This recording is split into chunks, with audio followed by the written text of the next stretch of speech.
A young girl set out to deliver Girl Scout cookies to a few neighbors and then seemingly vanished into thin air. Within hours, hundreds of local residents joined the search, working side by side with police as they searched every street, backyard, and wooded area in the neighborhood. But despite the massive effort, there was no sign of her. As the days passed, hope slowly began to fade, and it seemed as though she had disappeared without leaving a single trace. Then detectives uncovered a shocking truth, one that not only devastated the entire community, but also triggered a series of events whose impact would be felt for decades to come. Joan D'Alessandro was born on September 7, 1965, in the quiet town of Hillsdale, New Jersey. She grew up in a loving family with her parents and two older brothers in a peaceful suburban neighborhood where everyone knew one another. The family was deeply religious, and from an early age, Joan regularly attended church before later enrolling in a local Baptist elementary school. She quickly became a popular student, made plenty of friends, and excelled in her classes. Outside of school, Joan developed a passion for ballet and the arts, but she also loved spending time outdoors. Around that same time, she joined the Girl Scouts, where she enjoyed learning new skills, making friends, and taking part in various activities. One of the group's biggest annual traditions was selling cookies, with the girls going door to door throughout their neighborhoods, delivering orders and raising money. On April 19, 1973, Maundy Thursday, Joan had the day off from school and spent most of the afternoon at home with her mother, playing outside in the yard. At around 3 p.m., she noticed one of the neighbors pulling into their driveway. Several families in the neighborhood had already ordered Girl Scout cookies, and Joan had been delivering them throughout the day. By that afternoon, she only had a handful of deliveries left. Excited to finish, she rushed inside, picked up a few boxes of cookies, and headed out the front door. Before leaving, she told her mother she would only be gone for a few minutes. At first, when Joan didn't return right away, her mother wasn't overly concerned. She assumed Joan had probably run into some neighborhood friends and lost track of time while playing. The neighborhood was considered extremely safe, and in those days it was common for children to spend hours outside without constant supervision. But as more time passed, her mother began to grow uneasy. It had started raining, and she wondered if Joan had taken shelter at a friend's house while waiting for the weather to clear. The rain stopped fairly quickly, yet Joan still hadn't come home. Not long afterward, Joan's father returned from work, and his wife told him their daughter was missing. Without hesitation, he got into his car and began driving through the neighborhood, searching every street. But there was no sign of Joan anywhere. Meanwhile, Joan's mother tried to locate the list of addresses where the cookie deliveries were supposed to be made, only to realize Joan had likely taken it with her. Then, she remembered one small detail from their conversation before Joan left. Joan hadn't said exactly which house she was visiting, but she had mentioned that the customer had just arrived home in a brand new car. Her mother immediately thought of one particular family living only a few houses away, because they were the only neighbors who had recently purchased a new vehicle. While her husband continued driving around looking for their daughter, Joan's mother walked to that house and then visited several others where Joan might have stopped to deliver cookies. Every neighbor gave the same answer: they hadn't seen Joan at all. Growing increasingly frightened, she returned home, and after her husband admitted he also hadn't been able to find their daughter, the couple realized it was time to contact the police. As soon as officers heard the family's story, they launched a large-scale search operation. The local fire department joined the effort, while police officers went door to door throughout the surrounding neighborhoods, hoping someone had seen Joan or noticed anything unusual. But despite interviewing countless residents, no one reported seeing the 7-year-old that afternoon. That struck investigators as highly unusual because the road leading away from Joan's neighborhood connected directly to a busy shopping area where traffic was constant. Dozens of vehicles had traveled through the area, yet not a single driver remembered seeing a little girl walking along the road. As news of Joan's disappearance spread, more and more residents volunteered to help. Many knew the family personally and were determined to do everything they could to bring her home safely. The search continued to grow larger with each passing hour. By midnight, local authorities requested assistance from both the FBI and state police. Search dogs were brought in and given Joan's personal belongings to pick up her scent. But they were unable to track her. Volunteers searched abandoned buildings, vacant lots, wooded areas, neighborhood parks, and even the shoreline of a nearby lake. Despite the enormous effort, not a single clue was found. In the early stages of the investigation, detectives briefly considered the possibility that Joan had simply wandered too far from home and become lost. However, as the night wore on, that explanation became increasingly unlikely. If she had merely lost her way, the massive search operation almost certainly would have found her by then. Investigators gradually shifted their focus toward a far more disturbing possibility that Joan had been abducted. Her mother firmly rejected the idea that Joan had left voluntarily. She knew her daughter well. Joan never wandered far from home without permission, always followed the rules, and always came back when she said she would. That afternoon, she had promised she would only be gone for a few minutes, and she had never broken a promise like that before. Joan's mother was convinced that her daughter hadn't simply wandered off. In her mind, something terrible had happened. At around 3 a.m, after searching for hours without success, police temporarily suspended the operation and planned to resume at sunrise. By the following morning, the search had grown even larger. It seemed as though the entire town had united to find the missing 7-year-old. Mothers who stayed home with their own children volunteered by preparing food for the search teams, serving more than 2,000 meals throughout the day. Nearly every officer in the local police department joined the operation, along with approximately 250 firefighters from neighboring towns and several FBI teams. Search crews carefully examined every inch of the surrounding area. They searched homes, backyards, garages, sheds, and virtually every place where Joan could possibly have been hiding or trapped. Yet despite the enormous effort, there was still no sign of her. Then, investigators stumbled upon what appeared to be their first real breakthrough. One search team discovered a child's shoe less than a mile from Joan's house. It looked remarkably similar to the shoes Joan had been wearing when she disappeared. Nearby, officers also found several empty boxes of the same Girl Scout cookies Joan had been delivering that afternoon.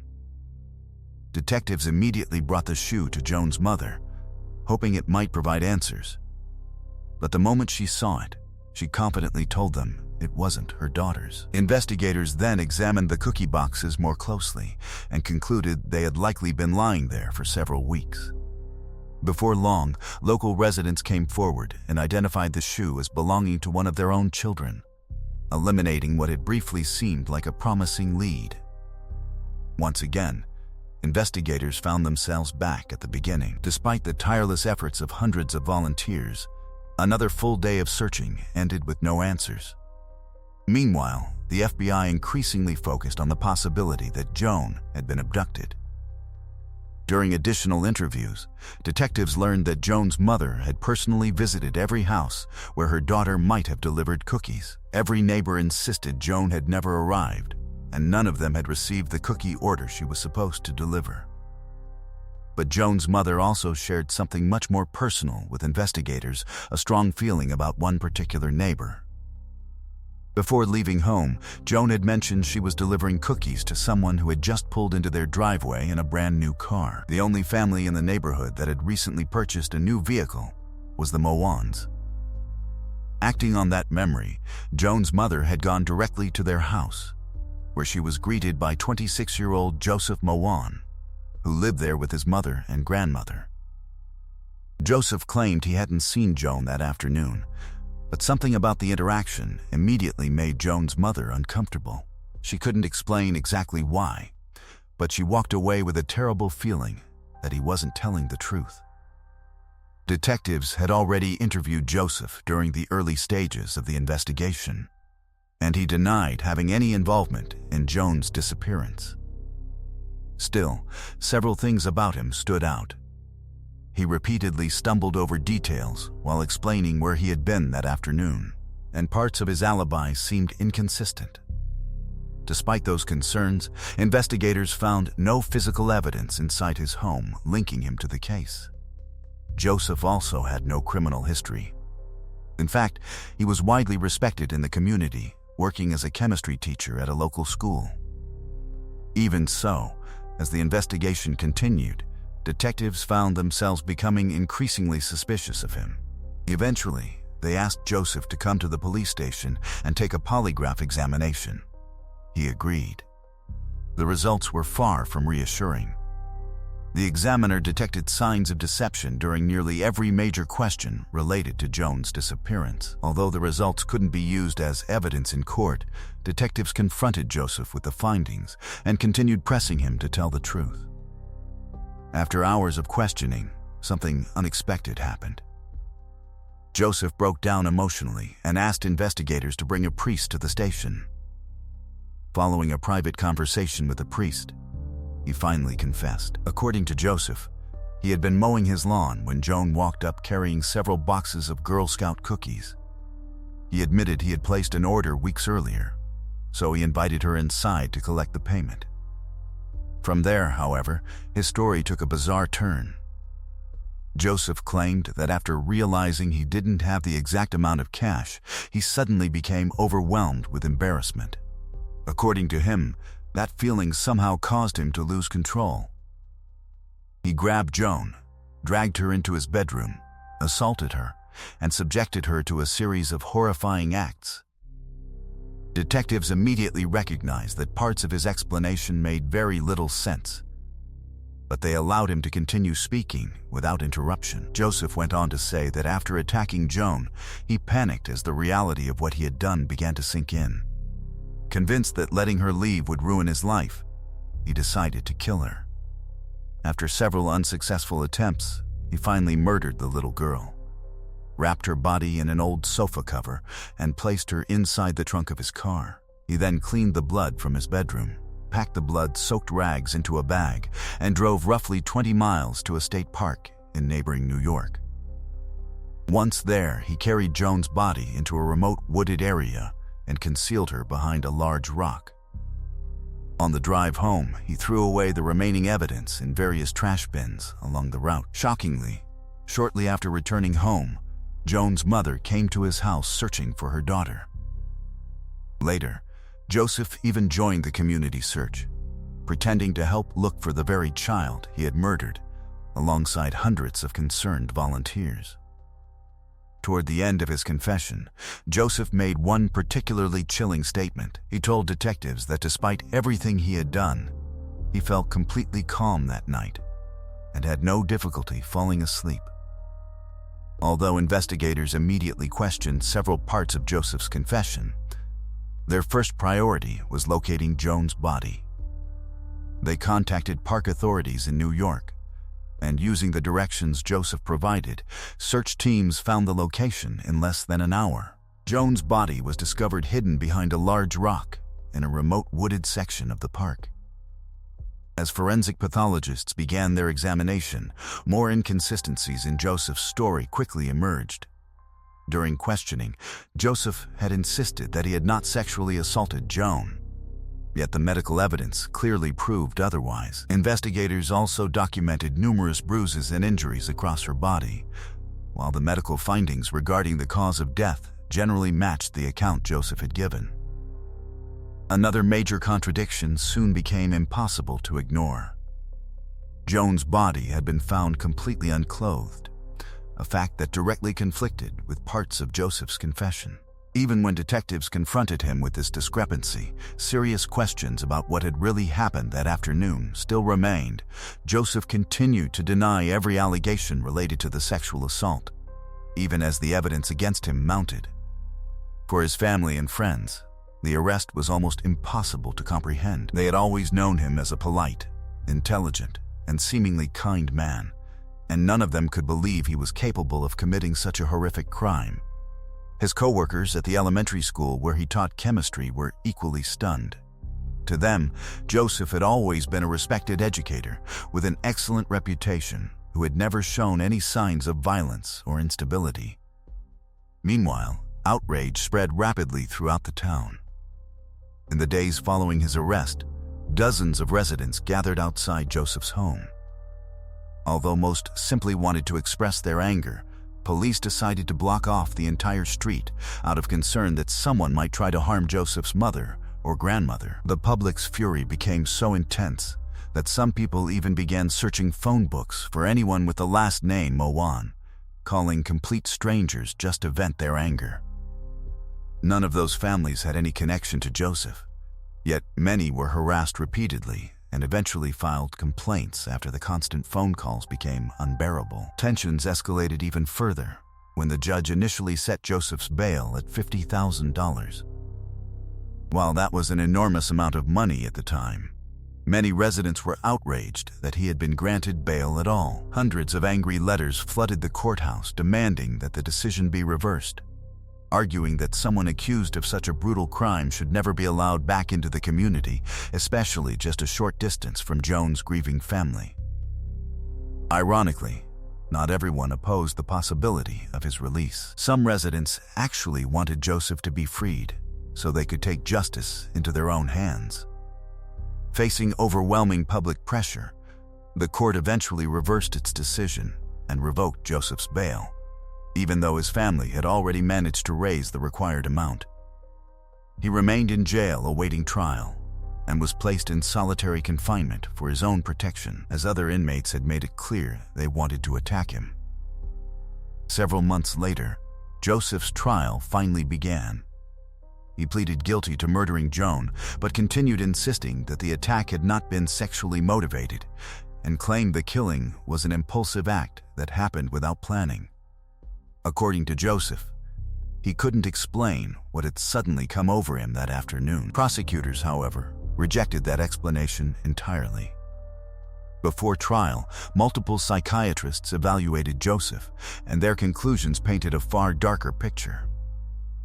They believed he had harbored violent and disturbing fantasies for years, while successfully presenting himself as a normal, well-adjusted member of society. In their opinion, the moment an opportunity presented itself, he acted on those hidden desires without hesitation. Investigators also questioned whether the crime had truly been spontaneous.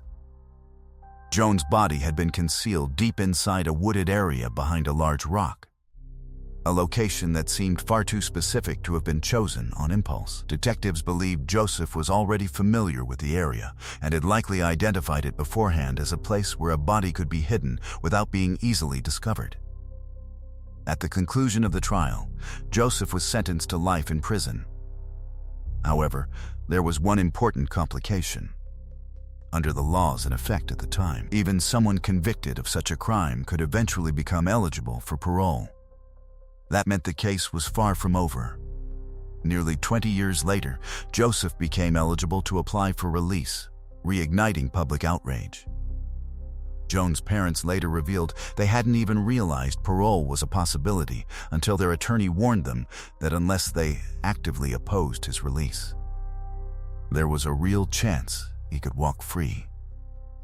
The situation became even more frustrating because over the years Joseph had undergone numerous psychiatric evaluations, and many experts concluded that he no longer posed a danger to society.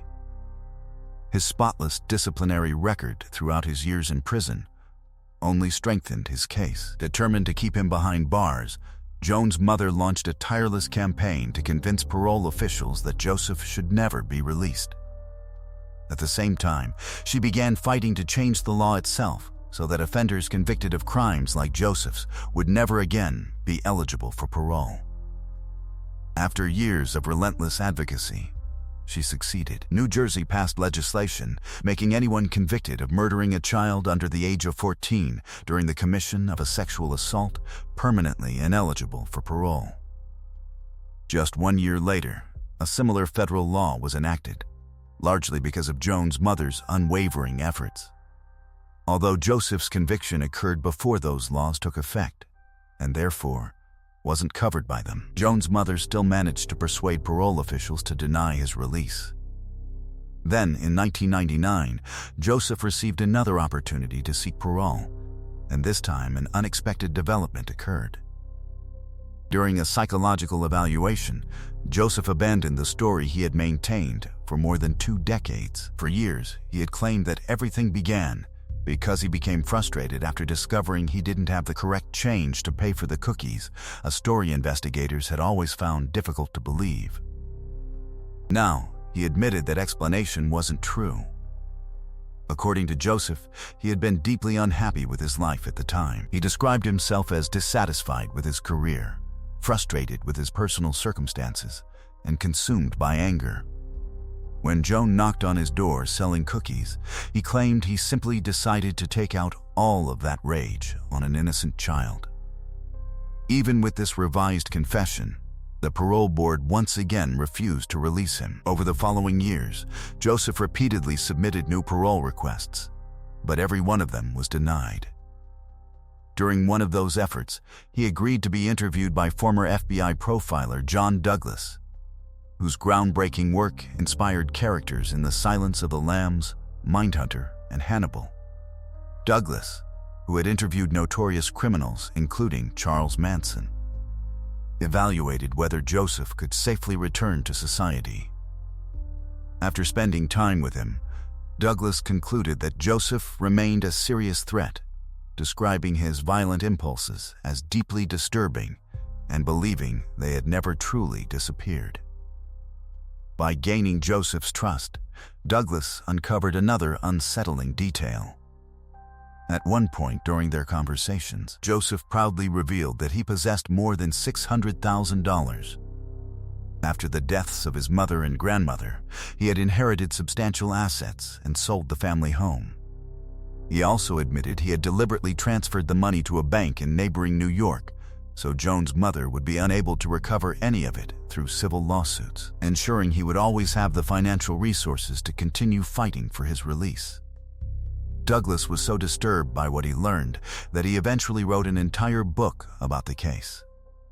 Joseph's final attempt to obtain parole came in 2008, with another hearing scheduled for 2025.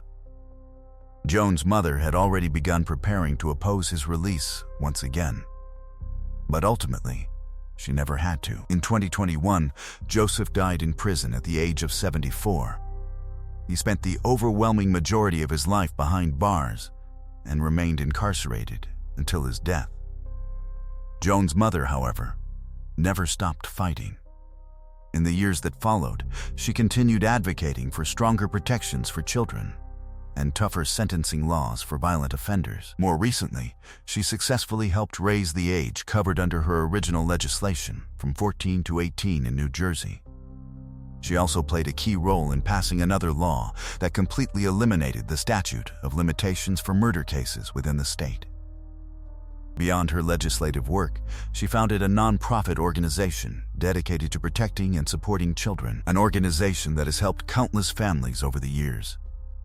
She has made it clear that she intends to continue this work for as long as she can, not only to honor Joan's memory, but also to help ensure that other families never have to endure the same heartbreaking tragedy. If you have any thoughts about this case, feel free to share them in the comments below. And if you enjoyed today's video, don't forget to leave a like. Let's move on to the next case. An 18-year-old girl finished her shift at work and began the walk home, but she never arrived. Police immediately launched a large-scale search, yet despite weeks of investigating, every lead seemed to end in a dead end. Then, a series of astonishing twists changed the entire direction of the case, eventually revealing a truth no one saw coming. Jennifer Teague was born on June 30th, 1987, in Ottawa, Canada. She was the youngest of 3 children, and her 2 older brothers had always been protective of her. After her parents separated, Jennifer moved in with her mother and grandmother, while her father continued living nearby and remained closely involved in her life. As she grew up, Jennifer developed a love for sports. She played baseball and soccer, but hockey was by far her biggest passion. Her bedroom was filled with posters of her favorite hockey stars, Around the same time, she also became deeply interested in environmental conservation and volunteered with a group that visited elementary schools to teach children why protecting nature was so important. By the time she reached high school, Jennifer had started working part-time jobs to earn her own spending money and save for the future. Although she hadn't completely decided what career she wanted, she was considering studying fashion design, while also thinking about pursuing work in environmental protection. In September 2005, at 18 years old, Jennifer began her final year of high school and eagerly looked forward to graduation. Alongside her classes, she continued working evening shifts at a nearby Wendy's restaurant. Around that same time, she adopted a kitten from a local animal shelter and was excited to receive her next paycheck so she could afford its vaccinations. On Wednesday, September 7th, Jennifer arrived home from school, relaxed for a short while, and then left to catch the bus to work for her evening shift. Around midnight, she finished closing the restaurant and began making the trip back home. Since the buses had stopped running for the night, she had no choice but to walk just over a mile. Although it was late, most of the route followed busy, well-lit streets that she had walked countless times before, so she didn't feel particularly unsafe. After clocking out, Jennifer called two friends who had also just finished work nearby. They arranged to meet outside a 24-hour convenience store located roughly halfway between her workplace and her home. The three spent about an hour talking, laughing, and catching up about their day. Then, at approximately 1:30 a.m., Jennifer said goodbye and started the final 18-minute walk home by herself. She was never seen again. The following evening, Jennifer's mother began growing increasingly concerned.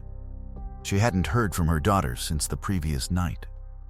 Because Jennifer's bedroom was in the basement, the family rarely saw her when she returned home late after work. Likewise, she usually left early enough for school that everyone else was still asleep. It wasn't unusual for an entire day to pass without them crossing paths. But when Jennifer failed to return home after school and didn't answer any phone calls, concern quickly turned into panic. She was the type of person who always let her family know where she was going. This time, there had been complete silence. Her mother soon discovered Jennifer had never shown up for school that day. Later, she also missed her scheduled shift at Wendy's. At that point, the family knew something was seriously wrong. Jennifer's mother contacted every one of her friends, but none of them had seen or heard from her since the previous night. Her father confirmed that she hadn't reached out to him either. Running out of options, her parents went directly to police and reported her missing. Although Jennifer was legally an adult at 18, investigators treated the case with urgency and immediately launched a search. Officers interviewed her friends, classmates, and co-workers, while family members, neighbors, and volunteers spread out across the area looking for any sign of her. Others printed hundreds of missing person flyers and posted them throughout the community in hopes someone had seen her. One of the first conclusions investigators reached was that Jennifer had almost certainly not run away voluntarily. Everyone who knew her described her as responsible and dependable. She had never disappeared without telling someone where she was going. Detectives then focused on retracing every step she had taken the night she vanished. Her friends explained that Jennifer had left them around 1:30 that morning and walked toward home while they headed in the opposite direction. As investigators dug deeper, they uncovered another important detail. Jennifer hadn't been alone immediately after leaving work. A co-worker named Mark had walked with her for part of the journey before she split off to meet her friends at the convenience store.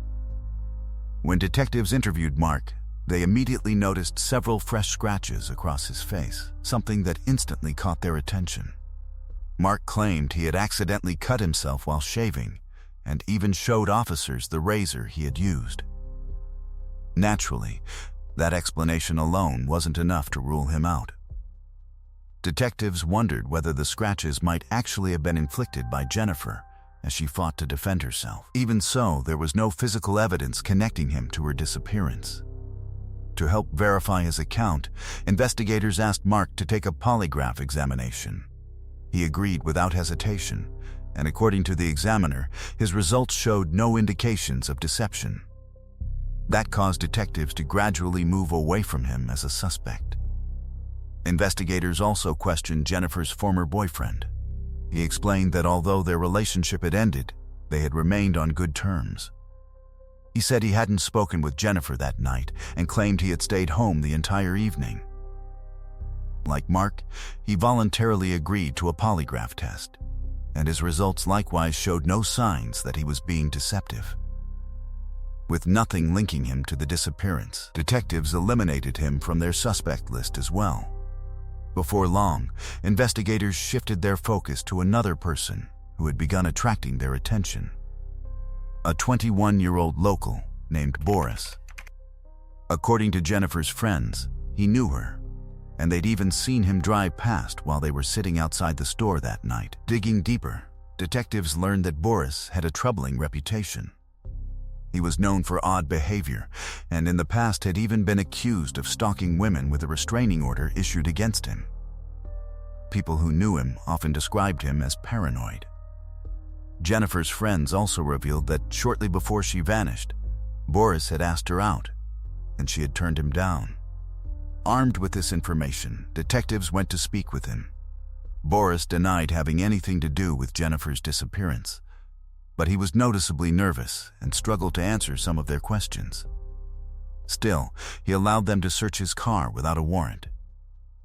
Right away, investigators noticed that one of the windows was shattered. They considered the possibility that it had happened during an abduction, but Boris insisted it had been broken on a different day. He also agreed to a polygraph test, and the examiner reported no signs of lying in his responses. So despite his odd behavior and concerning past, detectives found nothing concrete linking Boris to Jennifer's disappearance. Officers along with Jennifer's family and friends kept searching all over the city, but they couldn't find Jennifer or any trace of her belongings. Meanwhile, a new theory started spreading through Ottawa. Some believed a serial killer might be behind her disappearance. Just 2 years earlier, a woman named Ardith Wood had vanished on the other side of the city, and days later, her body was discovered in a river. Police had never caught the person responsible, and now people feared that the same predator could be connected to Jennifer's case. With no solid leads, investigators poured everything they had into the search. They set up a command center inside a church near the convenience store where Jennifer was last seen. Hundreds of locals came to help, splitting into groups to comb through different parts of the city. Police brought in search dogs and even used helicopters equipped with heat sensors. Detectives also went door to door, checking every house along Jennifer's route home. Before long, they got a potential lead. A woman who lived on the edge of Jennifer's neighborhood reported hearing a piercing scream around 1:30 that night. She looked out her window, which faced the main road, but didn't see anything suspicious, and chose not to call the police at that time.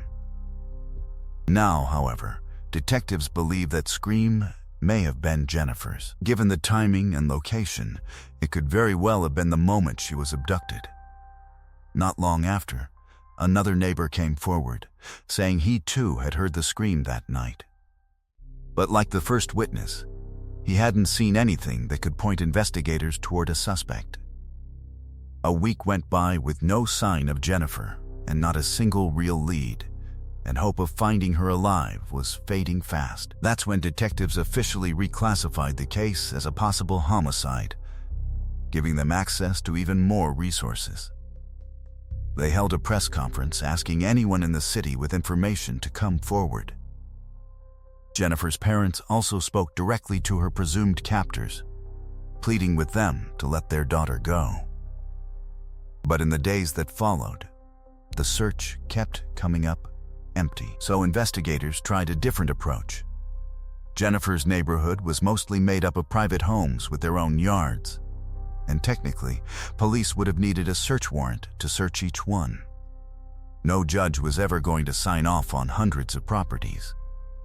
So instead, Detectives went door to door, asking for voluntary permission. Almost everyone agreed, and officers combed through hundreds of yards and houses. But even then, they didn't turn up a single clue. That went on for several more days until everything suddenly changed. On September 18th, a week and a half after Jennifer disappeared, an off-duty officer took his family to a park on the edge of the city. As they walked along a trail, he caught a familiar smell of decomposition and followed it into the woods. Just a few dozen feet from the path, he spotted a human body, partly covered with branches and leaves, and immediately called it in. The remains were turned over to medical examiners since the body was far too decomposed to be identified visually. All of the clothing was missing as well. Investigators suspected it might be Jennifer, so the lead detective made a calculated move. He instructed his team to set up a police tent near the parking lot at the beginning of the trail so the press wouldn't discover the real location. The idea was simple. Only the killer would know the real spot where the body was hidden. Not long after, medical examiners confirmed the remains were indeed Jennifer's. But because of the level of decomposition, they couldn't determine an exact cause of death. Her body was sent to a lab in Toronto for further analysis, but the results were the same. Still, one thing was absolutely clear. This was no accident. It was murder. After Jennifer's body was found, police once again turned to the public for help. This time, they released several dozen surveillance images taken inside the convenience store where Jennifer had spent time with her friends on the night she vanished. Detectives believed her abductor might have been in the store, spotted her there, and then waited for the right moment to follow her home and attack. Investigators worked to identify every person who appeared on the footage, but a handful of men still remained unknown. Around the same time, another possible lead surfaced. After news of the body broke, a witness came forward saying he'd walked through the same park early in the morning on September 8th. He recalled seeing a man standing near the entrance of the trail, and he'd gotten a clear enough look at his face to help police put together a composite sketch. Detectives believed this man was very likely Jennifer's killer, and they hoped someone in the community would recognize him. The problem was, the sketch came out vague, lacking detail, and it could have resembled a lot of different people. That triggered a new flood of tips, but every lead ended in a dead end. To make matters even more frustrating, two separate people actually confessed to killing Jennifer. After careful investigation, police determined both men were lying. Neither had the opportunity to commit the crime. They just wanted the attention. From that point on, the case basically stalled. Tips were coming in less and less often, and police still had no evidence that could bring them any closer to solving Jennifer's murder. Sometime later, investigators got word from their colleagues that the case of Ardith Wood, the woman killed 2 years earlier, had finally been solved. The killer turned out to be a local man, and detectives immediately looked into whether he could also be responsible for Jennifer's death. But it didn't take long to confirm that he hadn't even been in the city at the time of her abduction. So, any possible connection between the two crimes was ruled out. By early 2006, detectives made a few more pushes to get answers, once again appealing to the public for help. But none of it led anywhere. That's how things stood until June 9th, when detectives got a completely unexpected call. Staff at a local hospital reached out with a bizarre story. A man had run into the street completely naked, screaming, "I killed Jennifer Teague." Police rushed to the hospital, and when they questioned him, he actually admitted that he was the one responsible. But there was one major problem. Tests showed the man had taken 5 times the normal dose of hallucinogenic mushrooms. Once he sobered up, he told investigators he didn't remember anything about making that confession and had no idea why he said it. According to him, he had nothing to do with Jennifer's murder. He only knew about it from the news. He claimed that on the night Jennifer vanished, He had been at a friend's house playing video games. But there was a catch. When detectives went to question the friend, they discovered he'd recently been in a serious accident that left him with partial memory loss. He couldn't recall what happened that night, or even who he'd been with. Still, detectives couldn't ignore the situation and decided to dig deeper. 24-year-old Kevin Davis had no criminal record and worked at a local pizzeria. What stood out most, though, was where he lived, directly across the street from the woman who had reported hearing a scream, and only a few dozen feet from the church where police had set up their command center. As detectives pieced everything together, they stumbled across something striking. It turned out they had already spoken with Kevin in the very first days after Jennifer disappeared. Since he lived in the neighborhood, officers had knocked on his door with their standard questions. Back then, Kevin told them he'd been home all night, and his mother, who was sleeping in the next room, backed up his story. But now, almost a year later, he was claiming he'd actually been at a friend's place playing video games. And that wasn't the only red flag. Reviewing the case files, detectives found a tip that had come in right after Jennifer's body was discovered. Someone had suggested they take a closer look at Kevin because he resembled the composite sketch. At the time, investigators dismissed it as just one of hundreds of leads with nothing concrete to back it up. But now, with his drug-fueled confession combined with all these inconsistencies, Kevin suddenly looked much more suspicious. Still, there was one big problem. There wasn't a single solid piece of evidence against him. No DNA, no fingerprints, nothing tying him directly to Jennifer's murder, and Kevin wasn't confessing anymore. With the case hanging in limbo, detectives began wondering how they could ever hold him accountable. For the next few weeks, detectives kept digging, revisiting files, brainstorming new angles, searching for anything they might have missed. But nothing came together. Eventually, they started to fear that Kevin would never be arrested, that he'd slip away and remain free. But then, out of nowhere, everything changed, and in the most unexpected way. On June 26th, just a few weeks after being released from the hospital, Kevin walked up to his neighbor and said he needed help. When the neighbor asked what was wrong, Kevin told him to call the police because he had killed Jennifer Teague. After that, Kevin went to a nearby store where he came across a police officer. He calmly approached him and repeated the same thing. He had murdered Jennifer. He was taken straight to the station, and this time detectives made sure to cover every detail so that Kevin couldn't walk back his confession later. They read him his rights, then brought in medical staff to test his blood for drugs or alcohol. The results came back clean. Only then did they turn on the camera and begin recording as Kevin gave his confession.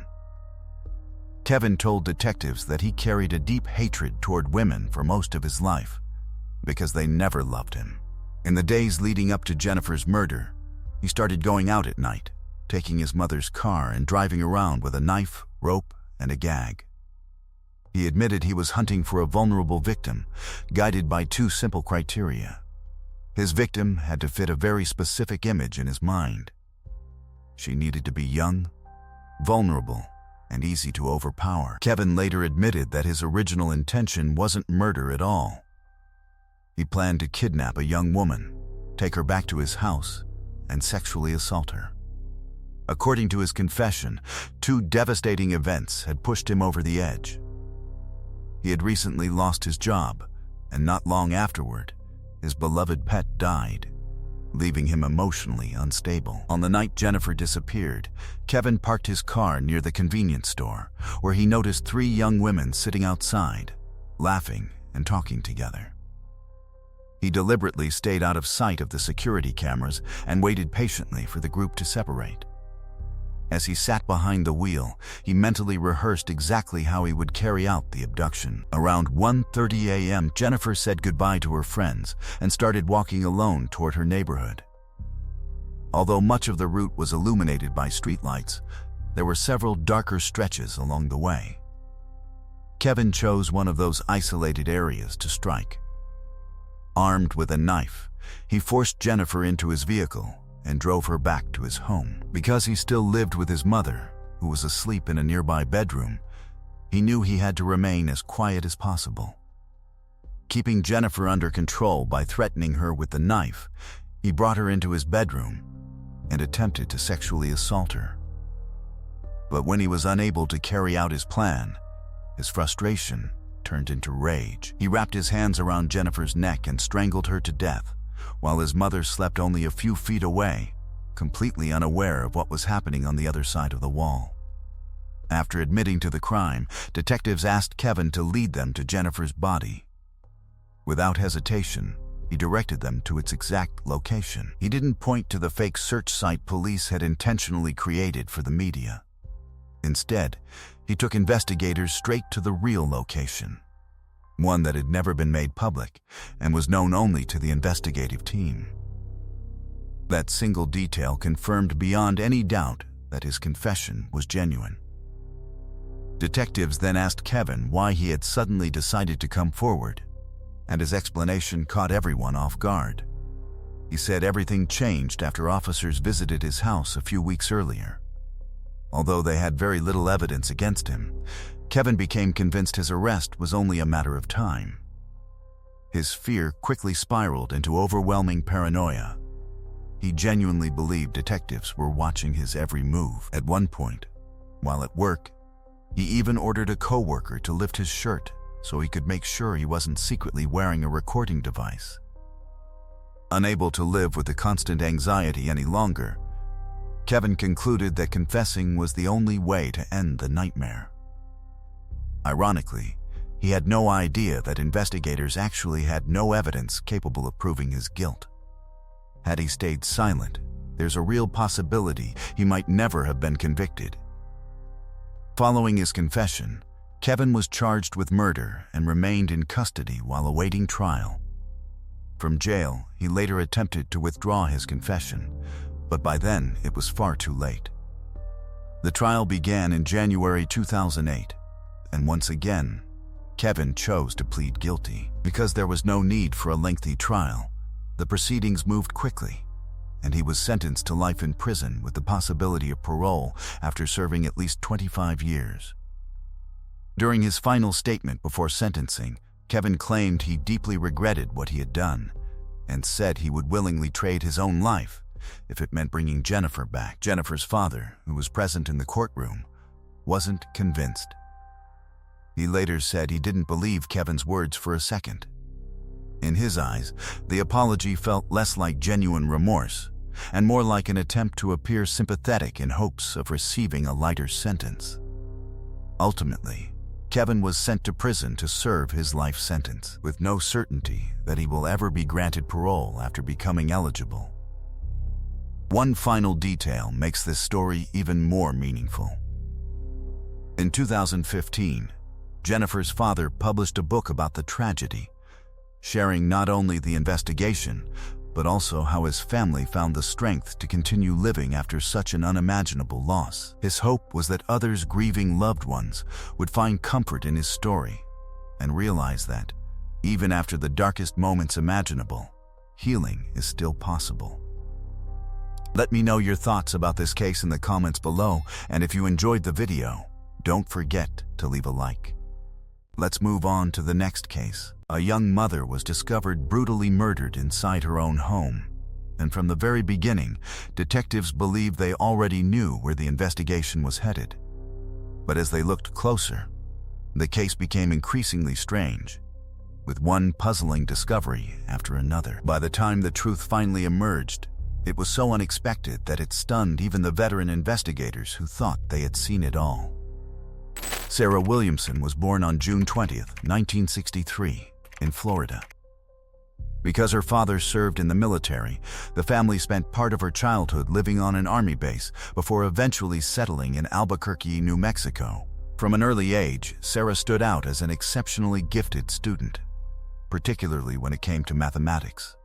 She was later found to have an unusually high IQ, allowing her to earn outstanding grades with very little effort. Outside the classroom, Sarah was an avid reader with a particular love for crime fiction. By the time she reached her later years of high school, she had already begun dreaming of writing her own mystery novel someday. She was also outgoing, full of energy, surrounded by friends, and especially close to her older sister. After graduating, Sarah enrolled at a university near Albuquerque, where she earned a degree in mathematics. During her college years, she met a man named Cohen, and after both of them completed their studies, they got married. Sarah originally intended to continue her education by pursuing a master's degree in statistics. But before she could do that, she received an attractive job offer at a nearby military base. She accepted the position, and after working there for some time, she and her husband relocated to Maryland. There, Sarah landed a prestigious job as a statistical analyst with the National Security Agency, marking a major milestone in her career. She quickly built a reputation as an exceptionally talented analyst who could solve even the most complicated problems. Around the same period, she also began writing the crime novel she had dreamed about for years, centering the story around a statistician who solves a murder case. About 3 years into the marriage, Sarah and Cohen's relationship began falling apart, and the couple eventually divorced. Sarah remained focused on her career at the NSA while finally deciding to pursue the master's degree she had postponed years earlier. She enrolled in evening classes at Johns Hopkins University, where she met another student named Lorenzo. Sarah was 27 years old at the time, while Lorenzo was 25. He was studying business and finance, and like Sarah, he had also gone through a previous marriage. The two quickly grew close, and after Sarah completed her graduate degree, they married. Together, they settled in the affluent community of Elkridge, just outside Baltimore. 3 years later, they welcomed a son into the world.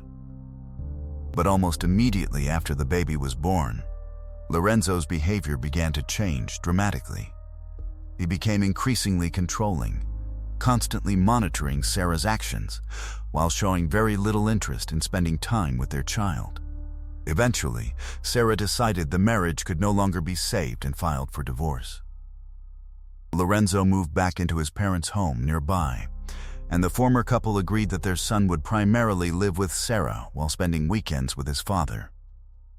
At that point, Sarah was 35 years old, and her son had just celebrated his first birthday. On Friday, November 13, 1998, Sarah dropped her son off at Lorenzo's house for the weekend before spending the following day with her closest friend, Laura. The next morning, Sunday, Laura expected Sarah to call as they had planned, but the phone never rang. Concerned, Laura repeatedly tried reaching her, but Sarah didn't answer. Then, she noticed she had a voicemail waiting. It had been left at 8:46 the previous evening, long after Laura had already gone to bed. Back then, voicemail systems didn't display the caller's identity unless you listened to the message. Assuming it was probably Sarah, Laura pressed play. What she heard immediately sent chills down her spine. The recording captured confusion, strange background noises, and then the unmistakable sound of a woman screaming as what appeared to be a violent struggle unfolded. It sounded as though someone was being attacked while the voicemail was recording. Horrified, Laura immediately contacted police and begged them to check on her friend. Officers were dispatched to Sarah's home without delay. As soon as they arrived, they noticed that the window beside the front door had been smashed. Oddly, however, the front door itself was still locked, and no one answered when officers knocked. Walking around to the back of the house, they found the sliding glass door unlocked and cautiously entered. Almost immediately, they noticed something that didn't make sense. The alarm system connected to the back door was still armed. If an intruder had entered through the broken front window, the alarm should have been triggered. That inconsistency immediately raised questions. As officers stepped into the living room, they were confronted with a horrifying scene.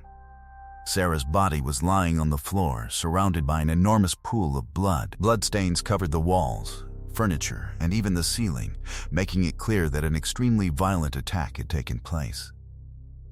Fearing the worst, officers rushed through the rest of the house searching desperately for Sarah's young son. Unaware that he was safely staying with his father, they initially feared the child had also become a victim or had been abducted. While Sarah's body was transported to the medical examiner for an autopsy, detectives began carefully examining every inch of the crime scene.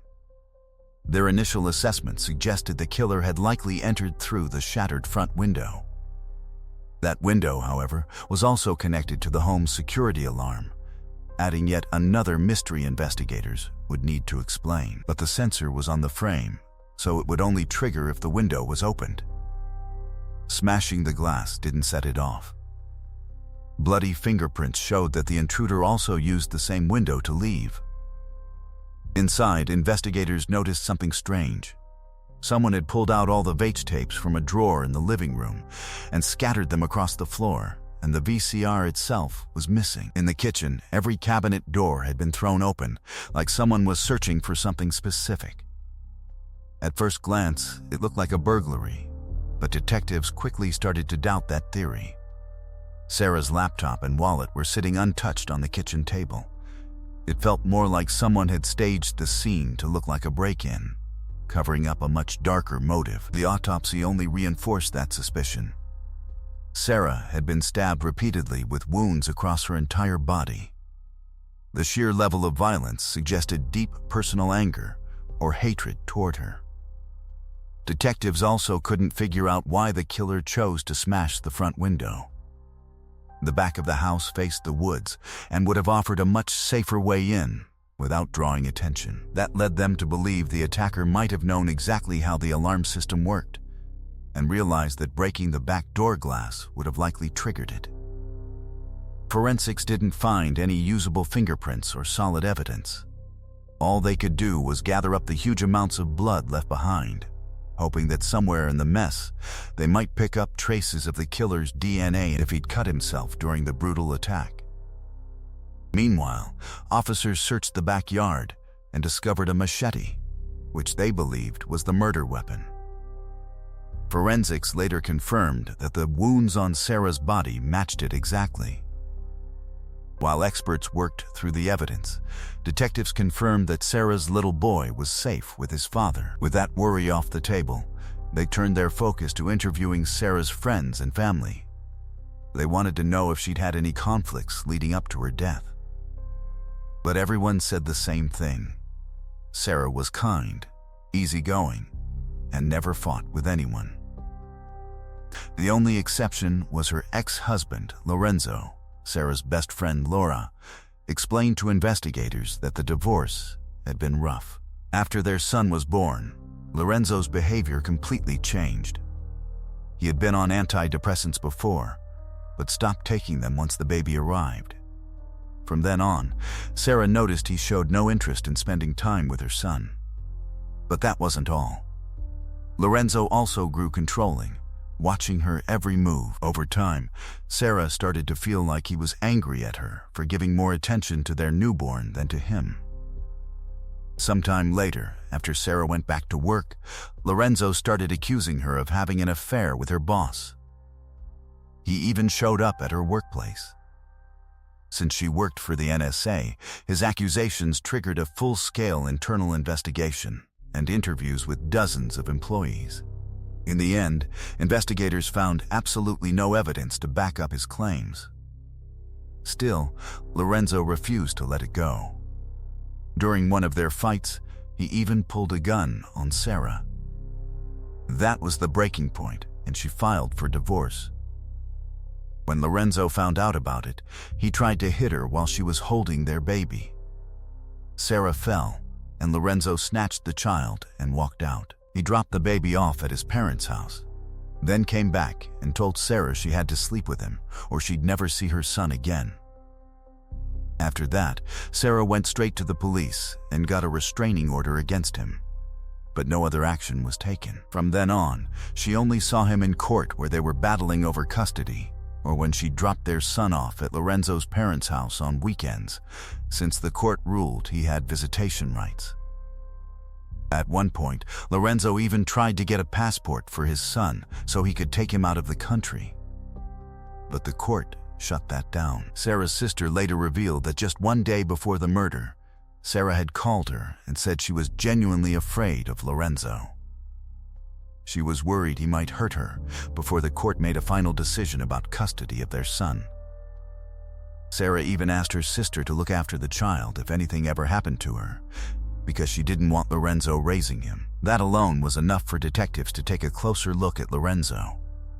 So, they went to speak with him. When they told him Sarah had been found dead, he dropped to his knees, covered his face with his hands, and started screaming. Once he calmed down, investigators began asking questions. Lorenzo denied any involvement and insisted they should look into her boss, claiming Sarah had been having an affair with him. As for himself, he said he was at home that night and his whole family backed him up. Detectives knew that kind of alibi wasn't rock solid. Family members could easily be covering for him. They took his DNA and fingerprints and also checked him for any scratches that might have come from a struggle, but he didn't have a single mark on him. They then got a warrant to search Lorenzo's house and car, but once again came up empty. No blood, no shoes matching the prints left in Sarah's house, and no other evidence that could tie him to the crime. In the end, Lorenzo hired a strong defense attorney, which forced detectives to shift their focus. They decided to check out Sarah's former boss, but by then, he had already left the NSA and moved away. When the NSA learned about Sarah's murder, they decided to assign their own team to investigate the case alongside local police. They reached out to Sarah's former boss, and once again, he insisted that their relationship had been strictly professional. He also said that, on the night of the murder, he was having dinner with friends in another state, and that alibi checked out. With no other real leads, detectives tried to squeeze more information out of the voicemail Sarah had left her friend in the middle of the attack. They were hoping to catch the killer's voice, but instead, they picked up something else. After experts cleaned up the recording, investigators thought they could hear Sarah screaming the name Mike. That immediately raised a red flag because Lorenzo's brother was named Michelangelo, but he went by Mike. He lived in the same house with Lorenzo and their parents, and according to him, he'd been home the night Sarah was killed. Detectives started wondering if Mike might have carried out the murder himself, maybe to make sure the child stayed in their family. They brought him in for questioning and played the enhanced tape for him, but he said he couldn't hear his name on it at all. And to be fair, the theory was shaky from the start because even on the cleaned up version, the recording was so unclear that you couldn't make out any distinct words. Mike denied having anything to do with the murder, but during questioning, detectives noticed he was visibly shaking, and when they drove him back home, the moment he stepped out of the car, he immediately threw up. It all looked suspicious, so the lead detective gave him his phone number and told him to call if he ever decided to come clean. But instead, Lorenzo's attorney reached out to police and said that, from now on, they'd only be allowed to speak to his brother in the presence of a lawyer. After that, detectives checked out Sarah's first husband as well as Lorenzo's ex-wife. But both were cleared. As for Lorenzo's ex-wife, investigators asked if she'd be willing to help them, and she agreed. Police tapped her phone and she called Lorenzo, carefully trying to coax something new out of him. But he stuck to his original story and kept insisting he had no idea who killed Sarah. There was also another theory tied to Sarah's job at the NSA. She had access to classified information, and detectives couldn't rule out that this might have been a motive. But the special team from the NSA looked into it and ultimately concluded there was no connection between her work and the crime. A month after the murder, the lab finally finished processing all the evidence from Sarah's house, and they found DNA from an unidentified man and 3 different blood samples. Detectives immediately compared it to Lorenzo's DNA, and to their surprise, it wasn't a match. The same went for his brother and his father. The blood didn't belong to any of them. This twist shocked investigators, who had been almost certain Lorenzo was involved. But now, with the DNA pointing to a completely different man, his guilt didn't look so clear anymore. The problem was, without any other leads, there was no way to figure out who the real killer was. And the case went cold for months. Detectives kept digging, even checking known serial offenders in the area, but nothing came of it. Later, they sent the voicemail recording to the FBI, where experts were able to clean it up more effectively. Turned out, Sarah hadn't said Mike at all. It was just a scream. That went on for 7 months until the case suddenly took a shocking turn. On June 1st, 1999, the lead detective got a call from the Baltimore County Police Department. An officer there explained that one of their inmates had just confessed to killing Sarah. The inmate was a 19-year-old named Ardell Tickles, who'd been arrested 3 months earlier for an armed robbery at a McDonald's. While sitting in jail awaiting trial, he told his cellmate that he'd murdered a woman in her own home. The cellmate quickly struck a deal with prosecutors, wore a wire, and started asking Ardell for details about the killing. Ardell explained how he'd broken into the house through a window and attacked the victim with a machete. He described her injuries with such precision that detectives had no doubt he was talking about Sarah. He even gave the exact date it happened, the night she was killed. Ardell bragged about how his victim died while he kept striking her, saying he wanted her to suffer as much as possible. Finally, when his cellmate asked why he'd done it, Ardell gave an answer that floored detectives. He said a former coworker had paid him $5,000 to kill her.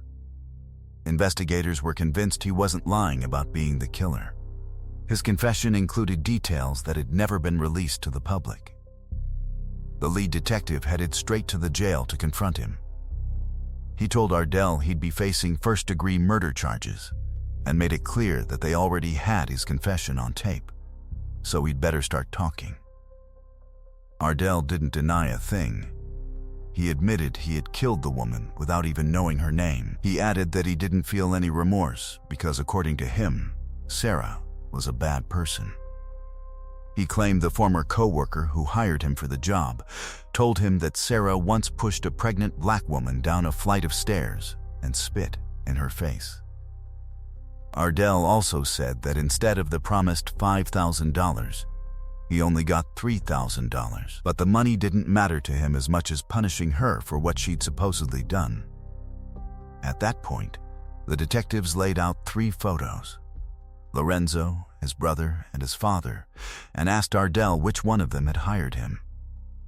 To his surprise, Ardell didn't recognize any of them. He explained that the person who hired him wasn't a man at all, but a woman. Though he didn't know her name, that raised even more questions. How could he have worked with this woman and not even know who she was? And what kind of woman would want Sarah dead? One thing was clear, though. This woman knew Sarah very well. According to Ardell, just days before the murder, she drove Ardell to Sarah's house and told him the best time to strike would be Saturday, because Sarah would be home alone. She even explained how her alarm system was set up and warned him not to tamper with it so the neighbors wouldn't hear a thing. With this new lead in hand, detectives shifted their focus to finding the woman behind it all. Ardell had worked at a nursing home laundry in Baltimore. So, police pulled the employee roster, hoping he'd recognize someone. But what they stumbled across was far more shocking. One name on that list instantly told them who the mysterious woman was. Her name was Amelia, and she was Lorenzo's mother. Detectives went back to the jail and showed Ardell a photo of Amelia. Without hesitation, he confirmed that she was the one who had hired him. What really stunned him, though, was learning that Amelia wasn't just some stranger. She was Sarah's mother-in-law. He explained that Amelia often brought the little boy to work, and he'd assumed she was just the child's babysitter. When he realized that the boy was actually Sarah's son, Ardell was floored. He said the only reason he agreed to the murder was because he believed Sarah was racist, and he thought he was punishing her for that. But now he understood he'd been manipulated from the very start. Of course, there was no one doing what he had already done, and for detectives, the real challenge was still ahead. Ardell's confession alone wasn't enough to put Amelia away. They needed hard evidence to prove she'd orchestrated the murder. While interviewing employees at the nursing home, detectives finally found someone willing to talk. One female co-worker agreed to cooperate after being promised full immunity. She revealed that on the day Sarah was murdered, Ardell had approached her with an unusual request. Because he was too young to rent a vehicle himself, he asked her to rent one for him, joking that she was helping him become a killer. She laughed it off, believing he wasn't serious, and handed over the rental car anyway. Several hours later, Ardell returned the vehicle, but something immediately caught her attention. His boots were covered in blood. He calmly told her he had gotten rid of the devil and asked for her assistance. Together they drove to an empty lot where they set his blood-stained boots on fire in an attempt to destroy the evidence. While heading back, their car was stopped by 2 police officers. During the search, officers discovered a knife hidden beneath the seat, and there was blood visible on its handle. Surprisingly, instead of arresting either of them, the officers simply confiscated the knife and allowed them to leave. As detectives continued digging into the case, they uncovered another suspicious detail. Just a few weeks before Sarah's murder, Amelia had withdrawn $2,500 in cash from her bank account. Not long afterward, Ardell deposited almost the exact same amount into his own account. The timing and nearly identical sums were impossible to ignore. Investigators then sent DNA recovered from the machete to the crime lab, where forensic experts compared it to Ardell's genetic profile. The results came back as a perfect match. Armed with that evidence, detectives formally charged Ardell with murder. Their attention then shifted to Amelia. She was brought in for questioning, and while sitting at the station, she phoned her son, Lorenzo. During the conversation, she calmly told him she believed she was about to go to prison. Oddly, Lorenzo never asked why. His unusually composed reaction immediately caught detectives' attention. After ending the call, Amelia refused to answer any further questions and requested an attorney. Investigators knew the evidence against her was largely circumstantial and worried it might not be enough to secure a conviction. So the lead detective decided to take a calculated risk. He falsely told Amelia that if they proved Lorenzo had known anything about the murder, the family would lose custody of Sarah's son forever. Amelia sat alone in the interrogation room for several hours, thinking it over. Eventually, she changed her mind. She waived her right to legal counsel and agreed to tell detectives everything. Amelia admitted she had never truly liked Sarah, describing her as ungrateful and disrespectful. According to her, tensions only escalated after Sarah's son was born. Amelia believed Sarah wasn't raising the child properly, but every attempt to offer advice was rejected. As the months passed, their disagreements became increasingly bitter. When Sarah eventually filed for divorce from Lorenzo, Amelia became convinced she would lose access to her grandson forever. That fear consumed her, and she admitted she wanted revenge. Even so, Amelia insisted she never intended for Sarah to be murdered. She claimed that while venting her frustrations to Ardell at work, he encouraged her to retaliate against Sarah for the way she had treated the family. According to Amelia, Ardell volunteered to handle it himself, assuring her that he only planned to throw rocks at Sarah's house to frighten her. Detectives found that explanation extremely difficult to believe, especially considering Amelia had paid him thousands of dollars, far more money than anyone would expect, for a simple act of vandalism. Amelia also maintained that no one else in the family, including Lorenzo, had any knowledge of the plan. despite an extensive investigation. Detectives were never able to uncover evidence proving otherwise. With the case assembled, prosecutors moved forward to trial. Ardell was the first to appear in court. His defense claimed Amelia had manipulated him into killing an innocent woman, and he even told the jury he had spent months praying for Sarah and her family. The jurors remained unconvinced. He was found guilty and sentenced to life in prison without the possibility of parole. Amelia's trial followed in January 2000. Not a single member of her family attended the proceedings. Her attorney argued that prosecutors lacked direct evidence tying her to the murder itself. But the mountain of circumstantial evidence proved too overwhelming to overcome. The jury found her guilty as well, and she received the same sentence, life in prison without the possibility of parole. Nearly a decade later, in 2009, Amelia appealed her conviction, stating that Sarah never deserved to die and claiming she had forgiven her long ago. The court found nothing in her appeal that justified overturning the verdict, and her sentence remained unchanged. Following Sarah's death, her young son continued living with his father. Lorenzo eventually remarried and went on to have 3 more children. He passed away on February 8, 2023, at the age of 57. Amelia, now 89 years old, continues serving her life sentence. Ardell later became eligible for parole, but when he appeared before the parole board in 2024, his request for release was denied. He remains behind bars to this day. Let me know what you think about this case in the comments below, and if you enjoyed the video, don't forget to leave a like. Let's move on to the next case. A young woman was discovered dead inside her own apartment under deeply unsettling circumstances, and investigators wasted no time jumping into the case. In the beginning, it seemed like everything had already been figured out. But before long, strange inconsistencies and troubling questions started surfacing, making people wonder if the truth had actually been uncovered at all. And once the real story finally emerged, it left everyone stunned.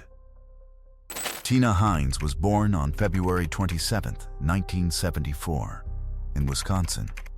After graduating from school, she met a man named Jeremy.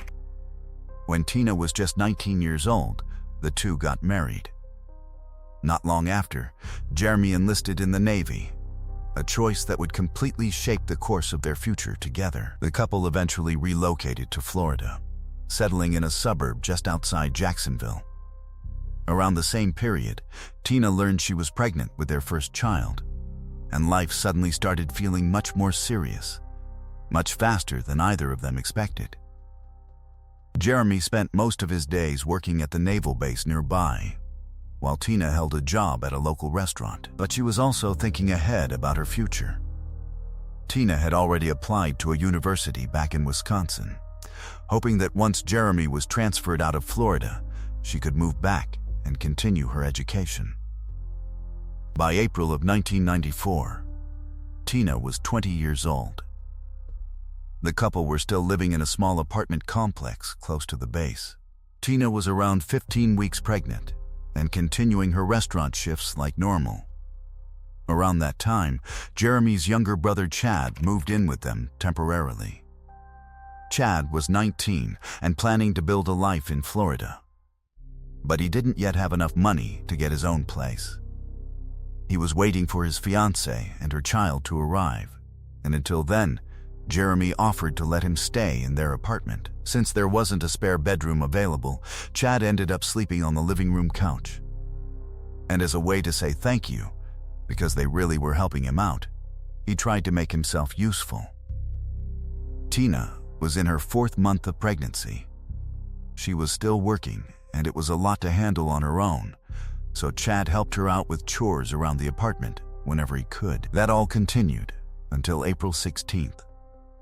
Tina had to work that day, and Jeremy had been on base for a few days already. The night rolled on like normal, quiet, uneventful. The kind of night you wouldn't remember until 5:45 the next morning when Chad called the police. He said he needed help and added there had been a murder. Officers rushed to the apartment, and inside they found Tina in her bedroom. She was lying on the bed with a pillowcase over her head, and it was immediately obvious she'd been stabbed multiple times. Her clothes were missing from the waist down, which made police believe she'd been sexually assaulted. Chad told them that the night before he'd gone out drinking and got back home around 12:30 a.m. About 2 hours later, he heard Tina come in from her late shift at the restaurant, but he said he stayed asleep. Then, at around 5:45 in the morning, he woke up to the sound of the fire alarm and the smell of smoke. When he opened his eyes, part of the couch he'd been sleeping on was on fire, and then he noticed there were 3 other small fires, one in the living room and others in the kitchen. Chad said he put the fires out, then went to Tina's bedroom to check on her, and that's when he found her.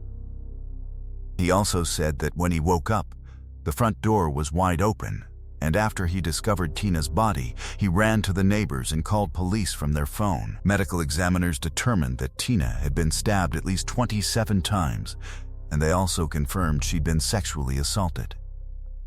On top of that, she clearly tried to fight back.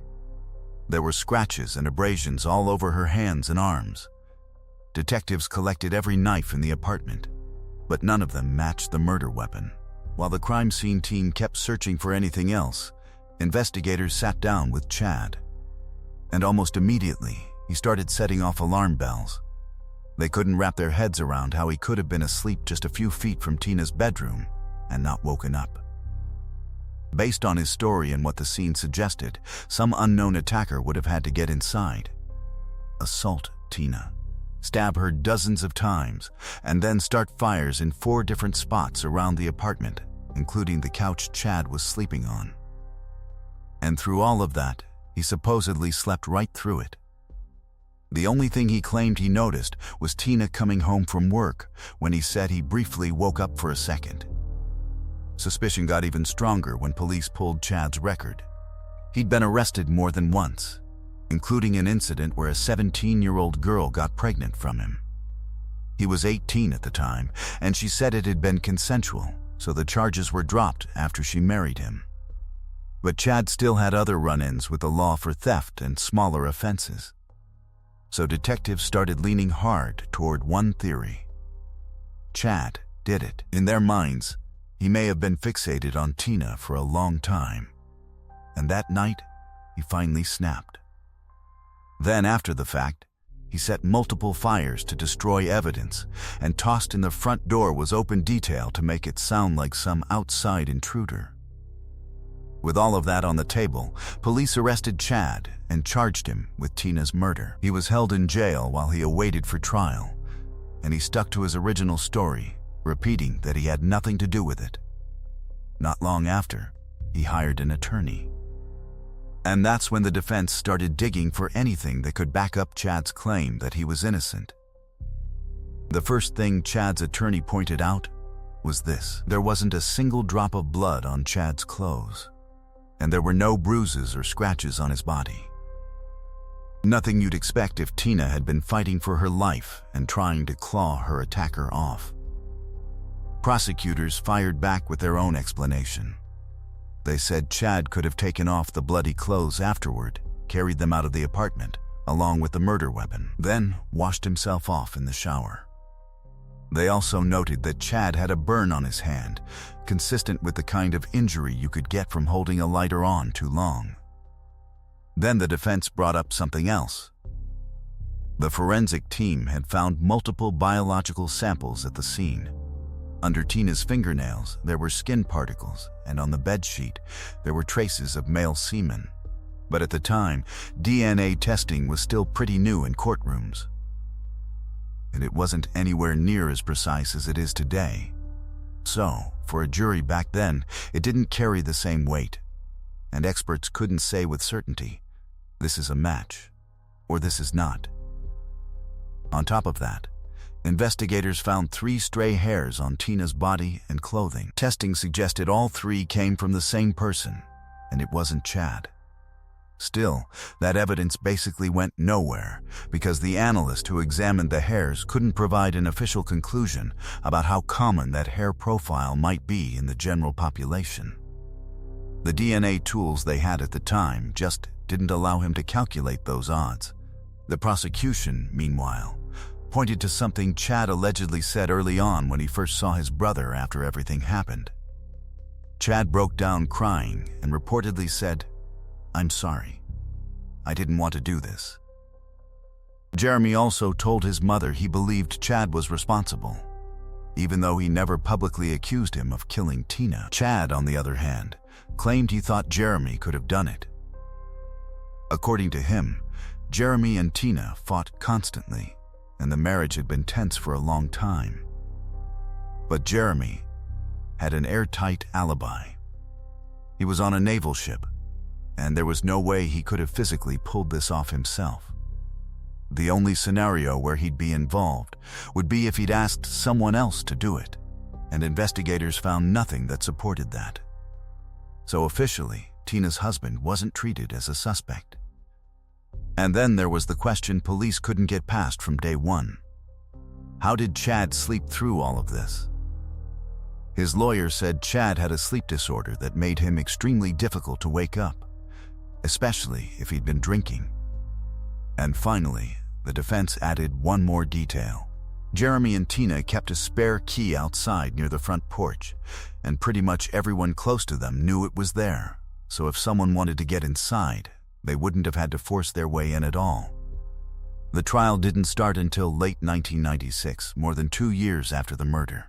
And by then, prosecutors said they had one more major piece that tied Chad to Tina's death. Chad had been sitting in jail that entire time, and 2 of his cellmates came forward claiming the same thing. Chad had openly confessed to him that he'd killed Tina. Both men took the stand and repeated that story in court. And combined with the rest of the prosecution's case, it was enough to sway the jury. At the end, Chad was found guilty and sentenced to life in prison. So officially, Tina's murder was solved. But Chad never stopped insisting he was innocent. 5 years after the conviction, he reached out to an organization that works on wrongful conviction cases, and they took a serious interest in his file. Once they learned that investigators had recovered skin cells from under Tina's nails and semen from the bedsheets, the organization working closely with Chad's attorney filed an appeal asking for the DNA evidence to be retested. By that point, genetic testing had come a long way. And in 2005, experts came back with a result that changed everything. The skin under Tina's nails, the semen on the sheets, and the 3 hairs found on her body all belonged to the same man. But that man wasn't Chad. He wasn't Jeremy either. His DNA wasn't in the FBI database, so they still didn't have a name. But for the defense, this was the first real hope Chad could actually be cleared. Then, they uncovered another detail that could have shifted the entire case years earlier. Crime scene texts had found a bloody fingerprint near the sink in Tina's apartment, exactly the kind of place you'd expect the killer to go if he was trying to wash blood off his hands. That print didn't belong to Chad, and it didn't match anyone else connected to the case. Yet for some reason, it had never been brought up at trial, not once. And there was one more unsettling fact.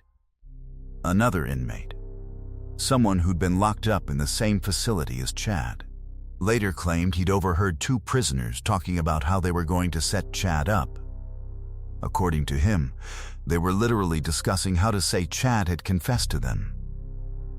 Even with all of that on the table, the DA's office tried to block the case from being reopened. They kept insisting Chad was guilty, but his attorneys finally got a breakthrough based on everything that had come out. The judge overturned Chad's conviction. The problem was the prosecution immediately announced they were going to try him again. So Chad didn't walk out of jail. It took about a year to gear up for a new trial, but eventually prosecutors had to admit the obvious. With all the evidence now in front of them, Chad being the killer just didn't look likely anymore. In 2007, they dropped the plan for a second trial, and Chad was finally released after spending 13 years behind bars. So, the case landed right back on detectives' desks. But the reopened investigation hit a wall almost immediately. The killer's DNA still wasn't in the database, and neither were his fingerprints. So, the trail went cold all over again. That's basically where it stayed until 2017, when the local police department created a cold case unit. They picked Tina's case back up. But even 23 years after the murder, the killer's DNA still wasn't showing up in any database. In 2021, investigators decided to try something new: forensic genetic genealogy. They brought the DNA to a company called Othram, and the lab started building out a family tree for the unknown suspect, tracking down relatives through public genetic databases. It definitely wasn't quick. The whole process stretched out over 4 years, and it wasn't until September 2025 that finally narrowed it down to one specific family. People who lived nearby in the same city back in the 90s. From there, detectives zeroed in on one person who fit the profile best. Next, they went to one of his close relatives and asked for a DNA sample to compare. The results came back showing a very close biological link to the killer's DNA, and that led them straight to a 51-year-old man named Michael Ziegler. At first, this name didn't ring any bells. But when detectives started digging into who Michael actually was, they hit a detail that stopped them cold. Michael wasn't some random stranger.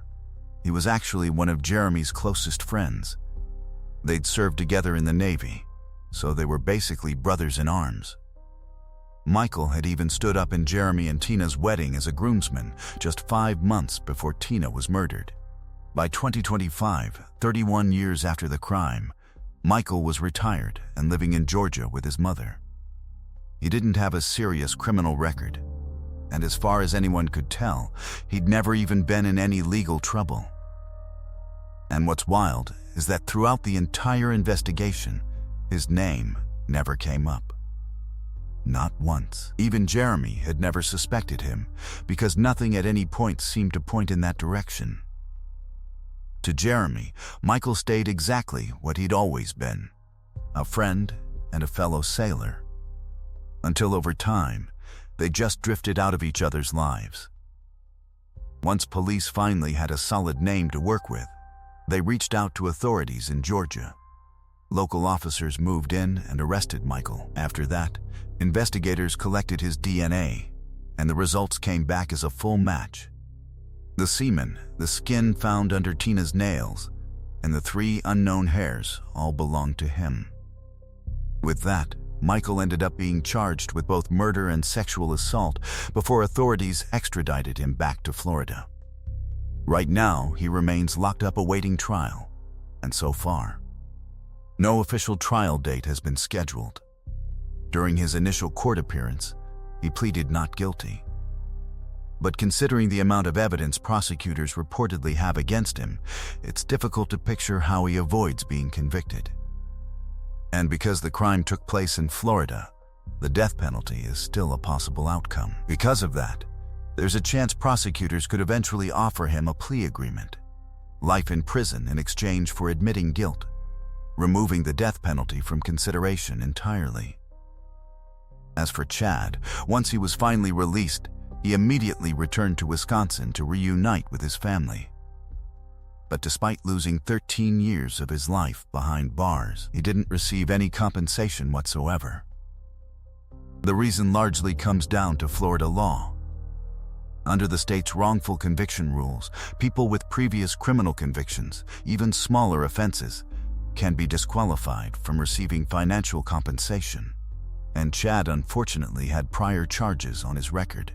Even with all of that, Chad has said he's simply thankful the truth finally surfaced, even though it took far longer than it ever should have.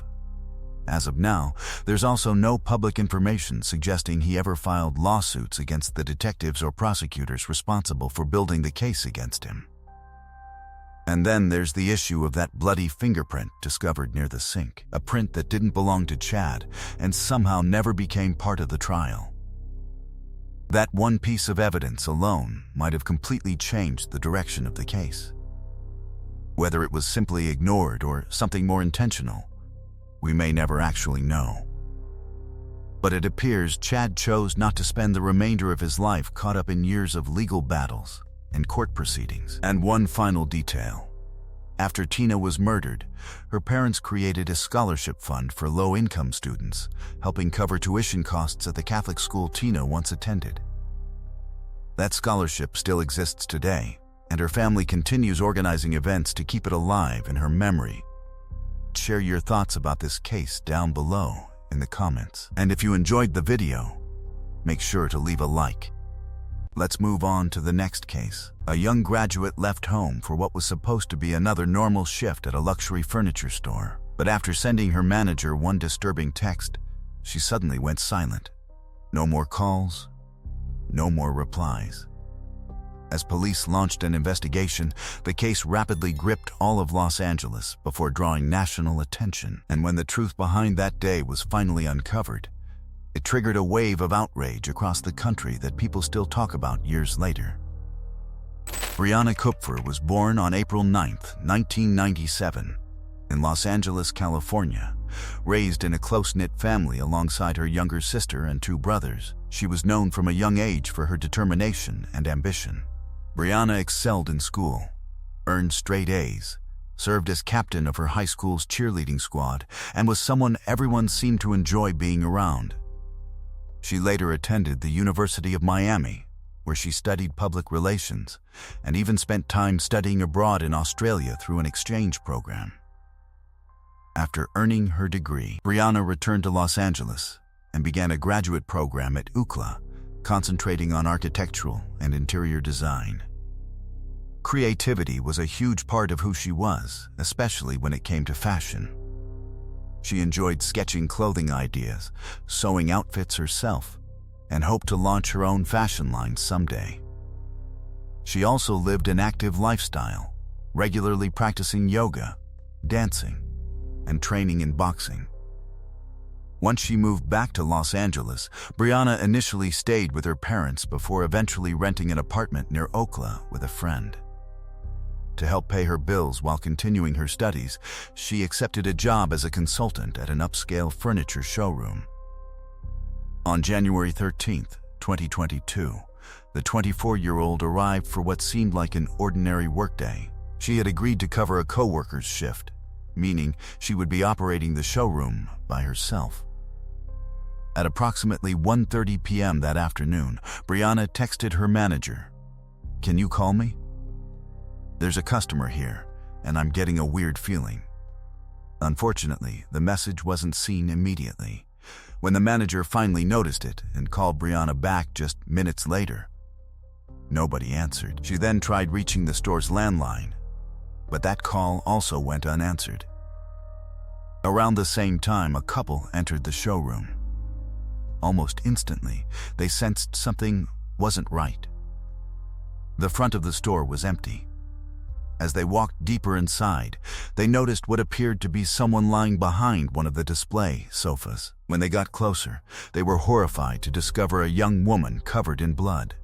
They rushed outside and dialed 911. Responding officers quickly arrived and found Brianna lying motionless on the floor. It was immediately obvious she had already died. Her phone rested beside her hand, and the large amount of blood at the scene strongly suggested she had been stabbed repeatedly. It wasn't long before investigators confirmed the victim's identity. Brianna's body was transported to the medical examiner, while detectives carefully processed every inch of the crime scene. Their initial theory was that the attack may have been a robbery that turned violent. But that possibility quickly fell apart. Nothing valuable had been taken, not the merchandise, not even the money inside the cash register. Instead, investigators discovered the killer had left behind something unexpected: Sitting on the sales counter was a small voice recorder that was still recording. Detectives pressed play, and what they heard shocked everyone in the room. The recording began with the gentle sound of the front door bell, followed by Brianna warmly welcoming a customer. A man explained that he and his girlfriend were shopping for a new sofa. Brianna asked several questions and began showing him different options around the showroom. After a short time, the man claimed he needed to call his girlfriend and stepped outside. When he returned a few minutes later, he unexpectedly asked Brianna for her social media information, but she politely turned him down. Without warning, he shifted the conversation and asked whether she supported President Biden's politics. Brianna calmly answered, no.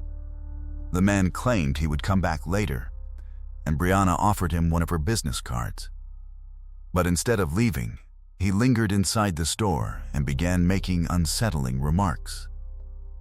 I think this government's gone crazy, he quietly said. Moments later, he instructed her, put your phone down. Then he added, relax, I'm not going to hurt you. Seconds later, investigators heard the unmistakable sound of a knife being pulled from its sheath. Brianna's voice immediately changed as fear set in. She repeatedly ordered the man to leave and warned him that she had already contacted the police, but he ignored her. What followed was captured in horrifying detail as the attacker rushed toward her and repeatedly stabbed her. For several agonizing minutes, Brianna desperately pleaded for her life, telling him she could help him and begging him to stop. But her words made no difference. Eventually, her voice faded into silence. The attacker calmly walked away, leaving nothing but an eerie quiet behind on the recording. Shortly afterward, Brianna's phone began ringing. It was her manager returning the missed call. Minutes later, the recorder captured the voices of the couple entering the showroom before discovering Brianna's body. Investigators soon learned the recorder held even more disturbing evidence. Months before the murder, the same man had used the device to record himself ranting about his hatred toward women. Detectives immediately sent the recorder to a forensic laboratory for fingerprint and DNA testing, while another team began reviewing every second of the store's surveillance footage. There were several cameras in the building, but none of them actually covered the area where the attack happened. Still, the suspect was caught on video when he first approached Brianna's counter. He was wearing a hoodie with a hood up, dark sunglasses, and a medical mask, making it impossible to see his face. From what they could tell, he was roughly average height, medium build, and appeared to be African-American. He was also picked up on outdoor cameras right after the murder, walking away from the store. During a thorough sweep of the store, crime scene investigators found a bloody shoe print on one of the couches, likely left when Brianna tried to run outside and the attacker leapt over the couch to cut her off. They also recovered the murder weapon, a 7-inch blade that had been bent from the sheer force of the stabbing. Not long after, the coroner's report came back. Brianna had been stabbed 46 times. There were also no signs of assault. All of this painted a grim picture for detectives. It looked like they were dealing with someone who had no real motive other than the urge to kill. And judging by the way he was dressed, investigators also considered the possibility that the man might be homeless, which made tracking him down even harder. While waiting on the lab results, detectives kept digging for more surveillance footage, anything that might show the suspect again. Before long, they discovered that about 30 minutes after the murder, he walked into a grocery store. They also got a tip from an employee at a chiropractic clinic located just a few doors down from Brianna's workplace.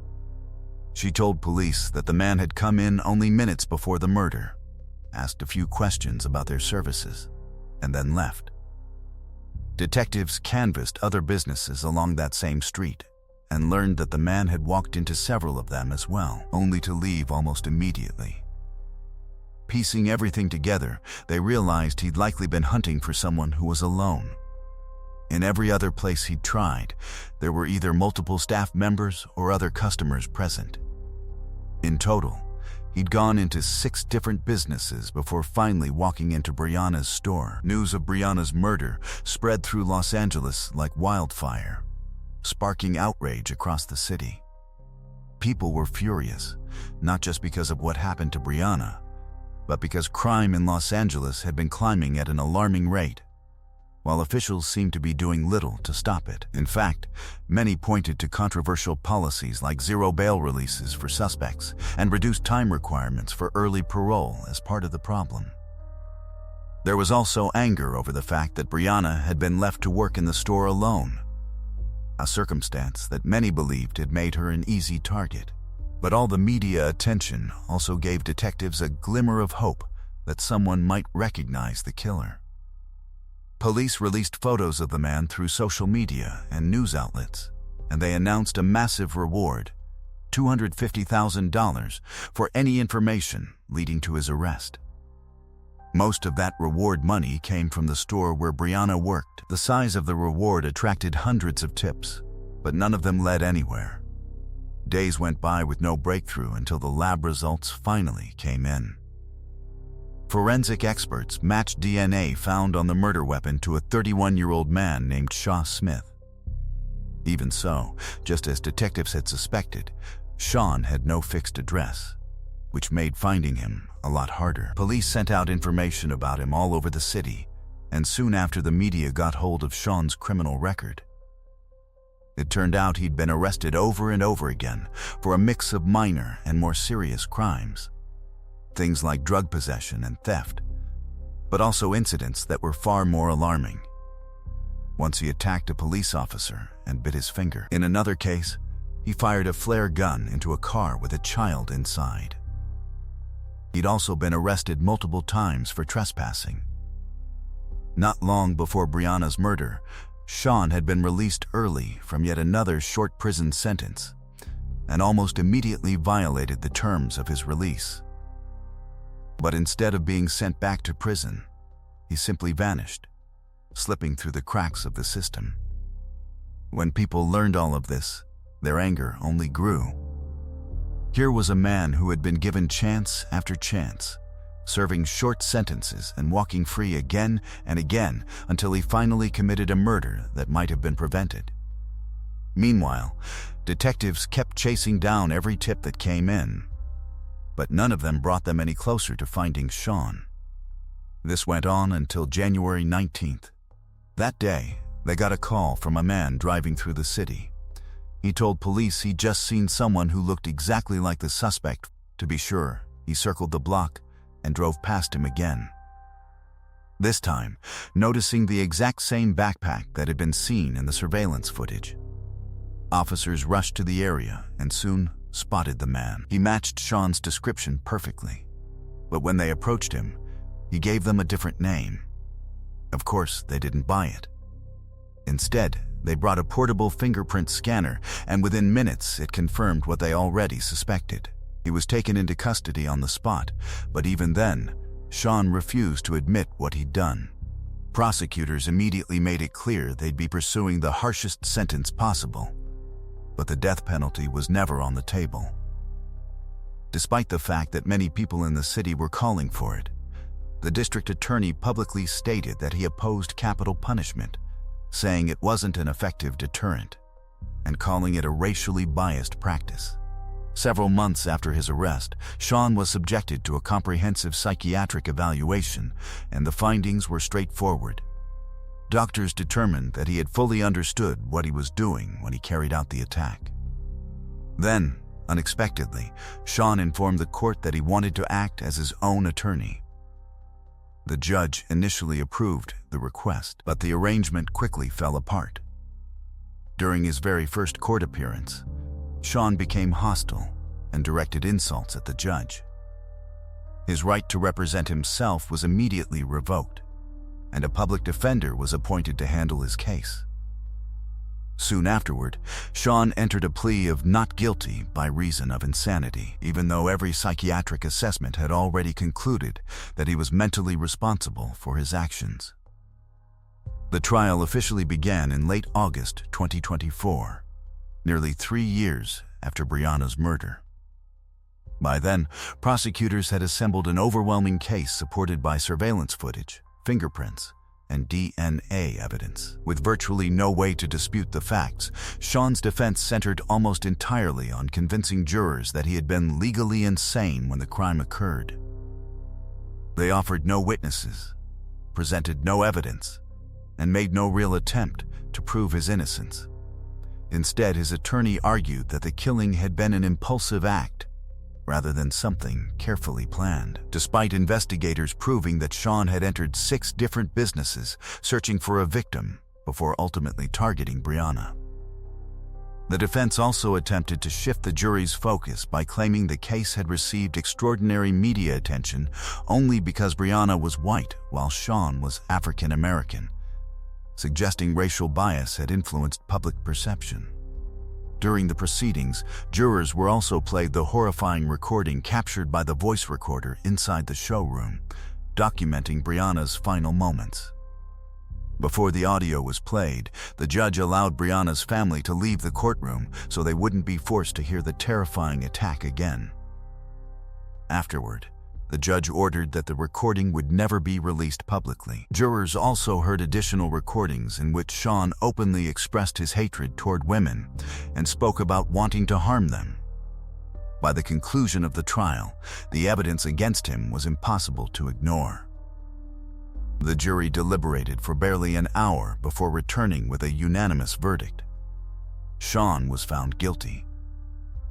A few months later, he appeared in court once more for sentencing. Multiple psychiatrists evaluated him again, and every one of them reached the same conclusion. He suffered from no serious mental illness that could justify or excuse the murder. The judge then introduced another devastating piece of evidence: recorded jail phone calls Sean had made while awaiting trial. In 3 separate conversations with friends and relatives, Sean openly admitted that his strategy was simply to pretend he was mentally ill, believing that doing so would land him in a psychiatric hospital for a few years before allowing him to walk free. He spoke confidently about the plan, seemingly forgetting that every jail call was being recorded. Those conversations erased any remaining doubt about his state of mind. The court ruled that Sean was fully competent and sentenced him to life in prison without the possibility of parole. However, there was one important detail. Under California's updated laws, even inmates sentenced to life without parole can, under certain circumstances, later petition for parole. Even so, the judge stated that he hoped every future request Sean ever filed would be rejected because of the extraordinary brutality of the crime. As for why he committed the murder, no definitive motive ever emerged during the trial. Based on the recordings recovered from his own voice recorder, investigators concluded that Sean harbored a deep hatred toward women and was determined to act on it. The fact that he entered 6 different businesses before attacking Brianna revealed one especially disturbing truth. His target wasn't Brianna specifically, he simply wanted any woman he could find. Sean was ultimately sent away to begin serving his sentence. But Brianna's story did not end with a verdict. Her case became another painful example of failures within the legal and correctional systems, where dangerous offenders can repeatedly avoid meaningful consequences and remain free despite posing an obvious risk to the public. Although the case sparked widespread outrage and renewed demands for reform, little has changed. Critics argue that California continues to maintain a lenient approach toward violent offenders, even after tragedies like this one. In the days following Brianna's death, hundreds of people gathered outside the furniture store where she was killed, creating a memorial covered with flowers, photographs, candles, and handwritten messages calling for justice, while urging city leaders to finally take meaningful action against the growing violence affecting their community. Let's move on to the next case. A young woman disappeared from her home in the middle of the night, leaving behind nearly everything she owned. When detectives began investigating, the case quickly took on the feel of a real-life nightmare. With every passing day, new and increasingly disturbing discoveries surfaced, slowly exposing a terrifying chain of events until the shocking truth finally came to light. Ellen Wake, or Ellie, was born on May 17, 1995, in Minneapolis, Minnesota. She later relocated with her parents and younger sister to Ohio, where the family settled in Westchester Township. From an early age, Ellie was known for her artistic personality. She loved turning ordinary objects into handmade crafts and decorations, and she had a unique sense of style, often wearing colorful, unconventional outfits that reflected her creativity. Nature was her escape. Whether she was climbing trees, relaxing in a hammock, or simply enjoying the peace and quiet outdoors, that was where she felt happiest. After graduating from high school, Ellie attended a nearby college and earned her cosmetology license.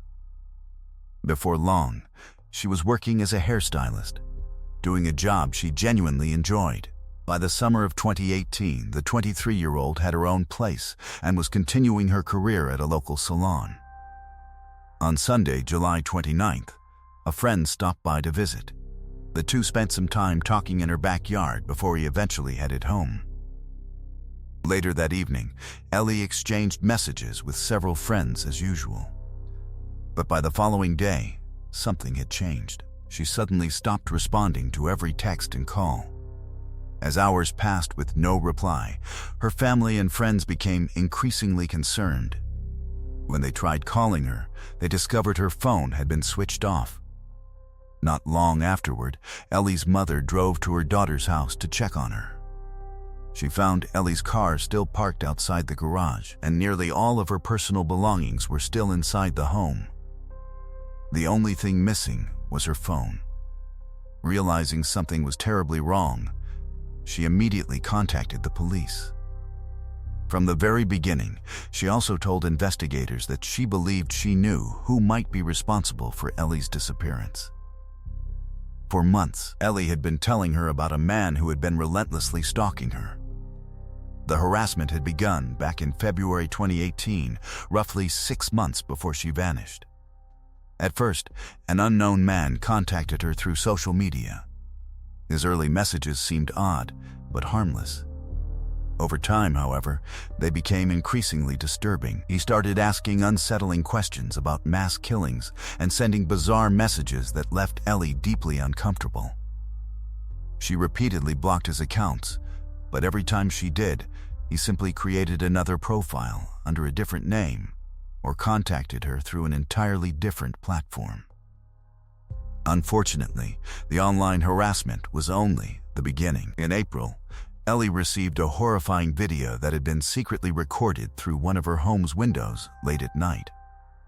The footage showed her sitting alone in her kitchen, quietly placing stickers into a scrapbook. Based on the camera angle, whoever recorded it had been standing less than a yard away from the window. Even more disturbing, the person filming was completely naked and sexually assaulting himself while secretly recording her. After that, he continued sending similar photos and videos taken from outside her home. Ellie was terrified. It became painfully clear that this wasn't just an online stalker.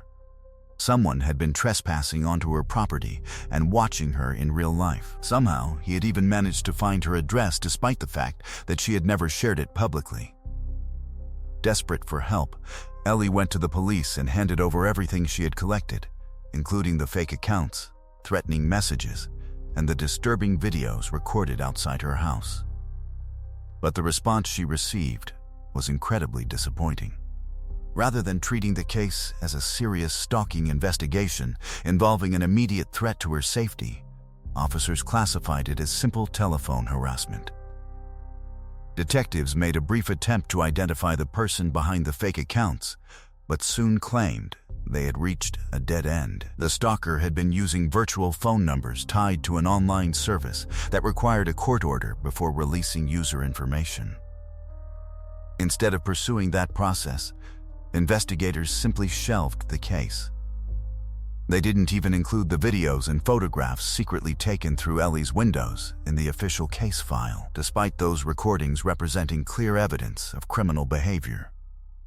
In the end, the only advice she received was to stay indoors after dark, keep her curtains closed, and perhaps consider taking a self-defense class.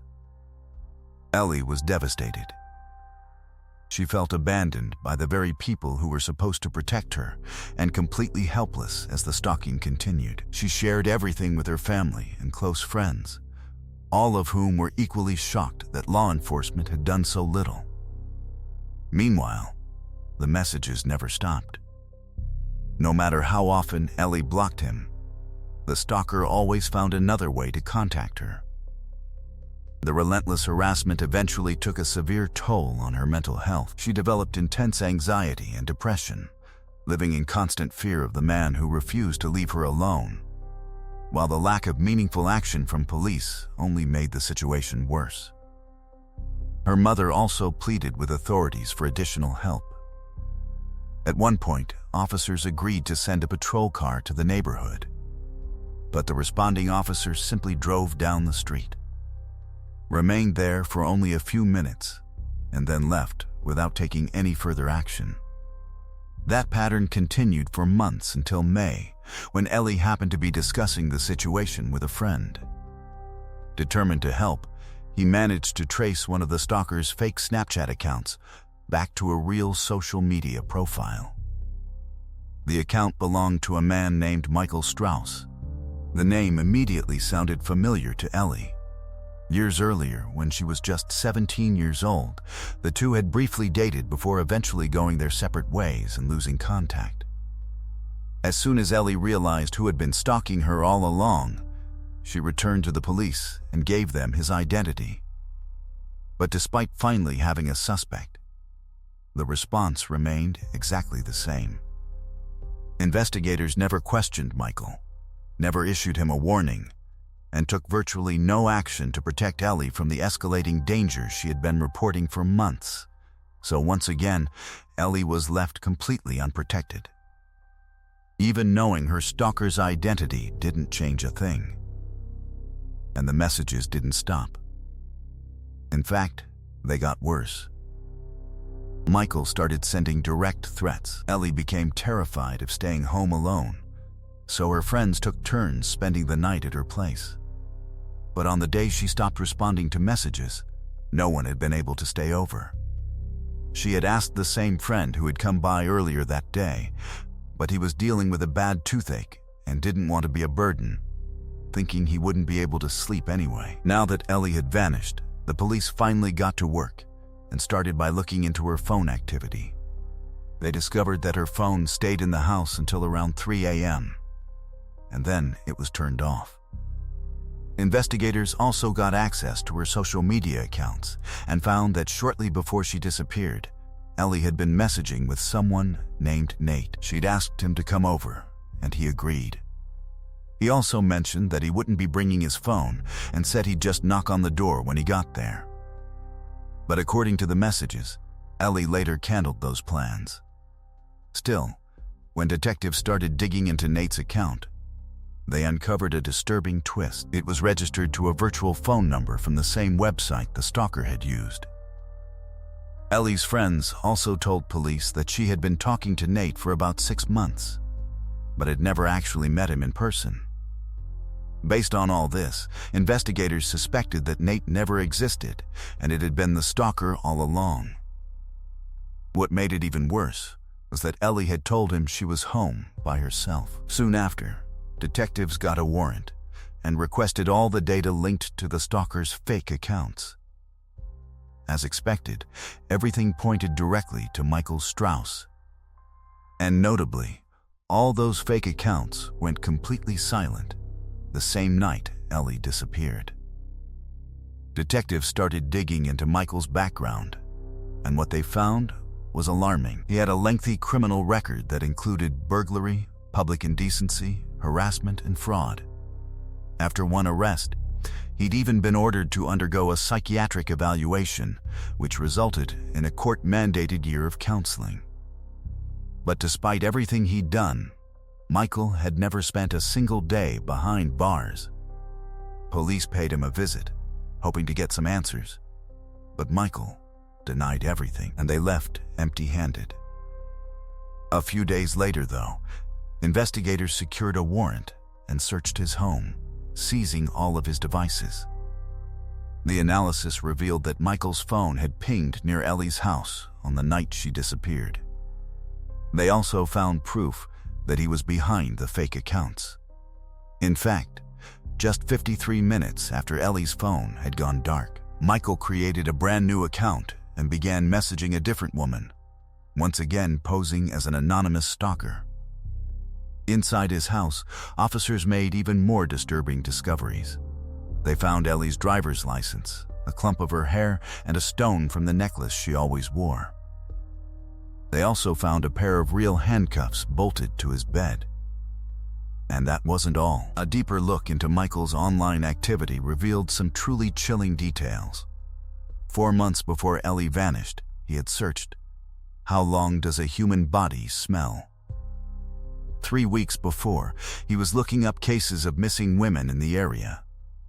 A week later, he Googled how to survive in prison. He also repeatedly searched for Ellie's social media profiles and checked out pages of local businesses near her home. Just 10 hours before she went missing, Michael read an article about a serial killer known as the Cincinnati Strangler. A few days later, he looked up another serial killer, then searched how to delete photos from iCloud. At that point, the evidence was overwhelming. Everything pointed to Michael's involvement in Ellie's disappearance, and detectives were almost certain she was no longer alive. But they still didn't know where her body was until they discovered something interesting. On Michael's phone, investigators also found a screenshot from Google Maps.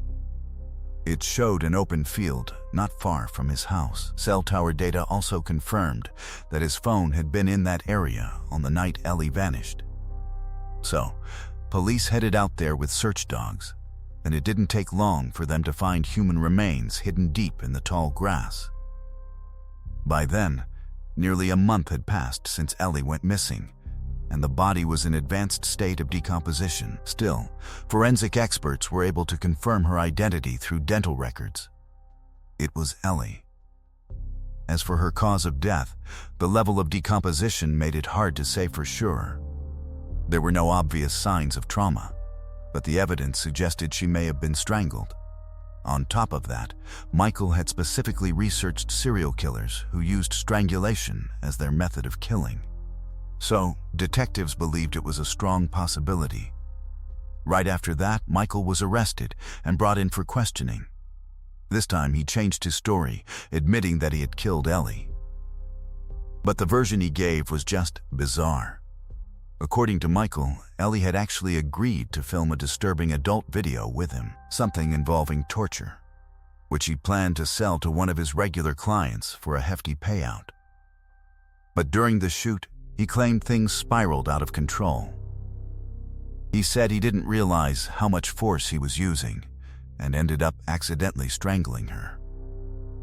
Michael also claimed that the entire thing was caught on camera. After realizing Ellie was dead, he said he watched the footage and then tossed the memory card. Naturally, detectives didn't believe a word of it. His story didn't match the facts. And with the mountain of evidence against him, prosecutors were already in a strong position to secure a conviction. Based on everything they'd gathered, the most likely scenario was that Michael lured Ellie out of her house, possibly by threatening her, and then brought her back to his place. Forensic experts confirmed that her wrists had been bound with zip ties. Once inside, Michael handcuffed her to his bed and killed her, then later dumped her body in a field near his home. But investigators still had another big question to answer. Could Michael be connected to any other crimes? Because aside from the overwhelming amount of evidence in Ellie's case, his devices revealed something else. Dozens of photos and videos of random women, most of them jogging in local parks or walking alone. In many of the clips, Michael was either secretly filming them from his car or following them on foot, with a hidden camera. When detectives asked about the footage, Michael didn't deny anything. He admitted he liked recording attractive women whenever he got the chance, but insisted he never actually hurt anyone. Still, the search history on his phone told a darker story. He looked up things like, "Where do women jog in Westchester?" and it also searched for news about attacks on female joggers in the area. Police started digging into other unsolved cases in the area, and soon came across one that closely matched Michael's pattern. About 6 months before Ellie's murder, a woman was attacked while jogging in a nearby town called Mason Knot, long before Ellie's disappearance. Another disturbing incident had taken place in the same area. A young woman reported that an unknown man had suddenly rushed up behind her and attempted to drag her into a wooded area. Thankfully, she fought back, broke free, and escaped before he could overpower her. As detectives investigated Michael, one detail immediately caught their attention. His internet search history showed that he had looked up that exact attempted abduction multiple times. Investigators strongly suspected he had been responsible. But without physical evidence tying him to the attack, there wasn't enough to file charges. Detectives also began exploring whether Michael could be connected to another unsolved case, the 2011 disappearance and murder of 21-year-old college student Caitlin Markham. Caitlin had vanished under strikingly similar circumstances, and her remains were discovered nearly 2 years later. For years, investigators had never identified a suspect, but Michael's name suddenly entered the conversation. As they dug deeper, detectives learned that Caitlin had once told friends she believed she was being stalked by an unknown man before she disappeared. Then, investigators uncovered an unexpected connection. On one of Michael's old social media profiles, they found a photograph taken at a music festival. Standing beside Michael in the picture was Caitlin's fiancé, proving that Michael at least knew someone extremely close to the victim. Even so, despite the suspicious connection, detectives still couldn't uncover enough evidence to directly link Michael to Caitlin's murder. While Michael remained behind bars awaiting trial for Ellie's death, another lead surfaced. One of his former cellmates approached investigators, claiming Michael had confessed to murdering another woman named Shell and said he had hidden her body near a river. Detectives followed up on the information, but despite their efforts, they were unable to locate any missing person or unsolved homicide matching the details provided by the inmate. As suspicious as the allegations were, nothing could be substantiated, and Michael was never formally charged with any crimes beyond Ellie's murder. When the case finally reached trial, prosecutors presented a compelling collection of evidence pointing directly at Michael. They argued that Ellie's killing was not a random tragedy or an accident, but a carefully planned crime carried out by a man who had stalked her for months. The defense, meanwhile, had little to counter the overwhelming evidence. Instead of challenging the facts, Michael's attorney attempted to shift blame onto Ellie herself. He told jurors that she had struggled with anxiety and depression and had been taking medication, suggesting that her prescriptions somehow contributed to her death. Prosecutors quickly dismantled that argument, reminding the jury that Ellie's medical history had absolutely nothing to do with the fact that she had been abducted from her own home and murdered. Even with an incredibly strong case, prosecutors ultimately decided to offer Michael a plea agreement. They may have been concerned that, without definitive forensic evidence such as DNA directly linking him to the killing, there was still a small chance a jury could fail to convict him. Roughly 2.5 years after Ellie's murder, Michael accepted the plea deal and formally pleaded guilty before the court. He appeared at the hearing with visible bruises, reportedly inflicted by fellow inmates while in custody, and delivered a brief statement. He claimed he had never intended to kill anyone, expressed regret for his actions, apologized to Ellie's family sitting in the courtroom, and even appeared to cry during his remarks. However, because of the agreement he accepted, the judge's sentencing options became far more limited. 6 of the original 9 charges had to be dismissed as part of the deal, significantly reducing the potential punishment. In the end, Michael received a life sentence with the possibility of parole after serving 17.5 years. While that outcome understandably angered many people, it does not mean he will automatically be released. Any future parole request must first be approved by the parole board, which has the authority to deny his release repeatedly for decades. In one of the most emotional moments of the sentencing hearing, even Michael's own mother addressed the court, urging the judge to impose the harshest punishment available for what her son had done. Although Michael was finally sent to prison, the conviction brought little peace to Ellie's loved ones. Those closest to her believed her death wasn't solely the result of Michael's actions. They also blamed the repeated failures of law enforcement, arguing that officers had numerous opportunities to intervene, investigate her complaints properly, and protect her before it was too late. Following widespread public criticism, the local police department opened an internal investigation into its handling of Ellie's stalking reports. Ultimately, the officer who originally took her complaint received a suspension, totaling just 40 hours without pay. One final update concerns Caitlin Markham's case, where Michael had briefly been considered a possible suspect. That mystery was finally solved in 2023, when investigators determined that Caitlin had actually been murdered by her own fiancé, who had managed to avoid suspicion for years. The fact that he was acquainted with Michael, and that both men ultimately turned out to be violent offenders, raises an unsettling question. Did they know about each other's crimes, or is it possible their connection went even deeper? While investigators have never found evidence proving they worked together, the coincidence remains deeply disturbing. Let's move on to the next case. A college student disappeared from a friend's house in the middle of the night, while everyone else slept just a room away. No one heard a scream, no one noticed anything unusual, and by the time morning arrived, she had simply vanished.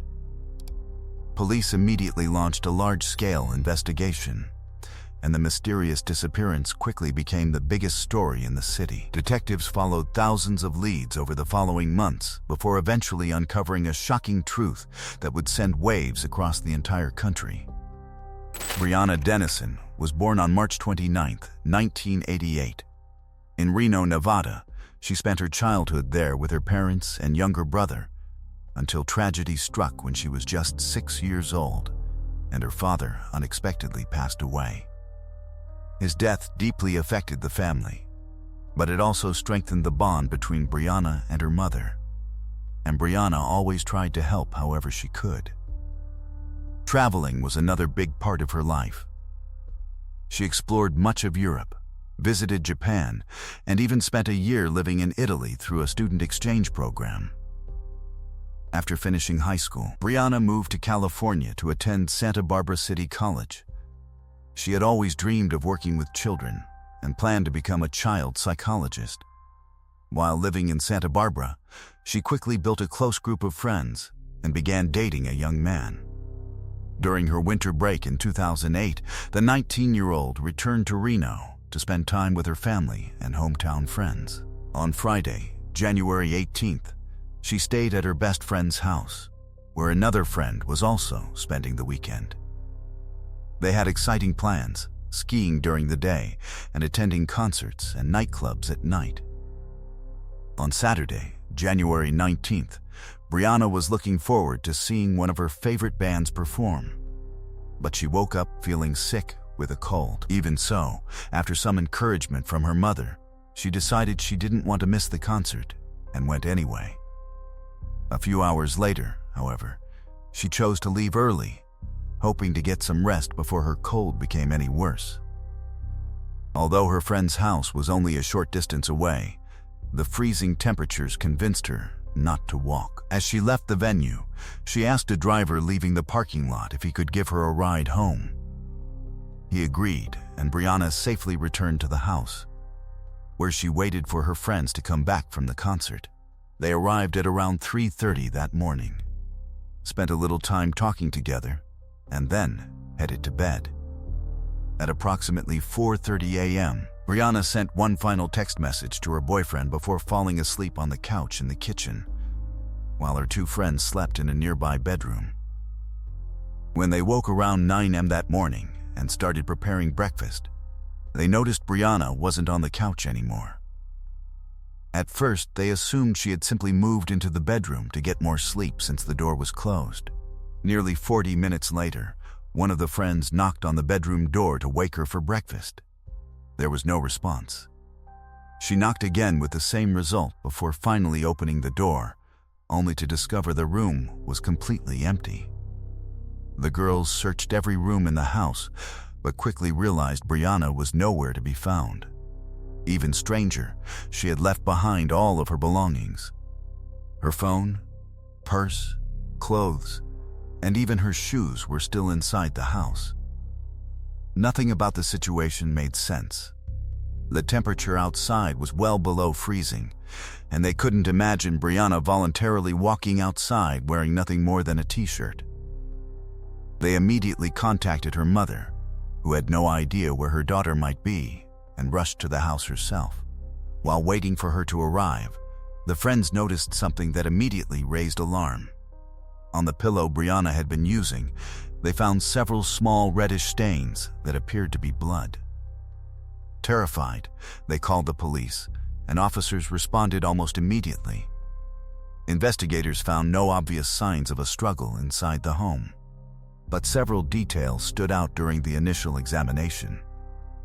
The blanket Brianna had been sleeping under had been tossed several feet away from the couch, and the stuffed teddy bear she had been using as an extra pillow had disappeared entirely. Detectives also confirmed there were no signs of forced entry. However, Brianna's friends explained that they never locked the front door, which happened to be located only a few feet from where Brianna had been sleeping. From the very beginning of the investigation, detectives believed she had most likely been abducted. It seemed almost impossible that she would willingly leave the house barefoot and wearing only a t-shirt in such bitterly cold weather. The bigger mystery was how someone could have taken her without waking the two other girls sleeping only a short distance away. As forensic specialists continued processing the scene, they developed a likely explanation. Laboratory testing confirmed that the blood found on the pillow belonged to Brianna. Investigators concluded that her attacker had probably forced the pillow over her face, preventing her from screaming loudly enough to alert anyone else inside the house. Crime scene technicians also collected DNA from the front door handle, discovering genetic material belonging to an unidentified man who was not listed in any criminal database. With very few additional clues left inside the house, investigators expanded the search, launching one of the largest missing person investigations the city had ever seen. They also began going door-to-door in the neighborhood, asking men to voluntarily provide DNA samples. Meanwhile, detectives dug into Brianna's phone and found a string of messages from her boyfriend. On the night she vanished, he had sent her multiple insults, and her friends said the two were on the verge of breaking up. Investigators briefly considered him a suspect until they confirmed he was in another state at the time and couldn't have been involved in the abduction. From the very first days, Brianna's disappearance became the biggest news story in the city, and soon it spread across the entire country. Her photo was plastered on billboards, and local media ran constant updates on the case. In total, police collected around 3,000 DNA samples from local residents. But the city's crime lab simply couldn't handle that kind of workload. Authorities turned to the public for help, quickly raising $150,000 to cover additional testing. Eventually, experts managed to process every single sample, but not one of them matched the DNA of the suspected abductor. Soon, the FBI joined the investigation, focusing their efforts on finding the suspect. Detectives first looked into the man who had given Brianna a ride home that night, suspecting he might have returned later to abduct her. After the media reported that police wanted to speak with him, the man came forward, provided a DNA sample, and presented a solid alibi, clearing him from their list of suspects. Another lead came from a man who lived directly across the street from Brianna's friend's house. He told police that he hadn't been sleeping that night and was sitting in his living room at around 5 a.m. He noticed a shadow pass in front of his window, followed by the sound of someone trying to open his front door. After several failed attempts, the noise stopped. At first, he didn't think much of it, assuming it was just someone drunk who had mistaken his house for their own. With each passing day, the search efforts grew. Volunteers joined the police. Helicopters scanned the area from above, and officers with search dogs combed through hard to reach places like forests, fields, and drainage ditches. But none of it led anywhere. Based on the evidence they had, detectives doubted this was the suspect's first crime. They began digging into the unsolved cases in Reno and soon found two incidents that caught their attention. In November 2007, just a few months before Brianna vanished, an unknown man attacked a 21-year-old college student. She was in a parking lot when he ran up, knocked her to the ground, pulled a gun, and assaulted her. He told her to keep quiet, but instead, she screamed at the top of her lungs. That seemed to scare him off, and he took off running, dropping a pack of condoms in the process. A month later, another attack happened. This time, the victim was a 22-year-old student standing outside her home when a man ran up from behind and covered her mouth and nose, causing her to lose consciousness. She woke up in the cab of a pickup truck. A few minutes later, the driver pulled over and sexually assaulted her, ordering her not to look at him the entire time. When he was done, he drove her back to her house and told her not to turn around as she walked to the door. She went straight to the police and gave a partial description. It was a white male, heavy set with tanned arms. She also described his pickup truck, adding one chilling detail. Inside, there was a child's shoe. There was another disturbing link between the two attacks. In both cases, the attacker took the victim's underwear with him. Investigators collected DNA from both women, and the samples matched each other. Now, detectives working Brianna's case requested a comparison with a sample from the door handle, and it came back as a match. This confirmed their worst fear. They were dealing with a serial predator who targeted women. Sexual assault. Once this information hit the news, another student came forward. She told police that one night someone had tried to break into her home, yanking on the front door handle so hard it actually bent, but whoever it was didn't manage to get inside. Using the description from the other two victims, police put together a composite sketch and a profile of the suspect.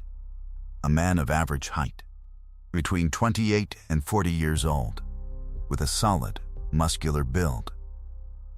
His portrait was sent out to local newspapers and TV stations, along with a public plea for help identifying him. Panic began to spread through Reno.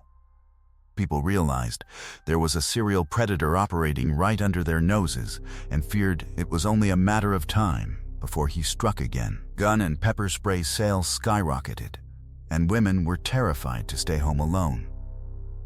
But even with the public's intense pressure, investigators still weren't any closer to making an arrest or finding Brianna. With each passing day, hope that she might be alive grew dimmer. Divers were sent to search the local river for her body, joined by hundreds of volunteers braving the freezing cold. Police also received over 5,000 tips, but not a single one brought them any closer to finding Brianna. This went on for almost a month until police finally got a call. On February 15th, a worker was heading out for his lunch break. To save some time, he decided to cut through an abandoned lot on his way to a cafe. As he walked, he spotted a discarded Christmas tree lying in a ditch and noticed a pair of socks sticking out from behind it. When he got closer, he saw what looked like a human figure. At first, he thought someone had dumped a mannequin, but it didn't take long for him to realize it was a body, and he immediately called police. Detectives sent the remains to the medical examiner to confirm the identity and determine the cause of death. The victim was completely naked except for socks, and lying next to the body were 2 pairs of women's underwear. The examiner confirmed it was Brianna. She had died from strangulation, and based on marks on her neck, the killer had used underwear to do it. According to the medical examiner, Brianna had been killed inside the house before her body was transported elsewhere. That meant investigators believed she died on the very night she disappeared. As for the underwear discovered at the scene, 1 pair belonged to Brianna's friend, who hadn't even realized it was missing. The second pair, however, belonged to neither Brianna nor anyone living in the house. Detectives concluded that the killer had intentionally left it behind as a disturbing message meant to mock investigators. The autopsy also confirmed that Brianna had been sexually assaulted, and forensic experts recovered male DNA from her body. As expected, the DNA perfectly matched the samples collected from the 2 previous attacks, as well as the unidentified DNA recovered from the home's front door handle. News that Brianna's body had been found devastated the entire community. For weeks, thousands of people had followed the case, desperately hoping she would eventually be found alive. In the months that followed, investigators worked tirelessly to identify the man responsible, but every promising lead eventually came to nothing. Hoping the public could provide the breakthrough they needed, detectives released additional details about the investigation, revealing that they believed the offender kept women's underwear as trophies from his victims. They hoped someone might recognize that behavior or recall something suspicious, but no meaningful tips ever came in. Gradually, the investigation slowed to a crawl. Even with dozens of detectives still assigned to the case, weeks turned into months, and it began to seem as though the killer had escaped justice. Then, on November 1st, nearly a year after Brianna's murder, everything changed. Police received an anonymous phone call from someone with potentially crucial information. The caller explained that sometime earlier, her friend had discovered women's underwear inside her boyfriend's pickup truck. When she confronted him about it, his explanation made little sense and immediately raised suspicion. The caller also revealed that shortly after Brianna's murder, the man had sold the pickup truck and suddenly left town. That individual was 27-year-old James Biela, and detectives immediately shifted their focus toward him. James was a former Marine who had received extensive martial arts training. At the time of Brianna's murder, he worked in construction and had spent considerable time on projects near the university, placing him in the same neighborhood where Brianna's friend lived. As investigators dug into his background, they uncovered a disturbing history of violence. His former girlfriend told police that James had physically assaulted her several times and had once nearly stabbed another man to death. In another incident, he had inexplicably broken a dog's leg for no apparent reason. Despite those alarming accusations, James had never been criminally charged, meaning law enforcement had never collected his DNA. Detectives soon learned that he had returned to Reno, prompting them to place him under constant surveillance. They also contacted him directly, saying they wanted to ask him a few questions. James agreed to meet without even asking why. During the interview, detectives questioned him about where he had been on the night Brianna disappeared. James claimed he had spent the evening with his girlfriend, but when investigators requested a DNA sample, he immediately refused. After the interview, detectives spoke with his former girlfriend, who completely dismantled his alibi. She confirmed that James had not been with her that night. Investigators also learned the couple shared a 4-year-old son. With the mother's permission, detectives collected a DNA sample from the child. When laboratory testing was completed, the results provided the breakthrough investigators had been waiting for. The unidentified DNA recovered from all 3 crime scenes was an almost perfect familial match to the little boy, indicating that the perpetrator had to be one of his immediate biological relatives. Armed with that evidence, detectives returned to James, this time placing him under arrest. He was charged in connection with all 3 attacks in which the same DNA profile had been recovered. Even then, James refused to admit responsibility. As he remained in jail awaiting trial, investigators continued strengthening their case. Interviews with his father revealed that James had struggled with serious drug addiction for years, one of the primary reasons he had eventually been discharged from the Marine Corps. Detectives also tracked down his former van, and forensic testing found fibers from its seat covers that perfectly matched fibers previously recovered from the clothing of another college student who had been kidnapped and later released. His former employer also provided investigators with another suspicious detail. According to him, James abruptly quit his construction job on the very day Brianna's body was discovered before leaving the state altogether.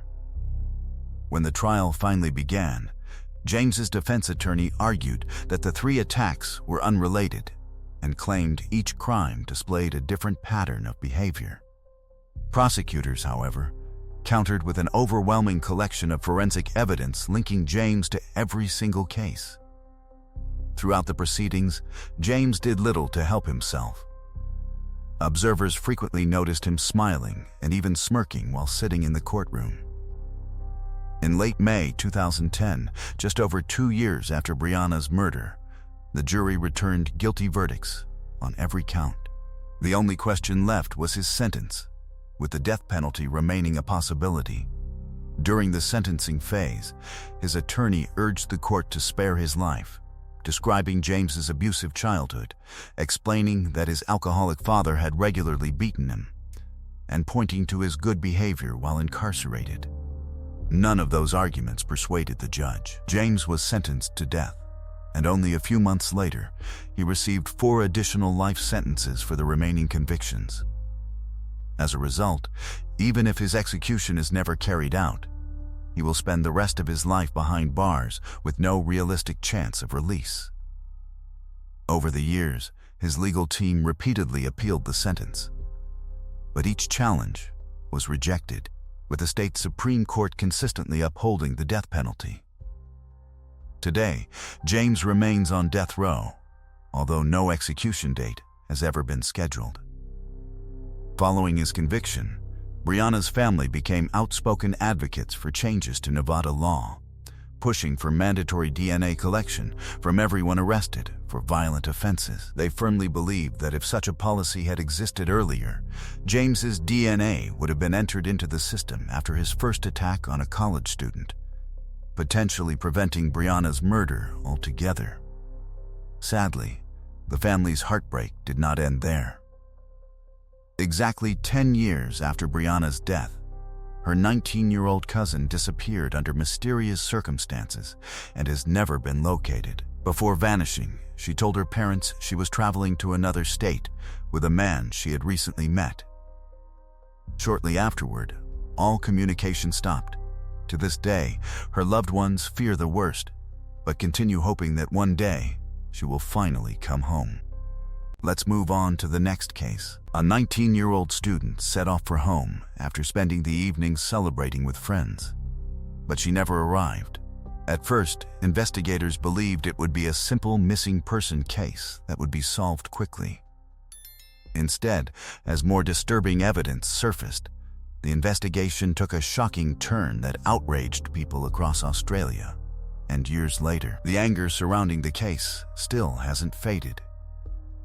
Audrey Griffin was born in Australia in 2005 and had been passionate about sports from a young age. She wasn't someone who played casually either.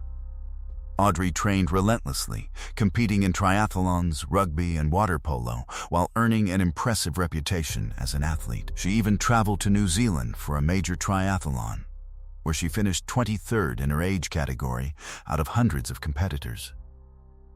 But Audrey wasn't defined only by her athletic achievements. She had a close-knit circle of friends who admired her positive attitude, determination, and genuinely caring personality. After graduating high school, she enrolled at the University of Technology, Sydney, to study marine biology. Around the same time, she also began planning a future in the military. Audrey wanted to serve her country and had set her sights on joining the Navy. By the end of her second year at university, she officially decided to enlist. At just 19 years old, before beginning military training, she traveled to spend time with her father and grandparents in the small town of Arena. Many of her friends also lived nearby, making it the perfect opportunity to say goodbye before starting the next chapter of her life. On March 21st, 2025, Audrey spent the day with family and visited her grandfather, who was recovering in the hospital. The following night, she met up with friends at a local bar for a farewell celebration organized before she left for military service. They enjoyed the evening together, and at around 2 in the morning, Audrey decided it was time to head home. She initially tried booking a taxi, but the app couldn't find a driver. Instead, she chose to begin walking toward her father's house, planning to reach the main highway and hail a cab from there. After saying goodbye to everyone, she disappeared into the night. About an hour later, her friends texted and called to make sure she had arrived safely, but she never answered. Although they were concerned, they assumed she had simply gone to sleep. The following morning, Audrey's mother, who was back in Sydney, checked her daughter's phone location through a tracking app, wanting to make sure she had gotten home safely. Instead, she saw Audrey's phone was still showing near a river that ran through town, nowhere close to her father's house. Alarmed, she immediately called Audrey's father, who confirmed she had never returned home. He mentioned Audrey had briefly considered staying with a friend, but after contacting that friend, they learned she wasn't there either. Realizing something was seriously wrong, Audrey's friends notified police and rushed to the area where her phone had last been located. While searching the riverbank, they discovered her purse and a hair clip. Around the same time, police officers and Audrey's father arrived and joined the search. Moments later, someone spotted something floating in the water. As they moved closer, their worst fears were confirmed. It was Audrey's body. Investigators sent her remains for an autopsy, and the initial conclusion was that she had accidentally drowned. Detectives believed she may have slipped into the shallow river in the darkness and been unable to escape. Given the late hour and the isolated location, they felt the explanation made sense. But Audrey's family and friends refused to accept it. Her mother insisted Audrey hadn't been drinking that evening and pointed out that an experienced swimmer who regularly trained in the ocean wouldn't simply drown in such shallow water.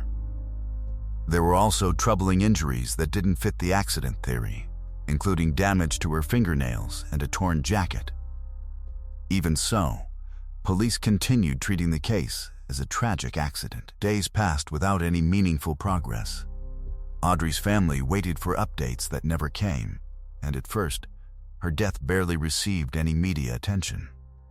Unwilling to sit back, her loved ones repeatedly searched the river themselves. 3 days after Audrey's death, one of her mother's friends discovered Audrey's phone partially buried in the mud beside a tree, sitting in an area that police had supposedly already searched. Her parents were furious, believing investigators had failed to properly examine the crime scene. Audrey's mother then took matters into her own hands, visiting businesses along the route Audrey had walked that night. To her surprise, none of the owners had even been interviewed by police. Unfortunately, no one had any information that could explain what had happened. Weeks continued to pass while Audrey's family pushed investigators to treat the case more seriously. Eventually, detectives agreed to launch a full investigation. Then, on April 17, nearly a month after Audrey's death, police released surveillance images of a man seen walking along Audrey's route that night. They stressed he wasn't officially considered a suspect, but said they wanted to identify and speak with him. The footage, however, was blurry, making it difficult to recognize his face. For several more days, there were no significant developments. Then, on April 21, investigators suddenly announced the arrest of a 53-year-old man named Adrian Torin in Sydney, charging him with Audrey's murder. After making the arrest, detectives explained how the investigation had changed. Initially convinced Audrey had drowned accidentally, they reopened the case after intense pressure from her family. By carefully reviewing CCTV footage, investigators noticed the same man following Audrey from camera to camera, remaining several hundred feet behind her. They also interviewed a nearby resident who reported hearing a piercing scream around 3 in the morning that lasted nearly a minute. At the time, he assumed it was the cry of a fox, which can sound surprisingly human, but after hearing about Audrey's death, he realized the scream may have come from her. Another witness, who had been walking his dog during the early morning hours, also came forward. He recalled passing a nervous, agitated man who immediately made him uncomfortable. When detectives compared his description to the CCTV footage, everything matched, including the man's clothing. At that point, investigators no longer believed Audrey's death had been an accident. A second forensic examination revealed scratches on her arms and injuries to her face consistent with an assault. Then came the breakthrough. Beneath Audrey's fingernails, forensic scientists recovered skin cells belonging to a man. DNA testing quickly identified the profile as Adrian Torin. Combined with Audrey's injuries, investigators concluded she had fought back before Torin likely held her underwater until she lost consciousness. Although the suspect was finally in custody, the case was far from over. In the days that followed, shocking details about Torin's history surfaced, triggering outrage across Australia. One person who wasn't surprised by his arrest was his ex-wife, Michelle. She revealed that she had been terrified of him for months because he repeatedly threatened to kill her. They married in 2020, and while he initially appeared kind and caring, his behavior changed dramatically after the wedding. Michelle said he frequently exploded into violent rages over minor issues, leaving her fearful for her safety. By early 2024, after Torin punched a hole in the wall just inches from her face during one of his outbursts, she finally left him and obtained a full restraining order. But within weeks, he violated it repeatedly, calling her 34 times and leaving 24 threatening voicemails filled with insults and death threats. He even claimed multiple times that he was on his way to her house. Michelle returned to police, but despite efforts to arrest him, officers were somehow unable to locate him for nearly 5 months while the threats continued. When police finally arrested him in January 2025, Michelle learned he had hidden an extensive criminal record throughout their relationship. His history included drunk driving, drug offenses, assaults, theft, fraud, and numerous other crimes. In 2019, he assaulted a former girlfriend and received a 20-month prison sentence, but served only 4 months before being released. Despite continuing to commit crimes afterward, he repeatedly avoided serious punishment. Even after violating Michelle's restraining order, the court chose not to send him to prison, instead placing him under what amounted to minimal supervision with virtually no meaningful restrictions. Torin walked free, and only 3 months later, Audrey was dead. Once those details became public, Australians were outraged. Many questioned how someone with such a violent history had repeatedly been allowed to remain free, ultimately giving him the opportunity to murder a 19-year-old woman. Public anger only intensified after learning it had taken investigators nearly a month to begin treating Audrey's death as a potential homicide. Audrey's mother later revealed even more troubling details. Following Torin's arrest, one of her friends remembered seeing him standing near the river exactly 5 days after Audrey's death, wearing the same clothes visible in the surveillance footage from the night of the murder. She also claimed detectives only reviewed the full CCTV footage after she personally demanded access to it, at which point they finally realized Audrey had been followed. Even after Torin's arrest, investigators made another baffling mistake. They informed Audrey's parents they believed they had arrested the killer. But when Audrey's mother asked whether he had admitted what he did, detectives responded that they hadn't questioned him yet, because he was asleep. Torin himself refused to confess after his arrest, but investigators had already obtained evidence that came remarkably close. Before taking him into custody, police had wiretapped his phone, capturing a conversation in which he admitted killing Audrey. During the call, he claimed something inside him had simply snapped and insisted he didn't understand why he had done it. Prosecutors believed they now had overwhelming evidence for a conviction, but then the case took one final, unexpected turn. Just 3 days after being arrested, Torin was found unconscious inside his jail cell. He was rushed to the hospital but later died. Early reports indicated he had taken his own life. For Audrey's family, it was another devastating blow. They wanted justice, but they also desperately wanted answers about why their daughter had been targeted. With Torin's death, those answers disappeared forever. Based on what he had told his friend, there may never have been a rational explanation at all. Torin had a long history of alcohol and drug abuse and may have been severely impaired that night. Michelle later revealed that on the very evening Audrey was killed, Torin had once again called her, threatening to murder her as well. With his death, the criminal case effectively came to an end. Although official investigations into the circumstances surrounding both Audrey's murder and Torin's death continue. Audrey's case sparked nationwide outrage, not only because a dangerous repeat offender had repeatedly slipped through the justice system, but also because investigators failed to properly investigate her death until nearly a month later. Many Australians were equally disturbed by another statistic.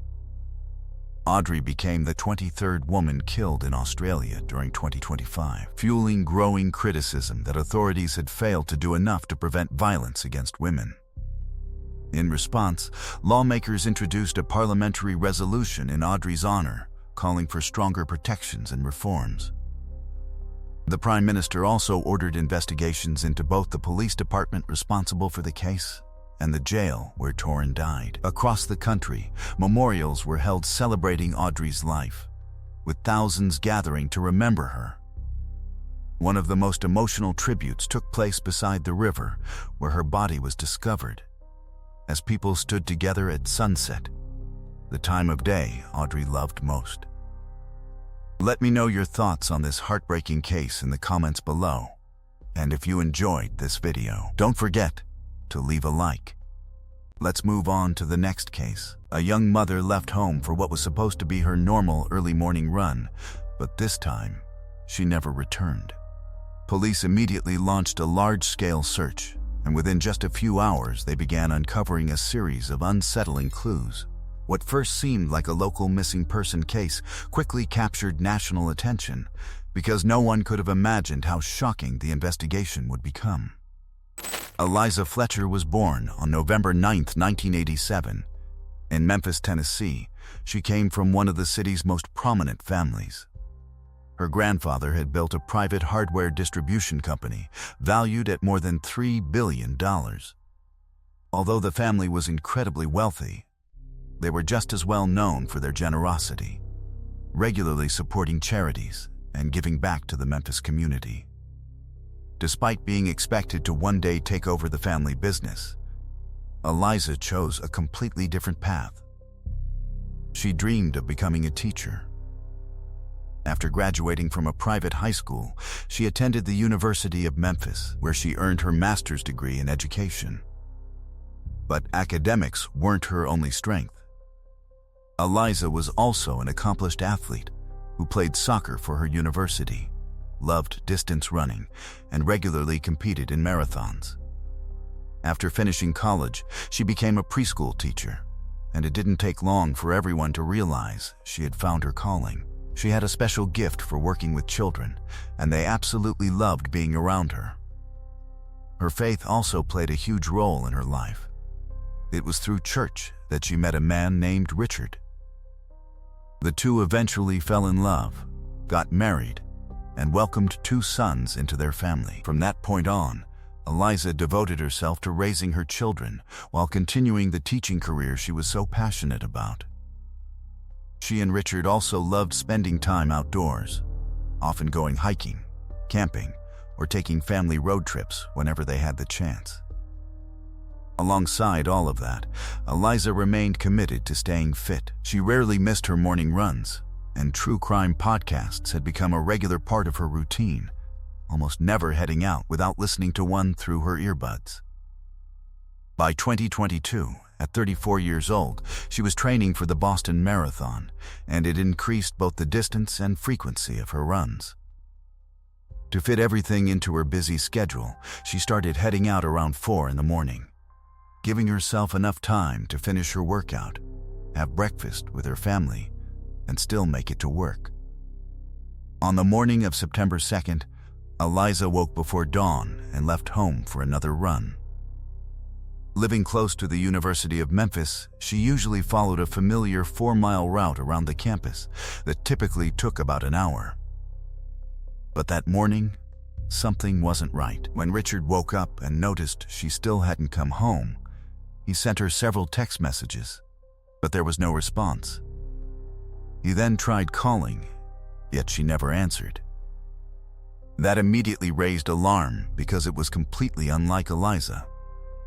She was scheduled to work an early shift and was known for being dependable, so Richard didn't hesitate. Around 7 in the morning, he reported her missing to police. Detectives responded immediately. Based on everything they knew, it didn't appear that Eliza had chosen to disappear. According to Richard, she had only taken her phone and a water bottle, suggesting she had planned to return home right after her run. Since she regularly ran near the university, officers contacted school officials and asked them to warn students in case there was a potential threat in the area. Because Eliza's family was so well known throughout Memphis, news of her disappearance spread rapidly. Local news stations covered the story almost instantly, and speculation quickly began circulating across the city. As often happens in missing person investigations, many people questioned whether her husband could somehow be involved. Viewers carefully analyzed his interviews, looking for anything suspicious. But from the very beginning, investigators found no evidence pointing toward Richard. Everything indicated he had remained at home after Eliza left that morning. While officers searched the surrounding area, detectives gathered surveillance footage from cameras along her regular route. At first, the recordings showed nothing unusual, with Eliza jogging exactly as she always did. But then investigators reviewed footage from a camera positioned near the university, and what they witnessed was horrifying. At approximately 4:20 in the morning, Eliza ran past a parked SUV. Moments later, a man suddenly got out of the vehicle, chased after her. A brief struggle followed, and he forced her into the SUV before speeding away. The car stayed there for another 4 minutes before driving off with Eliza inside. Now that investigators knew they were dealing with a kidnapping, the case kicked into high gear. More resources were brought in, and the priority was clear: find Eliza alive. The suspect had been caught on camera, but the footage was grainy and didn't give them much to work with. Same with the license plate. It was too blurry to read. Still, detectives did notice something interesting. Reviewing footage from other cameras, they saw the same SUV drive past Eliza just minutes before the abduction. Even earlier, about 20 minutes before it happened, the car had been circling the area near the university. It looks like the driver was deliberately hunting for someone. Once he spotted Eliza, he parked up ahead and waited for her to run past. Police shared the footage with local media, hoping someone might recognize the man.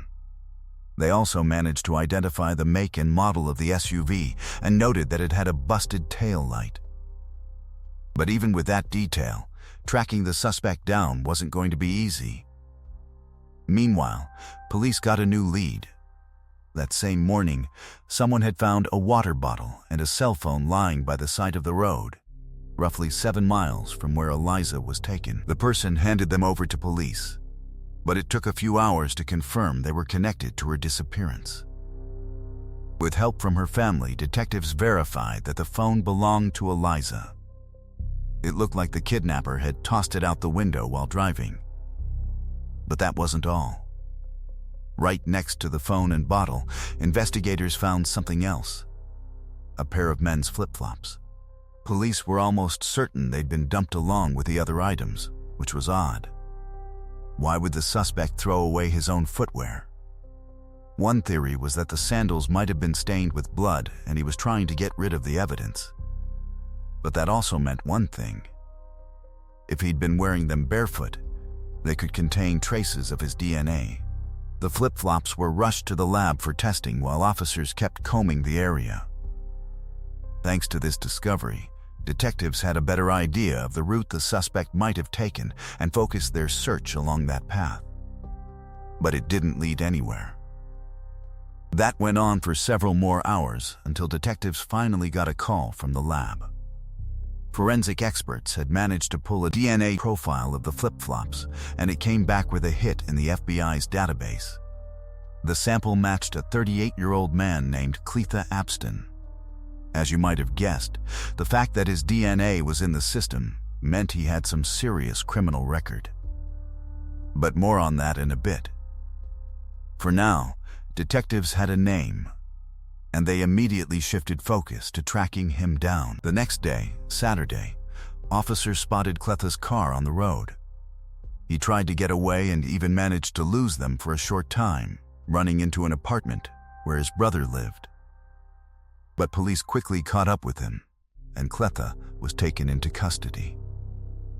Cletha was brought in for questioning right away, but he denied everything. He claimed he had nothing to do with the abduction and said he didn't even understand why he'd been arrested.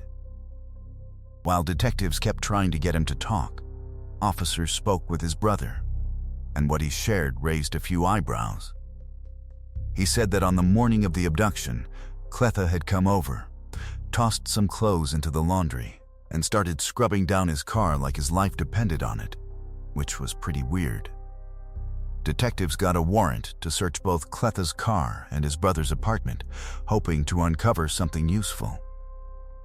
The apartment didn't turn up anything related to the case, but police did arrest the brother anyway after finding illegal weapons and drugs inside. As for the car, forensic texts found traces of blood and testing confirmed it belonged to Eliza. But even then, Clay stuck to his story. He kept claiming he was innocent and refused to say what had happened to her. So once again, detectives were left with more questions than answers. They still held out hope that Eliza might be found alive, but with each passing hour, that hope was slipping further and further away. The search continued through Monday until later that evening when detectives got a call from one of the search teams. A woman's body had been found in a patch of tall grass on an abandoned property just a few hundred yards from where Eliza's phone had been recovered. Investigators were almost certain it was her, but they had to wait until the next day for official confirmation before making an announcement. The medical examiner later confirmed that the victim had multiple scrapes and abrasions, and the cause of death was a gunshot wound to the head. Her shorts were missing when the body was found, though police later discovered them in a nearby trash bin. Still, investigators didn't publicly confirm whether there had been a sexual assault. Even though Cletha continued to deny everything, the evidence was overwhelming, and eventually he was officially charged with first-degree murder. Given how closely the public had followed the case, and how widely it was covered in the media, the confirmation of Eliza's death sparked a wave of anger and heartbreak across Memphis. But what came next turned that outrage into full-on fury because details of Cletha's criminal past had just come to light. He first came to the attention of police when he was just 11 years old. That's when he was sent to juvenile detention for robbery. But that was only the beginning. Between the ages of 11 and 16, Cletha was arrested 16 more times for everything from petty theft to illegal gun possession, assault, and gang activity. At 16, he ended up behind bars again, this time for sexually assaulting a man. He served 6 months in juvenile detention, then was released into his mother's custody. But just 2 weeks later, he was arrested yet again. That time, he kidnapped a well-known attorney at gunpoint. He forced the man into his car and drove around looking for an ATM. When he took him out to withdraw money, the attorney started yelling for help, and Cletha was arrested. Even though he was just 16, the court tried him as an adult and sentenced him to 24 years in prison. He served 20 of those years before being granted early release in November 2020. And that meant, if he'd served his full sentence, he never would have had the chance to go after Eliza or anyone else. When news of Cleotha's case spread, a woman named Alicia came forward with a story that ignited widespread anger toward law enforcement. She explained that she had met Cleotha through a dating app during the summer of 2021, and after talking for several weeks, he invited her out on a date. That evening, he asked her to pick him up and provided an address. But when Alicia arrived, he invited her inside, and she immediately realized something was wrong. The building was abandoned, and it was obvious that no one actually lived there. Investigators would later discover that this was the very same abandoned property where Eliza's body was eventually found. Once inside, Cleotha suddenly pulled out a gun and forced Alicia back into her own car, where he sexually assaulted her. At the time, Alicia was 4 months pregnant, and she pleaded with him, hoping he would stop after learning that.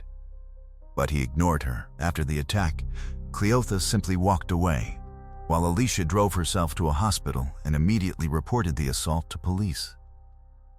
Detectives collected DNA evidence, and Alicia handed over his dating profile, which included his full name, photograph, and phone number. At that point, it raises an obvious question. If this attack happened more than a year before Eliza's kidnapping, and investigators already had Cleotha's DNA along with enough information to identify him, why was he still free? The answer was both simple and deeply frustrating. The investigation was never properly completed. Despite having his DNA, identity, photograph, and contact information, detectives failed to finish the paperwork and move the case forward. Even more shocking, DNA collected from Alicia's assault wasn't uploaded into the FBI database until after Eliza had already been murdered. As public outrage grew, the police department defended itself by saying the agency was dealing with staffing shortages and the case simply wasn't prioritized. In the end, the system failed Eliza twice.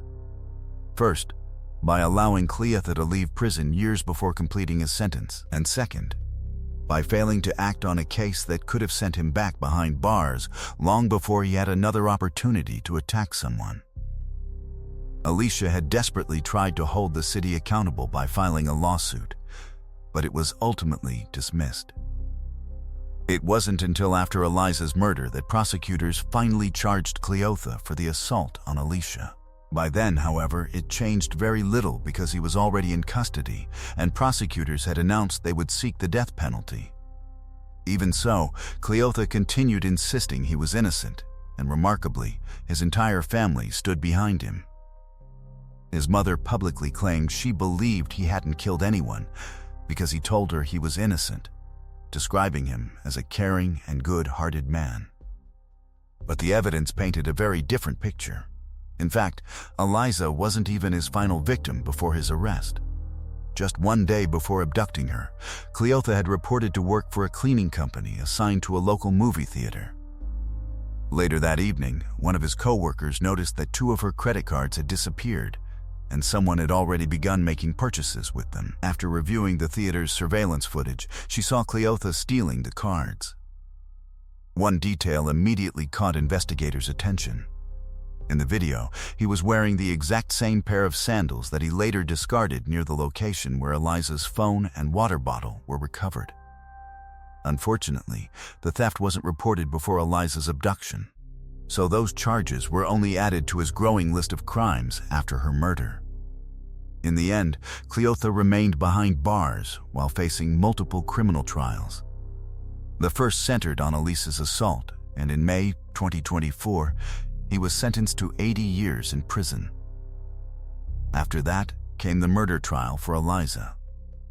Prosecutors initially pursued the death penalty, but eventually offered him a plea agreement. If he admitted guilt, he would receive life in prison without the possibility of parole instead of facing execution. After weighing his options, Cleotha accepted the deal. In October 2024, he was formally sentenced, ensuring he would spend the rest of his life in prison. Although he escaped the death penalty, he will never again have the opportunity to harm another person. Ultimately, the case became another painful reminder of how early release policies and years of investigative inaction allowed a dangerous repeat offender to remain free and continue committing violent crimes. Despite numerous warning signs that should have kept him behind bars, the community chose to honor Eliza's memory in a different way. Thousands of people gathered to run the same route where she had been abducted, completing the journey that she was never able to finish. Let me know your thoughts on this case in the comments below, and if you enjoyed this video, don't forget to leave a like. Let's move on to the next case. A devoted single mother of two vanished without a trace under highly suspicious circumstances, leaving behind a series of unusual text messages that immediately made her family fear something was terribly wrong. Police wasted no time opening an investigation, but as detectives uncovered more contradictions, the mystery became increasingly complex. What first appeared to be a routine missing persons case quickly transformed into one of the most shocking criminal investigations the United Kingdom had seen in years. Katie Kenyon was born in 1983 in Burnley, England, where she grew up with her two sisters. The three shared an incredibly close relationship, and from a young age, Katie was known for her warm heart and selfless nature. She was always the first person to offer help whenever someone needed it. As she got older, Katie married and became the mother of two children, a son and a daughter. But after her marriage came to an end, she found herself raising them alone. Money was often tight. Working as a social care worker, she earned just enough to get by. Yet despite the constant financial pressure, Katie always made sure her children were cared for and never went without. On the morning of April 22nd, 2022, Katie went through her normal routine, getting the kids ready before sending them off to school. Then, around midday, her mother received a text message that instantly felt wrong. Katie claimed she needed to step away for a while to focus on her mental health. Alarmed, her mother immediately tried calling, but every attempt went straight to voicemail. She knew Katie had struggled with anxiety for years, but walking away from her children without any warning was completely unlike her. She quickly contacted Katie's sisters, and none of them believed the message was genuine. They rushed to Katie's home, where they noticed her car was missing. Using a spare key, they went inside and found almost all of Katie's belongings exactly where she had left them. Aside from her handbag and mobile phone, everything else was still there. The situation simply didn't make sense. Later that afternoon, Katie's children returned home from school and revealed they had also received messages from their mother. In those texts, Katie claimed she needed treatment so she could become a better mother, and asked them to contact their father to look after them while she was gone. The family became even more convinced something wasn't right. The wording sounded nothing like Katie, and one particular detail immediately stood out. In every message, the word "while" had been misspelled, even though Katie was known for writing carefully and rarely making spelling mistakes. Then, Katie's son mentioned something even stranger. He had received a message on social media from Andrew, Katie's former boyfriend. Andrew claimed Katie had admitted herself to a clinic and asked him to take care of her dog until she returned. To Katie's family, the explanation made very little sense. Katie and Andy had shared an unstable relationship for years, constantly breaking up and reconciling, but as far as anyone knew, they were no longer together. It seemed odd that Katie would supposedly confide in Andy while saying nothing directly to her own family. Even more confusing, Katie had mentioned Andy in the messages sent to her children, saying that if their father couldn't care for them, Andy would. One of Katie's sisters eventually managed to reach Andy by phone. He claimed he hadn't seen Katie since the previous day because he had been working all morning. According to him, around 2 in the afternoon, Katie texted saying she planned to leave her car outside his house, posting the keys and her bank card through his letterbox. Andy explained that Katie owed him roughly £6,000 after he had previously paid for treatment related to her anxiety, and he believed leaving the car was simply her way of settling the debt before checking herself into a clinic. He insisted nothing about the messages had seemed suspicious. Katie's sister wasn't convinced. She and her boyfriend drove straight to Andy's house. Sitting outside was Katie's car, and through the windows they could clearly see her handbag and several other personal belongings still inside. Their suspicions only grew stronger. They repeatedly knocked on Andy's door, hoping to speak with him in person. But he refused to come outside and instead told them to leave. Katie's sister couldn't understand why he showed so little concern about her disappearance, or why he seemed so unwilling to cooperate. Eventually, her boyfriend threatened to force the door open, prompting Andy to call the police himself. When officers arrived, Katie's sister explained why the family believed Katie would never willingly abandon her children, and pointed out that her vehicle was still sitting outside with all her possessions inside. Police then spoke with Andy, who repeated exactly the same story he had already given over the phone. He even allowed officers to search both his house and his work van, but investigators found nothing immediately suspicious. Although they left without making an arrest, detectives officially opened a missing persons investigation. They contacted hospitals and mental health facilities throughout the area, hoping Katie had voluntarily admitted herself somewhere. But none of them had any record of her. The following morning, investigators began piecing together Katie's final movements, naturally focusing on Andy's house, where her car had been discovered. Detectives soon located surveillance cameras nearby and reviewed footage recorded over the previous 2 days. Video captured on April 21 showed Katie arriving at Andy's home, smiling, kissing him, and climbing into his van. At first glance, everything appeared perfectly normal. But footage from the following morning told an entirely different story. At approximately 9:20 in the morning, despite Andy claiming he had been at work when Katie supposedly dropped off her car, surveillance clearly showed Katie arriving in her own vehicle before getting into the passenger seat of Andy's van, with Andy himself driving.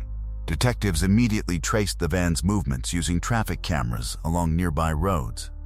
The vehicle briefly stopped at a McDonald's before continuing toward a secluded wooded area. Eventually, it disappeared from surveillance for nearly an hour. When it finally appeared again, only Andy remained inside. Katie was nowhere to be seen. Investigators then turned their attention to Katie's mobile phone records, hoping the digital evidence would reveal what happened after the van disappeared. Her phone initially connected to towers near her home before moving toward Andy's neighborhood. From there, its movements matched the exact route taken by Andy's van. However, the data revealed something crucial. Katie's phone traveled back inside the van after Andy left the forest alone. Katie herself never returned. Detectives also discovered that the suspicious text messages sent to Katie's family had all been transmitted after Andy arrived back at his house. Phone records showed they originated from there, directly contradicting his entire story. Armed with that evidence, police returned to Andy's home. The moment they stepped inside, something immediately caught their attention.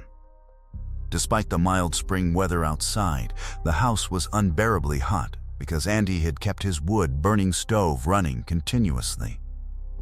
Detectives immediately suspected he had used it to destroy evidence. Although only ashes remained, they arrested Andy and brought him in for questioning. Surprisingly, he remained calm throughout the interview, insisting Katie had voluntarily checked herself into a clinic. When detectives challenged him with inconsistencies, he stopped answering questions altogether and demanded a lawyer. With few other options, investigators launched an enormous search operation across the forest, where Katie's phone last registered before Andy returned alone. The search covered nearly 25 square miles of difficult terrain. Officers from multiple agencies joined the effort, supported by helicopters, thermal imaging equipment, drones, divers, specialist search teams, and countless volunteers. It became one of the largest searches the town had ever seen. Even so, the area proved too vast to search effectively until police received an important tip.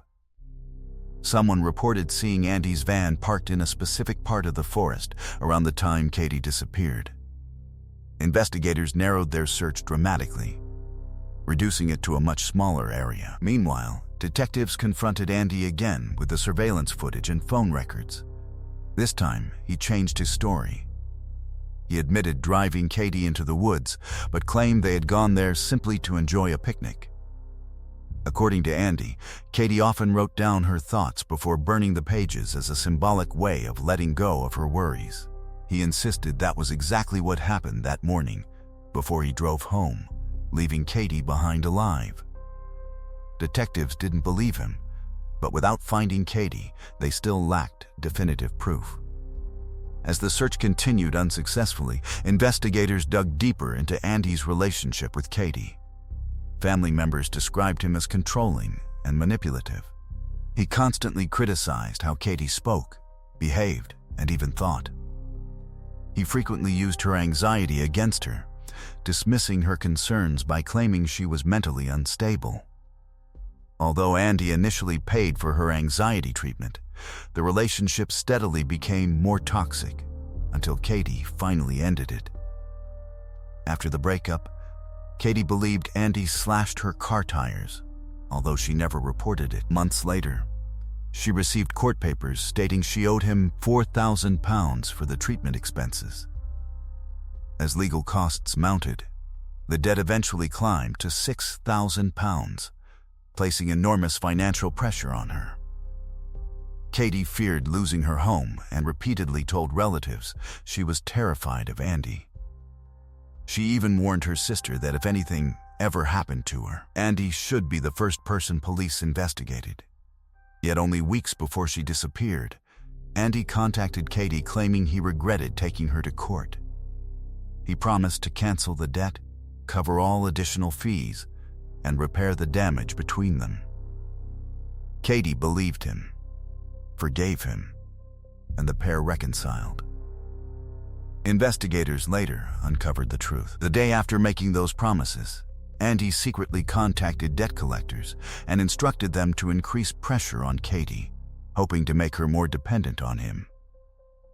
Weeks later, he falsely claimed Katie had assaulted him and urged collectors to pursue the debt even more aggressively. Whenever Katie became frightened, Andy reassured her everything was under control, while simultaneously convincing her she was overreacting because of her anxiety. Detectives soon realized they were dealing with an extremely manipulative individual who had spent years psychologically controlling the people around him. Friends and acquaintances confirmed the same pattern of behavior. Even so, police still had no idea where Katie was. Then investigators received another breakthrough. A local resident reported that the morning after Katie disappeared, Andy unexpectedly visited his home asking a bizarre question about when garbage bins in the area were last emptied. Officers immediately searched the nearby trash and made a horrifying discovery. Inside one garbage bag were Katie's blood-stained sandals. DNA testing confirmed the blood belonged to her. At that point, investigators officially charged Andy with murder, although Katie's body was still missing. After being charged, Andy once again changed his story. This time, he claimed the picnic had ended in a tragic accident. According to him, Katie jokingly challenged him to throw a hatchet at a soft drink can she was holding. He insisted she unexpectedly leaned forward just as he threw it, causing the hatchet to strike her in the back of the head. Detectives rejected the explanation immediately, but Andy finally revealed where he claimed to have buried her body. He said panic set in after the accident because there was no phone signal, so instead of seeking help, he buried Katie in a shallow grave, marked the location with a plastic bag tied to a stick, and planned to return later. He also admitted burning Katie's phone and several personal belongings in his fireplace before throwing the remains into a garbage bin. When forensic specialists searched Andy's house again, they discovered traces of Katie's blood inside his washing machine. Search teams focused on locating the plastic bag marker, but still couldn't locate the grave. Meanwhile, detectives uncovered even more disturbing evidence. Andy had been secretly communicating with numerous women through dating websites and was actively pursuing another relationship. He even told one woman he owned multiple properties and discussed moving to Scotland with her. But investigators made an even bigger discovery after analyzing his phone records. GPS data showed that the day before Katie disappeared, Andy drove to his parents' house, borrowed a shovel, turned off his phone for nearly 90 minutes, and traveled into the exact same forest. Detectives concluded he had likely dug Katie's grave before killing her. Digital evidence also revealed that after murdering Katie, Andy used her phone to send messages to her family while texting another girlfriend from his own phone to cancel their date. Inside his Notes app, investigators found draft versions of every fake message Katie supposedly sent. Forensic analysis showed Andy had been editing those drafts for weeks, carefully copying Katie's writing style. Even the same misspelling of the word while appeared throughout the drafts. More importantly, investigators discovered those notes had been created over a month before Katie's disappearance, proving beyond any doubt that the murder had been meticulously planned. When detectives confronted Andy about visiting the forest the previous day, he claimed he had only been walking his dog. Search teams eventually located the plastic bag tied to a stick, but still couldn't identify the grave itself. Finally, investigators brought Andy back to the forest and ordered him to point out the burial site. He led them directly to a location search teams had already examined several times. The burial site blended seamlessly into the surrounding forest. The ground looked completely untouched, with no disturbed soil or any visible indication that someone had dug there. Officers later admitted they never would have located it without Andy leading them directly to the spot. As forensic investigators carefully began excavating the area, they eventually uncovered Katie's body.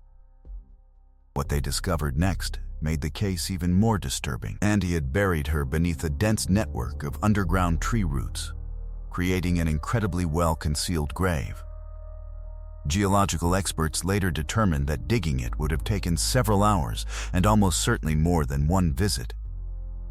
Andy had even removed and replaced the layers of soil in the exact order they originally lay, making the grave appear completely natural. When forensic pathologists carried out Katie's autopsy, Andy's version of events immediately fell apart. His claim that her death had been caused by a single accidental blow wasn't even close to the truth. Katie had been struck 12 separate times in the head with a hatchet. At that point, detectives had no remaining doubts. This wasn't a tragic accident, it was a deliberate, carefully planned murder. With the overwhelming evidence now in hand, prosecutors began preparing for trial, although one major question still remained unanswered. What was the motive? Investigators believed Andy had never accepted the end of their relationship. After Katie left him, his wounded ego and growing resentment slowly turned into obsession and eventually into murder. When the trial opened in November 2022, Andy initially pleaded not guilty, but only 3 days into the proceedings, he unexpectedly changed his plea and admitted to killing Katie. Although he accepted responsibility, he never gave Katie's family the explanation they had spent months searching for. Even so, his guilty plea secured a conviction. The judge sentenced Andy to life imprisonment, ordering that he serve a minimum of 32 years before becoming eligible for parole, and describing him as an extremely dangerous individual.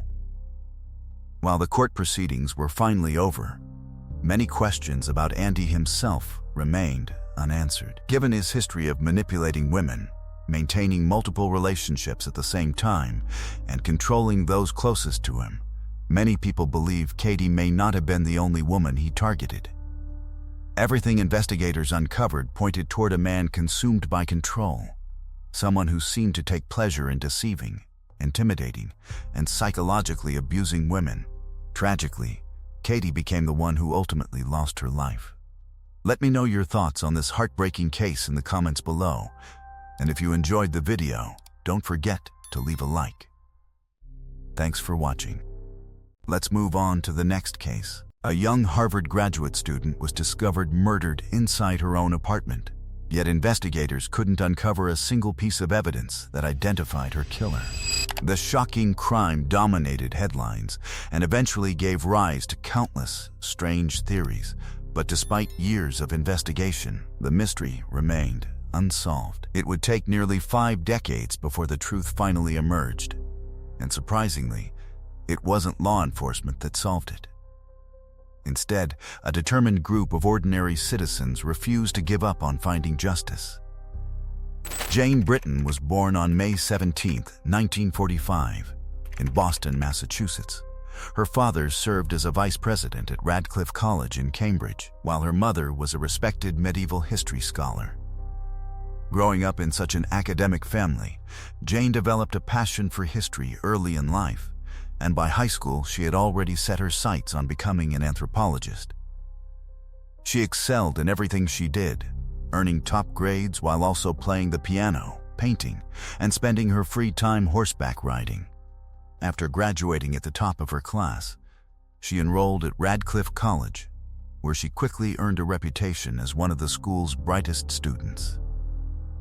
Her dedication eventually secured her admission into Harvard University's graduate anthropology program, where she began working toward a PhD. During her second year, she traveled to Iran to participate in an archaeological excavation led by a prominent professor. Jane impressed everyone with her work and even helped uncover several significant findings.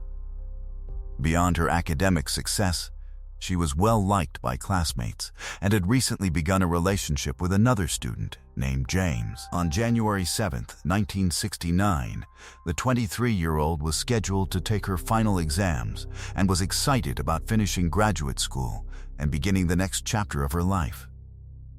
But that morning, she never arrived. James immediately sensed something was wrong.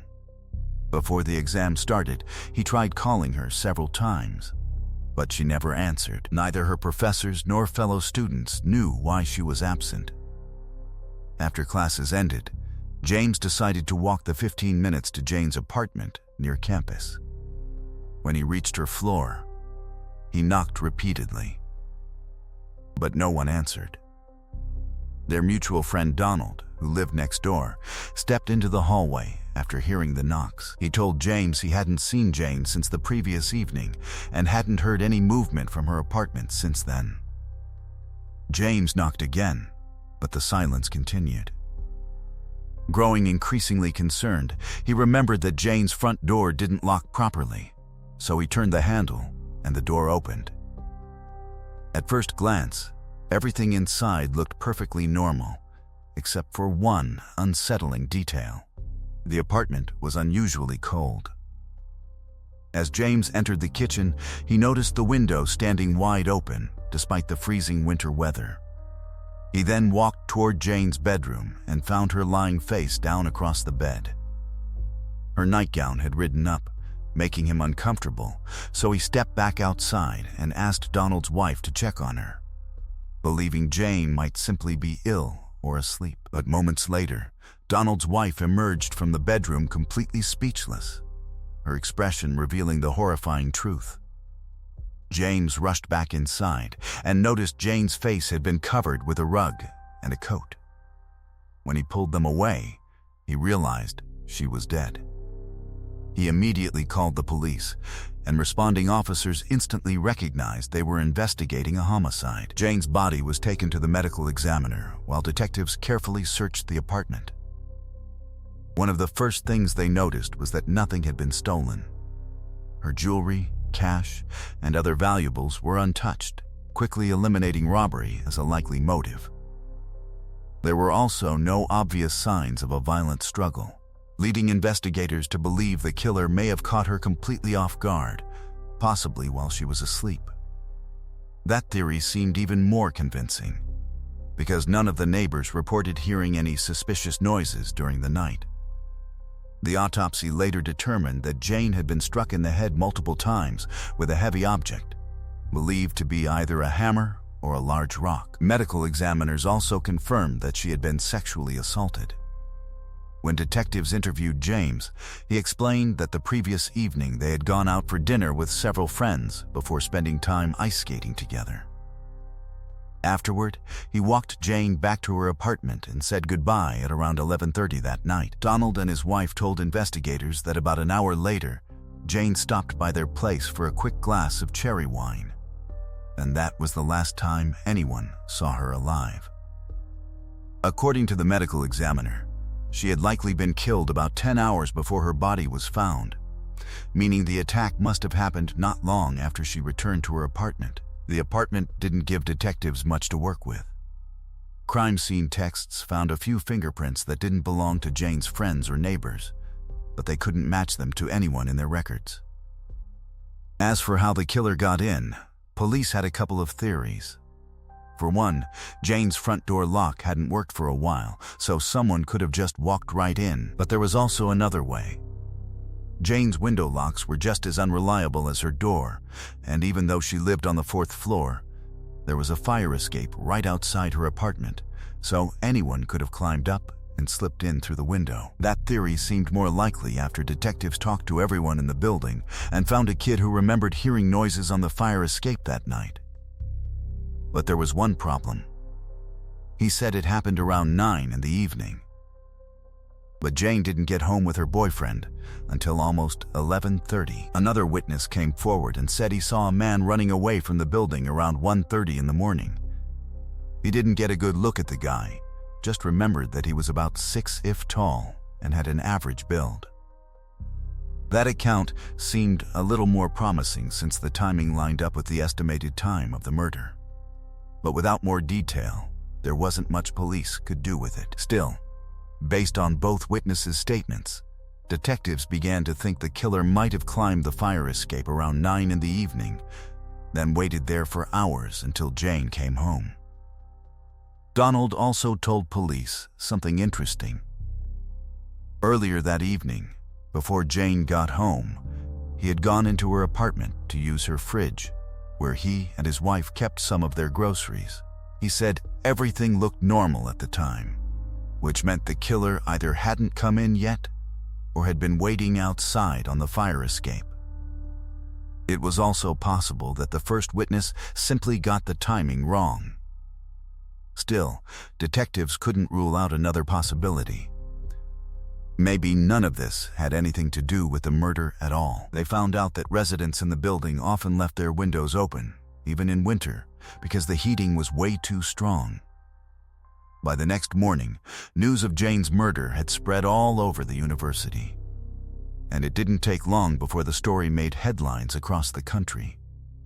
Police were under intense pressure. Students at one of the nation's top universities were scared to be on campus while the killer was still out there. And pretty quickly, a new theory began to take shape. What if the person responsible was a fellow Harvard student? There was a pretty unusual reason behind that theory. Investigators had found a reddish powder on Jane's body and in her room, something that looked like ochre or iron oxide. One of the professors explained that in some ancient cultures, especially in places like Iran where Jane had recently been, it was tradition to sprinkle this kind of powder over the dead. That led to speculation that the killer might have been another anthropology student, someone who not only had that kind of knowledge, but possibly even traveled to Iran with Jane. Supporting that theory was the fact that nothing in her apartment had been stolen, not even cash, suggesting the motive might have been personal. Police weren't totally sold on the idea, but they couldn't ignore it either. Detectives made a list of around 100 students and faculty with anthropological backgrounds and checked out every single one. But it got them nowhere. Sometime later, a new theory surfaced. What if Jane had been killed by a serial offender? 5 years earlier, another female student had been murdered in the very same building, just 2 floors below Jane's apartment. At that time, detectives suspected the infamous Boston Strangler might have been behind it, and he even confessed to the crime.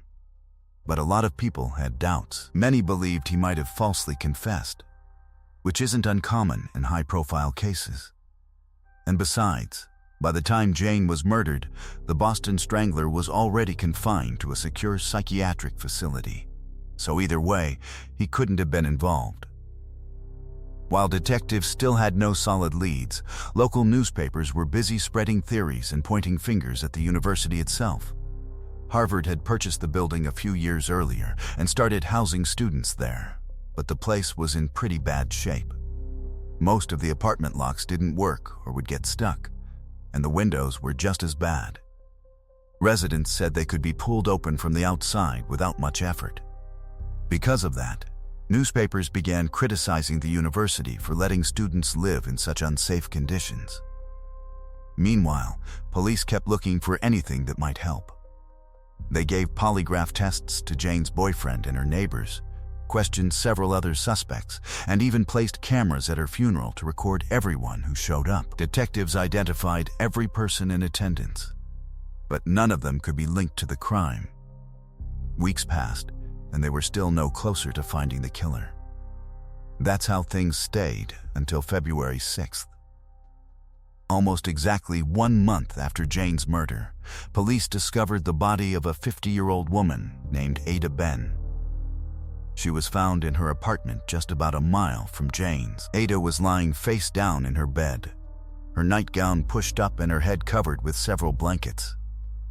Just like Jane, she'd been bludgeoned in the head with a heavy object, and it looked like she'd also been attacked in her sleep. Local media immediately jumped on the striking similarities between the two cases. But for some reason, police pushed back against this theory. They announced that they saw no connection between the murders and didn't believe they were dealing with the same killer. That statement was met with a predictable wave of skepticism. Most students and locals were convinced that a serial predator was out there and that he could strike again at any moment. But just like Jane's case, investigators found no solid leads, and the second murder investigation soon went cold. 2, there were no new developments in Jane's case, and eventually it was shelved. Over the years, detectives revisited the file from time to time, but each attempt led nowhere. At one point, the local police department handed the case over to the state police, who launched their own investigation. But again, they came up empty. In the late 80s, when DNA analysis was becoming a standard tool in forensics, detectives decided to revisit the physical evidence.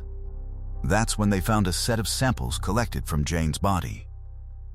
The lab managed to isolate a small trace of semen, likely from the suspect. But it wasn't enough to build a full DNA profile. Years later, once the FBI's National DNA Database came online, analysts searched for a match, but nothing came up. In 2006, they tried again using more advanced technology, hoping for a breakthrough. But once again, they hit a wall. The case stayed cold for several more years until a group of amateur sleuths took an interest in it. One of them was a retired writer who'd been a young reporter at the time of Jane's murder. In fact, it was only his second day on the job when he was assigned to cover the case. Decades later, he decided to revisit it, determined to finally uncover the truth and write a book about what really happened. The second was a journalist from Harvard. When she learned about Jane's murder happening so close to her own campus, she became deeply invested and set out to help solve it. They were joined by a forum moderator who ran a site dedicated to unsolved crimes, and she too was determined to get to the bottom of this mystery. They started digging into Jane's case and submitted multiple records requests to the police, but almost all of them were denied. The few documents they did receive were mostly old newspaper clippings with nothing more than surface-level facts. At the time, that kind of secrecy was common practice in Massachusetts, even though police departments in other states were far more open with cold case files. But the group wasn't ready to give up. They took the fight to an appeals court, arguing that transparency had already helped solve other decades-old cases by getting more people involved and generating new leads. The court rejected their petition, but even that didn't stop them. Over the next several years, they kept filing lawsuits against the district attorney's office. One by one, each suit was dismissed.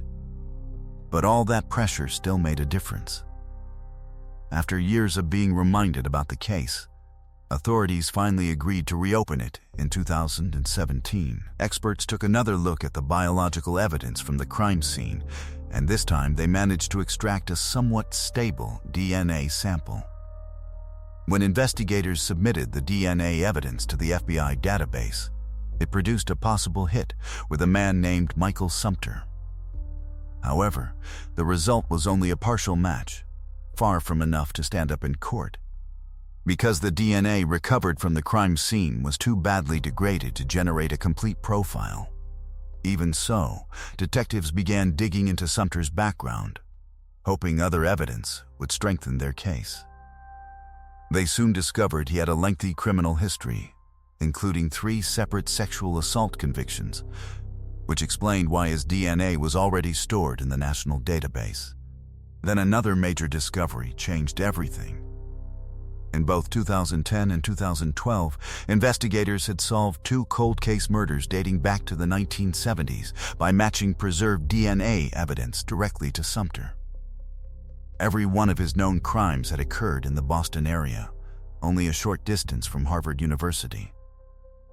Detectives also learned that around the time Jane was murdered, Sumter had been dating a woman who lived close to campus. On top of that, he closely matched the witness description of the man seen fleeing Jane's apartment building in both height and build. By this point, nearly every lead pointed toward Sumter. But there was one major obstacle. He had died from cancer in 2001, making it impossible to obtain a fresh DNA sample from him. Rather than abandoning the investigation, detectives took another approach. They searched for one of Sumter's close male relatives and eventually located his brother, who was still alive. After tracking him down, he voluntarily agreed to provide a DNA sample.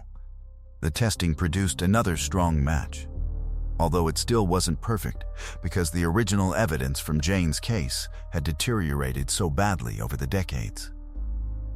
Even with that limitation, scientists concluded the results were strong enough to exclude all but about 0.08% of the world's male population. While that still represented hundreds of thousands of men worldwide, the statistical evidence, combined with Sumter's violent history, his proximity to the crime scene, and the other investigative findings, overwhelmingly identified him as Jane's killer. In 2018, nearly 49 years after Jane's murder, authorities finally held a press conference announcing that the case had officially been solved. Investigators believe that on the night of the attack, Michael Sumter followed Jane back to her apartment, waited until her boyfriend left, then climbed the fire escape, entered through the kitchen window, and assaulted her before murdering her. Detectives also explained why the DNA connection hadn't been made years earlier. Although Sumter's DNA had been stored in the FBI database for a long time, the biological evidence recovered from Jane's apartment was simply too degraded for older forensic technology to produce even a partial match. It wasn't until advances in DNA testing allowed scientists to recover more information from the sample that investigators were finally able to identify him. By comparison, the other 2 homicide cases linked to Sumter contained much stronger DNA evidence, making those matches much easier to confirm. Authorities were never able to officially connect him to the murder of another woman whose body was discovered about a month later, because no usable DNA had been recovered from that crime scene. Even so, many investigators believe he was likely responsible, given the striking similarities between both murders. As for the mysterious reddish powder found on Jane's body and throughout her apartment, which had fueled years of speculation about strange rituals and symbolic motives, detectives ultimately concluded it was most likely harmless pigment from the paints she regularly used while creating artwork. They found no evidence linking it to the murder itself. In the end, Jane's case was finally brought to a close after nearly half a century, and much of the credit belonged to the small group of dedicated citizens who refused to let her story fade into history and continually pushed investigators to reopen the case. Let me know what you think about this incredible case in the comments below, and if you enjoyed this video, don't forget to leave a like. Let's move on to the next case. A teenage woman was discovered brutally murdered inside her own apartment, and in the beginning, detectives believed the case would be solved quickly. But despite what seemed like strong forensic evidence, critical questions lingered for years until an unbelievable twist completely changed the direction of the investigation. In the end, the truth finally came to light, but it wasn't the ending anyone had imagined. Angie Dodge was born on December 21, 1977, in Washington State. She was the youngest of 4 children and the only daughter, growing up alongside 3 older brothers. Because her father served in the military, the family relocated frequently, forcing Angie to change schools over and over again and leave friends behind each time. Although the constant moves were difficult, she excelled academically and shared a close relationship with her brothers. The entire family enjoyed spending time outdoors, especially camping trips, which became one of Angie's favorite activities from a young age. She also loved Christmas more than any other holiday since it fell just a few days after her birthday, giving the family another reason to gather together and celebrate both occasions at the same time. After her father left military service, the family finally settled permanently in Idaho Falls, Idaho. Angie enrolled at the local high school, where she quickly built friendships and earned a reputation as a hardworking student who often helped classmates improve their grades. After graduating in 1995, she accepted a job at a neighborhood bookstore and soon moved into her very first apartment. Although she planned to attend the University of Idaho, Angie decided to work for a while so she could save money first. During that time, she finally bought the car she had wanted for years, while continuing to spend time with her family and close friends. On June 12, 1996, 18-year-old Angie stopped by her parents' house. She and her mother had recently argued, but that day they reconciled, enjoyed each other's company, and parted on good terms before Angie returned home. The following morning, she was expected to report for her shift at the bookstore, but she never arrived. Her parents repeatedly tried calling her apartment, but there was no answer. That immediately raised concern because Angie had always been dependable and had never failed to show up for work. Eventually, 2 of her co-workers decided to stop by her apartment to check on her. They knocked several times without getting a response, and after waiting for a few moments, they tried the doorknob. To their surprise, it was unlocked. They cautiously stepped inside and looked around. At first, the apartment appeared empty, but when they entered the bedroom, they were confronted with a horrifying sight. Angie was lying on the floor beside her bed, surrounded by blood. The 2 co-workers rushed back outside and immediately called 911. When officers arrived, it became obvious they were dealing with an exceptionally violent homicide. Angie's underwear had been pulled down, her tank top was ripped apart, and her body was covered with multiple stab wounds, strongly suggesting she had been sexually assaulted. The autopsy later confirmed those suspicions. Forensic investigators also recovered biological evidence left behind by the attacker, along with skin fragments trapped beneath Angie's fingernails. indicating she had fought desperately to defend herself. In addition, crime scene technicians found a single strand of male hair inside the apartment. Every piece of evidence was sent to the crime lab, where experts successfully developed a DNA profile belonging to an unknown man. Unfortunately, at that time, the FBI had not yet established a nationwide DNA database, leaving detectives with no choice but to compare the profile against potential suspects one at a time. Investigators interviewed everyone connected to Angie and asked them to voluntarily provide DNA samples. She had a large circle of friends who regularly gathered near the local river, one of the town's most popular hangout spots. Detectives also collected samples from coworkers, acquaintances, and local men with criminal records. In total, more than 100 DNA samples were tested.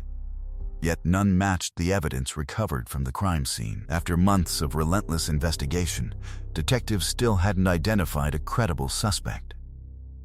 Part of the challenge was that, aside from the DNA evidence, there were very few investigative leads.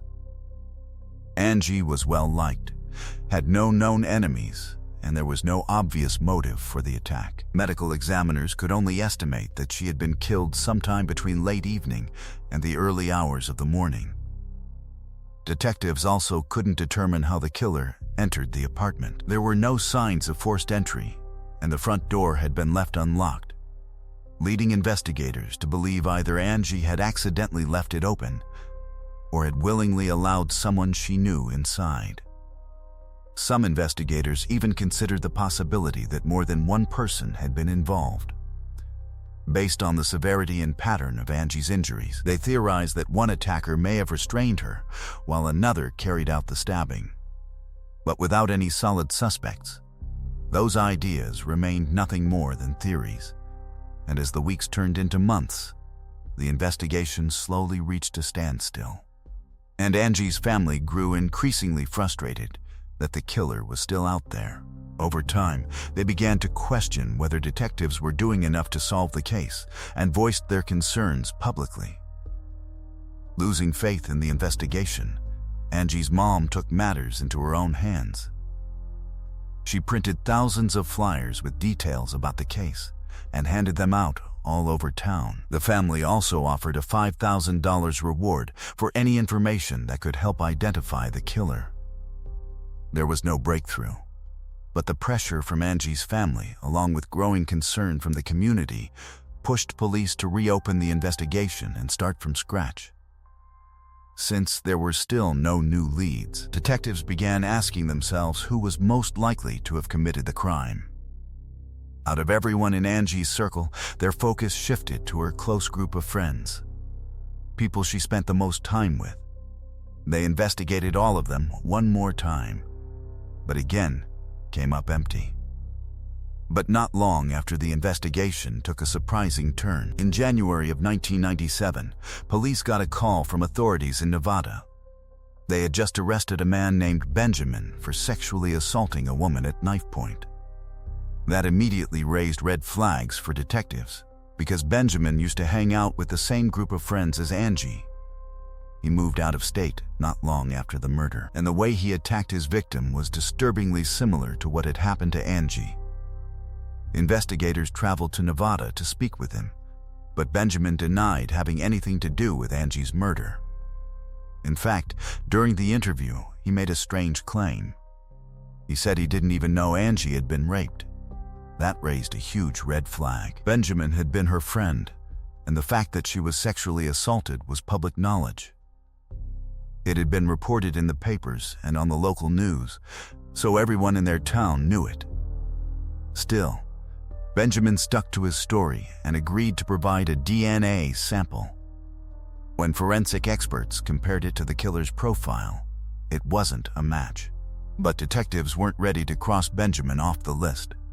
From the very beginning, they'd considered the possibility that more than one person was involved. Maybe Benjamin hadn't assaulted Angie. But what if he helped with the murder?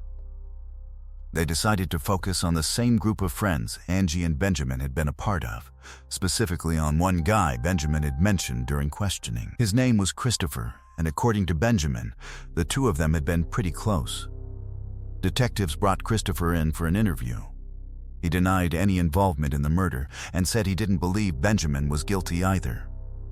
In fact, he claimed he had no idea who could have done something like this to Angie. But the police weren't convinced. A few days later, they called Christopher back in for a second round of questioning. They kept pressing him about Benjamin, and eventually Christopher admitted that maybe Benjamin could have had something to do with it. For detectives, this was the break they'd been waiting for. Not just because they finally had something to use against Benjamin, but because Christopher had just changed his story. Still, he kept insisting he had nothing to do with the murder. So, the police had no choice but to let him go for now. They scheduled a follow-up interview a few days later, but Christopher never showed up. When officers went to his house, his mother came to the door. She told them her son would get in touch when he felt ready, and that from now on he'd only speak to them with a lawyer present. To the detectives, it felt like Christopher was dodging them and maybe even thinking about skipping town. So, they made the decision to arrest him based on the fact that he changed his original statement. Once they tracked him down and brought him back in, they began another round of questioning. This time, they ran him through a series of polygraph tests, and the results were all over the place. Nothing came out as clearly truthful, which only deepened their suspicions. Over the course of several sessions, detectives questioned Christopher for more than 60 hours, and eventually he started to crack. At first, he denied having anything to do with the murder, but now his story changed. He admitted that he had been in Angie's apartment that night. Then he claimed he wasn't alone. According to Christopher, Benjamin was there too, and while Benjamin stabbed Angie, Christopher said he held her down. He also mentioned a third person, 18-year-old Jeremy, another friend from their group. Police arrested Jeremy, but he swore he was innocent, and DNA testing backed him up. In fact, every bit of biological evidence from the crime scene ruled out all three of the guys Christopher had just named, including Christopher himself. That left investigators with a big problem. The confession didn't match the physical evidence. So, they dropped the charges against Benjamin and Jeremy and focused solely on Christopher. Over the next couple of years, prosecutors built their case, and in 1998, Christopher finally went on trial. By then, police had found a witness who claimed she overheard Christopher talking to a friend about the murder. Based on what he said, it sounded like he'd been directly involved. In court, the jury also watched clips from his interrogation where he described the crime in graphic detail. During his closing statement, Christopher said he wasn't the monster everyone thought he was and begged the judge for mercy. In the end, the jury found him guilty of being an accessory to Angie's murder, and he was sentenced to at least 30 years in prison. So, Christopher went off to serve his sentence. But Angie's family was still left with unanswered questions. If none of the three suspects matched the DNA from the crime scene, then who had assaulted their daughter? And why did the other two walk free? After the trial, Angie's mother kept pressing police for answers, but she never got anything solid. Investigators didn't seem interested in finishing what they'd started. And with each passing year, her family began to lose hope of ever learning the full truth. For nearly 8 years, Angie's mom showed up at the police station almost every single day, begging them to keep the case open. But eventually, she realized they weren't going to do anything. That's when she made a decision, not to wait on the police, but to launch her own investigation. She started keeping tabs on the two suspects who were still free, hoping to find anything that might point to the truth. She even tracked down local drug dealers, asking if they'd heard anything about Angie's case. One time, she wandered into such a dangerous part of town that someone nearly shot her. This went on until 2009, when she came across an organization that helped people who had been wrongfully convicted. To her surprise, one of the people who had reached out to them was Christopher. She decided to contact the organization herself, something that had never happened before in the state. A victim's family member asking for help from a group trying to free the accused. That's when she learned that Christopher had been claiming his innocence for years. According to him, the police had pressured and manipulated him into confessing. Angie's mom, who'd spent over a decade believing he was guilty, decided to take a closer look. She requested the full recordings of Christopher's interrogations and watched all 60 hours of footage. The video and audio were grainy and hard to make out, but she pushed through trying to catch every word. And when she finished, she was shocked and furious. Based on the tapes, she realized something devastating. Christopher had nothing to do with her daughter's murder. For most of the interrogation, he denied everything. But the police kept pushing relentlessly until he started repeating what they wanted to hear. Based on the footage, he had no idea what they were even asking. The detectives were feeding him details one after another. He didn't know Angie's address, so they told him. He said the murder happened in the living room. They corrected him, said it was the bedroom, and he just went along with it. Angie's mother was stunned. She now believed the detectives had pushed this young man to the brink until he would have confessed to anything.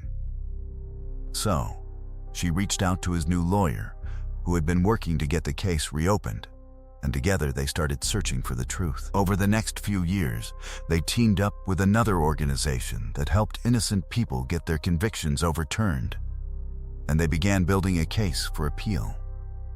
Along the way, Christopher's lawyer tracked down the so-called witness who had testified that she overheard him confess to the murder. But when she spoke to the defense, she admitted that police had pressured her to lie. On top of that, the full interrogation footage clearly showed just how far the detectives had gone, well past the line of what was legal or ethical. Eventually, they filed an appeal, and in 2017, 19 years after Christopher was convicted, a judge officially dropped the charges related to the sexual assault, citing the fact that his DNA didn't match the sample found at the scene. That decision gave him the right to walk free, though the murder conviction still technically remained on his record. When the judge read out the ruling and Christopher was declared a free man, Angie's mother stood up, wrapped her arms around him, and walked out of the courtroom by his side, holding his hand. But this wasn't the end, just the beginning. Since the law still labeled Christopher a murderer, both he and Angie's mother were determined to clear his name completely. By that point, nearly all of the original investigators had retired, and the department had a new lead detective, one who was also committed to finally uncovering the truth. Working alongside Christopher and Angie's mother, the new lead detective kept digging into the case with all hopes now resting on DNA. By this time, forensic technology had come a long way, and they still had several samples from the crime scene in storage. But their first renewed attempt didn't lead anywhere. Experts analyzed the evidence and ran the profiles through national databases, but nothing came up. In 2018, investigators turned to Parabon Nanolabs, a company specializing in genetic genealogy, hoping modern science could succeed where traditional detective work had failed. The technique relies on DNA profiles voluntarily uploaded to genealogy websites, where millions of people search for their ancestry or connect with distant relatives. By identifying shared DNA with family members, experts can gradually reconstruct a suspect's family tree, even if the suspect himself has never submitted a DNA sample.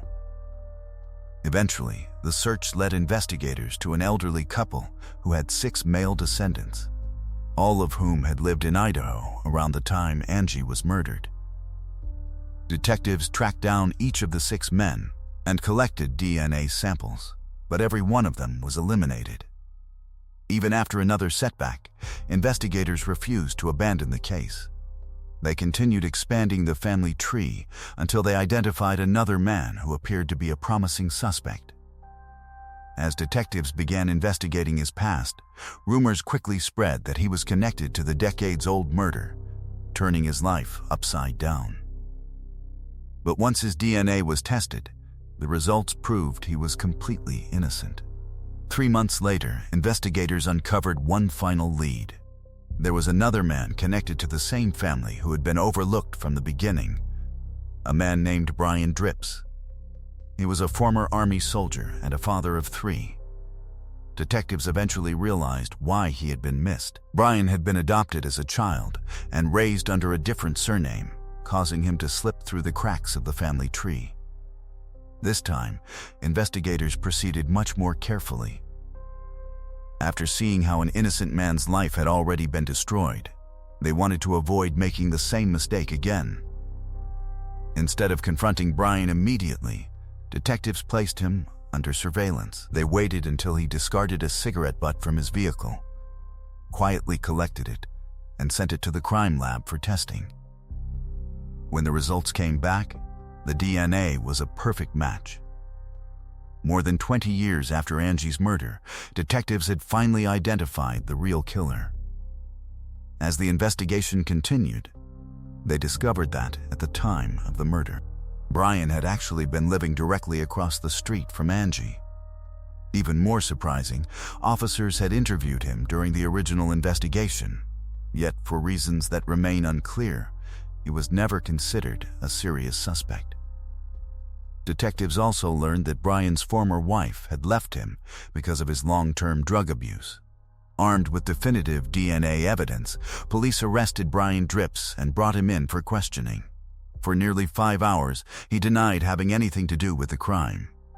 But the moment detectives confronted him with the DNA evidence, his entire demeanor changed. He fell silent, then asked if he could step outside for a cigarette. When he returned, he sat quietly for several moments before finally admitting, "I did it." Brian later claimed he had been heavily intoxicated by both alcohol and drugs on the night Angie was murdered. He said his memory was fragmented, but admitted he remembered sexually assaulting her. Everything that happened afterward, he insisted, was a blur. Following his confession, Brian Drips was formally charged with Angie's murder, and after spending more than 2 decades imprisoned for a crime he didn't commit, Christopher Tapp was finally and permanently cleared of all involvement. Brian's trial didn't begin until February 2021, several years after his arrest. During the proceedings, he never withdrew his confession and repeated the same account he had given detectives. His defense argued that he had never intended to kill Angie and claimed his original plan had only been to sexually assault her. In the end, the jury found him guilty, and he was sentenced to life in prison with the possibility of parole after serving 20 years. At long last, Angie's murder had officially been solved. But the tragedy didn't end with the conviction of the real killer. After his release, Christopher struggled to rebuild the life that had been taken from him. He spoke openly about the emotional damage caused by years of wrongful imprisonment, and admitted that after spending so much of his life behind bars, he no longer knew how to live as a free man. Adjusting to the outside world was incredibly difficult, but over time, he found steady work, built new friendships, and eventually married. Christopher also became an advocate for the wrongfully convicted, campaigning for legislation that would guarantee compensation for innocent people sent to prison. His efforts helped pass a new law, and he received roughly $1 million in compensation. He also filed civil lawsuits against the detectives who had coerced his false confession, ultimately winning an additional $11.4 million in damages. For the first time in decades, it seemed like his life was finally moving in the right direction. But in 2023, tragedy struck once again. Earlier that year, Christopher and his wife filed for divorce, and only a short time later, she was killed in a car accident. Just 2 months after that, Christopher became involved in an argument with a professional wrestler during a hotel party. The confrontation turned violent, and during the struggle, Christopher struck his head on a table. He was rushed to the hospital, but died several hours later from his injuries. Police arrested the wrestler, later discovering he had an extensive history of violent incidents and previous assaults. He was charged with homicide and now faces the possibility of a lengthy prison sentence himself. Although Angie's killer was finally brought to justice, the path to that outcome came at an unimaginable cost. An innocent man's life had been shattered by investigative mistakes, and only 6 years after finally regaining his freedom, Christopher was gone. It's also impossible to overlook the determination of Angie's mother, whose relentless fight for answers kept the investigation alive for more than 20 years. Had she not refused to give up, there's a real chance this case would have remained unsolved forever. Let me know your thoughts on this remarkable case in the comments below, and if you enjoyed the video, don't forget to leave a like. Let's move on to the next case. A young woman failed to show up for her shift at work, and her coworkers immediately sensed that something wasn't right. When police launched an investigation, it initially appeared to be a case that would be solved without much difficulty. But as the days turned into weeks, every lead seemed to reach a dead end, leaving detectives no closer to finding the person responsible. Then, completely out of the blue, investigators received a phone call that changed everything. It was an unexpected twist that no one had anticipated, and it would ultimately expose the truth. Amber was born on December 6, 1981, in San Antonio, Texas. As an only child, she grew up surrounded by the love and attention of her parents. From an early age, Amber had a deep affection for animals. She constantly brought home stray creatures, not only cats and dogs, but also turtles, frogs, and almost any animal she happened to come across. Her parents embraced her passion and usually let her keep them. As she grew older, Amber decided she wanted to become a veterinarian. After finishing high school, she planned to attend college, but first, she wanted to earn enough money to pay for her education. She accepted a job at a local video game store, where she quickly built a reputation as a dependable and hardworking employee. Before long, she earned a promotion to store manager, a position she held for nearly 3 years. Then, in 2007, at the age of 25, she finally enrolled in veterinary courses at a nearby college, taking the first real steps toward achieving her dream career.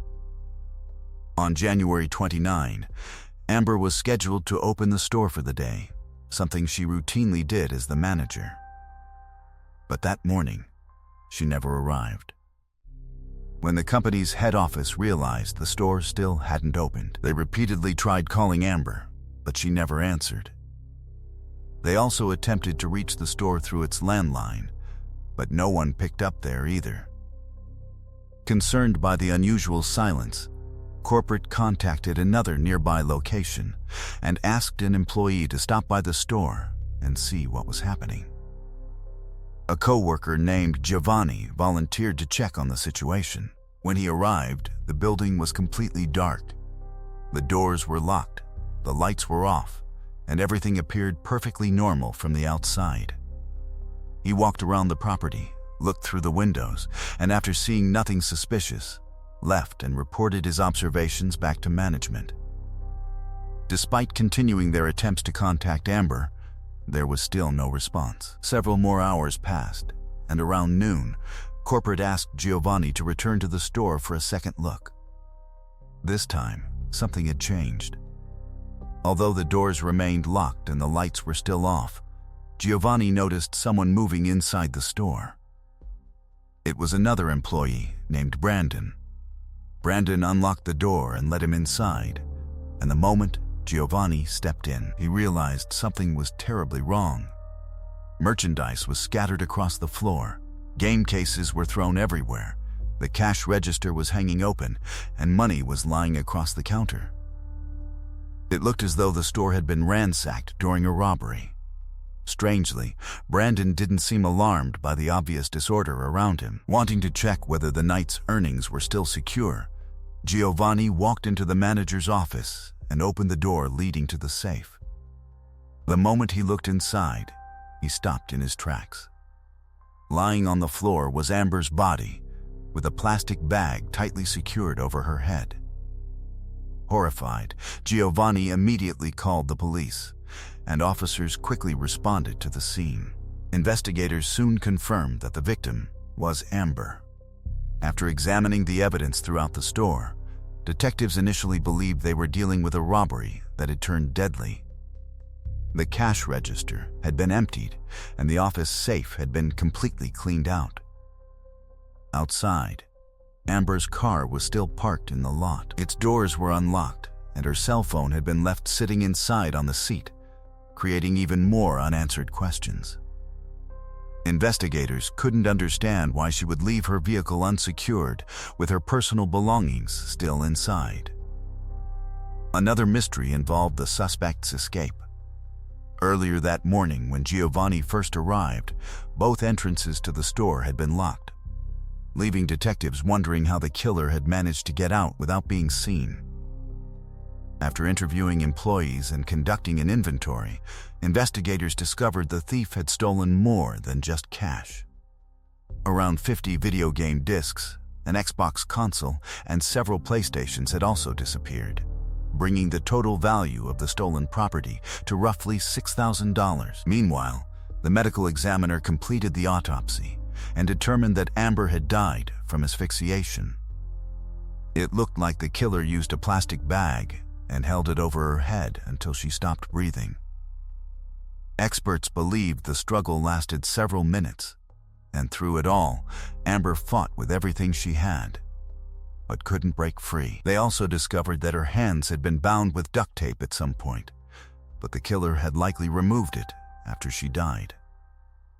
Detectives spoke with Amber's co-workers and learned that she usually arrived at the store around 9 in the morning, an hour before opening. Her routine was to collect the cash from the safe and take it to the bank before getting the store ready for the day. Based on what they knew, Amber had shown up right on schedule that morning, unlocked the door, and stepped inside. Investigators believe the killer attacked her almost immediately before she had the chance to grab the money. Soon, detectives got another valuable lead. The manager of a different store in the same chain said he'd spoken with Amber on the phone that morning. They talked just a few minutes after she arrived at work, but the call didn't last long. Amber suddenly said she had to go and hung up. The more information police uncovered, the more it started to look like this was something bigger than just a random robbery.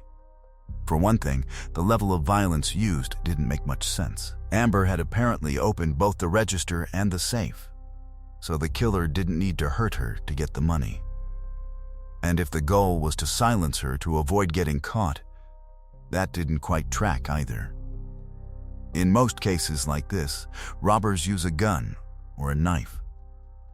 Strangulation, on the other hand, often suggests something personal.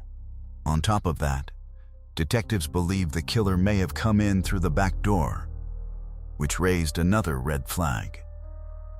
That door opened into an alley filled with identical doors to other businesses.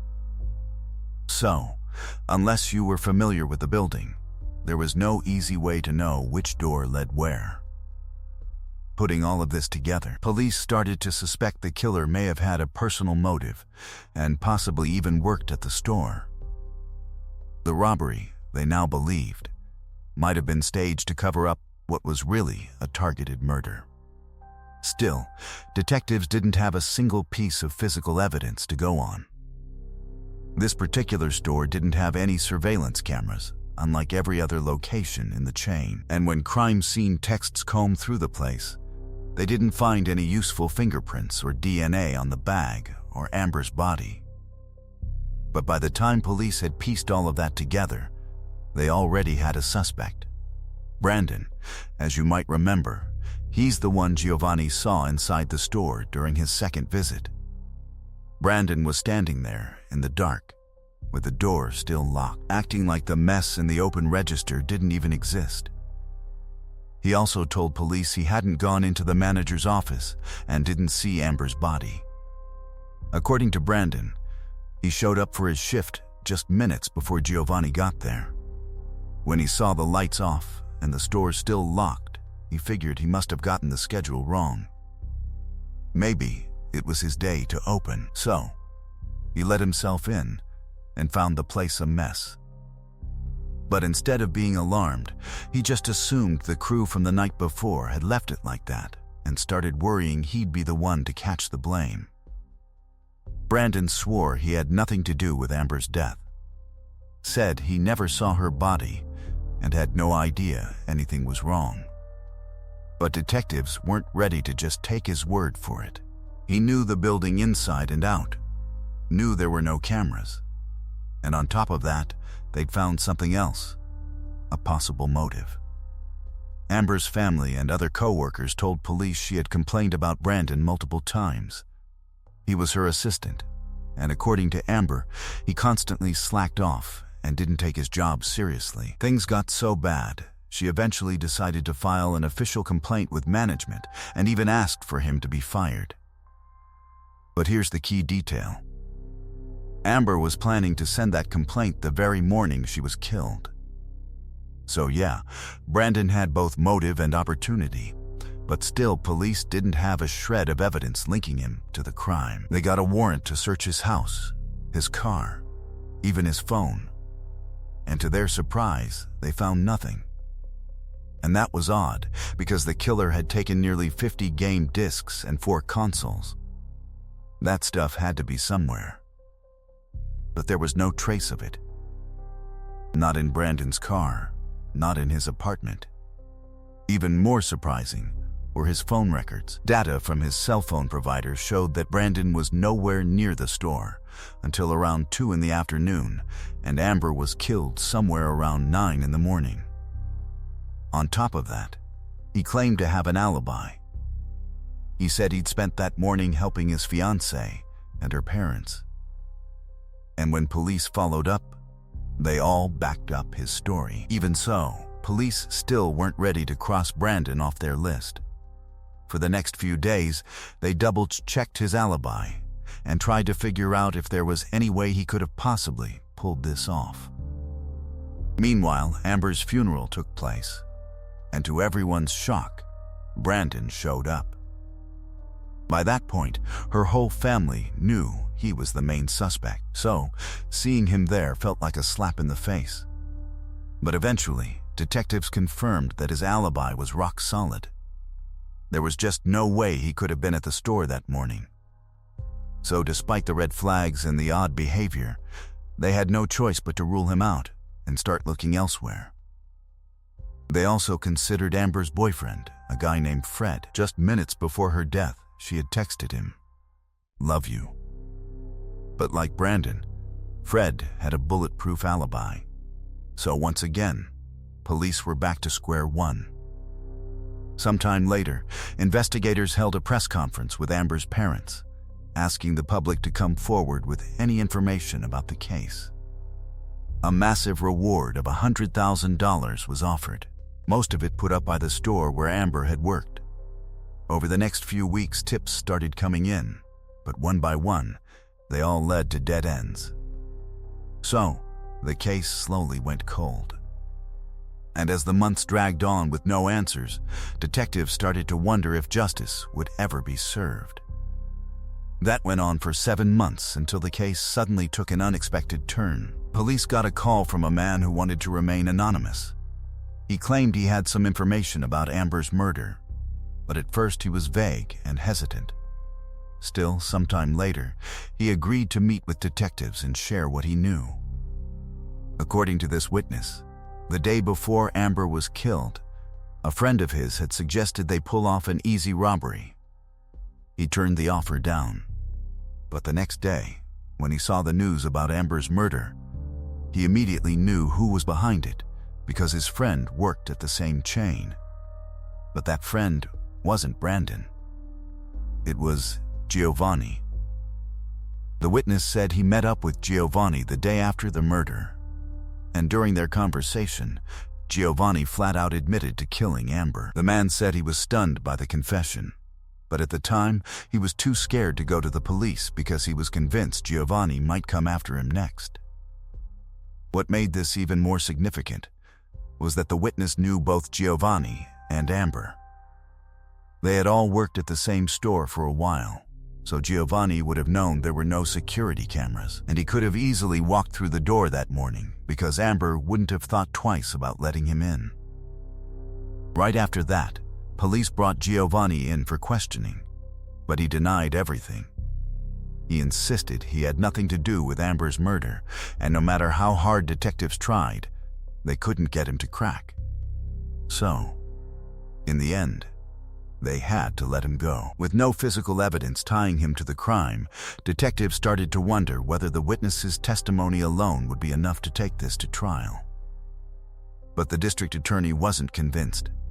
He told them that without something solid, there was almost no chance they could convince a jury. As a last-ditch effort, they decided to collect a DNA sample from Giovanni, hoping the pressure might shake him up.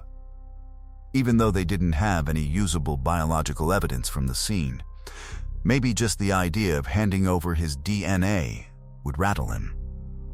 They got a warrant, showed up at his house, and Giovanni handed over the sample, but stuck to his story and kept claiming his innocence. Then the next day, something else happened. Detectives found out that Giovanni had left town with his wife and kids. They'd moved to a place called Laredo, right on the border with Mexico. To the detectives, that felt like a huge red flag.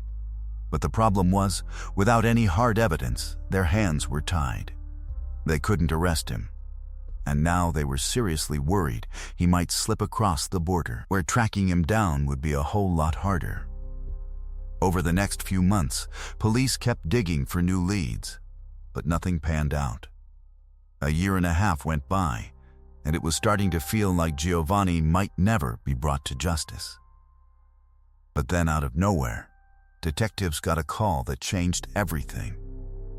It was June 2008, 18 months after Amber's murder, and on the other end of the line was a woman named Veronica. What immediately caught their attention was who she was, Giovanni's wife. She told detectives that at first she never believed her husband had anything to do with Amber's death, but everything changed the day police showed up to collect his DNA. As soon as the officers left, Giovanni turned to her and said they needed to pack up and get ready to move. When she asked him what was going on, he said the cops suspected him of murder. Veronica then asked, "Did you kill someone?" And he looked her in the eyes and said, "Yes." Veronica instantly knew he was talking about Amber, but she was too scared to argue or say no. According to her, Giovanni had always been aggressive and controlling. He tracked her every move and refused to take no for an answer when it came to intimacy. If she resisted, he'd tie her up with duct tape and force himself on her. He didn't even care that their kids were asleep in the same room. They all lived in a one-bedroom apartment. She was convinced that if she ever went to the police, he'd kill her. So, she stayed quiet, moved with him, and tried to survive. But one day she got the courage to ask him directly, did he kill Amber? Veronica later confirmed everything detectives had suspected. She told them Giovanni had admitted to killing Amber and confessed that it happened during a robbery. Horrified by what she'd learned, Veronica pleaded with him to surrender to the police, but he flatly refused. Realizing she could no longer stay with him, she told Giovanni she wanted a divorce and planned to take their 2 children with her. He appeared calm and suggested they go out for coffee to talk things through. But instead of driving to a cafe, he took her to an isolated area, locked the car doors, and pulled out a handgun. Veronica begged him to spare her life, but he ignored her pleas. At gunpoint, he sexually assaulted her before doing something completely unexpected. He handed her the gun and told her to shoot him. Veronica refused. Thinking quickly, she convinced him that if she killed him and went to prison, their children would lose both of their parents. Eventually, Giovanni calmed down, drove her back home, and acted as though nothing had happened. The following day, he dropped Veronica and the children off at her mother's house before disappearing. The moment he left, Veronica contacted the police and revealed everything. With her detailed statement, prosecutors finally believed they had enough evidence to move forward with an arrest. But there was one major problem. No one knew exactly where Giovanni had gone, and investigators suspected he had already fled to Mexico. The U.S. Marshals Service joined the search, placing him on its list of most wanted fugitives and coordinating with Mexican authorities to locate him. The manhunt lasted for roughly 6 weeks before authorities finally tracked him down at a relative's home just across the border, only a few miles inside Mexico. In an unbelievable twist, when officers arrested him, Giovanni was sitting there playing one of the very video games he had stolen from Amber's store on the day she was murdered. Extraditing him back to Texas came with one important condition. Under the agreement between the United States and Mexico, prosecutors had to remove the death penalty as a possible punishment. Left with little alternative, they accepted the condition. Without the option of capital punishment, the district attorney also decided it made little sense to spend years pursuing a lengthy trial and instead offered Giovanni a plea agreement. Under the deal, he would plead guilty in exchange for a life sentence with the possibility of parole after serving 30 years. Giovanni accepted the offer and finally gave investigators his version of the crime. He claimed he never intended to kill Amber, and said his only goal had been to steal money because he had recently lost his job. According to his account, Amber initially cooperated with his demands, but when she allegedly tried to call for help, he panicked and killed her. Detectives never believed that explanation. For one thing, Giovanni hadn't actually lost his job. He was still employed at another video game store when the murder took place.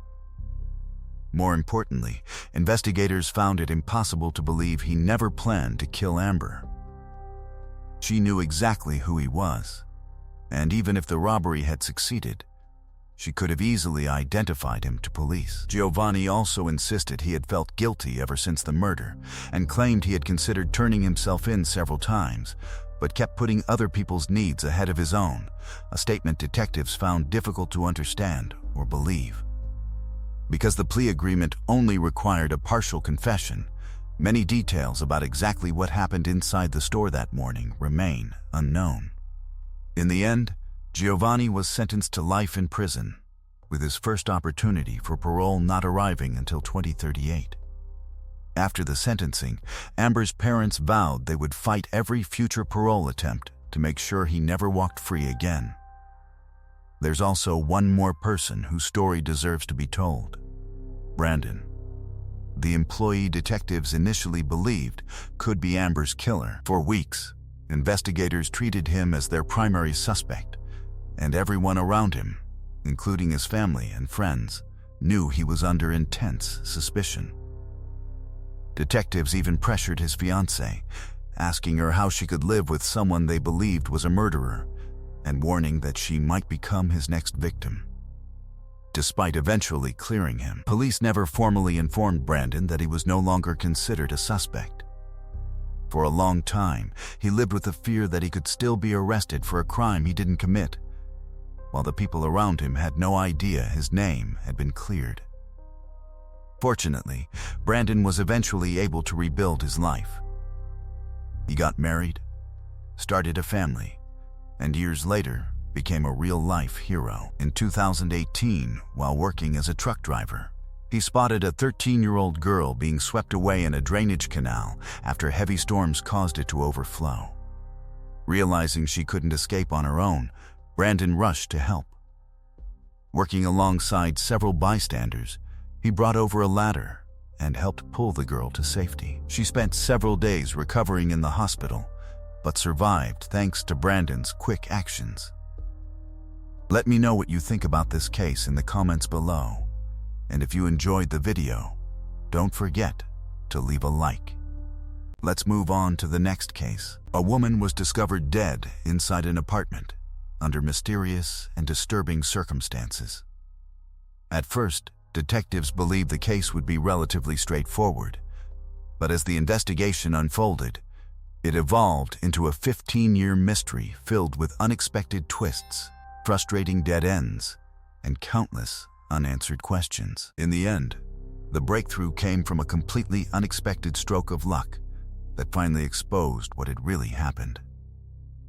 Pamela Chrysler was born on March 16, 1953, in Albany, Georgia. Raised in a large family, she developed a passion for helping others from an early age. After graduating from high school, she earned a degree in the medical field and began working as a mental health and substance abuse counselor.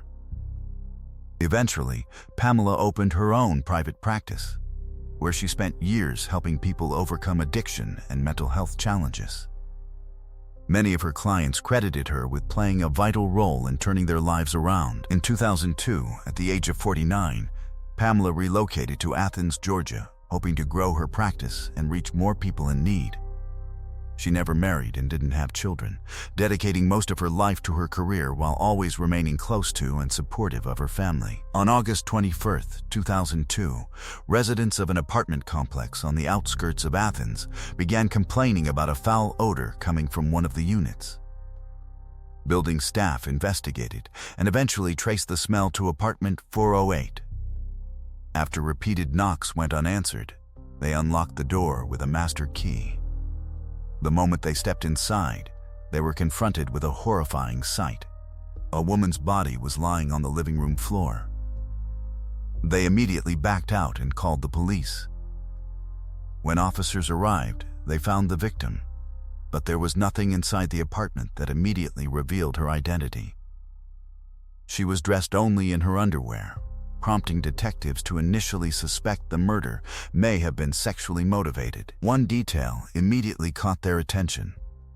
Someone had carefully covered her body with a sheet, something investigators found highly unusual. They also noted that the apartment's front door showed no signs of forced entry. However, the sliding balcony door had been left partially open, leading detectives to believe the killer may have entered or escaped that way. While medical examiners processed the body, crime scene investigators conducted a meticulous search of the apartment.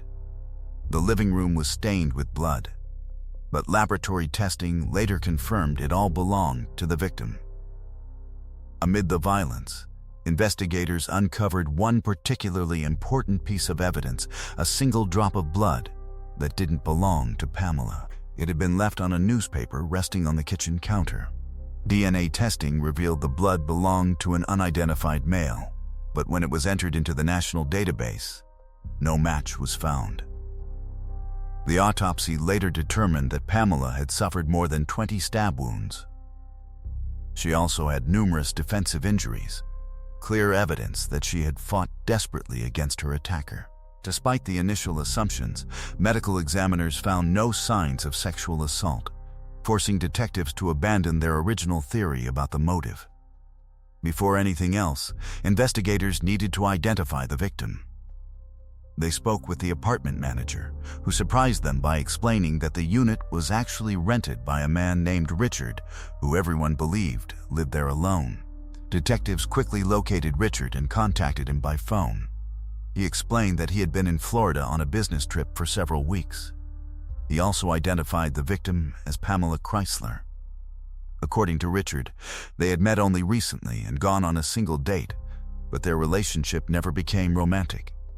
They remained friends, and before leaving for Florida, Richard had offered Pamela the use of his apartment while he was away, saying it gave him peace of mind knowing someone was looking after the place. He also told detectives they had spoken on the phone every day until about 4 days earlier, when Pamela suddenly stopped answering his calls. He admitted he found it unusual, but assumed she was simply busy and didn't think much more about it. From that very first conversation, detectives couldn't shake the feeling that something about Richard seemed suspicious. For one thing, they thought it was unusual that he would allow a woman he barely knew to stay alone in his apartment. Even more concerning was something he casually mentioned during the phone call. Richard remarked that Pamela liked to leave the balcony doors slightly open while she slept. Investigators immediately took notice because they had never publicly revealed that detail. Yet, they had already begun suspecting the killer had entered through that very door. It raised an obvious question. How did Richard know about it? After speaking with detectives, Richard immediately headed back to Georgia. But during the drive home, he made another strange move. He called the apartment manager and asked him to cut out the section of carpet containing the unidentified bloodstain, claiming he wanted to take it to a laboratory for independent testing. The request struck the manager as so bizarre that he immediately informed investigators. Once Richard returned, detectives brought him in for questioning. Throughout the interview, they found his behavior unusual and at times unsettling. They were also hesitant to accept his out-of-state alibi without verification. Based on the condition of Pamela's body, the medical examiner estimated she had been dead for several days, leaving open the possibility that Richard could have committed the murder before leaving for Florida. However, as the interview continued, Richard provided documentation showing he had traveled out of state well before the estimated time of death. He also gave investigators the names of co-workers and other witnesses who confirmed he had been in Florida throughout the relevant period. After verifying every detail, detectives concluded that Richard's alibi was legitimate and that it would have been nearly impossible for him to have committed the crime. Forensic analysts also compared his DNA to the unidentified blood found on the newspaper, and the profiles did not match. Despite his suspicious behavior and several unusual statements, investigators were ultimately forced to eliminate Richard as a suspect and continue searching elsewhere. Given Pamela's profession as a mental health and substance abuse counselor, detectives began considering whether one of her clients might have been responsible. They carefully examined each of the people she had worked with, hoping to uncover a motive or a connection to the crime. But despite months of investigation, that avenue also reached a dead end, leaving detectives once again searching for answers and struggling to identify a motive behind the brutal murder. They also considered the possibility that it was a robbery gone wrong. Pamela's apartment was on the ground floor, and she often left her balcony doors slightly open. That alone could have been enough to tempt a random thief into breaking in. They asked Richard to go through the apartment and let them know if anything valuable was missing. He took a careful look around and said that as far as he could tell, everything was still there. The only thing unaccounted for was a large vacuum cleaner. To police, this was just another strange detail. Why would a killer go through the trouble of carrying off a bulky, relatively cheap vacuum cleaner while leaving everything else behind? Still, detectives decided to check local pawn shops, hoping the killer might have tried to sell it. And that theory paid off quickly. At one of the shops, officers found Richard's vacuum. But there was a catch. There were no surveillance cameras inside or outside the building. The only lead they had was the employee who'd been working that day. He remembered a young guy, probably around 20 years old, coming in with a vacuum. Unfortunately, that was as far as it went. Every attempt to track the man down led nowhere, and once again detectives were left with nothing. A few days later, once Richard was cleared to return to his apartment, he started chatting with his neighbors. He asked if anyone had seen someone taking a vacuum out of his place before Pamela was killed. Police had already considered the possibility that the vacuum incident might have been unrelated, that it could have been stolen earlier, and Pamela just hadn't noticed. But then, Richard heard something interesting. One of his neighbors said she'd had trouble sleeping the night of the murder. At some point, she heard a noise in the hallway and looked through her peephole. That's when she saw a young man, someone she didn't recognize, rolling a vacuum cleaner out of Richard's apartment. At first, she thought about opening the door to offer help. But just as she reached for the handle, something didn't feel right. She hesitated and stayed put. As she kept watching through the peephole, she happened to crack open a soda can she'd been holding the whole time. The sound was loud enough that the man froze and stared straight at her door. He stood there for a few seconds, then grabbed the vacuum, shut the door behind him, and disappeared. Detectives were surprised, if not a little frustrated, that the woman had waited weeks to share something so important. She insisted it had simply slipped her mind, and at the time, she hadn't even considered that the man might have been the killer. Now that they had her statement, police worked with her to create a composite sketch of the suspect. When they showed it to the pawn shop employee, he confirmed that the man in the sketch looked a lot like the person who'd brought in the vacuum. Detectives released the sketch to newspapers and TV stations, hoping someone would recognize the man, but no useful tips ever came in. They kept digging for any other leads that might help identify him, but nothing panned out. Eventually, the case went cold because detectives had nothing solid to work with. Over the years, the file was reopened multiple times, but every time it led straight to a dead end. That's how things stayed for 15 years. Then, out of nowhere, the case took an unexpected turn. Detectives were notified that a new DNA profile had been added to the FBI's database, and it was a match to the drop of blood found at the crime scene.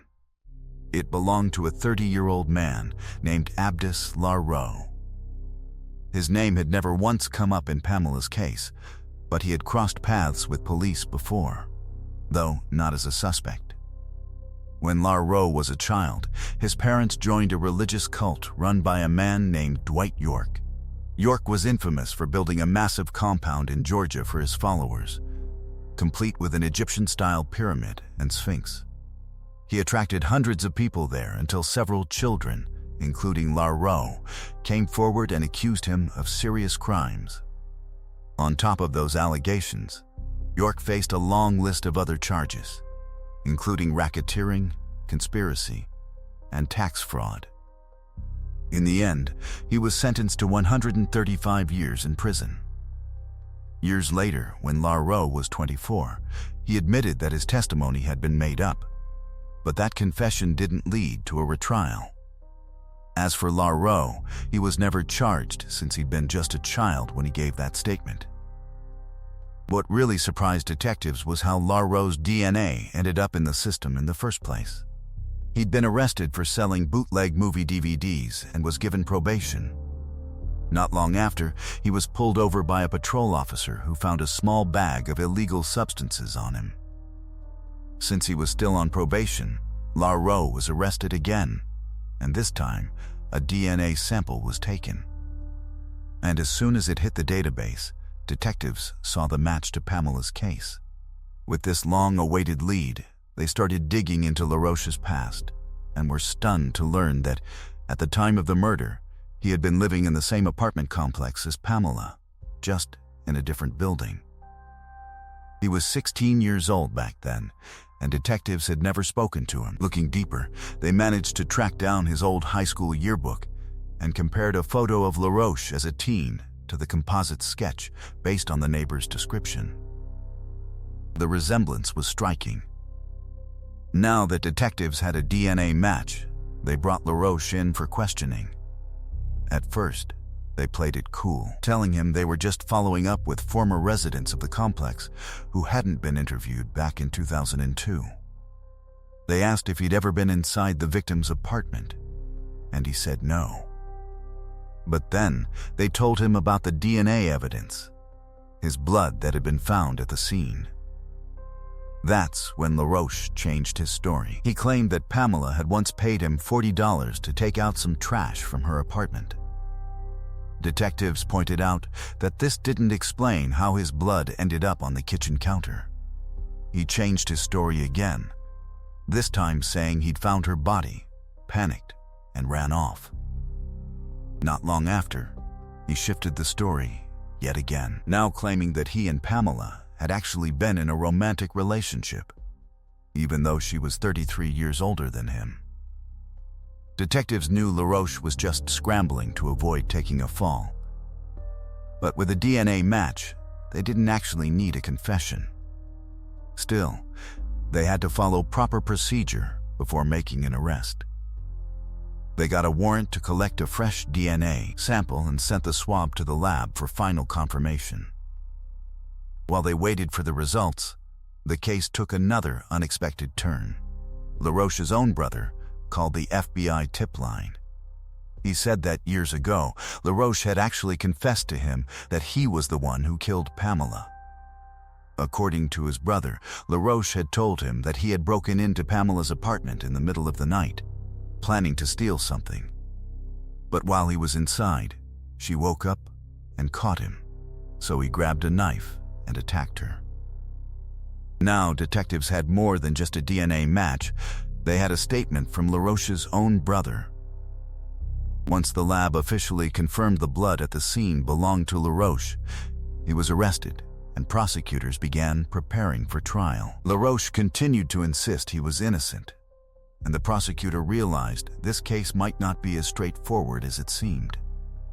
At the time of the murder, LaRoche was only 16, and the only physical evidence linking him to the scene was a single drop of blood. There were no fingerprints, no murder weapon, and no other physical evidence to back it up. So yeah, it was possible a jury might decide that just wasn't enough. So prosecutors offered LaRoche a deal. If he pled guilty to manslaughter and the theft of the vacuum, they'd take life in prison and the death penalty off the table. He agreed almost immediately, signed a confession, and was sentenced to 20 years behind bars. He'll be eligible for release in 2038, when he's 52. After that, he'll be under supervision for another 20 years, and if he commits even a minor offense, he'll be sent straight back to prison. Pamela's family was stunned when detectives told them about the arrest. For 15 years, they believed the case would never be solved, that they never know what really happened. But in the end, LaRoche, who had managed to slip through the cracks for so long, got caught over something as small as selling bootleg DVDs. Share your thoughts on this story in the comments section, and don't forget to press the like button if you enjoyed my video. Let's move on to the next case. A young woman attended a party with a group of friends and then disappeared without a trace. Police immediately launched an investigation, but despite countless searches and interviews, they couldn't figure out what had happened to her.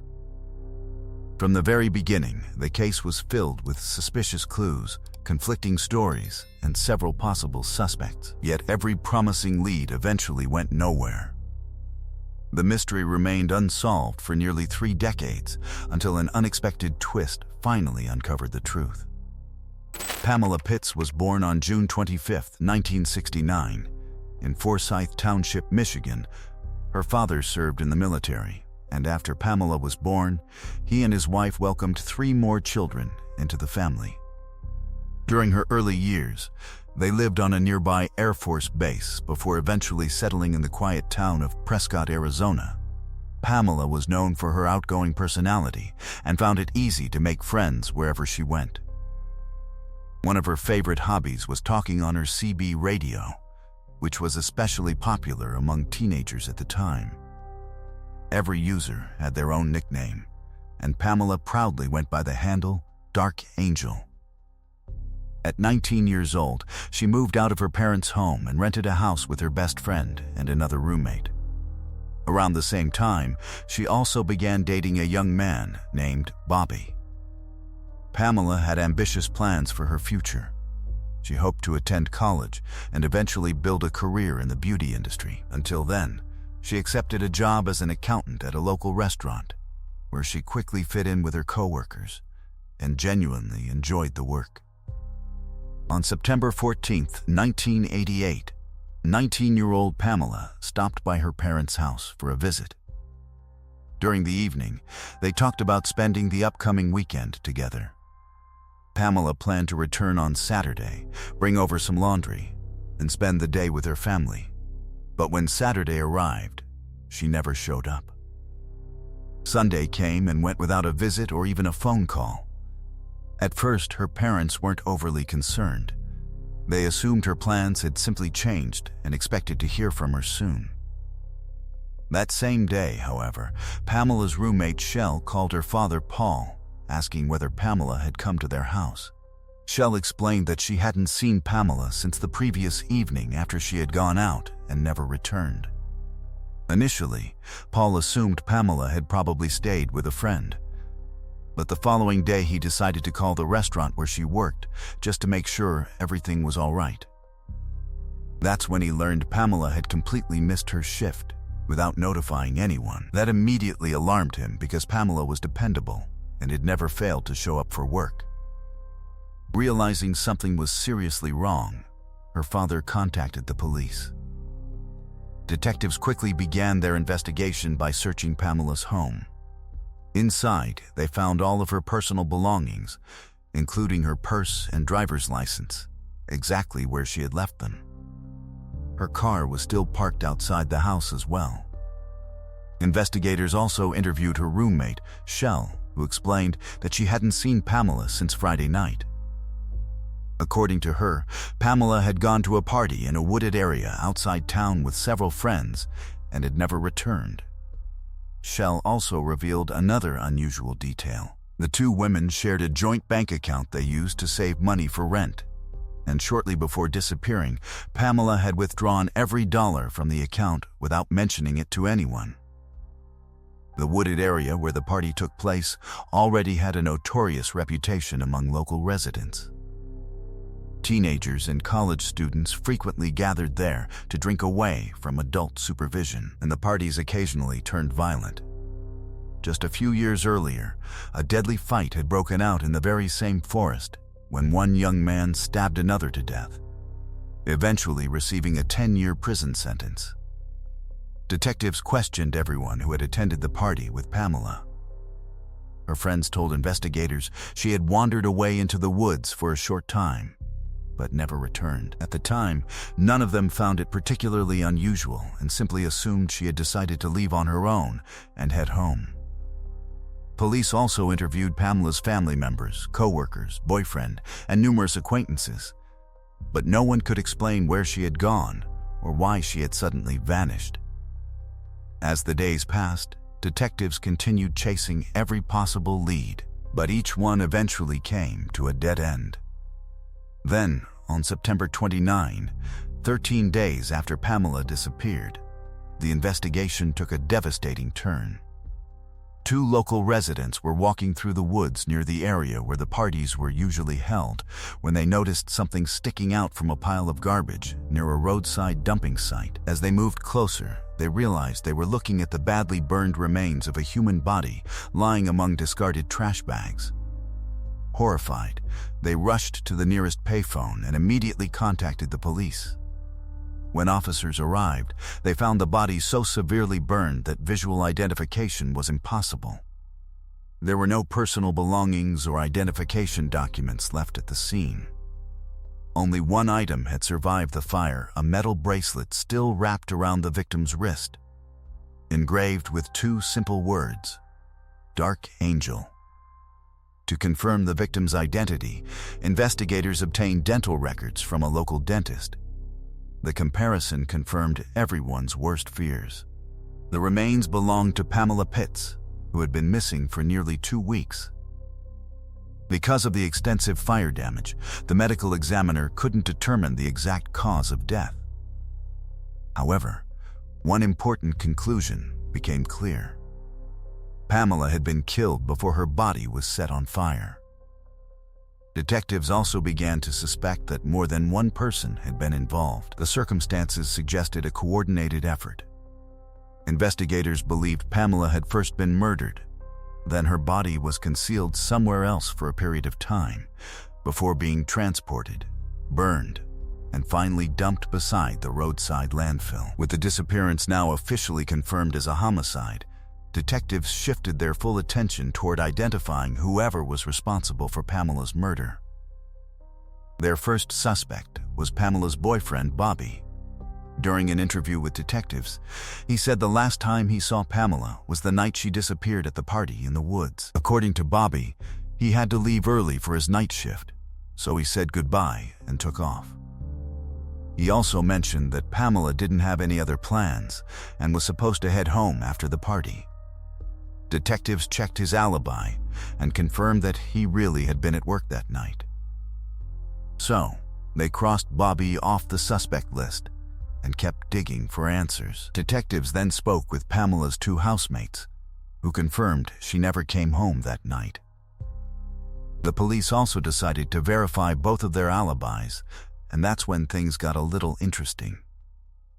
The first roommate, Jeremy, had been at a football game, then spent the rest of the night out with friends who backed up his story. As for Pamela's friend Shelley, she said she'd finished work late that evening, then met up with her boyfriend Raymond.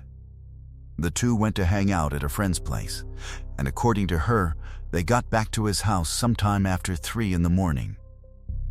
Shelley claimed she couldn't fall asleep, so she got in her car and just drove around the city until 7 in the morning.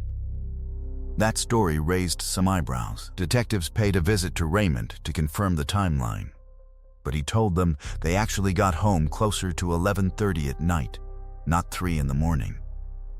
When they pointed out the inconsistency, Raymond said it had been over 2 weeks ago, and he just didn't remember the exact time. Still, detectives weren't ready to just take his word for it. They asked him to take a polygraph, and he agreed. The results showed no signs of deception in his answers. So, for now, investigators gave him the benefit of the doubt, assuming he might have genuinely misremembered. During those conversations, detectives got another potential lead from Shelley. She mentioned that shortly before Pamela disappeared, she had been having money troubles. She was struggling to cover her share of the rent, and had even talked about possibly moving back in with her parents. Combined with the fact that Pamela had drained their shared bank account just before vanishing, it made detectives wonder if there might be a financial motive behind her death. But soon, they got a far more disturbing lead. One of Pamela's friends came forward and told police about a man who had been bragging about killing her. This guy claimed to be a Satanist and said he had attacked Pamela with an ice pick, then performed some kind of sacrificial ritual. Police tracked the guy down, but he denied having anything to do with the murder. Detectives couldn't find a single piece of evidence linking the self-proclaimed Satanist to the crime, and they started to doubt he had any real connection to Pamela's death. The biggest red flag was the lack of any wounds on her body that matched an ice pick. And when you added in the whole ritual story, it sounded less like a confession and more like something he just made up. Not long after, police got another lead. A witness who'd been at the party told them about a girl named Melinda, someone who might have had a reason to go after Pamela. According to him, Melinda had a reputation for getting into fights and a temper that could go off at any moment. He said the two got into a heated argument that night, and it ended with Melinda beating Pamela up. Detectives brought Melinda in for questioning, but she denied everything. In fact, she said she hadn't even been at the party that night. Still, police weren't convinced. They reached out to the district attorney, who arranged for a formal sworn hearing. Melinda was brought in along with several people who had attended the party. Once again, she insisted she wasn't there and claimed she had been at a local hotel with a small-town band, but no one could confirm her story. Multiple witnesses, on the other hand, said they were sure they'd seen her at the party. With mounting suspicions against Melinda, detectives finally had enough to charge her. And 4 months later, she was arrested for perjury. But she didn't spend long behind bars. 10 months after her arrest, Melinda was released because police simply didn't have enough evidence to charge her with Pamela's murder. It's worth mentioning that as soon as she was freed, Melinda left the state and never returned to her hometown. From that point on, the case hit a dead end. And with no other solid leads, it eventually went cold. But everything changed a few years later, thanks to a discovery no one saw coming. On May 25, 1991, a group of students exploring in an old abandoned mine near Prescott stumbled upon something horrifying at the bottom. A man's body. He had been wrapped inside the lining of a waterbed, and based on the level of decomposition, it looked like he'd been dead for several weeks. Medical examiners identified the man as Raymond Clerks, Shell's boyfriend, the same Shelley who had lived with Pamela. The cause of death was a gunshot wound to the head. Detectives working Pamela's case immediately jumped into action. Was it just a coincidence, or could there be a connection? They looked into Raymond's last days and learned that in the weeks leading up to his disappearance, his family had been trying to get in touch with him, but he wasn't answering his phone. Shelley told them he had left town on some business and hadn't returned yet. That explanation held until Raymond missed a close family member's wedding. That's when his relatives knew something was seriously wrong. After confirming his identity, detectives launched a full investigation into Raymond's murder, starting with the person closest to him, Shell. When they questioned her, she claimed she had no idea where Raymond was and said she was just as worried as everyone else. But while they were speaking with her at the house, officers noticed something strange. What looked like dried bloodstains leading toward the garage. They followed the trail and entered the garage where they saw Shell's car. As soon as they got closer, they were hit by the overwhelming smell of decomposition coming from the vehicle. A closer look revealed that the entire trunk was stained with blood, and lab tests later confirmed it belonged to Raymond. Under the front seat, detectives also found a handgun. Forensic testing showed it was the exact caliber used to kill him. Police immediately arrested Shelley, though she continued to deny any involvement in Raymond's murder. But the evidence kept piling up. Investigators examined tire tracks near the abandoned mine where the body was found, and they matched perfectly with the tires on a pickup truck Shelley had borrowed from a close friend just days earlier. On top of that, a flashlight was recovered from the bottom of the mine, and Shell's fingerprints were all over it. Despite the mounting evidence, Shelley refused to confess. For 2 years, she held her ground while prosecutors built their case and prepared for trial. Then, just before things went to court, Shelley finally broke and agreed to tell detectives what really happened to Raymond. Shelley told detectives she and Raymond had been dating for several years. During that time, he'd been training to become a commercial pilot. After finally getting his license, Raymond decided he wanted to move to California to pursue a job. And taking Shell with him wasn't exactly part of the plan. He told her he wanted to break up, and even said he was taking their dogs with him. According to Shell, their final conversation happened while they were out of town. The two were lying on the roof of a car watching planes fly overhead. Heartbroken over Raymond's decision to leave her behind in Arizona, Shelley said she pulled out a gun and shot him in the head. But even with her confession, detectives weren't convinced. All the evidence suggested Raymond had been killed at their home, not in some remote area. Forensic evidence pointed to him being shot inside the house, then kept in the trunk of Shell's car for nearly 2 weeks. After that, she borrowed a friend's pickup truck, loaded his body into it, and dumped it in the abandoned mine. There was one more thing that didn't sit right with detectives. They didn't believe Shelley could have done all of this on her own. They suspected someone had helped her, but she refused to name anyone else, sticking to her version of the story. Still, in the end, Shelley was sentenced to 20 years in prison without the possibility of parole.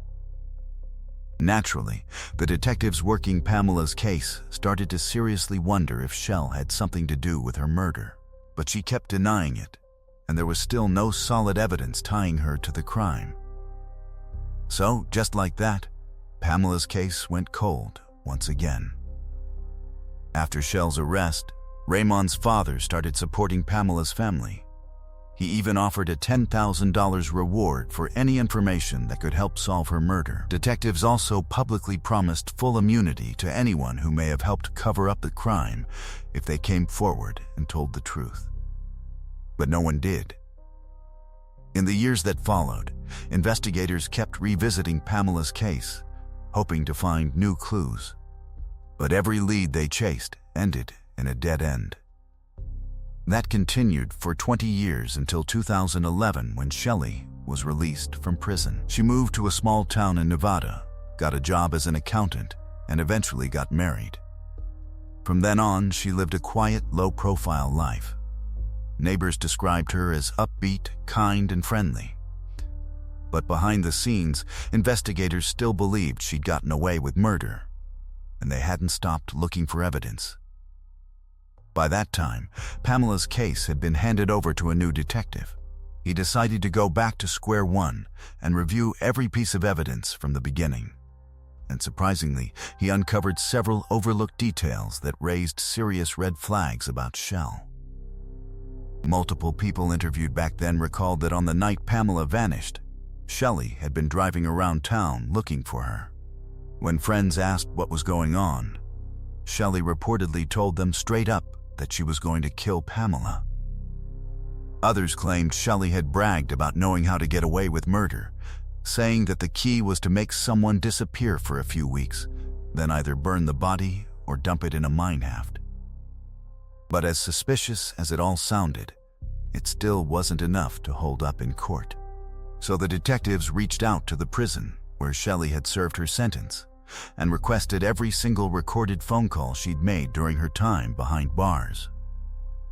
Most correctional facilities in the U.S. record inmate phone calls, and it was one of those recordings that finally gave investigators what they'd been hoping for. In a call shortly after Shelley was questioned about Pamela's case, her father asked if she was worried about getting arrested once she got out. He made it clear he was referring to the night Pamela disappeared. Shelley paused for a moment, then admitted there was one big thing that could land her back in prison. But she didn't go into details. Even though it wasn't a smoking gun, it was enough for investigators to make a move. They brought the recording to the prosecutor, and after reviewing everything, he gave the green light. On June 4, 2017, Shelley, now 50 years old, was arrested once again. But this time, it was for the murder of Pamela Pitts. With no clear-cut physical evidence linking Shelley to the crime, the prosecutors faced an uphill battle. Her defense team immediately filed a motion to block any mention of Raymond's murder, arguing that it had nothing to do with Pamela's death. Prosecutors, on the other hand, believed it was highly relevant, pointing out the disturbing similarities between the two cases. Both victims had lived with Shelley, both had disappeared under suspicious circumstances, and both had ended up dead. In the end, the judge ruled in favor of the defense, saying the jury couldn't be told that Shelley had once been convicted of killing her boyfriend. Without that crucial piece of context, the prosecution's entire case suddenly became much less convincing. There were other major obstacles as well. Over the years, several key witnesses had either passed away or could no longer remember important details clearly after so much time had passed. To make matters even more difficult, Shelley's defense attorneys emphasized that the medical examiner had never been able to determine Pamela's exact cause of death. They argued there was no definitive proof she had been murdered at all, suggesting she could have died from natural causes or even some kind of accident. Preparing the case ultimately took another 4 years, and when the trial finally approached, prosecutors made a decision that sparked widespread controversy. They offered Shelley a plea agreement. If she admitted responsibility for Pamela's murder, the years she had already served in prison for killing Raymond would count toward her sentence, allowing her to walk out of the courtroom as a free woman immediately after entering her guilty plea. Pamela's parents were deeply unhappy with the arrangement, but ultimately accepted it. After waiting more than 3 decades for answers, they wanted the truth more than anything else. Prosecutors also understood the risks. Without stronger physical evidence, there was a very real possibility that a jury could acquit Shelley entirely, leaving Pamela's murder officially unsolved forever. So, in March 2021, Shelley accepted the deal and finally revealed what she claimed had happened on the night Pamela died. According to her confession, she and Pamela had been best friends sharing a home together. Although both women worked full-time, they constantly struggled to make ends meet, eventually bringing in a third roommate to help cover the rent. Even then, money remained tight. After several months, Pamela informed Shelley that she planned to move back in with her family because she simply couldn't afford to stay any longer. Shelley claimed the news devastated her. She had a difficult relationship with her own parents and had nowhere else to go. Without Pamela contributing to the rent, She believed she would lose the house as well. On the night of the murder, Shelley discovered that Pamela had emptied the money from their shared bank account, and according to her, that was the final straw. Enraged, she got into her car and began searching for Pamela, later admitting that she was already thinking she might kill her if she found her. Eventually, she located Pamela at the party in the woods. The two women stepped away from the crowd to talk privately, and that's when everything spiraled out of control. Shelley admitted punching Pamela in the face, knocking her to the ground, before repeatedly striking her until she stopped breathing. With dozens of people partying only a short distance away, Shelley knew she had to avoid attracting attention. She later claimed she pretended they were joking around, laughing loudly and carrying on fake conversations whenever she heard someone walking nearby. According to Shelley, she was overwhelmed by feelings of betrayal. She saw Pamela's decision to leave, along with taking the money from their shared account, as the ultimate abandonment by someone she considered her closest friend. The anger, resentment, and fear all erupted in a single uncontrollable moment, leading her to make a decision she would later describe as a terrible mistake. She even compared it to the emotional breakdown that led her to murder Raymond years later, after he told her he planned to move to California and take their dogs with him. That was where her confession ended.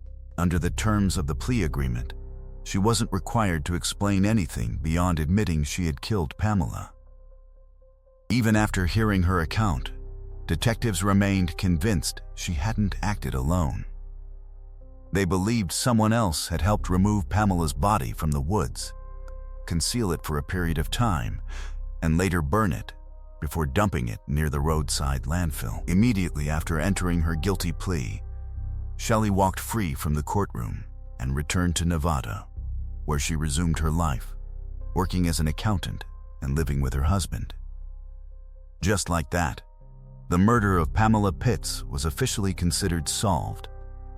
Even so, investigators never completely accepted Shelley's version of events. They continued to believe another person had likely assisted in disposing of the body, with some detectives suspecting that Melinda, the woman who had argued with Pamela earlier that evening, may have been involved.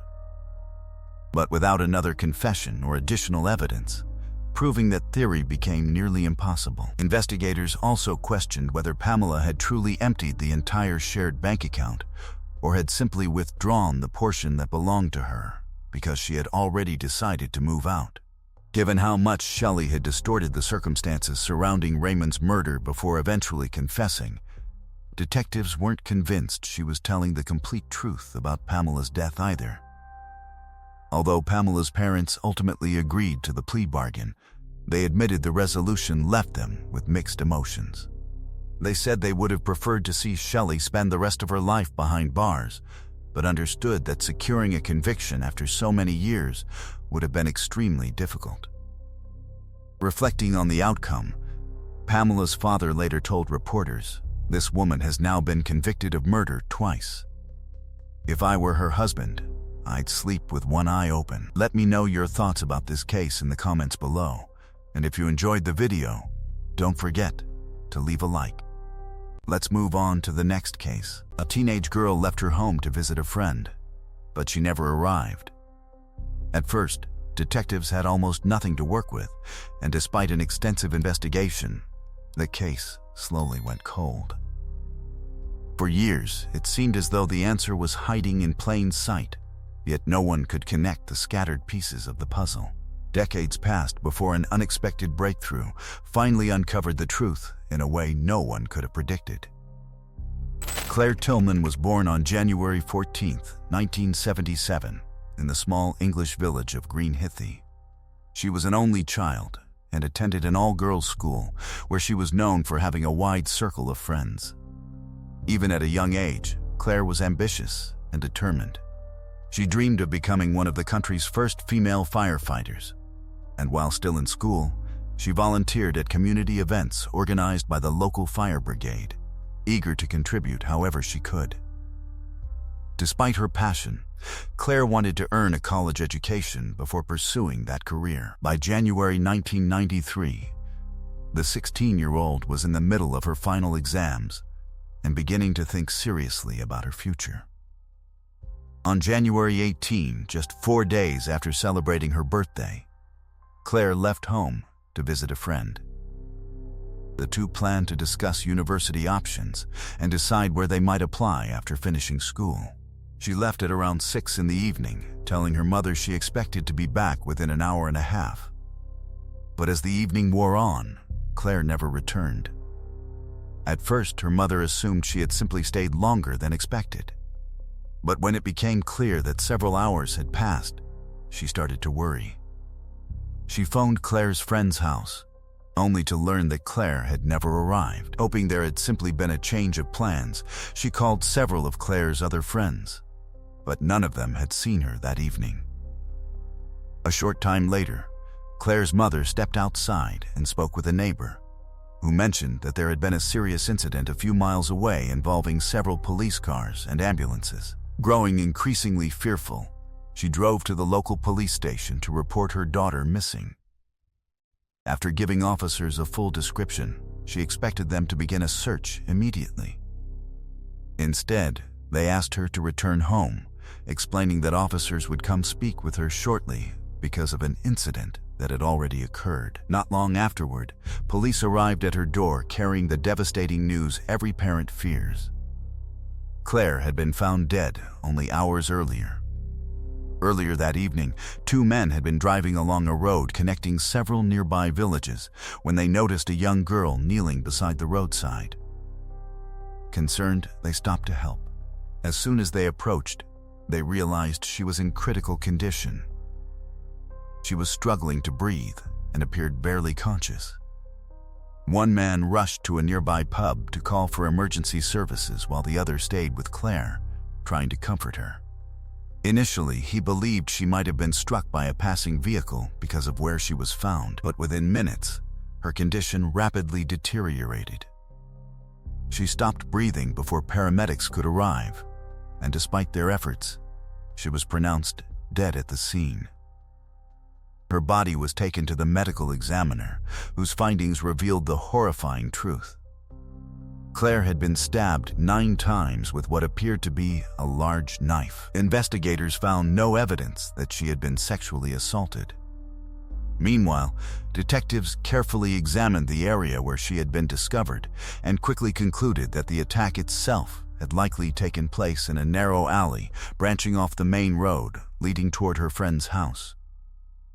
Based on the pattern of her injuries, investigators believed the attacker had approached from behind and launched a sudden ambush. Unfortunately, beyond that, there was very little evidence to work with. The alley was isolated, poorly lit, and deserted. There were no surveillance cameras, no eyewitnesses to the attack, and almost no physical evidence left behind. One important detail did stand out, however. According to the medical examiner, the murder weapon was unusually large, far bigger than the type of knife someone would typically carry in a pocket. Detectives concluded that the killer had almost certainly brought it from home, suggesting the attack may have been planned in advance rather than committed on impulse. News of Claire's murder spread rapidly throughout her village and neighboring communities. That evening, many students were still attending after-school exam preparation sessions when reports of the attack began circulating on the radio. At first, the victim's identity wasn't publicly known, but before long, word spread that it was Claire. With virtually no investigative leads, detectives appealed directly to the public for assistance. Several witnesses reported seeing a man wearing a light-colored coat near the road around 7 in the evening. Another person recalled seeing a man with dark, curly hair walking out of the alley shortly after the estimated time of the attack. Despite those sightings, no one could identify either individual, even though the area was a small community where most residents knew one another. Based on the nature of the crime, detectives considered the possibility that Claire had been targeted by someone who knew her personally and had a specific motive. At the same time, another, even more disturbing theory began to emerge. Investigators feared they might not be dealing with an isolated murder at all, but with a serial attacker. 4 years earlier, in December 1988, a 27-year-old woman had been attacked while walking home from work. An unknown man armed with both a gun and a knife abducted her, drove her into a remote area, and attempted to sexually assault her. He then stabbed her 5 times and abandoned her, believing she was dead. Against all odds, she survived. Despite her severe injuries and the freezing temperatures, she managed to crawl to a nearby road, where a group of workers eventually found her. She spent 9 days in intensive care before making a remarkable recovery. Although detectives thoroughly investigated that attack, they never identified the man responsible. Now, in the aftermath of Claire's murder, both investigators and local residents couldn't ignore the striking similarities between the two crimes. Many began asking the same chilling question: what if the same attacker had returned to kill again? A few days later, Claire's funeral was held, and hundreds of people from the community showed up. Just before that, her parents spoke with reporters and shared that they believed the killer might visit the ceremony. Detectives thought the same thing, so they attended the service and quietly took note of every single person who showed up. But even that didn't bring them any closer to finding the person responsible. In the weeks that followed, police kept questioning locals and chasing down leads, but nothing panned out. More than 2 years went by, and it started to seem like the case would never be solved. People slowly stopped talking about what happened to Claire, until one day, everything changed. On October 17, 1995, a local woman was walking home from work when she was attacked by a man just a few hundred yards from where Claire had been stabbed. The attacker hit her with a knife, and when she fell and screamed, he just took off running. Despite her injuries, the woman survived. But once again, detectives hit a dead end. Since the attacker came from behind, she hadn't seen his face or noticed any clear features. Still, this time, police caught a break. A witness came forward and said they'd seen a white Ford nearby with some pretty noticeable modifications. That detail helped investigators quickly track down the owner of the car, a local milkman named Colin. Police realized they'd spoken to Colin before, right after Claire's murder. Back then, he'd called them to report seeing a man with dark hair near the crime scene. But a few weeks later, when detectives followed up with him in person, Colin's story had changed slightly. At first, he claimed he'd been driving down that road around 6:30 in the evening. Now, he insisted it was closer to 5:30. Still, he had an alibi. His mother told police they'd been driving together and were already home at the time Claire was attacked. But now, there was more reason to be suspicious. Colin drove the same white Ford witnesses had seen near another attack, and he was known for always wearing a light-colored trench coat, just like the one several witnesses described seeing near both crime scenes. He also had light-colored hair, and 2 different people had reported seeing a fair-haired man near the alley where Claire was murdered. That was enough for detectives to seriously start considering him as a suspect and to get a warrant to search his home. Inside the house, police found a large knife that matched the wounds on the most recent victim. But that was just the beginning. During the search, they also uncovered a hidden journal, and what was written inside left everyone stunned. In the diary, Colin admitted that he was the one who attacked the woman back in '88. He called it his masterpiece and even rated the crime, giving it a 95% success rate. When he later found out the victim had survived, he wrote that next time, he'd do better. He also wrote about trying to sneak into a care home to kill someone, but said the plan didn't work out. Even more disturbing, he mentioned that some of his friends used to jokingly call him a killer after that first attack because of how obsessed he was with knives. He also said he threatened his first victim, warning her that if she gave his description to the police, he'd hurt someone else. On top of that, Colin confessed to the 1995 stabbing. He wrote that he'd gotten angry with his girlfriend that day, convinced she was cheating on him. Fueled by rage, he drove around looking for someone to take it out on. First, he saw a man, but decided that was too risky. Then, he spotted a woman walking alone, stopped the car, and attacked her. He said he felt a wave of relief afterward, and didn't care at all whether the woman lived or died. The diary also detailed his plans to commit more murders, and even mentioned that he had broken into the homes of several women he knew while they were away. When police searched Colin's car, they found blood-stained clothes and a torn piece of a tie, which, as it turned out, he'd used in an attempt to strangle his first victim. That alone was more than enough to charge him in the attacks on both women. Detectives were also pretty sure he was behind Claire's murder too, and they started digging for a possible connection. It didn't take long to find one. Colin's family knew Claire's. They both spent time at the same local community center where residents would hang out and socialize. In fact, Claire had celebrated her birthday there just 4 days before she died, and Colin had been at that venue that same night. Investigators also confirmed that he showed up at her funeral. Still, they didn't have a single piece of solid evidence linking him to her murder. While Colin sat behind bars, detectives questioned him, but he denied everything. He did, however, offer up a theory. According to him, the killer might have been a guy who used to play pool with Claire at the community center. Colin said the guy left town shortly after the murder, and that the last time he saw him was at Claire's funeral. Police tracked the man down, but he didn't match any of the witness descriptions of the person seen near the crime scene. Colin, on the other hand, was a perfect match, but they still didn't have enough to make it stick. In the end, Colin was only charged in connection with the 2 attacks from '88 and '95. In December 1996, he pleaded guilty and was sentenced to 3 life terms with the possibility of parole after just 15 years. But investigators weren't ready to let go. They kept looking for anything that could help them finally get justice for Claire. Out of all the potential suspects, Colin still made the most sense.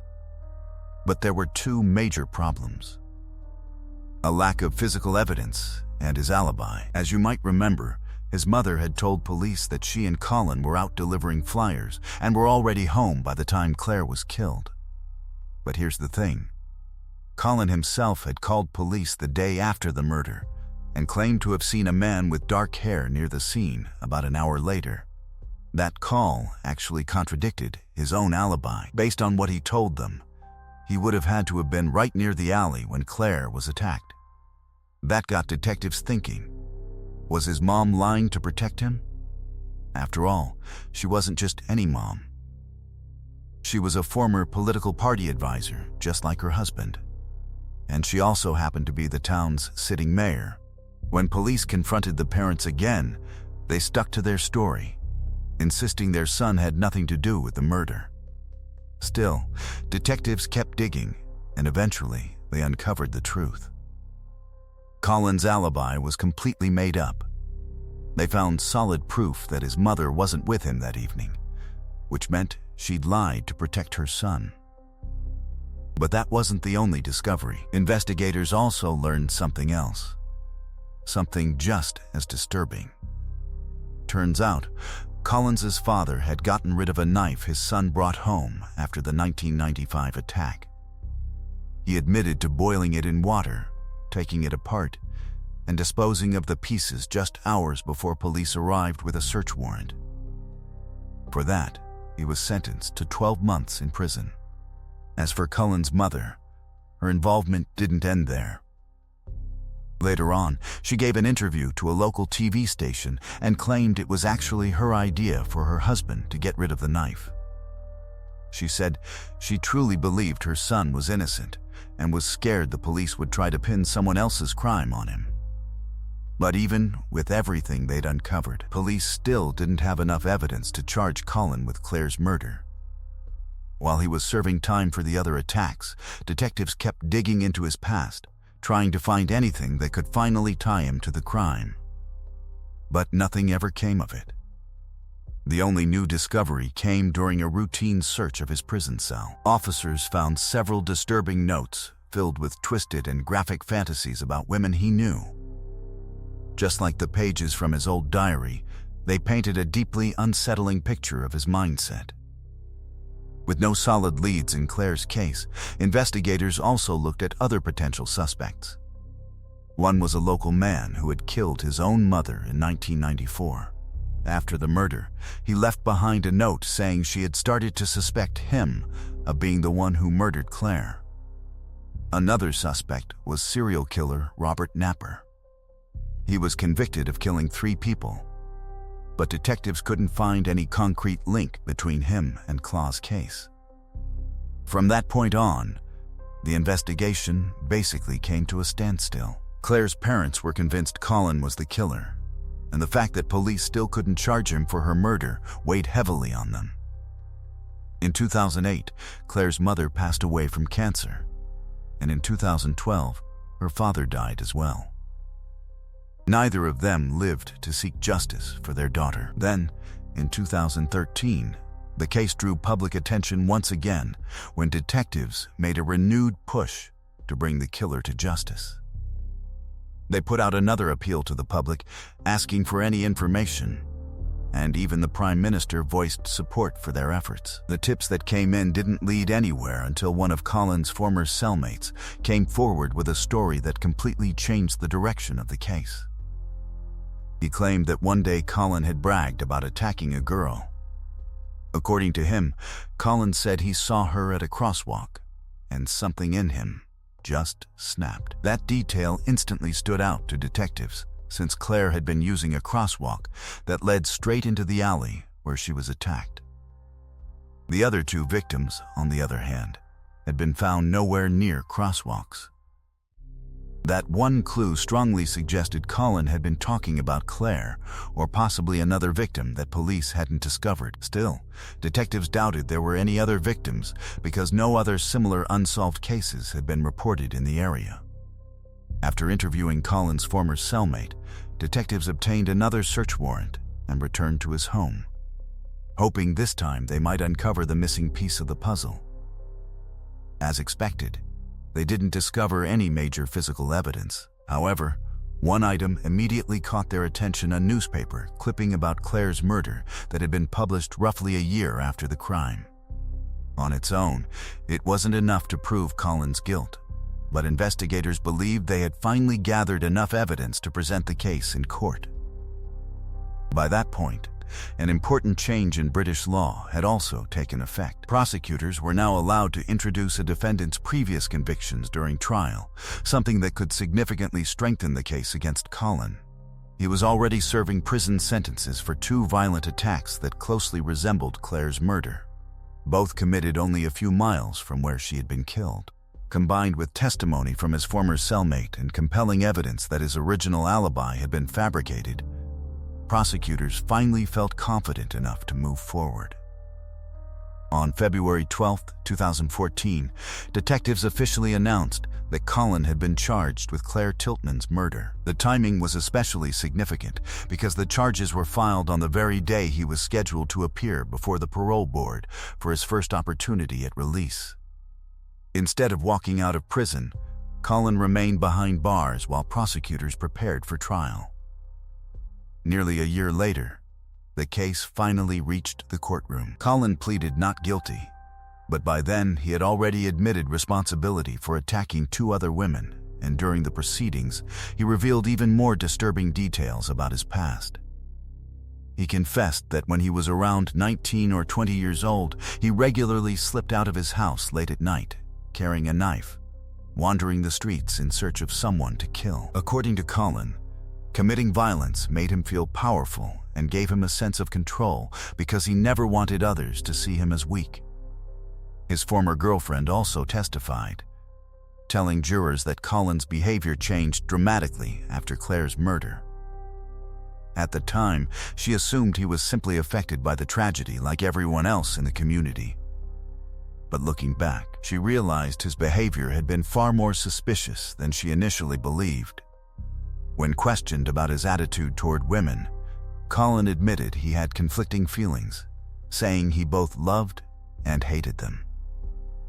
He described years of struggling with low self-esteem and feelings of worthlessness, explaining that those emotions made it difficult for him to trust anyone, particularly women. He also acknowledged keeping an arsenal of weapons at home, including between 20 and 30 knives, a crossbow, and several air rifles, adding that his parents were fully aware of the collection. He even admitted that he rarely left home without carrying a knife.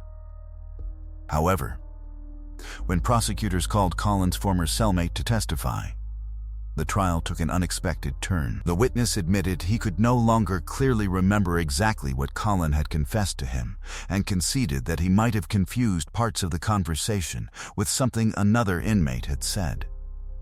Even so, he recalled one unsettling detail. According to him, prisoners often joked that Colin had repeatedly stabbed his victims, yet somehow managed to miss all of their vital organs. The grim joke became so common that inmates would even reference it while playing darts together.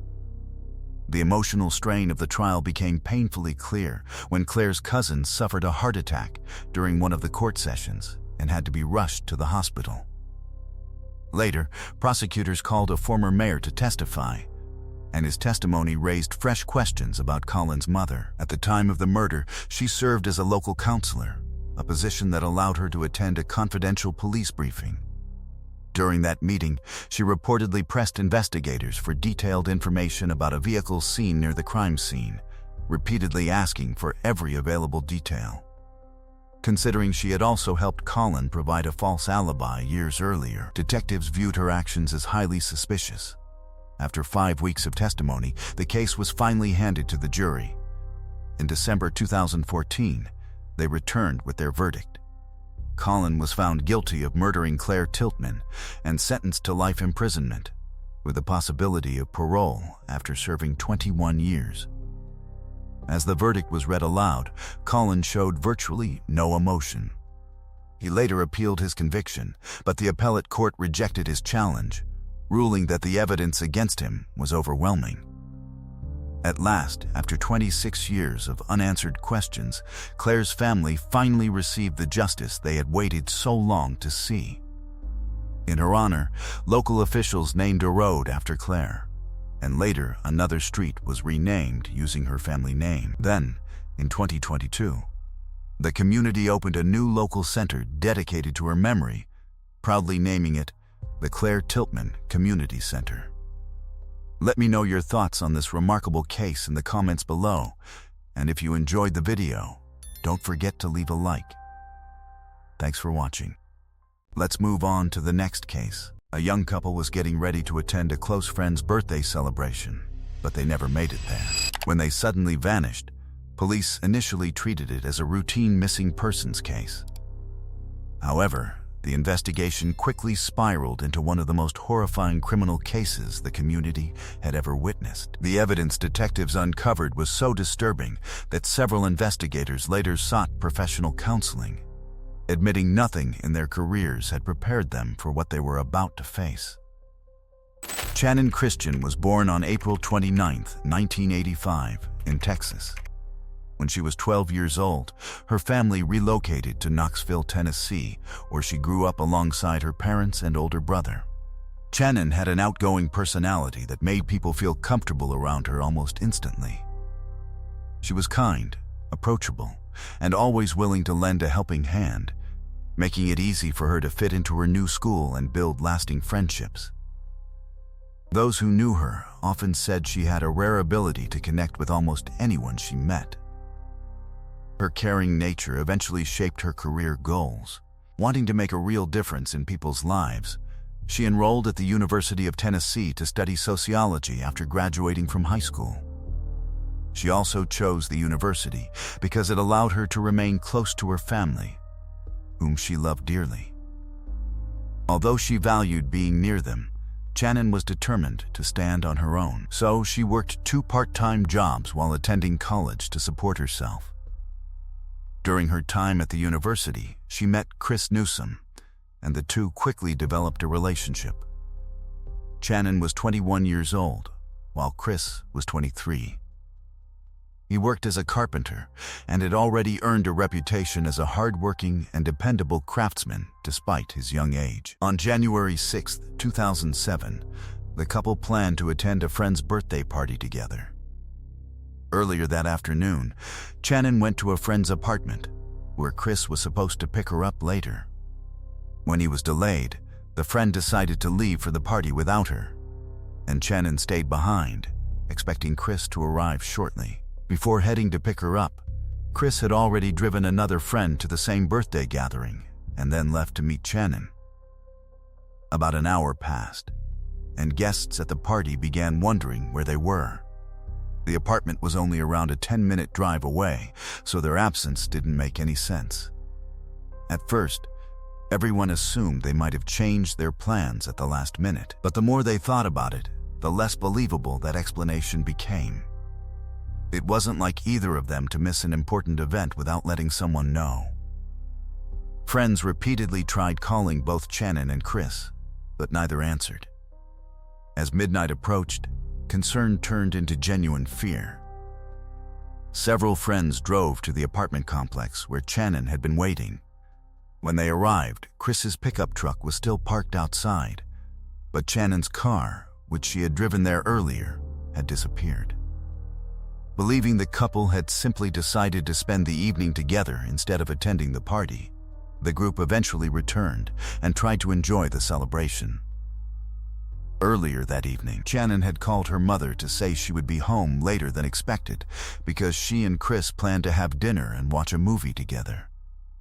She told her she'd probably be back around 3:30 the following morning. But that time came and went, and Shannon never walked through the door. At first, her mother assumed she had spent the night at a friend's house, or perhaps stayed with Chris, so she didn't immediately fear the worst. Everything changed the next morning, when Shannon's employer called to report that she had never arrived for work. Alarmed, her mother contacted Chris's parents and learned he hadn't returned home the previous night either. Neither of them could be reached by phone, and both families immediately realized something was terribly wrong. Their friends also had no luck contacting them. The situation felt completely out of character. Although Shannon and Chris were adults, they always kept their families informed about where they were and would never disappear without saying a word. Shannon was especially responsible when it came to her job, making it almost impossible to believe she would miss a scheduled shift without an emergency. Desperate for answers, both families began calling hospitals throughout the area, hoping they had simply been involved in an accident. But every hospital gave them the same heartbreaking response. No patients matching either of their descriptions had been admitted. So they turned to the police for help. But the local department refused to open a case, saying that since both Shannon and Chris were adults, the families would have to wait 24 hours before filing a missing persons report. But Shannon's family wasn't just going to sit around and wait. Her parents reached out to her phone company hoping that they could help, and surprisingly, they agreed to trace her phone.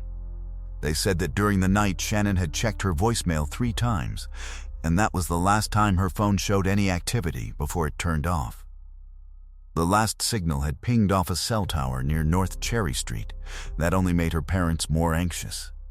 Knoxville was generally a safe city, but that particular area was known for high crime. It didn't make any sense. Why would Shannon be there? Determined to find answers, her family started searching the neighborhood themselves. After hours of driving around, they finally spotted her car. It was parked just a couple of blocks away from where her phone had last pinged. As soon as Shannon's family got to the car, they knew something was wrong. All of her belongings were missing. Photos, her phone charger, everything she normally kept with her. The interior of the car was dirty, which was totally unlike her. Shannon always kept her car spotless. Even more unsettling, the driver's seat had been pushed all the way back, suggesting someone much taller had been behind the wheel. Clearly, Shannon hadn't been the one driving.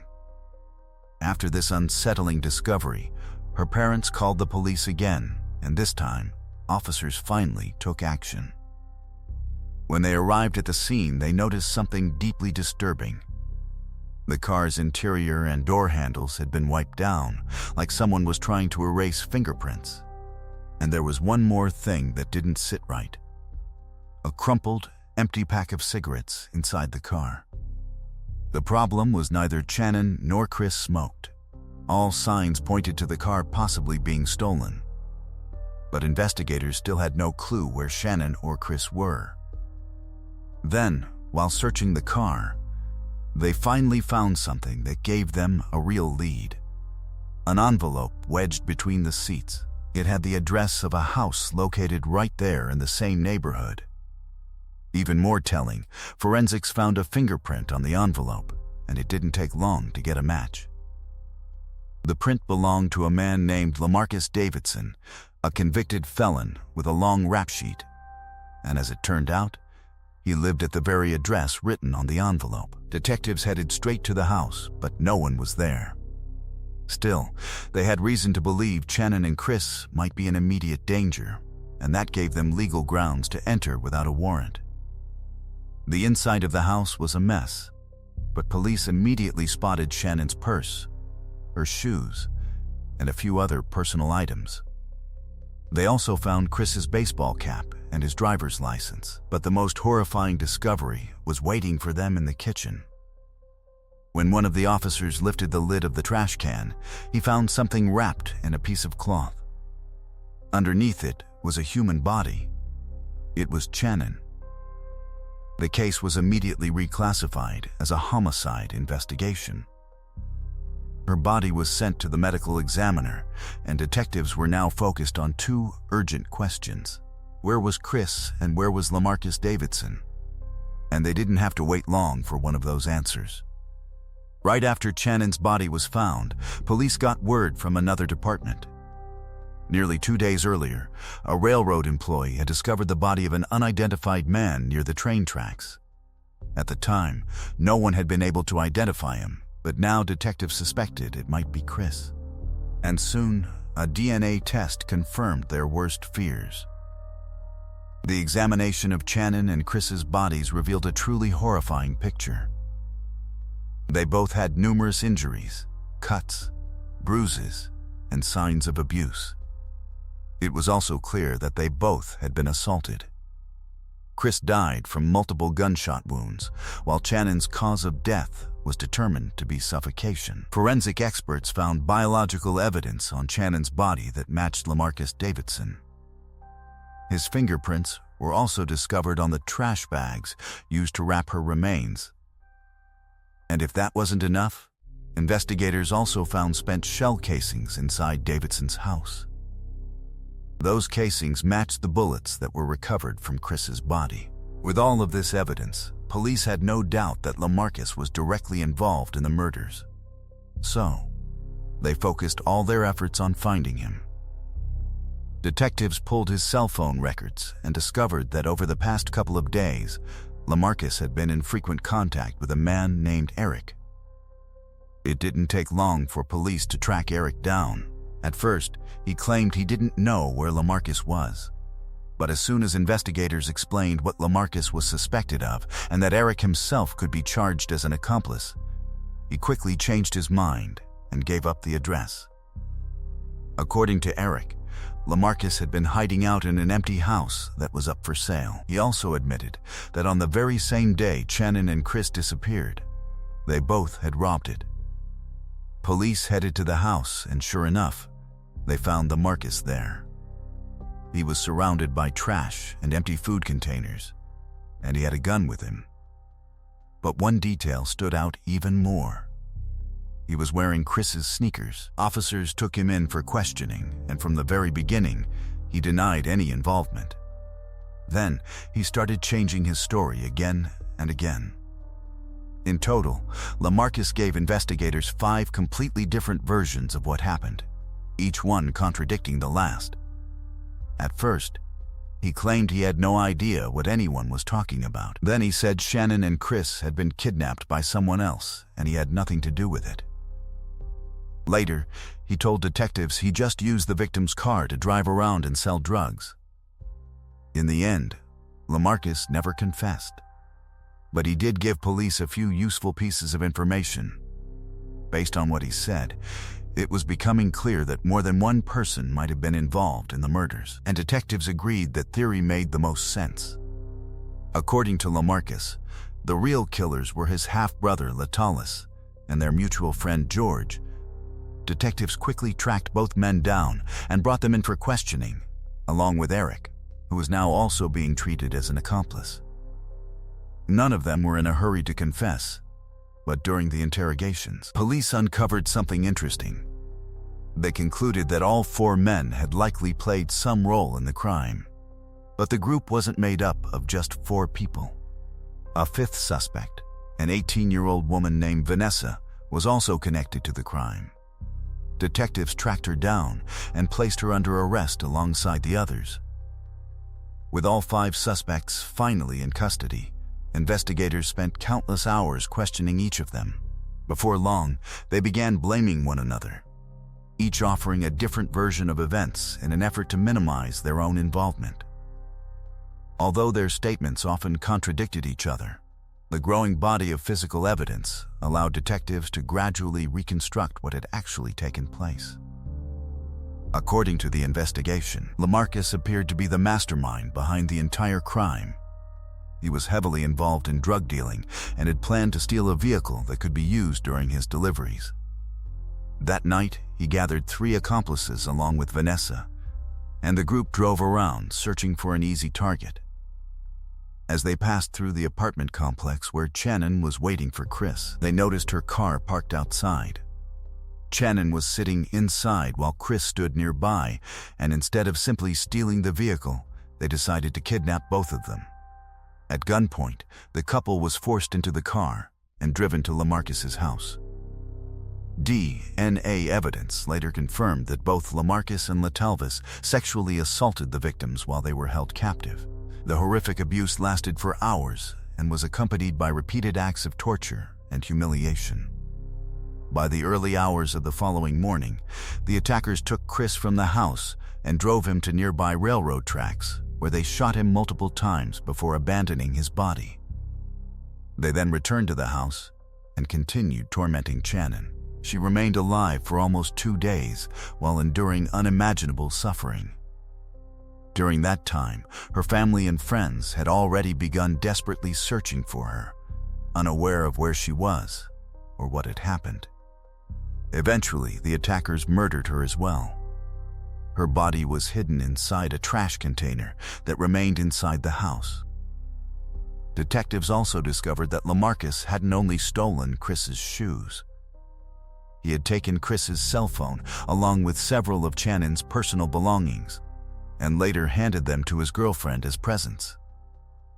Vanessa insisted throughout the investigation that she had been forced to stay at the house and claimed she was another victim of the group. However, investigators uncovered a diary inside her home that completely undermined that story.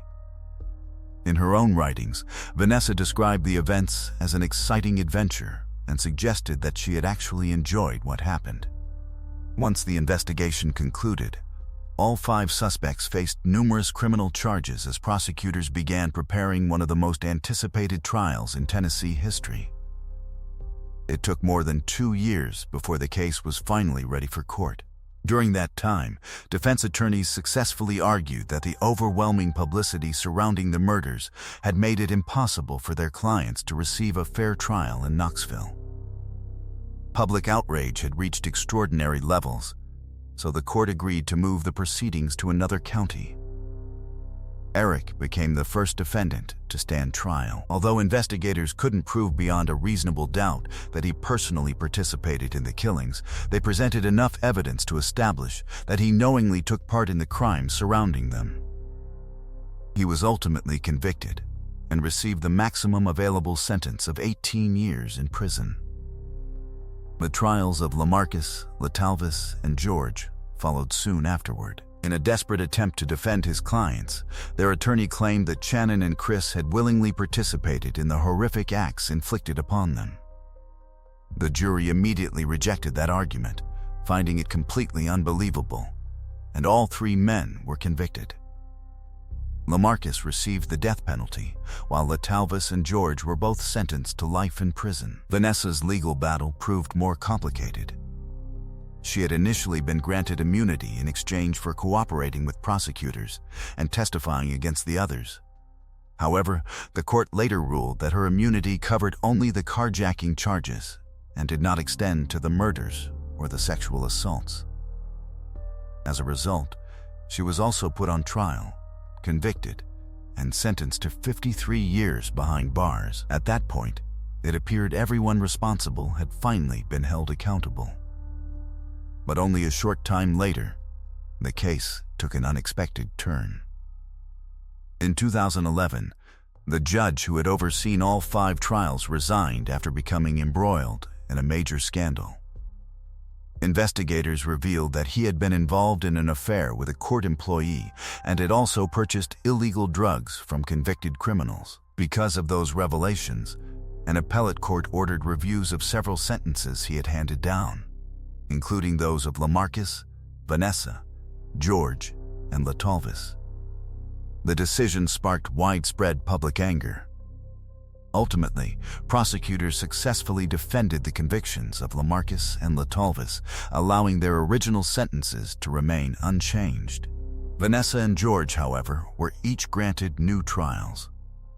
Vanessa was convicted again on the same charges, but this time her prison sentence was reduced from 53 years to 35 years. George also received a lesser sentence that made him eligible for parole after serving 51 years. Ironically, those retrials also uncovered new evidence pointing in another direction. During the renewed proceedings, prosecutors gathered substantial evidence indicating that Eric had played a much larger role in the kidnappings, abuse, and murders than originally believed. In 2019, he faced an entirely new set of charges. This time, he was sentenced to life in prison, along with an additional 90 years, effectively eliminating any realistic possibility of ever regaining his freedom. Vanessa eventually became eligible for parole after serving only 7 years, but every request she has submitted has been denied, and she remains incarcerated today. Despite the legal twists and multiple appeals, everyone involved in the murders of Channing Christian and Chris Newsom was ultimately convicted and received lengthy prison sentences, although many people still believe each of them deserved the death penalty. The brutality of this case didn't just devastate Knoxville. It shocked people across the entire nation, leaving many unable to comprehend how anyone could commit such unimaginable acts of cruelty. The house where the crimes took place was later purchased by a local company, demolished, and replaced with a memorial honoring Channing and Chris. The University of Tennessee also established scholarships in both of their names, and those scholarships continue to support students today. As for LaMarcus, nearly 2 decades after the murders, he remains on death row, with his execution still yet to be carried out. Let me know your thoughts about this case in the comments below, and if you enjoyed this documentary, don't forget to leave a like. Let's move on to the next case. A young mother disappeared from her own home without a trace, leaving behind a series of mysterious messages that only deepened the mystery. Police searched for answers, but for years the investigation failed to uncover what had really happened.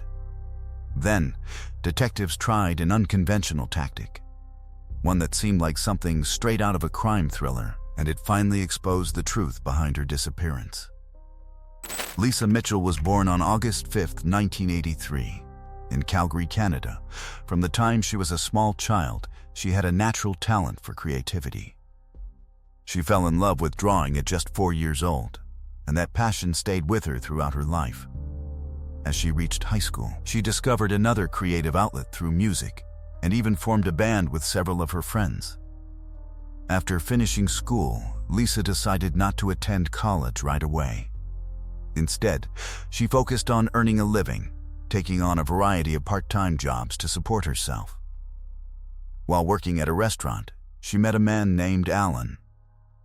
The two quickly formed a relationship, and a few years later they welcomed two children into the world, a son and a daughter. Eventually, they settled into a home in a quiet neighborhood where they devoted themselves to raising their family. Life continued that way until October of 2012. On October 27th, Lisa, who was 29 years old, reported for her evening shift at a hotel where she worked alongside her mother. That night, the hotel was hosting a Halloween party, and the two spent the evening working the event together while enjoying the festive atmosphere. Rather than making the long drive home after her shift, Lisa decided to stay overnight at her mother's house. The following morning, the two chatted about the previous night's event and discussed their plans for the coming week. Then, without warning, Lisa's cell phone rang. After a brief conversation, she suddenly told her mother she needed to return home immediately. She said goodbye, got into her car, and drove away. At the time, her mother thought the sudden departure seemed a little unusual, but didn't think much more about it. Over the next several days, however, that uneasy feeling slowly grew stronger, because Lisa never called again. That was completely unlike her. Lisa always made a point of checking in with her mother several times each week. Her mom repeatedly tried calling her, but every attempt went unanswered. Initially, she assumed Lisa was simply busy with work or family responsibilities. But as more time passed without any contact, she became convinced that something was terribly wrong. Finally, she drove to Lisa's house to check on her herself. When she arrived, Lisa wasn't there.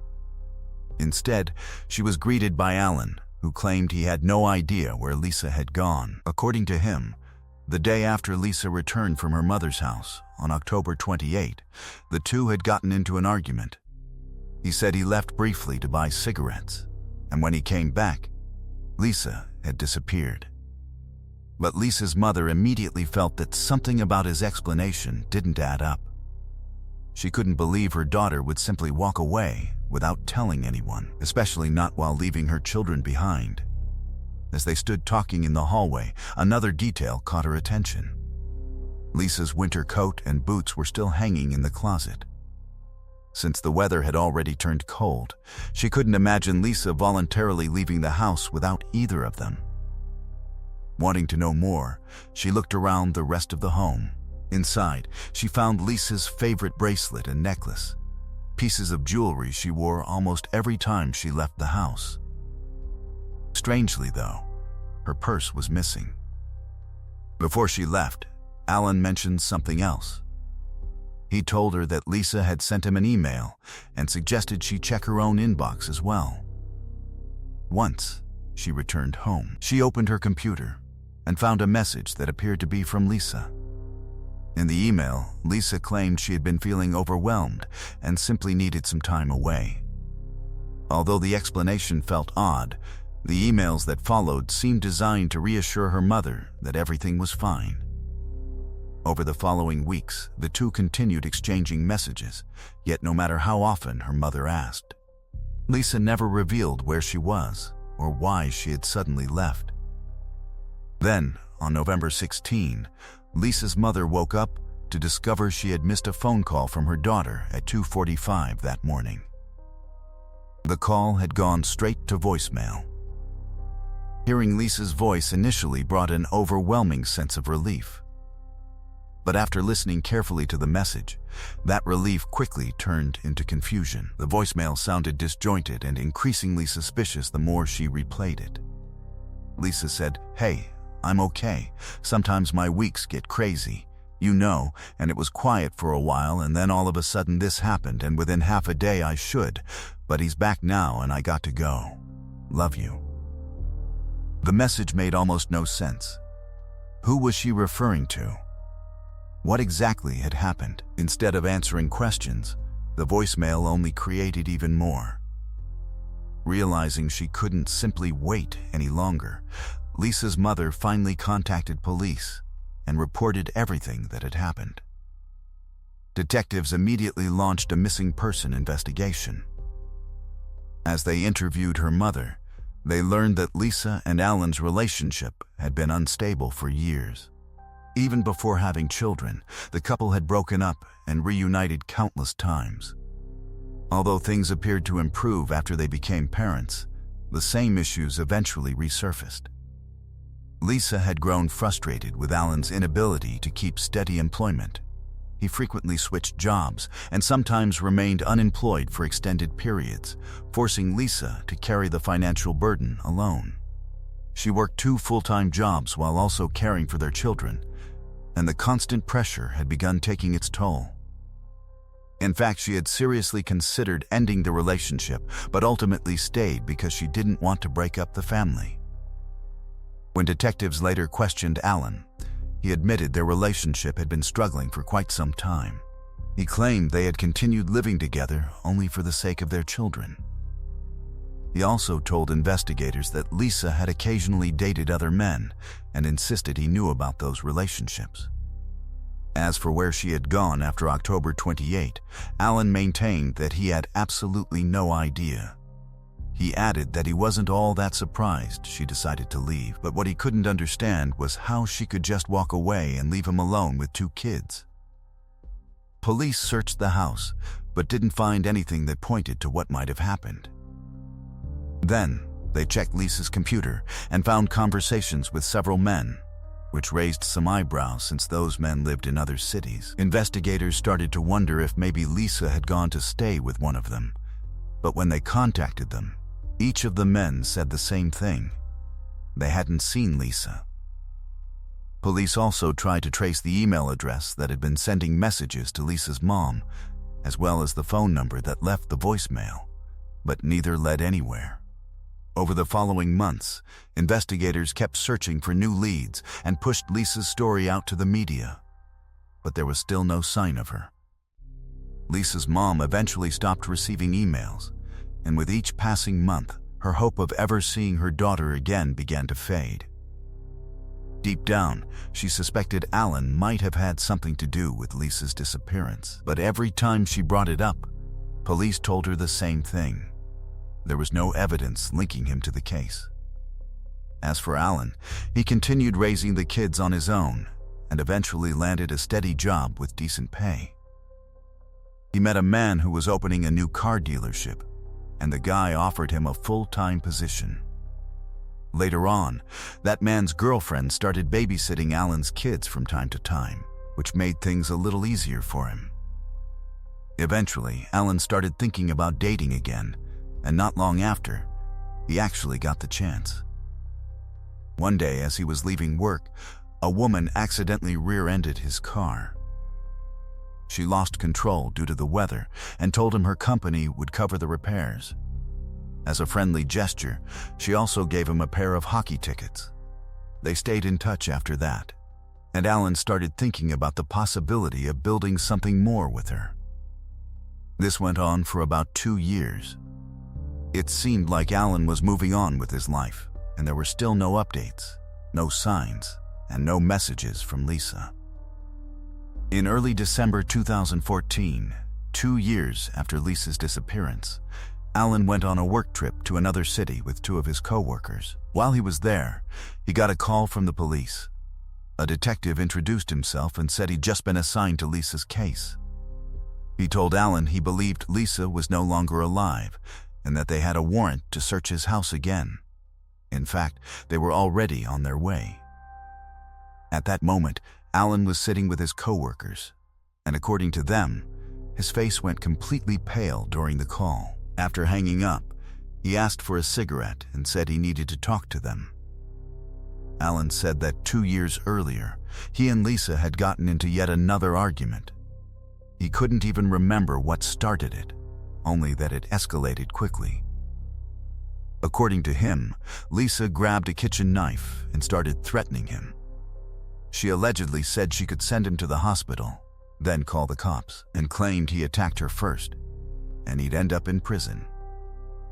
Alan claimed that what happened next was a blur.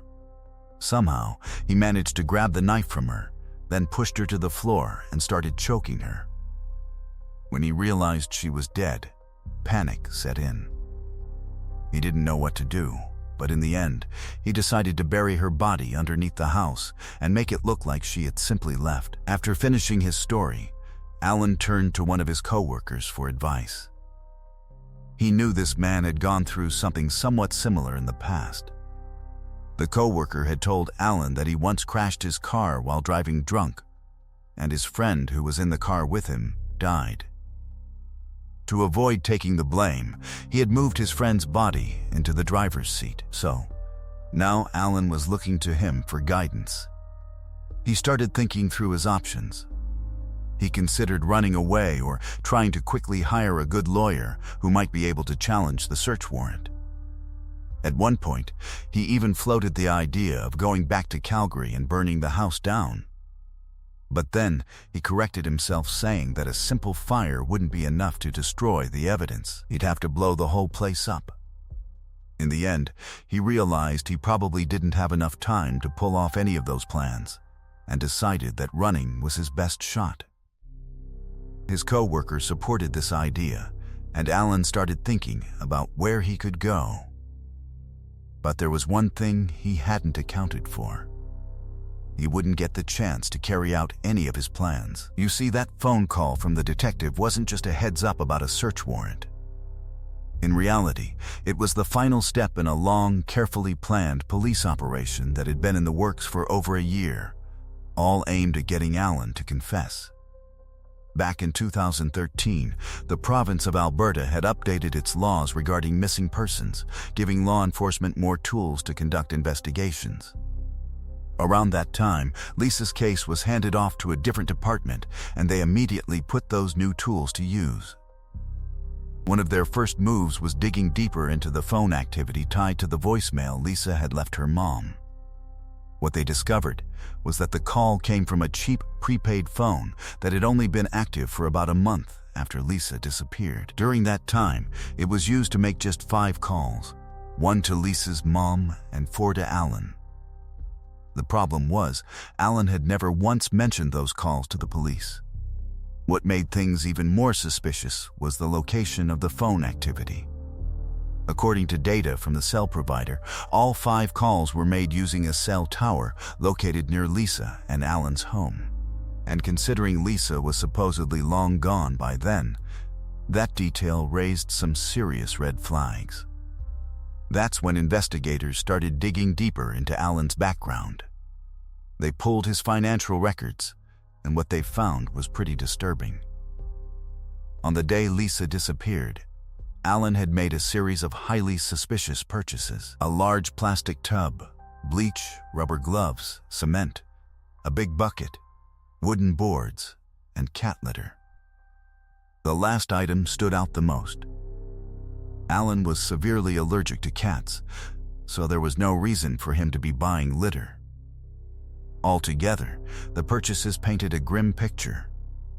It looked like Alan had been preparing to get rid of a body. As for the phone Lisa supposedly used, detectives uncovered another clue: a purchase made with Alan's bank card at Walmart.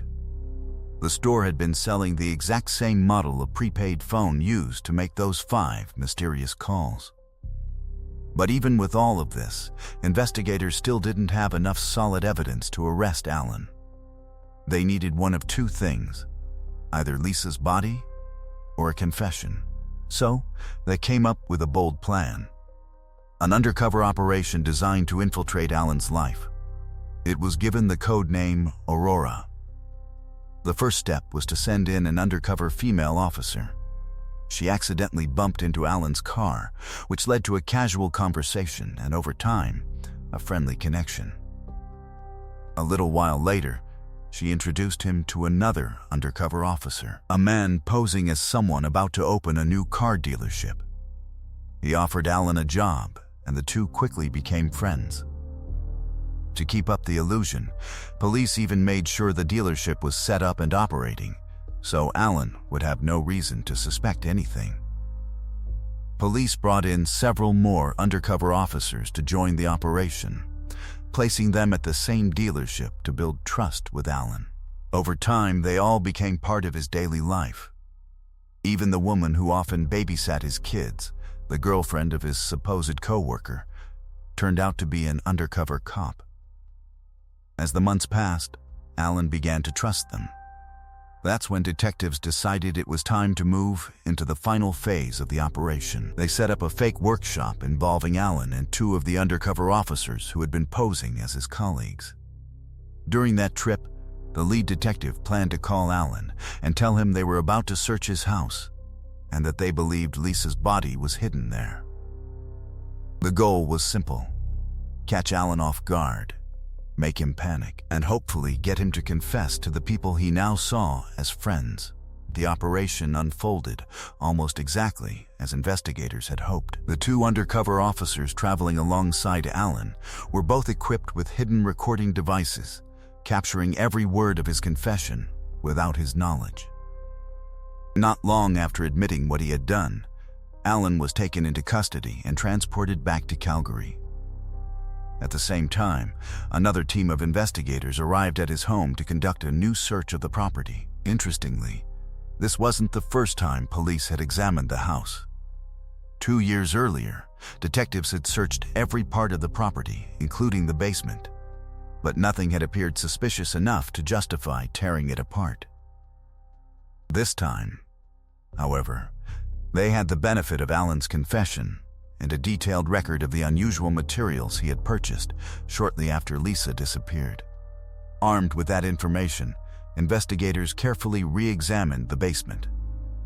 In one area, they noticed a raised concrete platform that looked strangely out of place. Its dimensions closely matched the size of the wooden boards Alan had bought years before, immediately raising suspicion. Officers began dismantling the structure, and within a short time they uncovered a concealed compartment beneath it. Hidden inside was a large plastic storage container packed with salt and cat litter. Inside that container, investigators found the body of Lisa Mitchell. Although Alan had hidden her remains for nearly 2 years, his elaborate efforts to preserve and conceal them ultimately worked against him. The combination of salt and cat litter slowed the decomposition process enough for the medical examiner to determine exactly how Lisa had died. The findings matched Alan's own confession. Lisa had been strangled. With her body recovered and the cause of death confirmed, investigators finally had the evidence needed to formally charge him. But the search uncovered even more damaging evidence. While examining Alan's computer, detectives found numerous internet searches conducted shortly after Lisa's disappearance. He had researched how different materials and environmental conditions affected the rate at which a human body decomposes. Investigators also traced the emails that had supposedly been sent by Lisa to reassure her mother during the weeks after she vanished. Every one of those messages originated from Alan's computer. Even more disturbing was another discovery hidden within his digital records. Detectives learned that Alan had secretly installed spyware on Lisa's cell phone, allowing him to monitor her conversations and record her phone calls without her knowledge. That explained how he had obtained the audio he later used to create the confusing voicemail sent to Lisa's mother. The discovery strongly suggested that the crime may have been carefully planned long before Lisa was killed, directly contradicting the version of events Alan had shared with the undercover officers. Even so, proving premeditation beyond a reasonable doubt proved extremely difficult. Faced with that challenge, prosecutors eventually agreed to reduce the case to a second-degree murder charge, which carried a less severe penalty. Alan's attorney advised him to accept the agreement and plead guilty, believing it offered the best chance of avoiding an even harsher first-degree murder conviction. Despite accepting the deal, Alan continued insisting he had acted in self-defense. He claimed Lisa had abused him for years and alleged she had physically assaulted him on multiple occasions. Prosecutors rejected that narrative, arguing that Alan had deliberately planned the killing before spending years constructing an elaborate cover-up designed to hide both the crime and Lisa's body. After reviewing all of the evidence, the judge concluded there was insufficient proof to support a conviction for second-degree murder. Instead, Alan was found guilty of manslaughter and sentenced to just 7 years in prison. Prosecutors immediately appealed the decision, arguing that the punishment failed to reflect the seriousness of the crime. The appellate court agreed in part, increasing his sentence by an additional 3 years for a total of 10. Even so, Lisa's family and friends were devastated by what they viewed as an incredibly lenient punishment, and their frustration only grew when Alan was granted early parole after serving just 5 years. Fortunately, his freedom was short-lived. After violating the conditions of his release, he was returned to prison, where he remained until finally being released in 2022. Although many people believe he should have spent far more time behind bars, the investigation itself remains one of the most remarkable undercover operations in Canadian history. For an entire year, undercover officers carefully became part of Alan's everyday life, patiently earning his confidence while steering him toward a meticulously planned scenario that ultimately led him to confess to the murder he had hidden for years. Following Alan's arrest, Lisa's 2 children were placed in the care of their grandmother, who has continued raising them ever since. Let me know your thoughts about this case in the comments below. And if you enjoyed this documentary, don't forget to leave a like. Let's move on to the next case. A young woman stepped out of work during her lunch break to return home, but she never made it back to the office. As the hours passed without any sign of her, concerned co-workers contacted police, setting off an investigation that would soon uncover a crime so horrifying it seemed more like something from a psychological thriller than real life. Yet through careful detective work, investigators slowly pieced together exactly what had happened. Carolyn Byington was born on May 30th, 1993, in Plainsboro, New Jersey, where she grew up with her parents and older sister. Ever since she was a child, she dreamed of exploring different parts of the world. After graduating from high school, she enrolled at Lafayette College, where she participated in 2 study abroad programs that allowed her to spend time in both Japan and Germany. During her years at college, Carolyn earned 3 bachelor's degrees in international affairs, sociology, and anthropology. After graduating in 2015, she accepted a position at a marketing company located close to her hometown and rented an apartment in Plainsboro so she could remain near her family. Outside of work, Carolyn dedicated much of her free time to volunteering with a local youth organization and regularly participated in charitable activities. Over the following years, she continued building her career while giving back to her community and taking every opportunity she could to travel. On June 10, 2019, the 26-year-old left the office during her lunch break and drove home as she occasionally did. She was expected back later that afternoon, but as the day went on, she never returned. Her colleagues quickly realized something was wrong and repeatedly tried calling her, but every call went unanswered. The situation immediately felt unusual because Carolyn was known for being dependable. She rarely left the office during lunch and had never been the type to simply disappear without explanation. By early evening, their concern had grown into genuine alarm, prompting them to contact police and request a welfare check. Around 6 o'clock that evening, officers arrived at Carolyn's apartment complex and discovered her front door unlocked. When they entered the apartment, they were confronted with a horrifying sight. Carolyn was lying lifeless on the floor, surrounded by so much blood that officers instantly knew there was no chance of saving her. As the medical examiner began processing the scene, detectives started collecting evidence and interviewing anyone who might have heard or seen something unusual. One neighbor told investigators that around noon he had heard loud screams coming from Carolyn's apartment. After the screaming stopped, he noticed strange sounds that resembled someone dragging or moving heavy furniture around inside. Unfortunately, none of the residents remembered seeing any unfamiliar people entering or leaving the building, and the apartment complex had no surveillance cameras to provide investigators with additional leads. Inside the apartment itself, there was very little evidence to work with. Detectives quickly realized The killer had apparently attempted to wipe down the scene using bleach in an effort to destroy forensic evidence. They believed the noises the neighbor described were likely the murderer cleaning up before leaving. While investigators searched surrounding businesses for surveillance footage and followed every possible lead, the autopsy revealed the true brutality of the attack. Carolyn had suffered numerous blows to the head, likely delivered with bare fists. In addition, she had been stabbed repeatedly in the neck using both a pair of scissors and a screwdriver. There was no evidence that she had been sexually assaulted, and nothing appeared to have been stolen from the apartment. One important detail immediately stood out. Both the scissors and the screwdriver belonged to Carolyn herself and had come from inside her own apartment.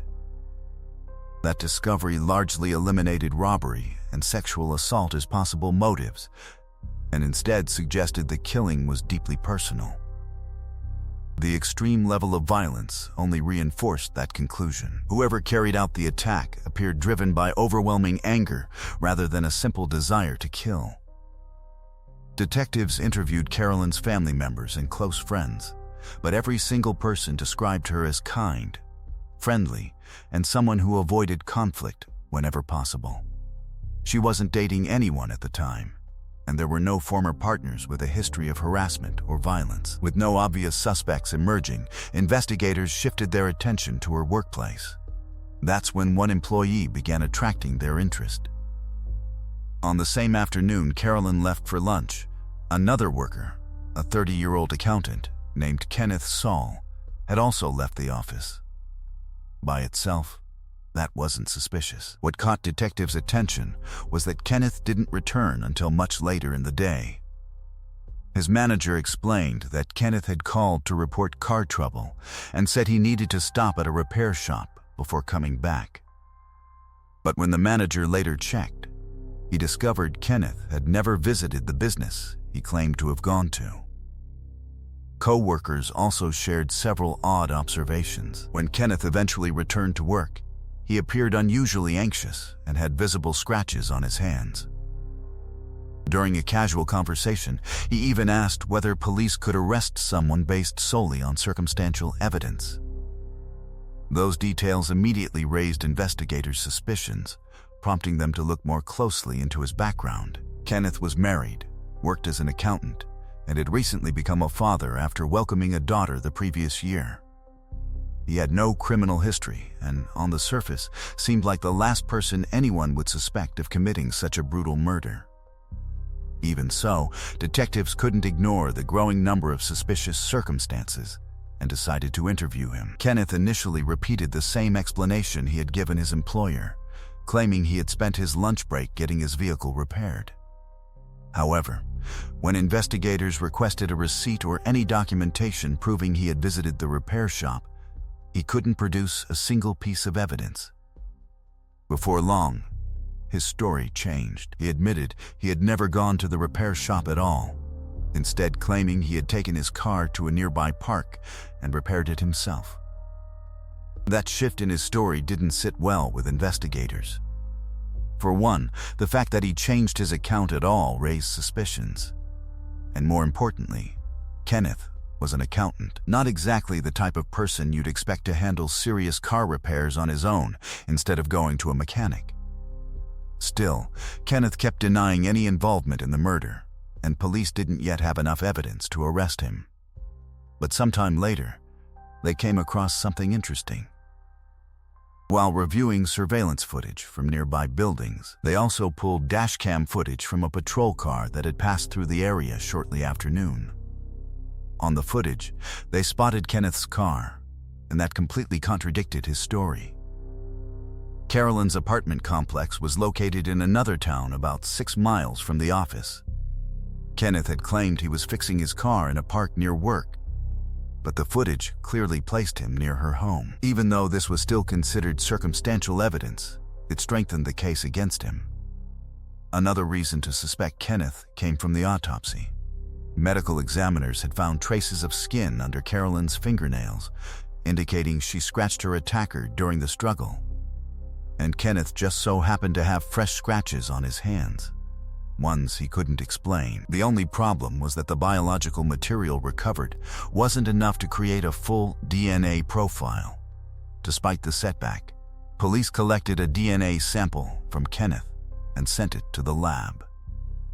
The results came back inconclusive. Experts couldn't definitively match the DNA found under Carolyn's fingerprints to him.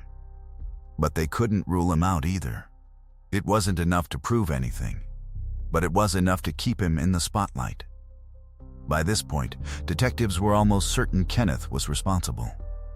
Over the next few weeks, they kept searching for more evidence, but nothing new came up.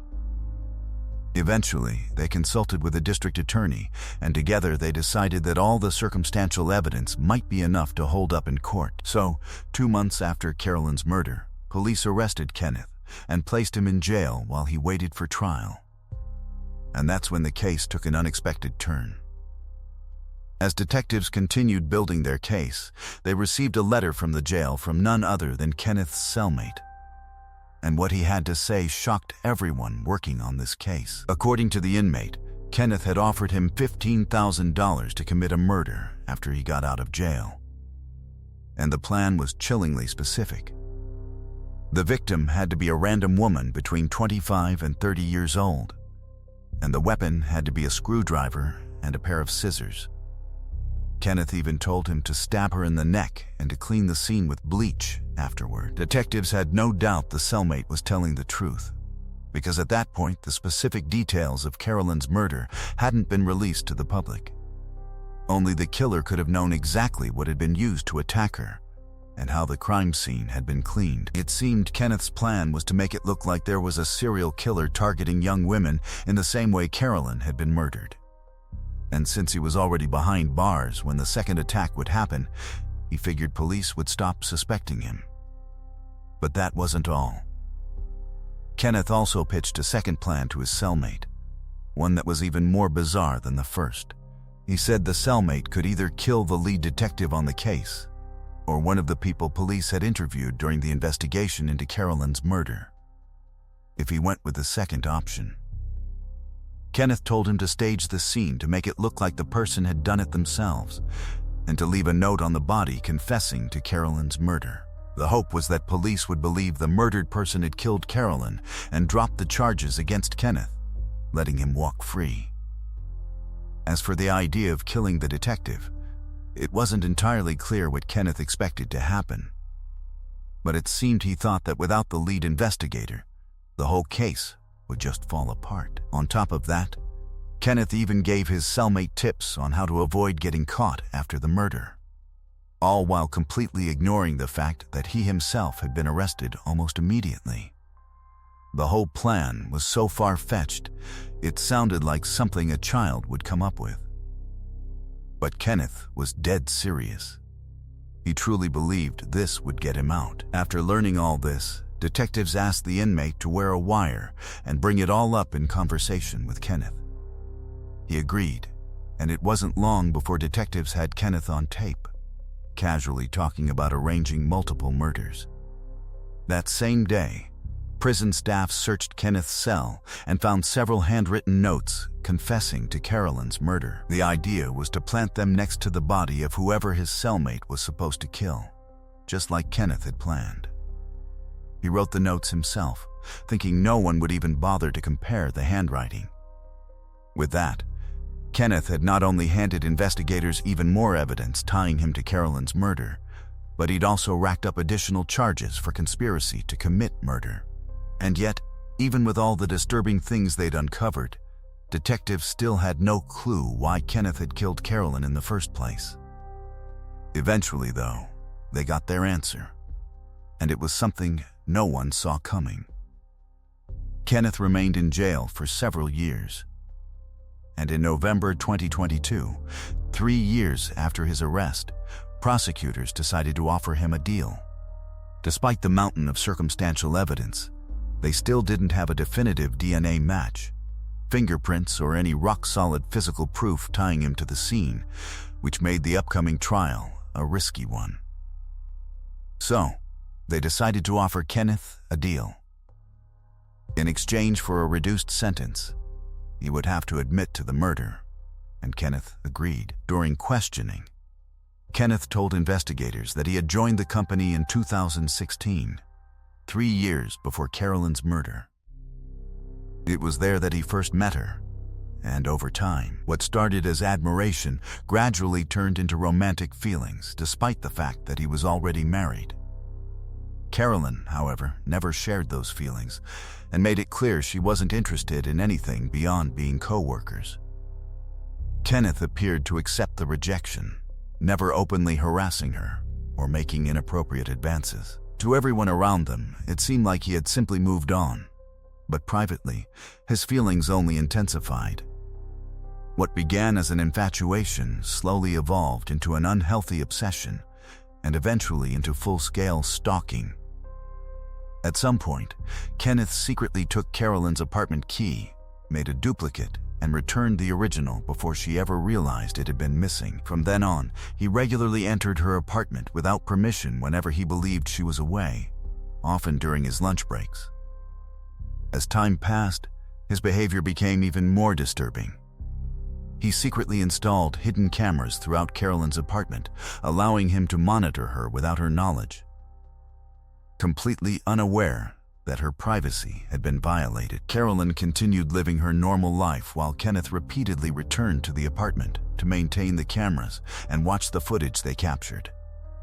On June 10, he once again left work during lunch and made his way to Carolyn's apartment, expecting it to be empty like it usually was. What he didn't know was that Carolyn had unexpectedly decided to go home during her own lunch break that same day. Because Kenneth had already left the office, he had no way of knowing she was on her way back. According to his later confession, he was inside the apartment when he suddenly heard someone unlocking the front door. Panicking, he hid behind the entrance, hoping she wouldn't notice him. But the moment Carolyn stepped inside, he realized there was no way to escape without being seen. Rather than surrendering or admitting what he had been doing, Kenneth launched a violent attack. He knocked Carolyn to the ground and repeatedly punched her in the head before grabbing a pair of scissors and a screwdriver from inside the apartment. Using those household items, he stabbed her over and over, focusing primarily on her neck until she died from her injuries. After killing her, Kenneth attempted to erase any evidence by cleaning the apartment with bleach, but the amount of blood made it impossible to remove everything. Realizing he couldn't completely cover up the crime, he gathered the hidden surveillance cameras he had secretly installed, left the apartment, and calmly returned to work as though nothing had happened. In January 2023, Kenneth was sentenced to 45 years in prison for Carolyn's murder. He also received an additional 10-year sentence after investigators discovered he had tried to hire a fellow inmate to carry out additional murders while awaiting trial.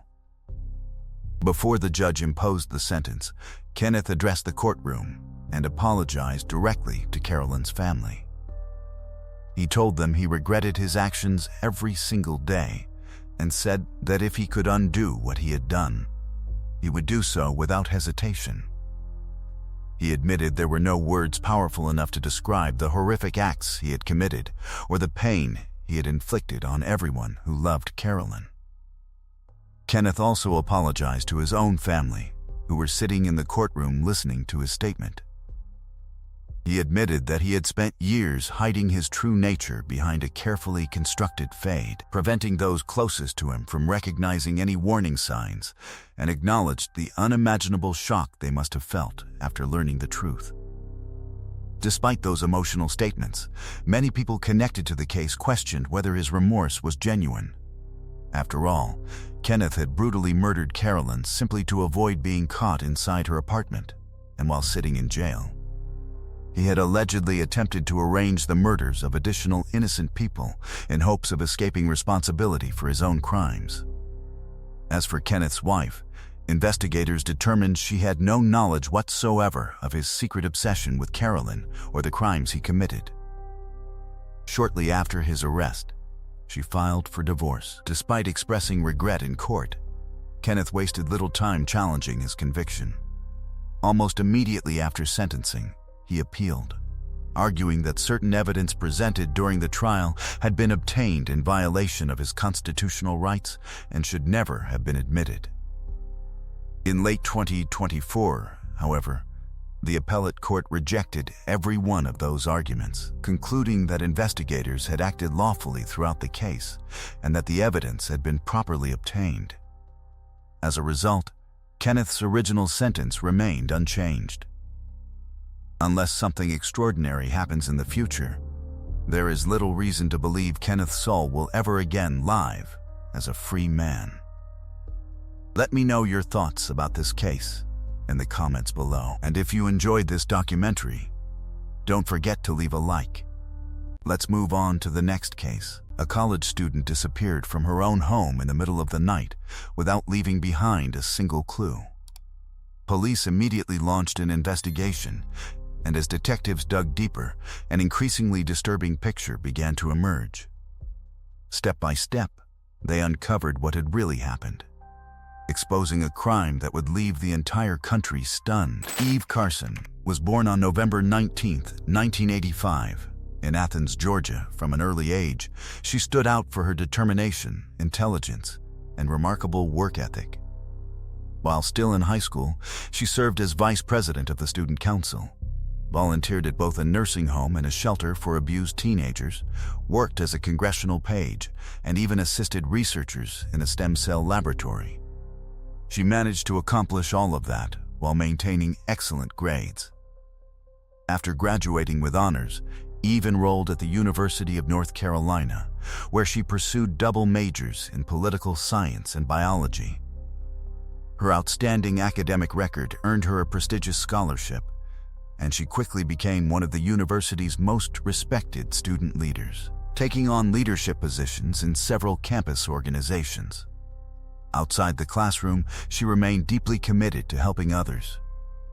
She volunteered in community programs, taught science to elementary school students, and participated in humanitarian projects overseas. One summer, she traveled to Ecuador to assist doctors providing medical care, later spent a semester studying in Cuba, and also joined a research expedition in Egypt. By every measure, Eve was one of the university's brightest and most accomplished students.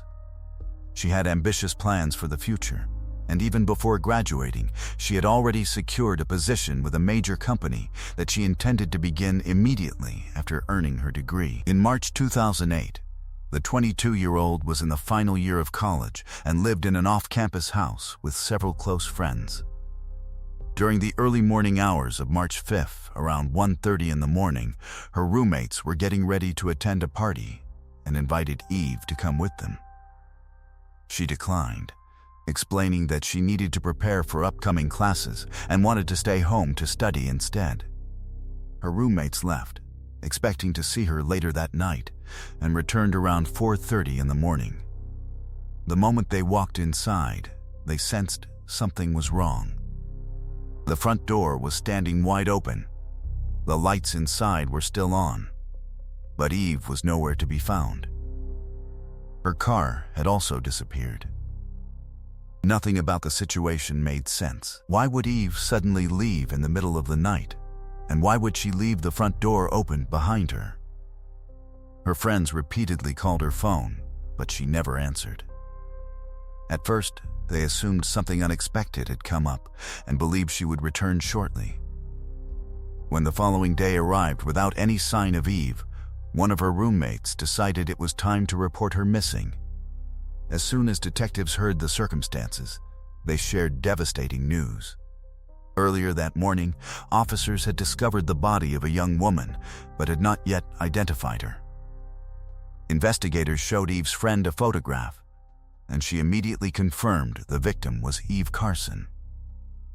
Detectives explained that shortly after 5:00 in the morning, a woman living about 1 mile from Eve's house had called 911 after waking to the sound of several gunshots followed by a terrified scream. Frightened by what she had heard, she contacted police immediately.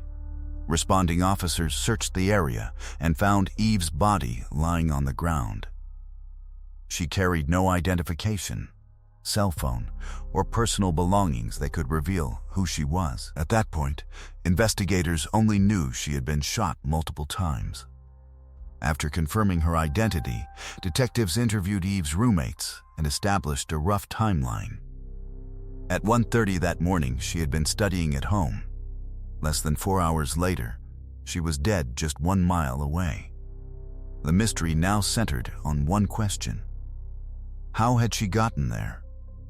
And who was responsible? Because Eve's vehicle had vanished along with her, investigators initially believed robbery could have been the motive. That theory gained even more support after they searched her room and discovered both her wallet and credit cards were missing. None of those items were recovered near the crime scene. The medical examiner also found no evidence of sexual assault, eliminating another possible motive. Detectives examined Eve's cell phone records and learned that the final signal came from a tower near a highway outside the city, but the phone itself was never recovered. Investigators believe the killer had likely discarded it somewhere in a wooded area. Their first significant breakthrough came when Eve's abandoned vehicle was located only a few miles from her home. Detectives immediately sent it for fingerprint and DNA testing while continuing to search for additional evidence. At the same time, forensic specialists examined Eve's computer, which she had been using before she disappeared. They discovered it had remained active until approximately 3:30 that morning, proving she stayed home studying for nearly 2 hours after her roommates left for the party. Sometime after that, she somehow ended up at the location where her body was eventually found. By then, news of Eve's murder had spread rapidly across both the city and the university campus. Nearly everyone knew who she was because of her involvement in countless student organizations, and the loss deeply affected the entire community. Alongside the grief came growing fear. Students worried that whoever had committed such a brutal crime was still free, and the lack of promising leads only intensified those concerns. Detectives were flooded with tips from members of the public, many of whom reported anything they thought might be relevant. Despite the overwhelming number of calls, none provided investigators with the breakthrough they desperately needed. That finally changed when detectives examined Eve's bank records. Since her credit cards had disappeared, they reviewed every recent transaction and uncovered a major clue. Just 18 minutes after Eve had last used her computer, someone withdrew $700 from her account through 2 separate ATM transactions. The individual then attempted to withdraw additional money, but was stopped after reaching the daily withdrawal limit. The ATM was located near a shopping center on the opposite side of town. Detectives quickly obtained surveillance footage from the machine, and for the first time, they caught a glimpse of a suspect. The video showed a man sitting inside Eve's car while using her bank card at the ATM. Another figure could be seen in the back seat. Investigators wondered whether it might have been Eve herself, but the footage was far too blurry to confirm. Forensic analysts attempted to enhance the recording, but the quality simply wasn't good enough to reveal any additional details. Investigators soon learned the suspect had also attempted to use Eve's card at several other ATMs throughout the city. But unfortunately, none of those locations were equipped with surveillance cameras. The activity continued until March 7th, when police received another alert after someone once again tried to use Eve's bank card. This time, the attempt took place around 12:30 in the morning at a 24-hour convenience store in a nearby town. The transaction was declined, but unlike the previous locations, this business had a functioning security camera. Officers immediately collected the footage and saw someone attempting to withdraw money with Eve's card. There was one unexpected problem. The individual captured on this recording didn't appear to be the same man seen in the earlier ATM footage. Detectives now had to consider an entirely new possibility. Either multiple people had participated in Eve's murder, or the original suspect had passed her bank card to someone else. Investigators attempted to identify the second individual, but once again, the poor image quality made that impossible. With few other options remaining, detectives released still images from both surveillance videos to the public, hoping someone would recognize the suspects. Because Eve's murder had already received enormous media attention, tips poured into the police department almost immediately. Yet despite the public response, investigators still couldn't identify either man. Everything finally changed on March 12, when detectives received what appeared to be their first truly promising lead. An anonymous caller contacted police and claimed he recognized the man captured in the convenience store surveillance footage. According to him, the guy's name was Dario Atwater. Detectives started digging into Atwater's background, and what they found was pretty alarming. At just 21 years old, he already had a long criminal record. He'd been arrested multiple times for robbery, assault, drug offenses, and more. He had done some time behind bars, but had also been released early on several occasions. They also learned that just 2 days after Eve's murder, Dario was supposed to appear in court for getting caught with a handgun while on probation. Investigators pulled up old mugshots of Atwater and compared them to the footage from the convenience store. The resemblance was undeniable. They were clearly looking at the same person. They also found out that Dario lived near that store, so detectives headed straight to his house. During questioning, Dario insisted he had nothing to do with the murder, but the surveillance footage was enough to bring him in. As police kept digging, they found out he was regularly in touch with a 17-year-old named Unsolved, who, despite his age, already had a rap sheet of his own. When detectives looked at Lawrence's mugshots, they instantly recognized him. He was definitely the one behind the wheel of Eve's car in the first ATM footage. But unlike Dario, Lawrence wasn't going down without a fight.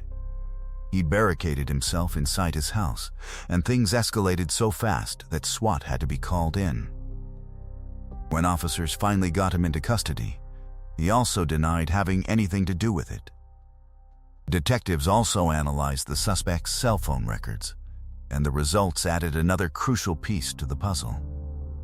On the night Eve was murdered, both phones connected to a cell tower serving the area around her neighborhood, despite the fact that both suspects lived in a different city. Based on the evidence, investigators concluded that Dario Atwater and Lawrence Lovett had likely selected Eve completely at random. They believed the pair had gone out that night looking for someone to rob, and happened to notice that Eve was alone inside her house during the early morning hours.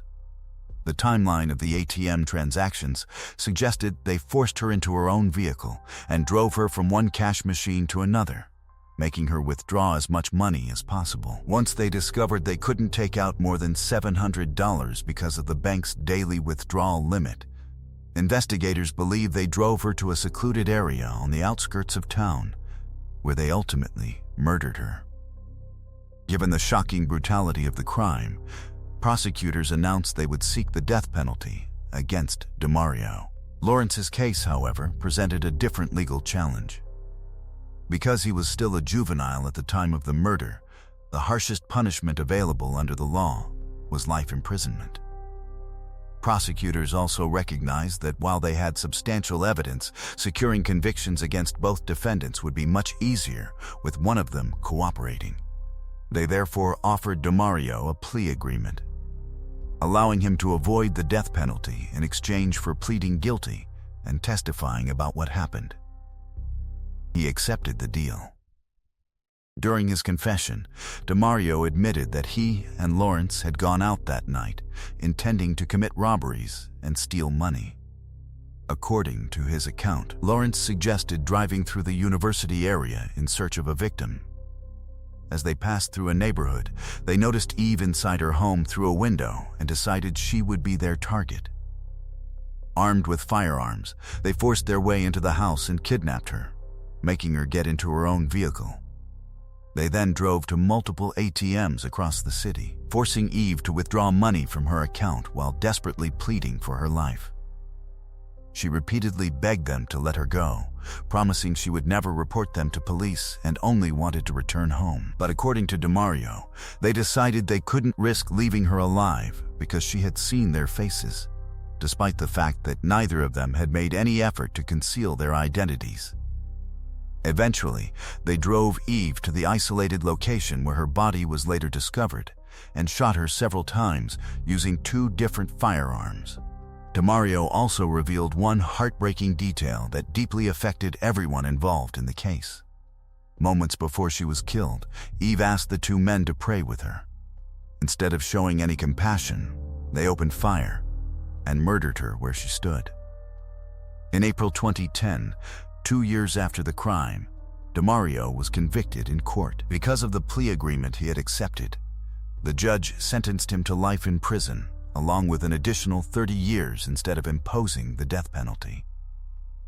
Following the verdict, DeMario addressed Eve's parents directly, apologized for his actions, and admitted he deserved whatever punishment the court imposed.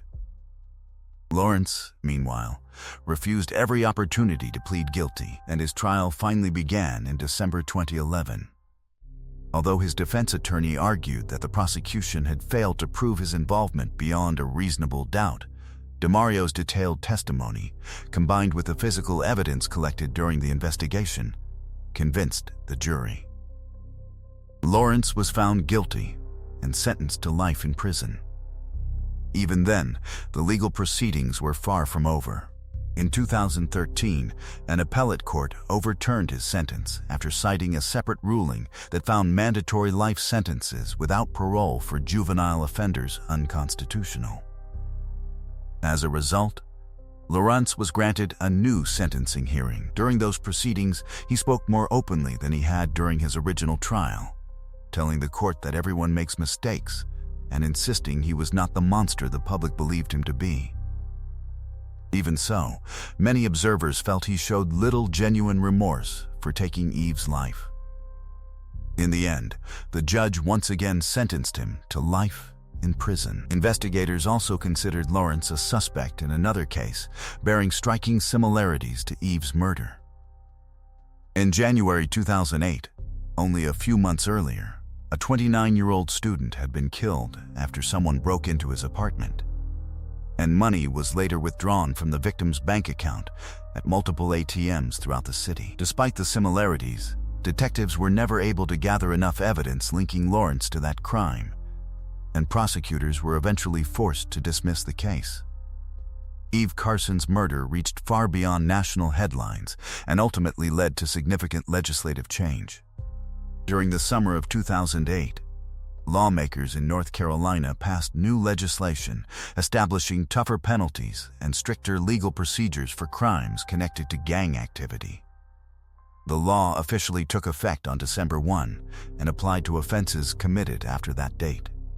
It was passed largely in response to the public outrage surrounding Eve's murder. At the University of North Carolina, a scholarship was created in Eve's honor, and a memorial garden was established on campus to preserve her memory. The following year, one of Eve's close friends competed as a finalist on American Idol. During the competition, he shared that losing Eve had inspired him to pursue his dream, explaining that without her influence and memory, he never would have found the courage to audition in the first place. Let me know your thoughts about this case in the comments below, and if you enjoyed this documentary, don't forget to leave a like. Let's move on to the next case. A young woman was discovered murdered inside her own home, yet investigators couldn't find a single piece of evidence explaining who was responsible. At first, the case appeared relatively straightforward, but the deeper detectives looked, the more complicated and unexpected it became.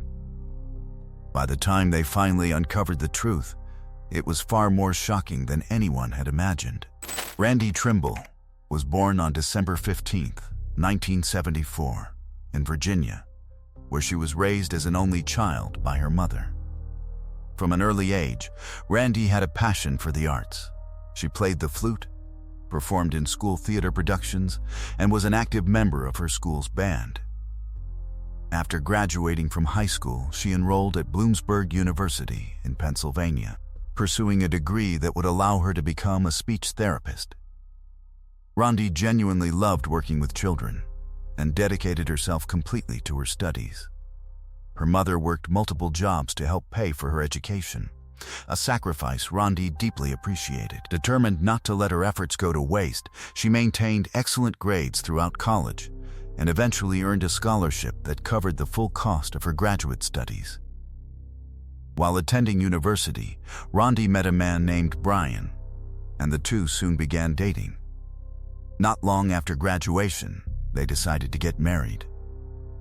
However, just before their wedding, Brian received devastating news. Doctors diagnosed him with multiple sclerosis, a progressive neurological disease that could eventually leave him permanently disabled. Despite the heartbreaking diagnosis, Rondi never considered leaving him. Instead, she stood by his side, promising to support him regardless of what the future held. The couple eventually settled in Camp Hill, where Rondi secured a stable position at a local medical center. Her steady income allowed them to purchase a home and begin building the life they had always envisioned together. They hoped to start a family one day, while also preparing financially for the possibility that Brian's illness might eventually prevent him from working. Although Rondi already had a full-time career, she took on a second job to increase their savings and make sure they would be financially secure if Brian's condition worsened. January 10, 2003, seemed like an ordinary day. Rondi, who was 28 years old, completed her shift at the hospital around 5 in the evening before heading to her second job for several more hours. Meanwhile, Brian had finished work earlier that afternoon and traveled to a nearby town to meet a friend. Around 8 in the evening, he returned home and immediately sensed that something was wrong. The house was completely dark, and Rondi was nowhere in sight. As he walked through the rooms, he found furniture overturned and belongings scattered across the floor, as though someone had ransacked the house searching for something. He called Rondi's name and searched every room, but couldn't find her. Finally, he entered the garage and was confronted by a horrifying scene. Rondi was lying motionless on the floor, surrounded by blood, with a strand of Christmas lights tightly wrapped around her neck. Brian immediately called 911, but by the time emergency responders arrived, there was nothing they could do except pronounce her dead. Detectives secured the scene while the medical examiner began examining Rondi's body. Investigators carefully searched every inch of the house, but found remarkably little evidence. There were no signs of forced entry, no obvious murder weapon, and nothing immediately pointing toward a suspect. Crime scene technicians collected every fingerprint they could locate, hoping laboratory analysis would identify someone who didn't belong there. Detectives also discovered that cash and several valuable possessions, including Rondi's gold diamond ring, were missing from the home. As the autopsy progressed, the medical examiner uncovered the true brutality of the attack. Rondi had suffered 27 stab wounds, which ultimately caused her death. The examination also revealed that her attacker had attempted to strangle her using the Christmas lights, but failed to kill her that way. Investigators found no evidence of sexual assault. At first glance, the missing valuables suggested the murder may have occurred during a burglary. One window had been left unlocked, leading detectives to believe the killer may have entered through it. Even so, investigators struggled to accept that explanation. The extraordinary level of violence seemed far too personal for a simple robbery, prompting detectives to take a closer look at Rondi's husband. Friends and relatives explained that Rondi and Brian had experienced growing tension in their marriage. Much of it centered around Brian's illness. Rondi constantly worried about the future and worked tirelessly to save money in case his health deteriorated further. Brian, however, wanted to enjoy life instead of living in constant fear about what might happen. Those conflicting outlooks had led to frequent arguments, giving detectives a possible motive to investigate. That suspicion didn't last long. The medical examiner estimated Rondi died around 7:30 that evening. At exactly that time, Brian had been meeting a friend at a cafe in another town, nearly an hour away. Investigators verified his whereabouts through multiple witnesses, including employees and customers who confirmed seeing him there. Based on the timeline alone, it would have been impossible for Brian to travel home, commit the murder, and return without being noticed. As a result, detectives eliminated him as a suspect. Rondi's family also strongly defended him, insisting they couldn't imagine him harming her under any circumstances. Investigators even questioned whether Brian's physical condition would have allowed him to carry out such a violent attack. Although his multiple sclerosis was still in its early stages, he was already experiencing significant physical limitations. With Brian ruled out, detectives broadened their investigation but quickly encountered another major obstacle. The crime scene had yielded no usable fingerprints, no DNA, and virtually no forensic evidence capable of identifying the killer. Convinced the murder was driven by a personal motive, investigators focused on the people closest to Rondi. They interviewed her friends, co-workers, and acquaintances, yet every conversation produced the same answer. Rondi was known as a kind, caring woman who had no known enemies and had devoted nearly all of her attention in recent years to her husband, her career, and her family. Weeks passed without a single meaningful breakthrough. With no suspects and no physical evidence, detectives reluctantly began reconsidering Brian despite his seemingly airtight alibi. Although investigators couldn't place him at the crime scene, they became increasingly interested in his behavior following Randy's death. Shortly afterward, Brian moved to another town to live closer to his relatives and began missing work on a regular basis. He also abruptly stopped communicating with Randy's mother, despite the close relationship they had shared before the murder. Perhaps most surprising was his sudden spending. Brian purchased a new television, an Xbox, expensive furniture, and numerous other unnecessary items, leaving investigators wondering where all the money had come from and whether there was more to his story than anyone initially believed. His friends tried to talk to him about it, but Brian just brushed it off, saying, "Grieving can get expensive." He also mentioned he was expecting insurance payouts, one for the stolen jewelry and another for Rondi's death. In the meantime, he said he was dipping into the savings they'd built together.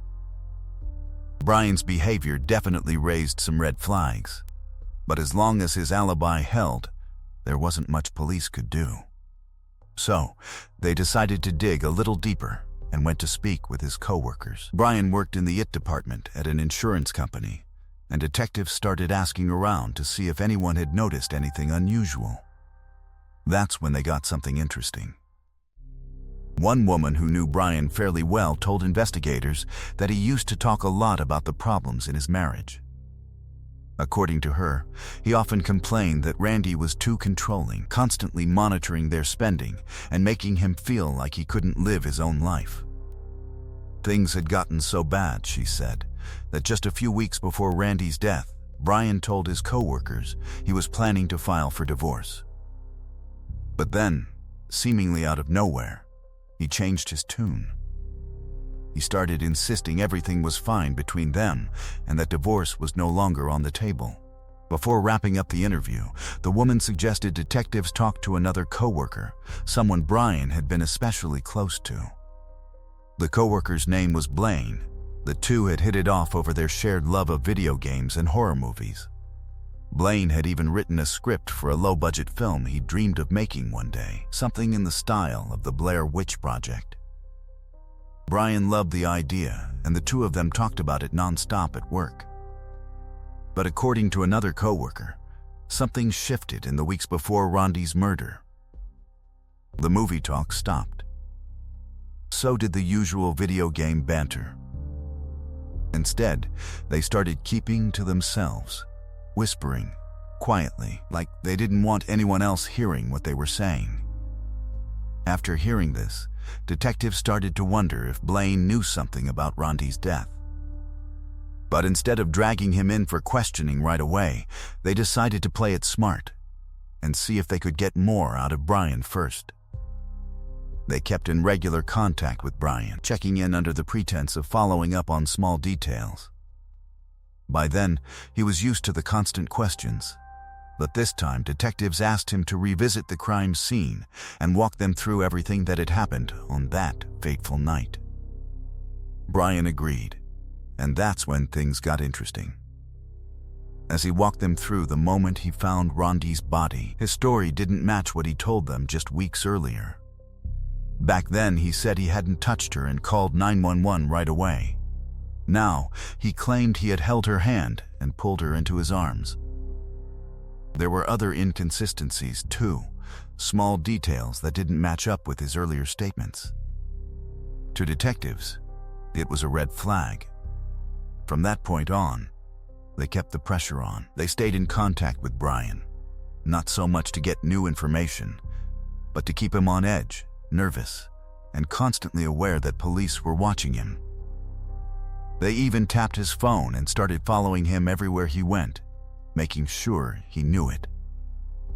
That continued until detectives were ready to move into the final phase of their plan. In early May, 5 months after Randy's murder, they brought her husband in for another interview and started laying out their suspicions. They laid it all out. Brian's odd behavior, the holes in his story, the spending, the things his coworkers had said. Then, one of the detectives said something that shifted the tone completely. "We understand you didn't kill Randy, but we also know you know who did." And that's when their strategy finally paid off.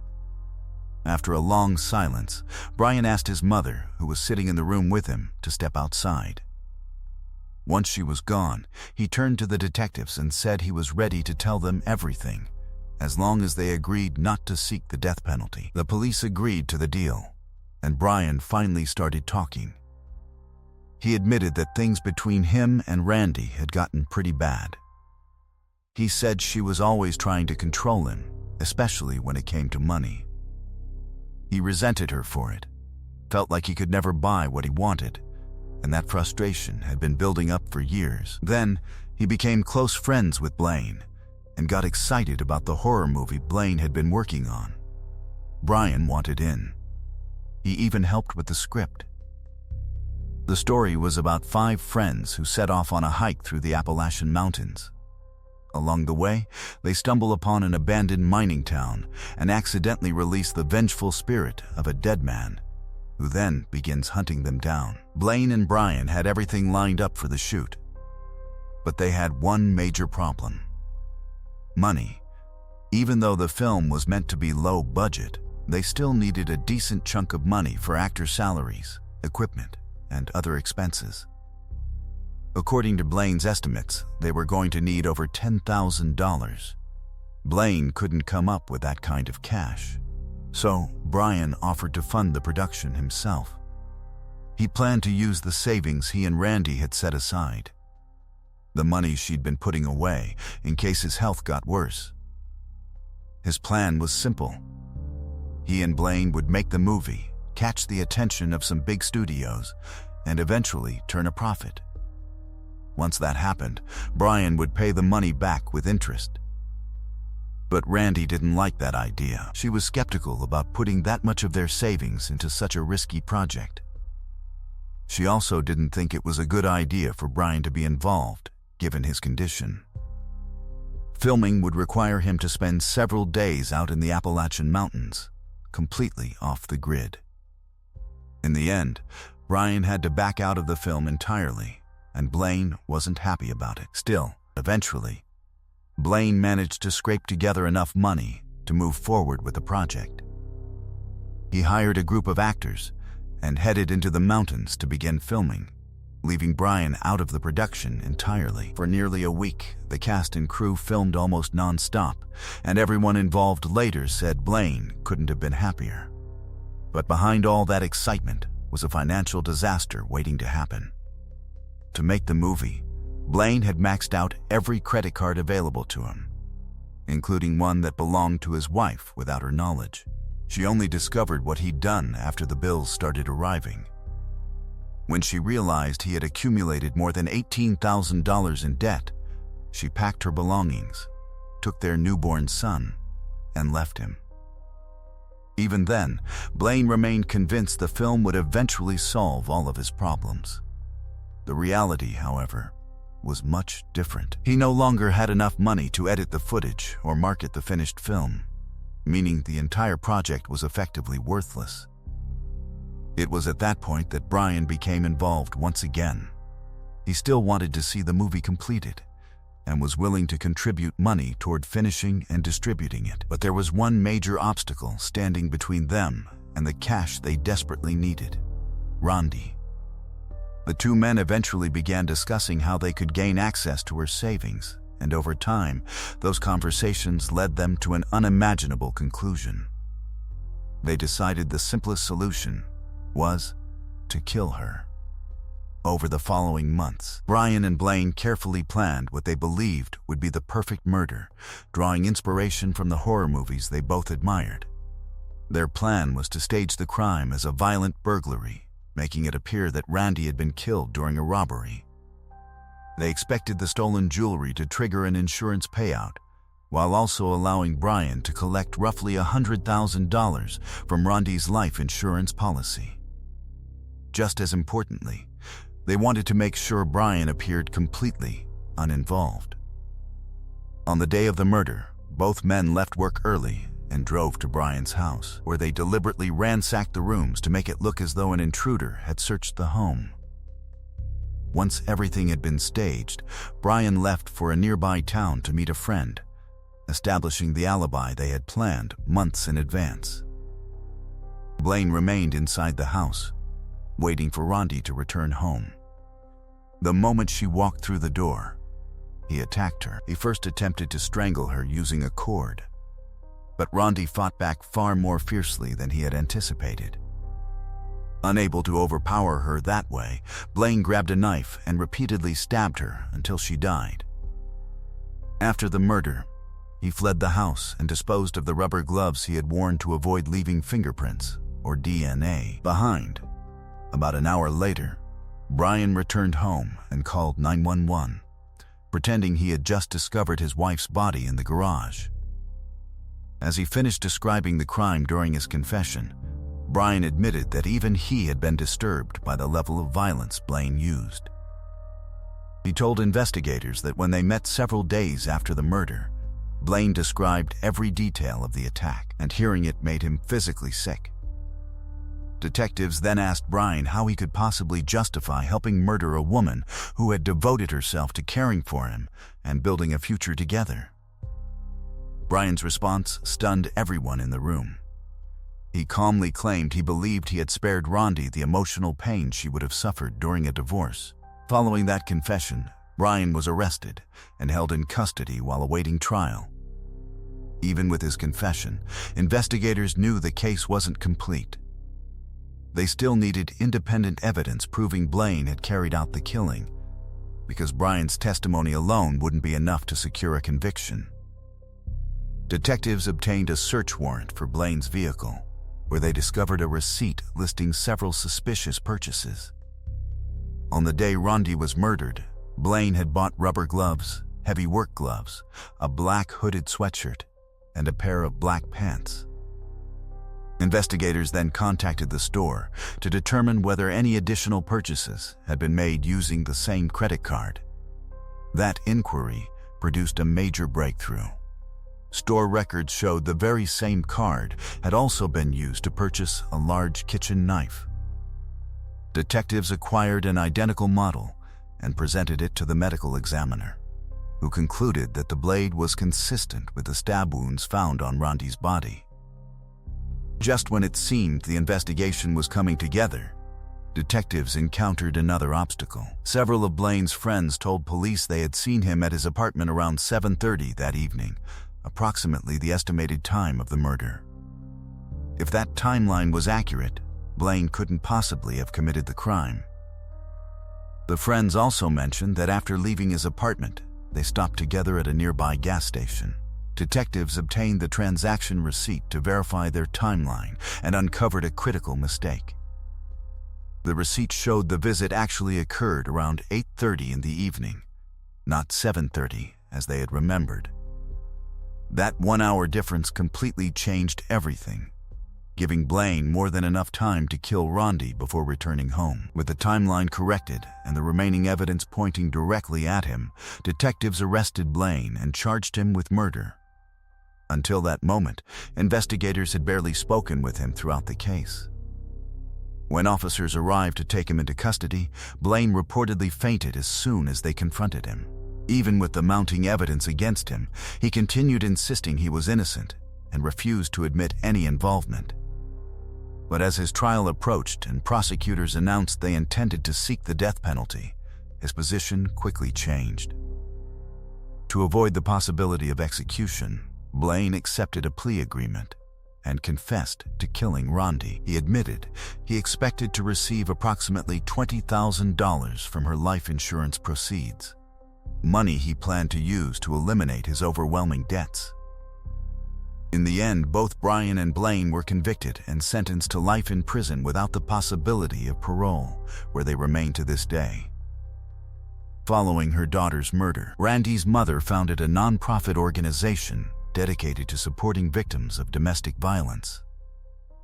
The organization continues its work today and has provided assistance to hundreds of people facing abusive situations. Let me know your thoughts about this case in the comments below, and if you enjoyed this documentary, don't forget to leave a like. Let's move on to the next case. A young artist set out on a trip to attend an exhibition in another city, but she never reached her destination. When investigators began looking into her disappearance, they uncovered several unsettling clues, yet none of them were enough to identify the person responsible. The mystery remained unsolved for nearly 5 decades before detectives finally uncovered the truth, revealing a shocking ending no one had expected. Mary Kathleen Schleis was born on November 11, 1949, in Champlin, Minnesota. She grew up in a large family and discovered her love for art at an early age. Drawing quickly became her greatest passion, and by the time she reached high school, she had already decided that creating art was what she wanted to dedicate her life to. After graduation, Mary enrolled at the University of Minnesota, where she studied fine arts with a focus on painting and sculpture. It didn't take long for her professors to recognize just how gifted she was. They believed Mary possessed exceptional talent and had the potential to build a successful career as an artist. Throughout college, she earned several scholarships thanks to her outstanding work and eventually graduated with honors. Her artwork was selected for multiple exhibitions, something she considered one of her proudest accomplishments. Mary also spent time studying overseas, where she became fluent in both German and Danish, while even beginning to learn Japanese. After finishing university, she continued pursuing her artistic dreams and traveled whenever she had the opportunity. Since selling paintings wasn't enough to provide a comfortable living, she chose a modest lifestyle and did everything she could to save money. She shared an apartment with a friend, and whenever she needed to travel between cities, or even across state lines, she often relied on hitchhiking. At the time, that wasn't considered unusual. Public transportation was limited, especially outside major cities, and owning a car wasn't affordable for everyone. Hitchhiking was viewed as a practical solution, and during the early 1970s, it didn't carry the same dangers people associate with it today. News of disappearances and violent crimes didn't spread nearly as quickly, so most people thought very little of accepting or asking for a ride. On February 15, 1974, 25-year-old Mary planned to travel from Minneapolis to an art exhibition in Chicago. Since the trip covered roughly 400 miles, she intended to break the journey into stages. Her first goal was to hitchhike to Madison, Wisconsin, before continuing on to Chicago. Around 10:30 in the morning, she left home carrying a sign with the word Madison written across it, and headed toward the highway to find a ride.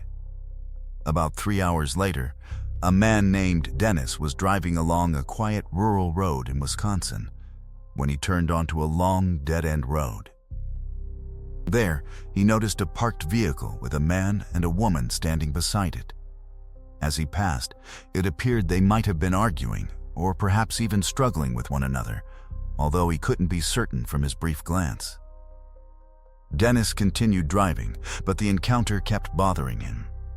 After reaching the end of the road, he turned around and drove back to check on what he had seen. By then, the car had disappeared. As he looked around, something unusual caught his attention in the snow along the roadside. He realized there was someone lying there. Rather than approaching, Dennis hurried back home and told his wife what he had seen. He then asked a neighbor to accompany him before returning to the location. Once they arrived, it became painfully obvious that the figure in the snow was a young woman covered in blood. They immediately drove to the nearest house and contacted the police. Officers arrived shortly afterward and confirmed that the woman had already died. She had suffered numerous stab wounds, but investigators quickly noticed something unusual. There was very little blood surrounding the body, leading detectives to believe she had likely been murdered somewhere else before being dumped along the roadside. While examining the area, crime scene investigators recovered a man's hat lying not far from the victim, believing it may have belonged to the killer.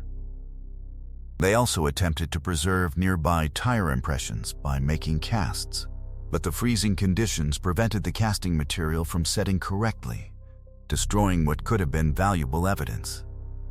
With almost nothing else to work with, the victim's body was transported to the medical examiner for a detailed autopsy. Meanwhile, detectives interviewed Dennis, the only known witness, hoping his observations might provide a lead. Based on his description, the man he saw appeared to be white, approximately 25 to 35 years old, around 5 feet 8 inches tall, with a slim build and light brown hair. He also recalled that the vehicle looked like a small gold-colored sedan, although he couldn't identify the make, model, or license plate number. As the investigation continued, the medical examiner determined that the victim had been stabbed approximately 15 times and ultimately died from severe blood loss. The examination also revealed multiple defensive wounds on her arms, indicating she had fought desperately to defend herself. Despite the violence of the attack, investigators found no evidence of sexual assault, eliminating one of the most common motives detectives initially considered. With very little physical evidence and only a vague witness description to guide them, investigators continued searching for answers, hoping the next clue would finally reveal who had taken Mary Schleiss's life. The coroner was finally able to identify the victim. It was Mary. After speaking with Mary's roommate, police learned she had been planning to attend an art show in another city. The roommate also mentioned that Mary had taken her purse with her, but it was nowhere to be found at the crime scene. Knowing that she left the house around 10:30 in the morning and that her body was discovered roughly 3 hours later, detectives were able to piece together a rough timeline. The drive from her home to where her body was found would have taken about 1 hour and a half, meaning it was very likely that the person who picked her up in Minneapolis was the one who killed her. Police put together a composite sketch of the suspect based on Dennis's description and shared it with the local newspapers, hoping someone might recognize him. A few tips did come in, but none of them brought investigators any closer to finding the killer. At the same time, detectives started to wonder if Dennis himself might have been involved, and they had a few reasons to think so. They knew for a fact that he was on a remote dead-end road, and no one else had seen the other man he described. Some parts of his story also didn't exactly add up. Dennis claimed he'd gone to the store that day, and on the way back, he decided to keep driving for a while. When asked why, his explanation was unusual. He said his dog was with him in the car, and he thought she wanted to go for a longer ride. The reason raised more than a few eyebrows, especially since Dennis had taken a turn onto a dead-end road that hardly anyone ever used. Another thing that raised suspicion was Dennis's behavior. When he found the body, he didn't get out of his car. Instead, he drove all the way home to bring his neighbor back with him. While he was home, he didn't even bother calling the police. That only happened after his neighbor saw the body for himself. To investigators, it looks like Dennis might have been trying to stage an alibi, or at least distance himself from the crime. But there were also a few things that pointed away from him being involved. For one, there were tire tracks on that road that didn't match his car. Still, detectives couldn't rule out the possibility that another vehicle had simply passed through before the murder. Police also couldn't find any evidence that Dennis had been in Minneapolis that morning, which meant he likely couldn't have picked Mary up in the first place. But even that wasn't a sure thing. It was still possible that Mary got a ride from someone else first and then ended up in Dennis's car later. Police kept pressing Dennis for answers, but he stuck to his story. At one point, they even brought in a hypnotist to try and unlock any buried memories or hidden details. He tried twice, but both times it didn't work. Interestingly, one of the tips police received was an anonymous letter urging them to take a closer look at Dennis as a potential suspect. However, the letter didn't include any new information or evidence, just a vague warning. With no progress being made on that front, investigators started looking for any other possible leads. That's when they stumbled across an unsolved case from 2 years earlier, and it immediately caught their attention. Back in 1972, a young woman named Jolly from Minneapolis decided to hitchhike home. And 15 hours later, her body was found near a river on the outskirts of the city.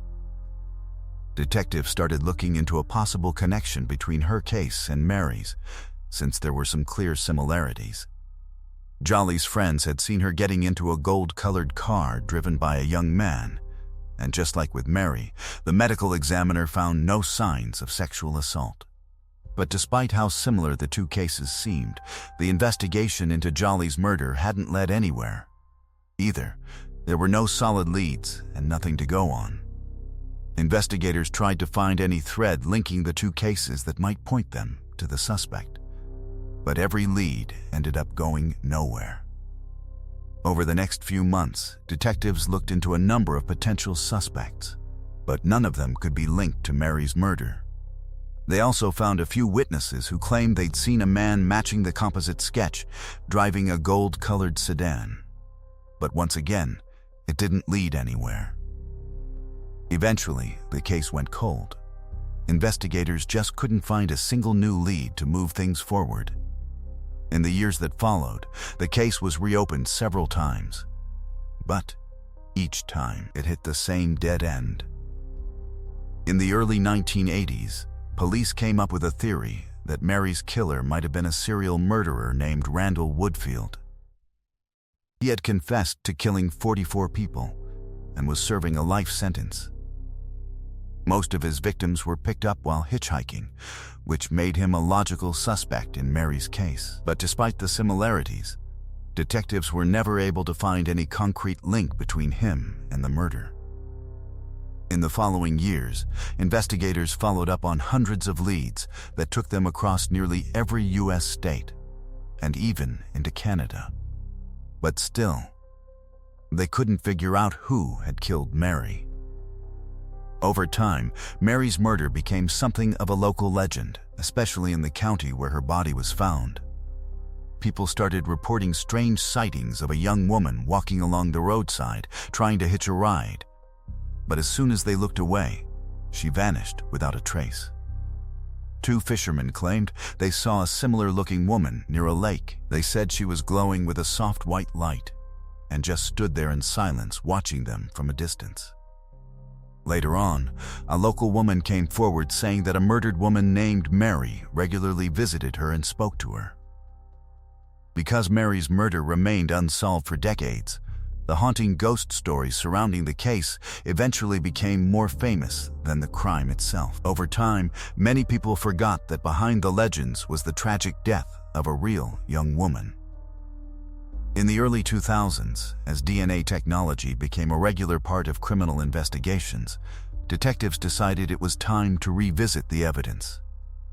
During the original autopsy in 1974, forensic experts had recovered traces of blood and skin from beneath Mary's fingernails, believing they likely belonged to her attacker. Although the evidence had been preserved for years, modern testing still couldn't produce a complete DNA profile. Detectives then turned their attention to another overlooked piece of evidence: the hat discovered near the crime scene. It had remained in storage ever since, and inside investigators found several short strands of male hair.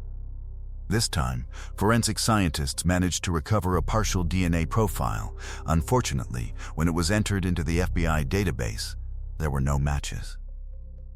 Even so, the profile proved useful because it allowed detectives to eliminate several longtime suspects, including the serial killer many had believed was responsible, whose DNA had already been entered into the national system. The investigation once again stalled and remained cold for several more years. Then, in late 2022, detectives learned about advances in genetic genealogy and realized it might be their final opportunity to identify Mary's killer. They contacted a specialized forensic genealogy laboratory in New Jersey, which agreed to take on the case. Using the incomplete DNA profile recovered from the hair, experts spent months comparing genetic information from public genealogy databases and painstakingly building family trees. Even though the sample was only partial, they eventually narrowed their search to one man who appeared to fit the evidence. Detectives located him and asked if he would voluntarily provide a DNA sample, and he agreed without hesitation. When the results came back, however, they discovered he wasn't the killer. The forensic genealogist then proposed another possibility. If he wasn't responsible, perhaps the suspect was actually his first cousin. Detectives followed up on that theory and obtained another DNA sample. But once again, it wasn't a match. The situation was confusing because both men were clearly close biological relatives of whoever had committed the murder. Yet no one else in the known family seemed capable of fitting the timeline. That's when investigators considered another explanation. What if the killer had been adopted?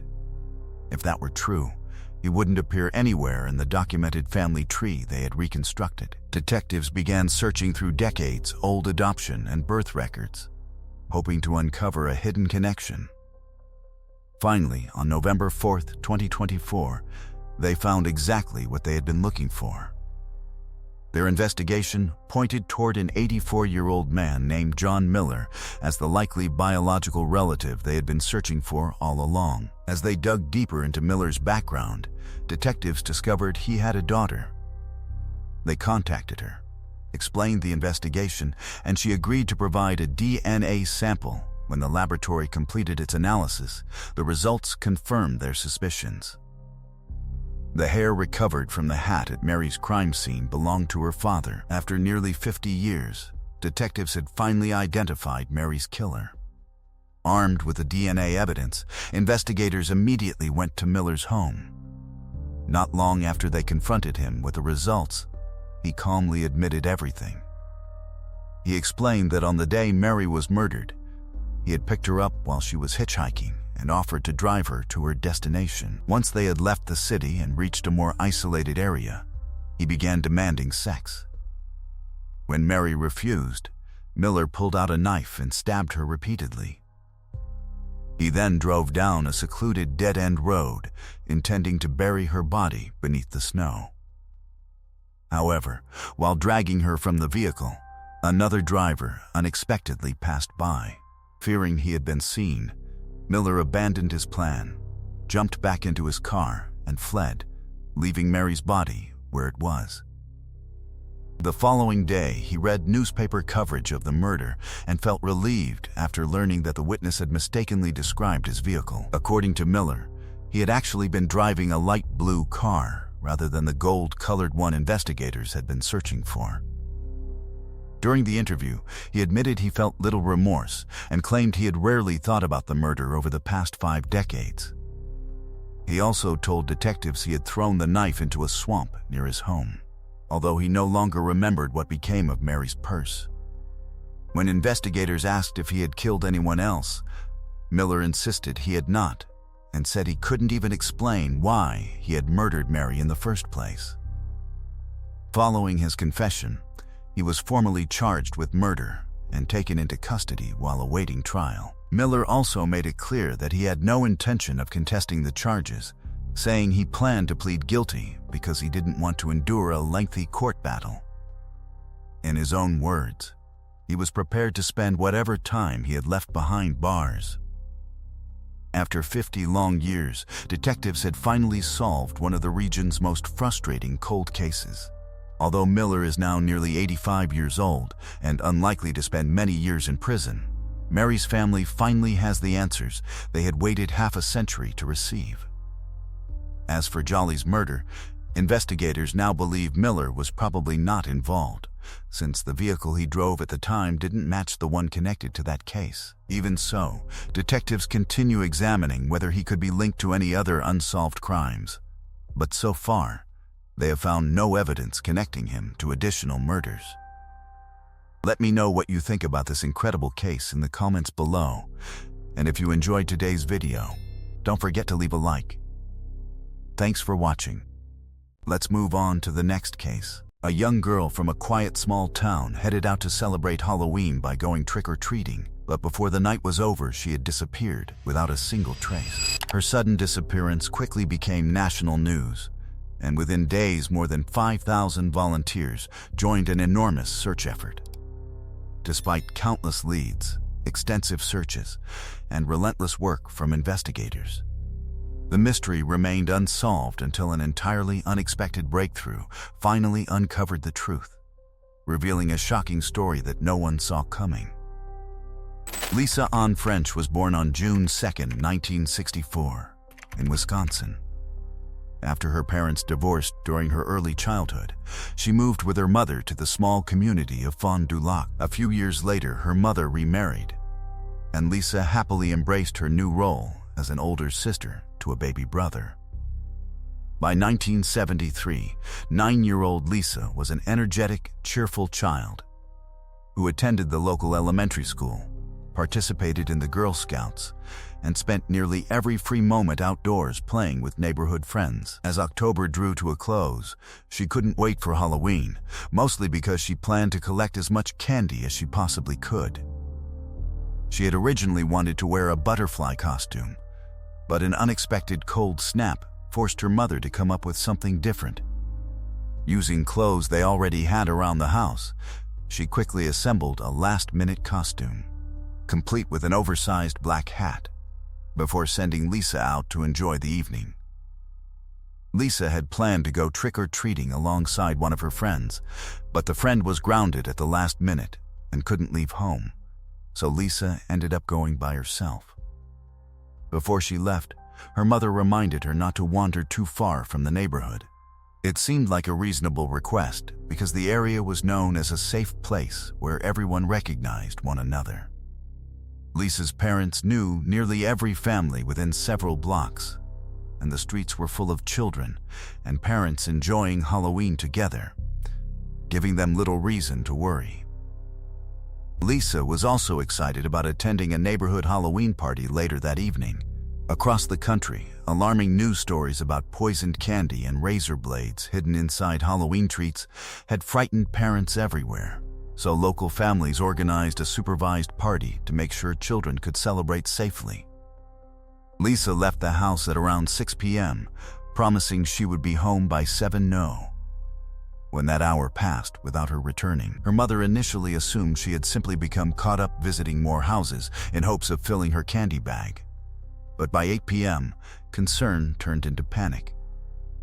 She began searching the nearby streets herself, calling Lisa's name and stopping everyone she met to ask if they had seen her daughter.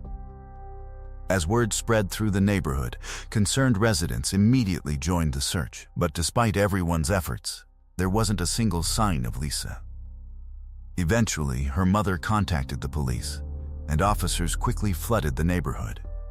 Before long, dozens of people were searching together, with more volunteers arriving every hour. Detectives soon discovered that Lisa had only visited 2 homes that evening, one belonging to a classmate and another to one of her teachers. After leaving the second house, she simply vanished. That discovery made the situation even more frightening, because both homes were located only a short distance from Lisa's own, suggesting whatever happened occurred almost immediately afterward. The search continued throughout the entire night, but produced no results. By the following morning, even more residents had joined in, and authorities expanded the search across the city. Soon, national media outlets picked up the heartbreaking story. Halloween, which should have been a joyful night filled with laughter and excitement, had suddenly transformed into a nightmare, and people across the country desperately wanted answers. A second day of searching still produced nothing, but investigators refused to give up. Thousands of flyers featuring Lisa's photograph were printed and distributed throughout the city and neighboring communities. Local gas stations even offered free fuel to volunteers, encouraging more people to participate. Eventually, over 5,000 searchers combed through neighborhoods, forests, fields, and every location where Lisa could possibly have ended up. Teams on horseback and riders using ATVs searched remote terrain, yet there was still no trace of the missing girl. Then, on November 3rd, 3 days after Lisa disappeared, everything changed. A farmer driving through the nearby town of Tayshita, only a few miles from Lisa's home, noticed 2 garbage bags lying beside the road. Having heard about the missing child, he decided to stop and inspect them. What he discovered left him horrified. Inside one bag was Lisa's body, while the second contained her clothing. The farmer immediately rushed to the nearest telephone and contacted the police. News of the grim discovery spread rapidly, and by the time investigators arrived, large crowds had already gathered near the scene, stunned by the tragic outcome. Authorities confirmed the victim was Lisa and transported her body to the medical examiner. The examination revealed she had been sexually assaulted. Investigators first believed she had been strangled, but further examination determined that she had actually died from shock. Since this happened in 1973, DNA testing did not yet exist, forcing detectives to rely solely on traditional forensic evidence. Specialists carefully examined Lisa's clothing, recovering several unusual fibers along with a single human hair. However, they found no fingerprints whatsoever, not on Lisa's body, not on her clothing, and not even on the trash bags used to dispose of her remains. The horrifying murder shook not only her hometown, but the entire nation. Parents everywhere feared for their own children's safety, while the public demanded that police identify and arrest whoever was responsible. 3 days after Lisa's body was discovered, thousands of mourners attended her funeral. The turnout was so overwhelming that organizers had to create multiple lines simply to allow everyone the opportunity to pay their respects. Meanwhile, detectives continued working tirelessly to identify the killer. With virtually no solid evidence to follow, they focused on reconstructing Lisa's final movements. The 2 families she had visited both confirmed that she stopped by for Halloween candy before leaving, and after that, she was never seen again. That realization convinced investigators that whatever happened to Lisa must have occurred almost immediately after she walked away from the second house. Once Lisa left the second house, detectives narrowed the investigation down to 2 possible scenarios. They believed either a stranger had spotted her walking alone and convinced her to leave with them, or she had knocked on another nearby door looking for more candy and encountered someone who attacked her inside. The first possibility didn't seem particularly convincing. Lisa wasn't known for trusting strangers or getting into unfamiliar vehicles, and none of the neighbors reported hearing screams, seeing a struggle, or noticing anything suspicious that evening. As a result, investigators began leaning much more heavily toward the second theory. Detectives went door to door, speaking with every resident along the street. Although there were dozens of homes, every person insisted that Lisa had never come to their door that night. With no immediate breakthroughs, investigators started examining each household more closely in an effort to narrow down their list of potential suspects. They eliminated homes occupied only by women and ruled out the houses Lisa had already passed before visiting her classmate and teacher. They also knew Lisa generally only visited neighbors she felt comfortable with. While she recognized most of the people living nearby, she wasn't equally familiar with everyone. Hoping to identify anyone Lisa might have trusted enough to approach, detectives asked her mother which neighbors her daughter knew best. She mentioned several names, but one stood out more than the others. A short distance down the street lived a 24-year-old man named Gerald Turner. He shared the home with his girlfriend and their young daughter, and several details immediately drew investigators' attention toward him. First, Lisa knew Turner extremely well. The two families had previously lived in adjoining units of the same duplex, separated only by a single wall. They interacted frequently, and Lisa often visited to play with Turner's daughter. She also spoke with Turner himself on a regular basis, happily showing him toys and other new things her parents had bought for her, while he always appeared friendly and interested. The second reason involved Turner's behavior during police interviews. Although he never displayed any obvious signs of guilt, detectives couldn't ignore the feeling that something about his answers seemed off. They couldn't point to any single statement, but his responses left them with an uneasy impression they couldn't shake. A third and even more significant detail emerged as investigators established a more precise timeline of the crime.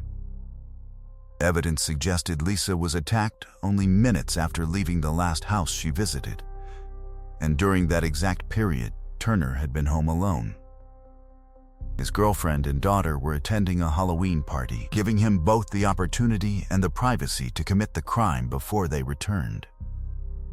Taken together, these circumstances made Turner the strongest suspect on the entire street. Unfortunately, suspicion alone wasn't enough to prove he was guilty. Detectives questioned him repeatedly, but every interview ended the same way, with Turner firmly denying any involvement. Eventually, investigators asked whether he would submit to a polygraph examination, and he agreed. During the test, several of his responses to critical questions were judged inconclusive. Detectives attempted to use those results to pressure him into admitting what happened, but Turner refused to confess.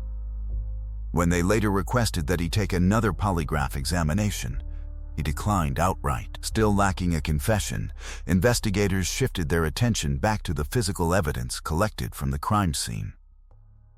Forensic specialists had recovered several unusual fibers from Lisa's clothing, along with a single human hair. After examining the hair, experts concluded it most likely came from another part of the body rather than the scalp, raising the possibility that it belonged to the killer. Armed with that information, detectives obtained a warrant to search Turner's home and collect hair samples for comparison. Inside his bedroom, investigators immediately noticed that the blanket covering his bed was the same color as the stray fibers recovered from Lisa's clothing. Laboratory testing later confirmed the fibers were consistent with the material from Turner's blanket, but the technology available at the time couldn't prove a conclusive match. The hair sample created similar frustration. Although it closely resembled Turner's in color and appearance, DNA testing did not yet exist, making it impossible to identify it with certainty. Even so, every new finding strengthened investigators' belief that they were focusing on the right man. Detectives continued visiting Turner's home and bringing him in for questioning, but every conversation ended exactly the same way. No matter how much pressure they applied, he insisted he had absolutely nothing to do with Lisa's murder. Months passed without any progress, leaving Lisa's family trapped in unimaginable grief.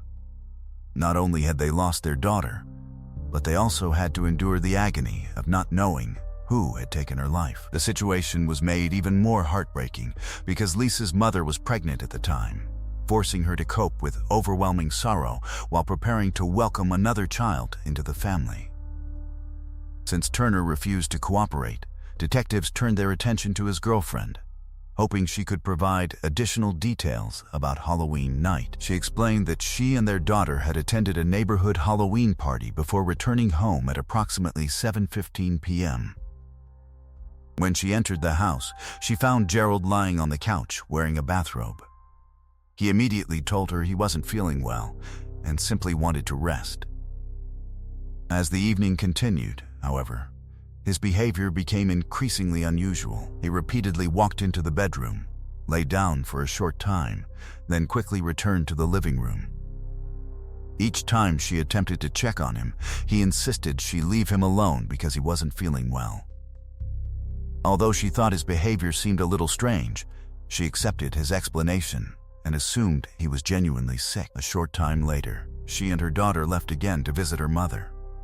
While her account increased detectives' suspicions, it still failed to provide the concrete evidence needed to charge Turner.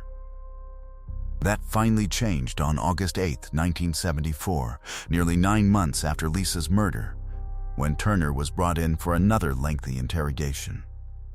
This time, something was different. Without warning, he decided to confess and described exactly what had happened that Halloween night. According to Turner, Lisa had knocked on his door asking for candy, and he invited her inside. His girlfriend and daughter were still away at the Halloween party, leaving him alone in the house. He admitted that from the moment Lisa entered, he intended to sexually assault her. He led her into the bedroom and carried out the attack. When it was over, he realized Lisa was no longer showing signs of life. Panicked, he later claimed he had never intended for her to die and unsuccessfully tried to revive her. At that very moment, he heard his girlfriend and daughter arriving home. Thinking quickly, he carried Lisa's body from the bedroom into the attached bathroom before rushing back into the living room and lying down on the couch. As soon as his girlfriend walked through the door, he told her he felt ill and asked not to be disturbed. Over the next several minutes, he repeatedly walked between the living room and bedroom because he was terrified she might enter the bathroom and discover Lisa's body. Every trip back and forth was driven by the fear that his crime was about to be exposed. Once his girlfriend and daughter left again to visit her mother, Turner began covering up the murder. To avoid leaving fingerprints, he pulled socks over his hands, placed Lisa's body and her belongings into 2 garbage bags, carried them to his vehicle, and drove to a nearby town. There, he abandoned the bags along the roadside before returning home. By the time Lisa's family realized she was missing and neighbors began searching for her, Turner had already disposed of the evidence and attempted to erase every trace of the crime. His confession stunned not only Lisa's family and the local community, but also the investigators themselves. For 9 long months they had suspected Turner, yet lacked enough evidence to arrest him. Then, without warning, he admitted everything in remarkable detail, including information that only the killer could possibly have known. Following the confession, Turner was arrested, and prosecutors immediately began preparing their case for trial. However, shortly before proceedings were set to begin, the case took another unexpected turn. Turner suddenly withdrew his confession, claiming detectives had written the statement themselves and that he had signed it only because he was exhausted after repeated interrogations and constant pressure from investigators. Despite his attempt to change the story, prosecutors remained confident in their case. Even Turner's former girlfriend, who had been completely unaware of the murder at the time, testified in court in a way that strongly suggested she believed he was responsible. Prosecutors also presented forensic evidence showing that fibers recovered from Lisa's clothing were consistent with the blanket found in Turner's bedroom, the same room where he admitted taking her. Still, the most damaging evidence remained his own confession, which contained numerous details no innocent person could have known. After hearing all the evidence, the jury found Gerald Turner guilty, and he was sentenced to 38 years in prison. However, Turner's story was far from over. Despite committing such a horrific crime, he was granted early release for good behavior and walked out of prison in 1992 after serving only 17 years of his sentence. Even so, he wasn't allowed to return directly to everyday life. Instead, authorities placed him in a halfway house, a supervised transitional facility designed to help former inmates gradually reintegrate into society under strict rules and constant monitoring in an effort to reduce the risk of reoffending. But Turner's release triggered immediate public outrage. Lisa's family was devastated, and residents of Milwaukee, where Turner had been relocated, were furious. The thought of a convicted killer living in their community was something many people simply couldn't accept. Citizens demanded that officials remove him immediately, and before long, city and state leaders joined the growing public pressure. Although they couldn't legally force Turner out of the halfway house, they pushed correctional authorities to reconsider the decision that had allowed his release. About a year later, those efforts paid off. An internal review revealed that the parole board had made a serious mistake. Turner should never have qualified for early release in the first place. As a result, he was sent back to prison. Around the same time, Wisconsin lawmakers began drafting new legislation aimed at preventing offenders like Turner from being released again.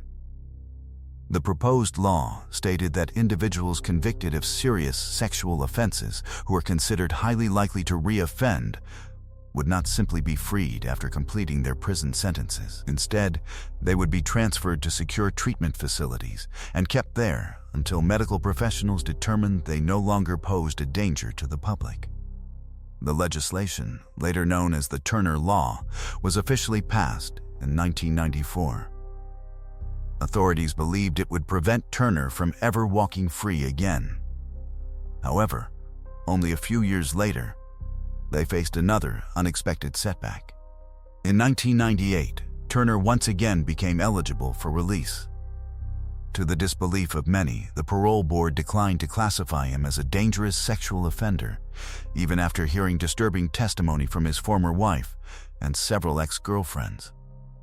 Each woman described similar patterns of abusive behavior, claiming Turner repeatedly became violent whenever they rejected his advances. Despite these accounts, the board remained unconvinced. In the end, Turner was ruled ineligible for confinement under the very law created in response to his case, and was released once again. He returned to another halfway house, but only a few months later he nearly attacked a parole officer with a knife during a routine visit. Even that frightening incident wasn't enough to send him back to prison permanently, and he was allowed to remain free. The following year, Turner filed a lawsuit against a waste management company that had refused to hire him. Wisconsin law prohibited employers from rejecting applicants solely because of a criminal conviction, and surprisingly, the court ruled in Turner's favor, awarding him an undisclosed financial settlement. His freedom continued until 2003, when he was still living in a halfway house and receiving regular visits from law enforcement officers. During one of those routine inspections, officers discovered a large collection of explicit adult photographs and videos stored on Turner's computer. Investigators also learned he had been watching multiple films centered on serial killers. Because the conditions of his parole specifically prohibited him from possessing or viewing such material, he was immediately arrested. This time, a judge sentenced him to another 15 years behind bars. Lisa's family hoped this would finally bring the case to an end and ensure Turner spent the remainder of his life in prison. Instead, they faced yet another heartbreaking twist. As his sentence neared its end, the parole board once again declined to extend his confinement, and Turner was scheduled for release in 2018. Refusing to accept that possibility, Lisa's mother launched a public petition demanding that he remain locked away. The campaign quickly gained thousands of signatures and attracted nationwide attention from people who believed Turner was still far too dangerous to be released. State and local officials also threw their support behind the effort and began working together to challenge the parole board's decision. This time, authorities relied on the Turner Law itself, arguing that he should be transferred to a secure psychiatric institution rather than released back into society. Turner fought the decision, hiring attorneys to challenge the state's actions, and the legal battle continued for several years. Finally, in 2022, a judge delivered the ruling many had been waiting for. The court determined that Turner did, in fact, meet the legal standard established under the law bearing his name. Instead of being released, he was committed to a secure psychiatric facility after the court concluded he continued to pose a significant threat to others. Even after that ruling, Turner's legal team filed another appeal and continues attempting to overturn the decision. Today, Turner is 75 years old and remains confined inside that secure facility. Despite his age, those opposed to his release insist he still represents a serious danger and argue he should never again be allowed to live freely in society. Although Turner has repeatedly avoided making a direct public admission of guilt, he has made several statements over the years that strongly suggest responsibility. During his original trial, just before sentencing, he quietly passed Lisa's mother and reportedly whispered, "I didn't mean to do it." While serving his sentence, he also wrote a letter addressed to Lisa in which he apologized and admitted he had killed her. On another occasion, he remarked that if the crime hadn't happened on Halloween, it would never have attracted so much public attention and no one would have cared. Those statements have only reinforced what Lisa's family has believed for decades. Even now, they know their fight is not over. They remain committed to doing everything possible to ensure Turner is never released again. And given his long history of challenging the courts, they believe this likely won't be his final attempt to regain his freedom. Let us know your thoughts on this case in the comments below.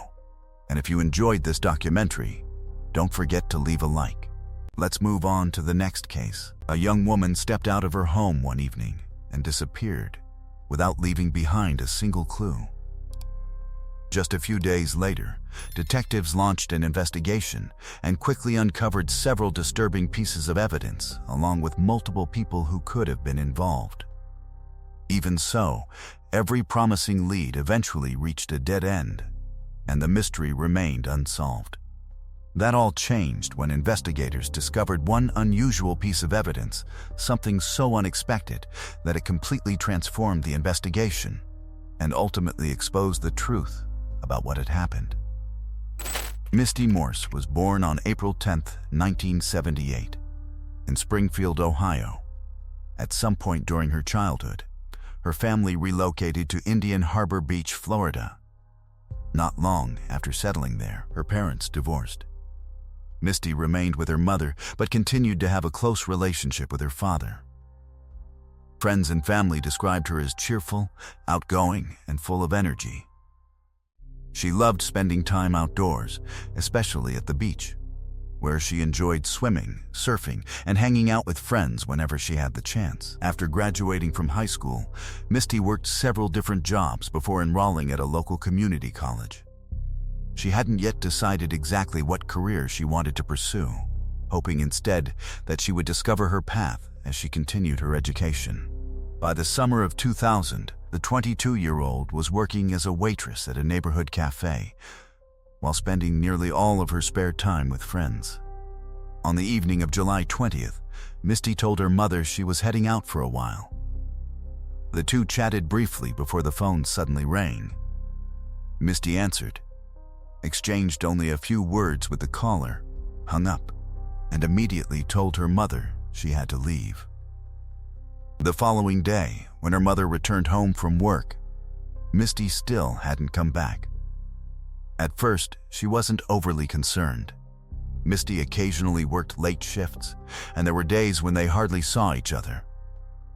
Since she was an independent young adult, her mother assumed she had probably spent the night with a friend. But when another full day passed without a phone call, a message, or any sign of her daughter, concern quickly began to grow. By then, Misty had been missing for 2 days without contacting anyone. What made the situation even more unusual was the fact that she and her mother shared a car, taking turns using it each week. This time, however, Misty never came to pick it up. Her mother repeatedly tried calling her, but every attempt went unanswered. As the silence continued, her concern turned into panic. On July 24th, she finally decided she could no longer wait and prepared to report Misty missing. Before she had the chance, someone knocked on the front door. When she opened it, she found police officers standing outside. The expressions on their faces immediately told her something terrible had happened. Moments later, the officers confirmed her worst fear: they had found Misty's body. The discovery had actually been made the previous day, July 23rd. That afternoon, a retired judge living on Merritt Island had stepped outside to mow his lawn. His property bordered a river, and while looking toward the water, he noticed what initially appeared to be the body of a large animal floating near the shoreline. As he moved closer, however, a strong odor of decomposition reached him. It quickly became clear that what he was looking at wasn't an animal at all, it was the remains of a human being. He immediately contacted the authorities. When officers arrived, they confirmed that the body belonged to a woman, but recovering the remains proved extremely difficult. Advanced decomposition had left the body extremely fragile, forcing investigators to use a specialized mesh-like fabric that allowed water to drain while supporting the remains and preventing further damage during recovery.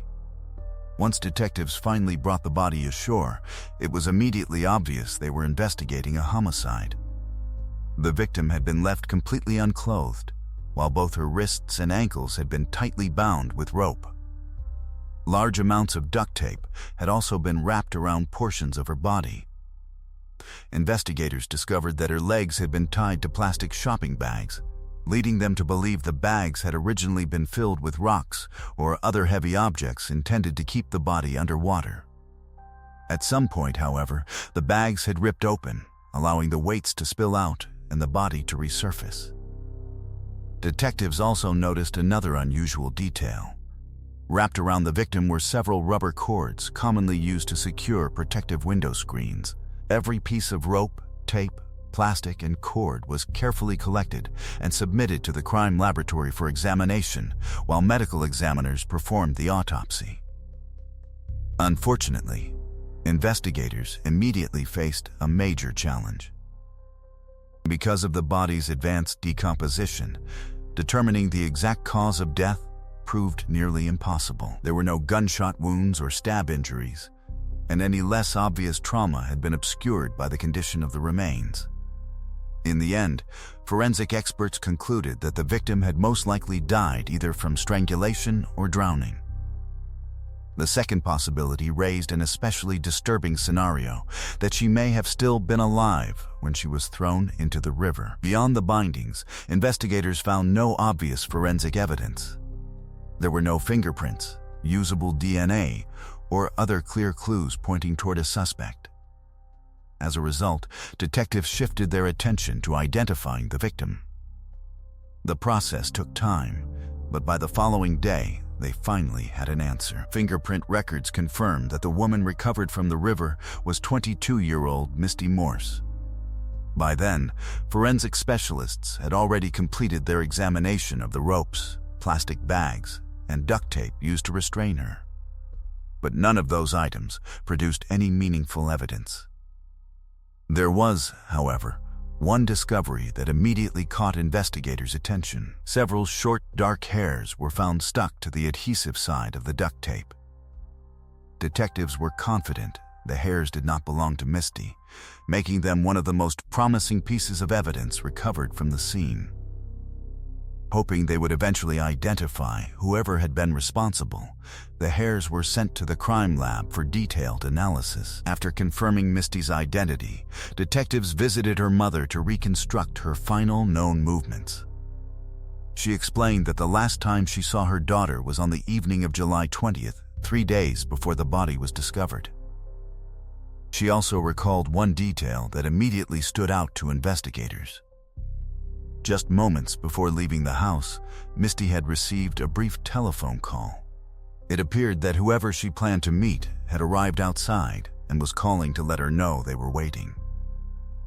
However, Misty never mentioned the caller's identity or told her mother where she was going, making it far more difficult for detectives to identify the last person who had seen her alive. Investigators quickly obtained Misty's phone records, hoping they would reveal the caller's identity, but technology at the time presented another frustrating obstacle.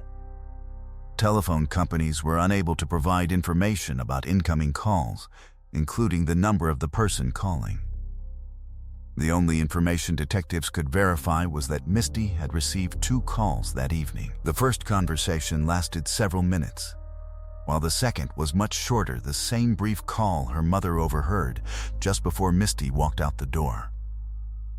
Detectives also searched Misty's bedroom for anything that might explain where she had gone. They found her purse still inside the house, with nearly all of her personal belongings untouched. Only 2 items were missing: her driver's license and her cell phone. The fact that she had left everything else behind strongly suggested that she never intended to be away for very long. Investigators believed that somewhere after Misty left her house, everything took a tragic turn. That realization led them to an unsettling conclusion. The person responsible for her murder was most likely someone she knew personally, someone she trusted enough to willingly leave with that night. Meanwhile, forensic specialists made several discoveries that pointed detectives in a very specific direction. Although the ropes and duct tape failed to produce fingerprints or other obvious forensic evidence, the materials themselves revealed important clues. The rope used to bind Misty was a type commonly found aboard boats, and the knots securing it weren't ordinary knots. Experts determined they were consistent with techniques frequently taught in the Navy and the Coast Guard, suggesting the killer had military or maritime experience. The duct tape was equally unusual. Rather than standard household tape, it was a specialized marine-grade tape typically used for temporary repairs on boats. Taken together, the evidence strongly suggested that whoever killed Misty not only had regular access to a boat, but also possessed some form of military or nautical training. With little else to work with, detectives shifted their attention toward Misty's personal life, hoping someone close to her would lead them to the truth. Misty's mother told investigators that, in the weeks before her death, her daughter had been casually dating a man named Teddy. He was related to one of Misty's co-workers, and although they had gone out together a few times, the relationship had never become particularly serious. When detectives investigated Teddy's background, however, they found several reasons for concern. He had accumulated a lengthy criminal record involving assaults, theft, and numerous other offenses. Detectives brought him in for questioning, and Teddy openly admitted that he and Misty had been seeing each other casually for a few weeks. Even so, he insisted he had never harmed her and had no reason to do so. As the interview continued, investigators began questioning whether he was actually involved. Teddy appeared genuinely saddened by Misty's death, and nothing about his behavior suggested he was hiding anything. Nevertheless, detectives decided to test his willingness to cooperate by requesting a DNA sample. At that stage of the investigation, they didn't actually possess usable DNA from the killer, so the request served primarily as a way to measure his cooperation. Teddy immediately agreed. He also voluntarily allowed detectives to search his apartment without requiring a warrant. Officers thoroughly examined the residence, but failed to uncover anything connecting him to the murder. Investigators also confirmed that Teddy had never served in the military and had no access to a boat, making him a poor match for the profile they had developed. Gradually, detectives began moving away from Teddy as a suspect and focused on other people in Misty's life. During additional interviews, Misty's relatives mentioned another man she had dated named Bobby. Initially, detectives saw little reason to suspect him, But that changed after learning more about their relationship. Following their date, Misty reportedly told several friends that Bobby simply wasn't her type and that she wasn't interested in seeing him again. Bobby, however, refused to accept that. He repeatedly called her, trying to convince her to go out with him again. According to people close to Misty, his behavior became so persistent that she eventually began telling others she felt as though he was stalking her. Detectives decided to interview Bobby, and as soon as they arrived at his home, they noticed something immediately caught their attention: a boat parked on his property. Bobby willingly answered their questions, claiming he wasn't particularly upset when Misty stopped returning his calls. However, he admitted he continued calling her almost every day until July 23rd, when he learned she had been found dead. Throughout most of the interview, Bobby appeared genuinely saddened by what had happened. Then, without warning, he did something that completely surprised the detectives. He reached into his pocket, removed Misty's driver's license, and handed it to them. Bobby explained that he had been holding on to it ever since their first date. According to his account, Misty hadn't had any pockets in her outfit that evening, so she asked him to carry her identification. Afterward, she simply forgot to ask for it back. Detectives found that explanation difficult to believe. Several weeks had passed since their date. Was it really possible that Misty never realized her driver's license was missing? And if she had intentionally left it with Bobby, why had she never contacted him to retrieve it? Growing increasingly suspicious, detectives requested permission to search Bobby's home. He agreed without hesitation, but despite an extensive search, investigators found nothing linking him to the crime. There was another issue as well. Bobby had never served in the military, making him inconsistent with the offender profile investigators had developed from the forensic evidence. Once again, detectives found themselves at another dead end. However, just as they were preparing to leave, Bobby unexpectedly remembered one additional detail from his date with Misty that he believed might help. He recalled Misty mentioning a former boyfriend whom she described as controlling and aggressive. Bobby couldn't remember the man's name, but he did remember one important fact: he had served in the United States Marine Corps. That immediately caught detectives' attention. They went directly to Misty's mother and asked whether she knew which former boyfriend Bobby had been referring to. She answered immediately. His name was Brent Huck. Misty's mother explained that the two had dated for quite some time before ending their relationship roughly a year before Misty's death. According to her, Brent had become increasingly controlling throughout the relationship. He constantly questioned where Misty was, who she spent time with, and what she was doing. Eventually, his possessive behavior became too much for her, and she decided to end the relationship. After the breakup, her mother rarely heard his name again. Detectives immediately began investigating Brent and quickly discovered several details that fit their developing profile remarkably well. He lived in the same general area where Misty's body had been recovered. He had previously served in the Marine Corps, matching the military background suggested by the forensic evidence. In addition, he worked as a charter boat captain, giving him regular access to boats, marine-grade rope, specialized duct tape, and other equipment similar to the items used to dispose of Misty's body. Armed with that information, detectives arranged to question Brent. Wanting to avoid putting him on guard, they approached the interview carefully, telling him they were simply gathering information about people who had known Misty rather than identifying him as a suspect. Brent agreed to cooperate. He admitted that although he and Misty had broken up, they occasionally remained in contact afterward. According to him, however, their romantic relationship had completely ended, and there was nothing more between them. As the interview continued, detectives couldn't help noticing something unusual about his demeanor.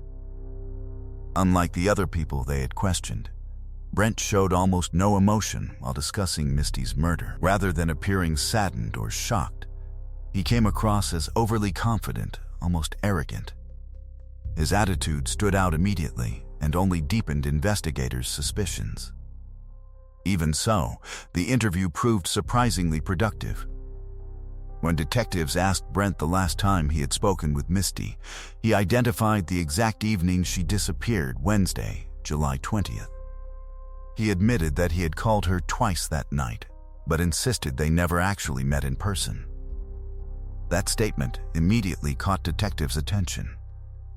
Based on everything Misty's mother had told them, investigators strongly believed the person who made that final phone call was the same individual who picked Misty up shortly before she vanished. Misty's phone records only deepened investigators' suspicions. They confirmed that she had received no other calls that evening besides the two from Brent. Even so, he refused to change his story. Brent claimed he contacted Misty because he had heard rumors that she was telling people she was pregnant with his child.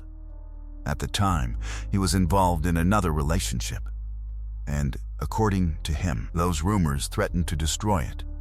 He insisted that the only reason he called Misty was to convince her to stop spreading false information. Detectives, however, weren't convinced. For one thing, the medical examiner found absolutely no evidence that Misty had been pregnant during the autopsy. In addition, investigators interviewed her friends, and not a single one had ever heard Misty mention being pregnant. As far as detectives were concerned, Brent's explanation simply didn't make sense. They then asked for permission to search his home, and like the other suspects before him, Brent agreed. This time, however, investigators uncovered far more than they expected. The first discovery came from his kitchen, where detectives found several plastic shopping bags from the very same grocery store as the bags tied to Misty's legs. Initially, that alone didn't seem particularly significant, since countless people shopped at the same store.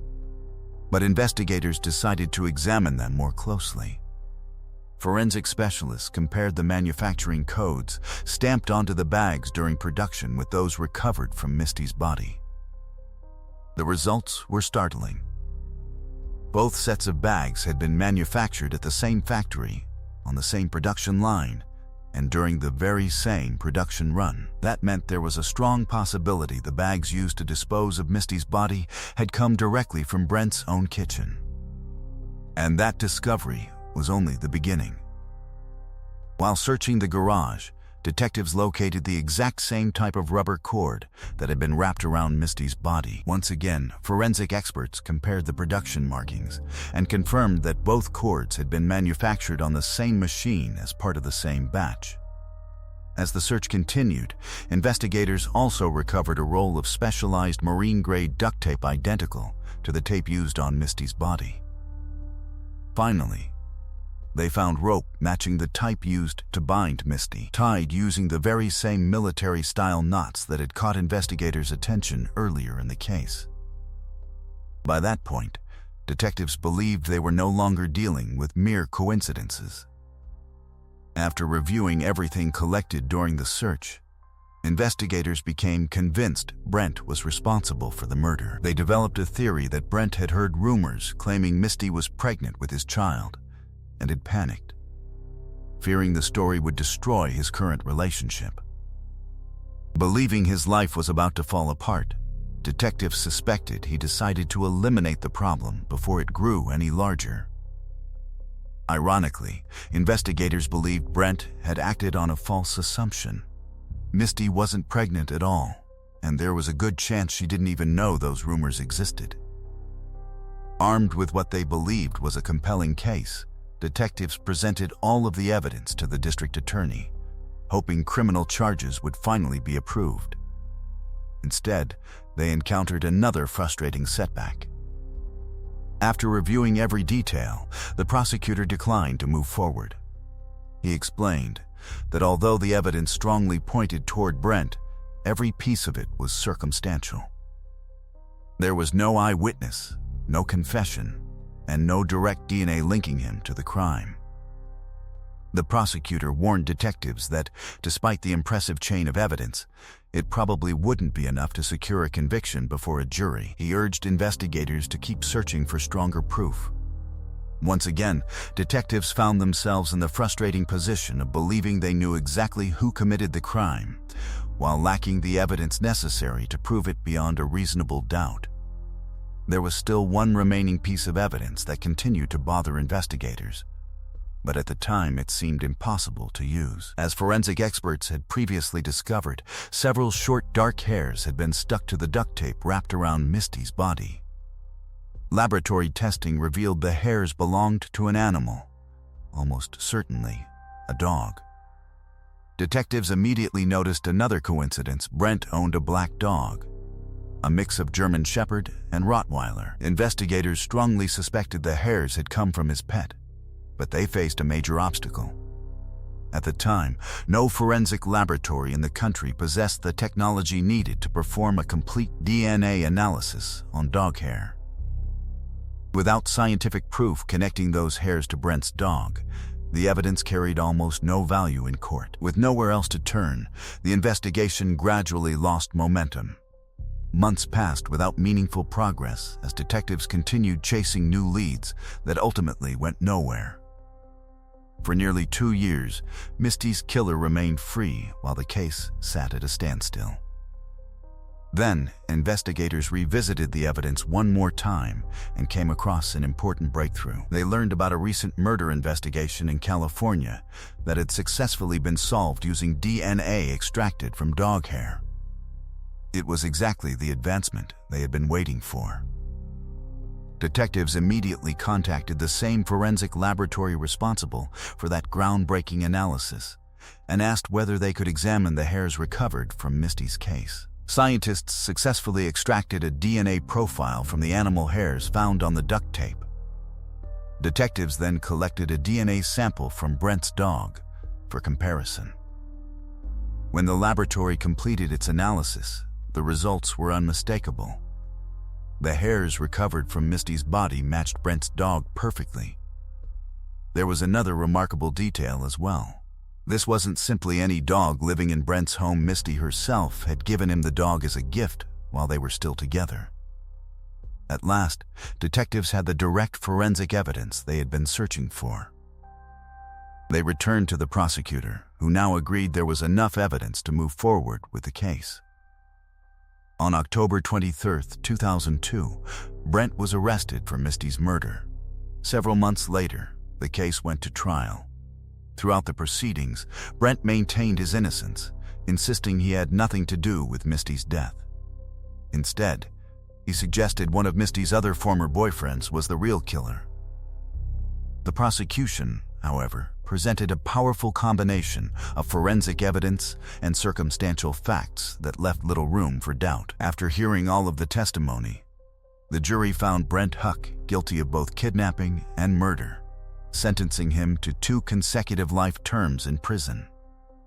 During the trial, prosecutors argued that Brent genuinely believed the false rumors claiming Misty was pregnant with his child and panicked over the potential consequences. Exactly how he convinced Misty to meet him that night, or what happened during their final encounter, may never be known with certainty.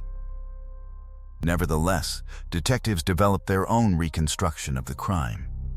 They believed Brent lured Misty to his home, restrained her there, transported her onto his boat, and then carried her out onto the water before throwing her into the river, leaving her to drown. After his conviction, Brent appealed the verdict, but the courts rejected every attempt to overturn it. To this day, he remains behind bars while continuing to insist he is innocent. Following the sentencing, Misty's father spoke publicly about the outcome. He said he hoped Brent would spend 1,000 years inside his prison cell, waking up every morning, forced to remember the pain and devastation he had inflicted upon their family. Share your thoughts about this case in the comments below, and if you enjoyed this documentary, don't forget to leave a like. Let's move on to the next case. A young girl stepped outside to play near her home and suddenly disappeared without a trace. Her disappearance triggered the largest search operation the country had ever seen. But despite the enormous effort, there was no sign of her anywhere.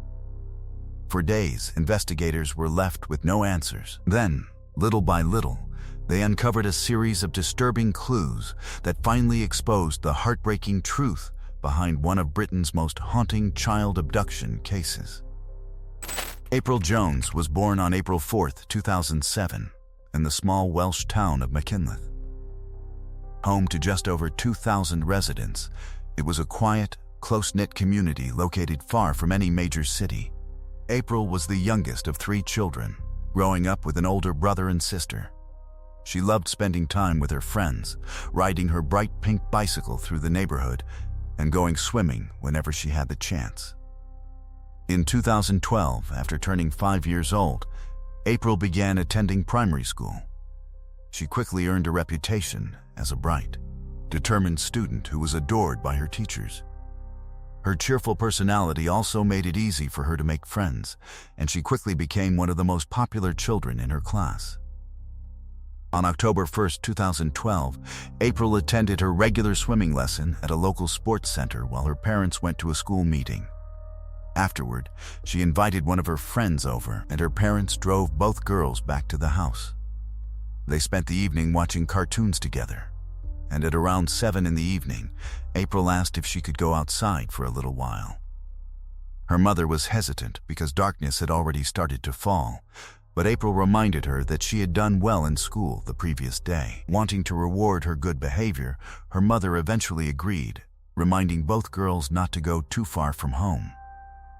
Moments later, April climbed onto her bicycle and headed outside. About 20 minutes later, her mother stepped outside to call her back in, but April was nowhere to be seen. Concern quickly turned into panic. She immediately began searching the nearby streets, hoping her daughter had simply wandered farther than expected. Their neighborhood sat on the edge of town, surrounded by apartment buildings and quiet residential streets.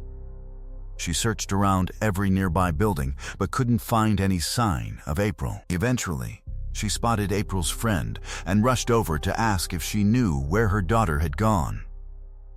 The girl's answer immediately sent a wave of fear through her. She explained that a gray van had pulled up beside them.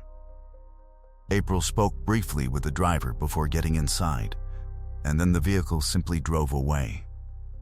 Horrified, April's mother immediately called the police. Officers arrived within minutes and interviewed April's friend first. She described the driver as a dark-haired man with a beard who was wearing a green jacket and sweatpants.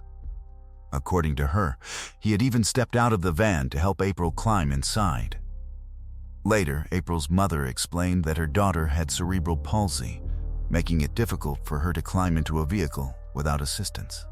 The friend also mentioned another unusual detail. She remembered that April had entered the van from what she believed was the driver's side. Detectives quickly realized the significance of that statement.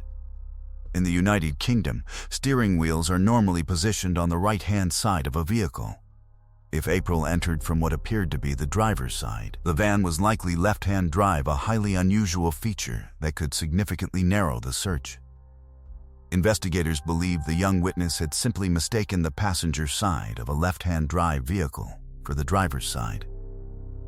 Realizing they were likely dealing with a child abduction, police immediately declared the case a critical incident and called in additional resources. A massive search operation began almost instantly as investigators distributed descriptions of both the suspect and the gray van to law enforcement agencies across the region. News of April's disappearance spread rapidly, first throughout the town, and then across the entire country. Within hours, dozens of local residents gathered outside her home, desperate to help. While their support was overwhelming, it also created challenges for detectives, who needed to conduct systematic door-to-door interviews throughout the neighborhood. At the same time, social media quickly amplified the story, bringing even more volunteers into the area. As darkness fell, hundreds of people searched alongside police officers, combing streets, alleyways, and nearby neighborhoods for any sign of the missing 5-year-old. The urgency of the situation was so great that local refuse collection workers reportedly abandoned their routes to join the search themselves. Before long, April's disappearance became national news. Television networks and newspapers across Britain covered the story extensively, while police released April's photograph along with a description of the suspect, urging anyone with information to come forward immediately. Tips began pouring in from across the country, but despite the overwhelming public response, none led investigators to April. During the first several hours, search teams thoroughly covered every corner of the town without finding a single clue. Authorities then expanded their efforts into the surrounding forests and open fields, but conditions made the search incredibly difficult. Heavy rain had begun falling, the landscape surrounding the town was rugged and uneven, and complete darkness severely limited visibility. Even so, officers refused to suspend the operation.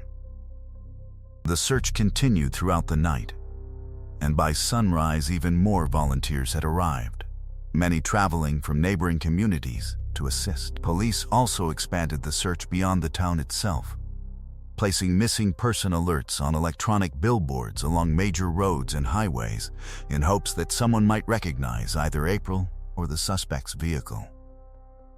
As media coverage intensified, investigators were flooded with phone calls. Although the vast majority of tips led nowhere, one particular name repeatedly surfaced from multiple independent callers. The man was 46-year-old local resident Mark Bridger. Detectives quickly identified him as a person of interest for several reasons. First, his appearance closely matched the description provided by April's friend. Second, he was among the very few people in the area known to own a left-hand drive vehicle. Most importantly, witnesses reported seeing Bridger's vehicle near April's neighborhood at approximately the same time she disappeared, making him the strongest lead investigators had uncovered since the search began. As investigators dug deeper into Mark Bridger's background, they discovered he had an extensive criminal record. Although most of his previous offenses were considered minor to moderate, he had been arrested numerous times for assault, theft, and other crimes, including driving without a license. Detectives immediately began searching for him, locating several addresses where he might be staying. Officers were dispatched to each location simultaneously, but Bridger and his vehicle were nowhere to be found. Then, only minutes later, the investigation took a dramatic turn. A police helicopter spotted Bridger walking his dog not far from his home. What immediately caught investigators' attention wasn't just that they had found him, but how he behaved. The helicopter had been circling overhead for nearly 30 minutes, yet Bridger never looked up, something officers considered highly unusual. Shortly afterward, a police officer approached him and asked him to identify himself. Bridger calmly gave his name before unexpectedly adding, "I know what this is about." The officer immediately asked the question everyone wanted answered: "Where is April?" Bridger responded by saying, "It was an accident. I hit her with my car." He was immediately arrested and taken into custody. During the drive to the police station, Bridger continued talking on his own, despite officers asking him no further questions. He claimed he couldn't tell them where April was because he had blacked out. According to his version of events, he had accidentally struck April with his vehicle, leaving her unconscious. Panicking, he placed her inside his van and attempted to perform first aid, but nothing worked. He then claimed everything went blank, and when he eventually regained awareness several hours later, April's body had somehow disappeared. Bridger insisted he spent the entire night desperately searching nearby forests and fields for her remains. He also claimed he didn't even know who April was until the following morning, when he saw news reports about her disappearance on television. Detectives immediately recognized major flaws in his story. Most importantly, April's young friend had witnessed the encounter. She clearly recalled seeing April speaking with the driver before willingly climbing into the van with his assistance while fully conscious. That account completely contradicted Bridger's claim that he had accidentally struck her with his vehicle and loaded her unconscious body into the van. His explanation simply didn't fit the eyewitness testimony. Investigators were equally skeptical of his claim that he had suffered a complete memory blackout. Their suspicions only grew stronger after making another important discovery. Shortly after April disappeared, Bridger had shaved off both his beard and much of his hair, something detectives believed was an obvious attempt to change his appearance and make himself harder to identify. Even after being confronted with these inconsistencies, Bridger refused to change his overall story. Instead, he adjusted parts of it, now claiming he had been heavily intoxicated that day. According to him, his drunken state explained why he supposedly couldn't remember what had happened. He also insisted that although he couldn't recall where he had left April, he was certain she was dead and in a safe place. No matter how long detectives questioned him, they were unable to extract the truth. With Bridger refusing to cooperate, investigators shifted their attention to his home. The moment officers stepped inside, something immediately stood out. The house was filled with an overpowering smell of cleaning chemicals, and the temperature inside was unusually hot. Detectives quickly noticed a wood-burning stove in the living room that appeared to have been burning continuously for quite some time. Forensic teams carefully collected the ashes for laboratory analysis. Aside from that, however, there were no obvious signs of April. They found none of her belongings, no clothing, and nothing immediately linking her to the property. But after conducting a more detailed forensic examination, specialists discovered small traces of blood inside the house. Laboratory testing later confirmed the blood belonged to April. Detectives then examined Bridger's vehicle. If his story about accidentally hitting April with the van had been true, investigators expected to find physical evidence supporting that claim. Instead, they found none. There was no blood inside the vehicle, no damage consistent with striking a pedestrian, and nothing suggesting an accident had ever taken place. Once again, Bridger's account fell apart under scrutiny. Then came the devastating laboratory results from the fireplace ashes. Forensic experts recovered 17 fragments of human bone, all identified as belonging to April. Investigators also discovered another bone fragment inside the bathroom drain. Those findings confirmed the heartbreaking reality that April was no longer alive. Even so, detectives did not believe Bridger had completely destroyed her remains. They suspected he had disposed of what remained somewhere else, prompting authorities to continue the search with renewed determination. News that April had almost certainly been killed sent shockwaves throughout the country. Until then, countless people had continued hoping she would somehow be found alive. Now, the mission had changed completely. Hundreds of volunteers and police officers were no longer searching for a missing child, they were searching for her remains, so her family could finally lay her to rest. By that stage, the operation had grown into the largest search effort in modern British history.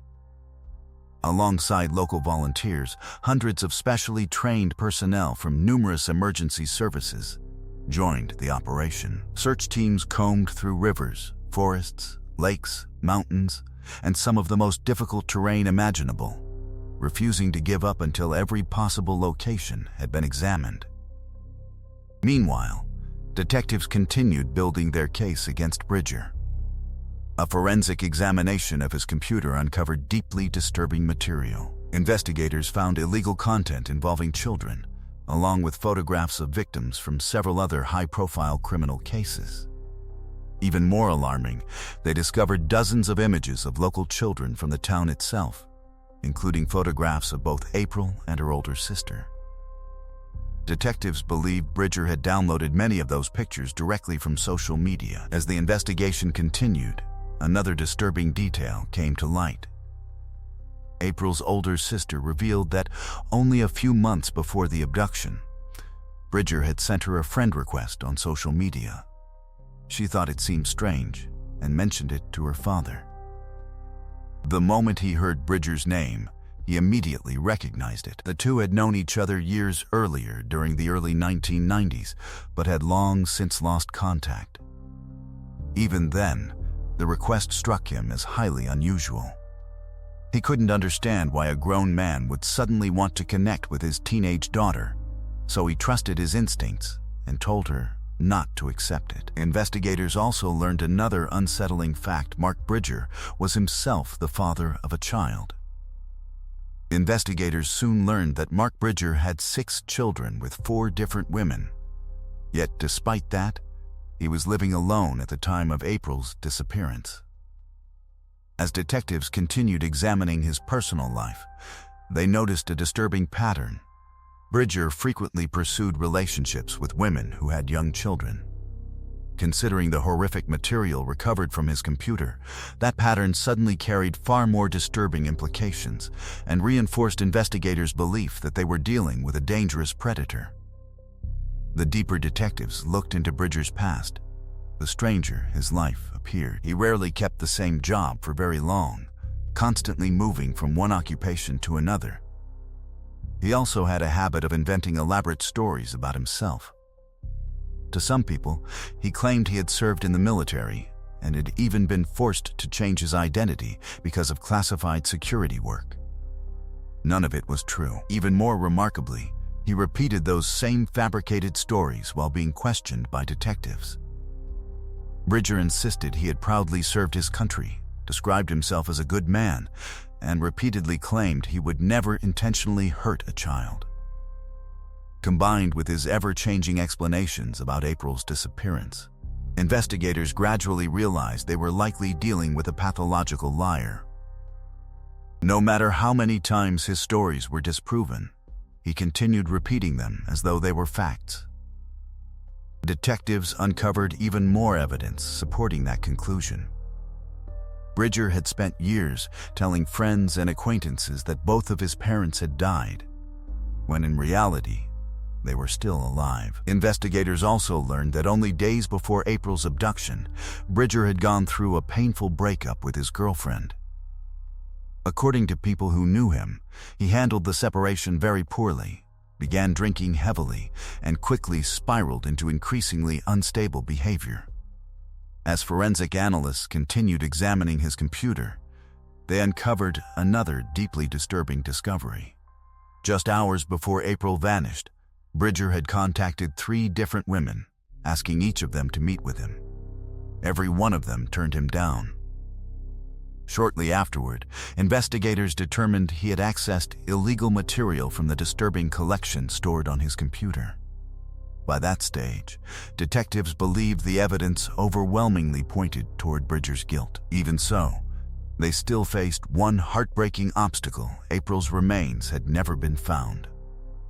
Hoping someone had unknowingly seen something important, investigators repeatedly appealed to the public for help. They asked anyone who might have seen Bridger or his vehicle on the night of the abduction to come forward, believing even the smallest detail could help reconstruct his movements and reveal where he had hidden April. Eventually, one witness provided investigators with an intriguing lead. The man reported seeing Bridger early the following morning, around 9 in the morning, walking along a nearby riverbank while carrying a large black bag. Detectives also discovered that shortly afterward, Bridger had taken his vehicle to a local repair shop. The mechanics remembered him clearly because of how strangely he behaved during his visit. By then, April's disappearance dominated every conversation in town, and emotions were running high. Bridger spoke about the case as though he were personally grieving the loss of a child, becoming visibly emotional and appearing close to tears. To the mechanics, however, his reaction felt unusually dramatic, almost theatrical, and something about it struck them as deeply unnatural. Acting on this new information, search teams concentrated their efforts along the river where Bridger had reportedly been seen. Despite conducting extensive searches throughout the area, they still failed to recover any trace of April. As weeks passed without success, investigators reluctantly accepted that her remains might never be found. Faced with that possibility, prosecutors made the difficult decision to proceed with murder charges based on the overwhelming evidence they had already collected. Using the blood recovered from Bridger's home, detectives reconstructed what they believed had happened. Their theory was that Bridger persuaded April to get into his vehicle under some innocent pretense before taking her back to his house, where he sexually assaulted and murdered her. Investigators also discovered that Bridger had previously worked in a slaughterhouse. Because of that experience, detectives believed he possessed the knowledge necessary to dismember and dispose of a body before burning portions of April's remains inside the wood-burning stove. Even so, forensic experts agreed it would have been impossible to completely destroy every part of her body, leading investigators to conclude that whatever remained had been hidden somewhere else. As preparations for trial moved forward, Bridger was held in custody while search teams continued their efforts. Despite worsening weather and an increasing lack of new leads, investigators refused to stop searching. Prosecutors were confident they could obtain a conviction even without recovering April's body, but that never diminished their determination to find her. Altogether, search crews examined roughly 60 square kilometers, about 37 square miles, covering forests, rivers, hillsides, and every location where April's remains might have been concealed. Despite one of the largest search operations in British history, they found nothing. April's family faced the heartbreaking reality that the only remains they could bury were the small bone fragments recovered from Bridger's home. To honor her memory, they placed several of her personal belongings inside the coffin before laying her to rest. Hundreds of people attended the funeral, many traveling from neighboring communities simply to pay their respects. Throughout the search, April had become more than just another missing child. She had become a daughter to an entire nation. And now thousands were mourning her loss. In January 2013, 3 months after April's murder, Bridger appeared in court and pleaded not guilty to murder. At the same time, however, he acknowledged that he was probably responsible for her death. Throughout the trial, he stubbornly maintained his version of events, insisting he had accidentally run April over with his vehicle, despite overwhelming evidence proving otherwise. He also continued claiming he had no memory of where he had hidden her remains, while portraying himself as someone who had merely tried to help her after the supposed accident. The trial continued until late May, when the jury rejected every part of Bridger's account. He was convicted of murder and sentenced to life imprisonment without the possibility of parole, one of the harshest and rarest sentences available under British law. After arriving at prison, Bridger was attacked by another inmate, who stabbed him multiple times with a homemade weapon. Although he survived, the assault left him seriously injured. In the years that followed, detectives repeatedly visited Bridger, hoping he would finally reveal the location of April's remaining remains so her family could bring her home. Every attempt failed. Bridger continued insisting he remembered nothing.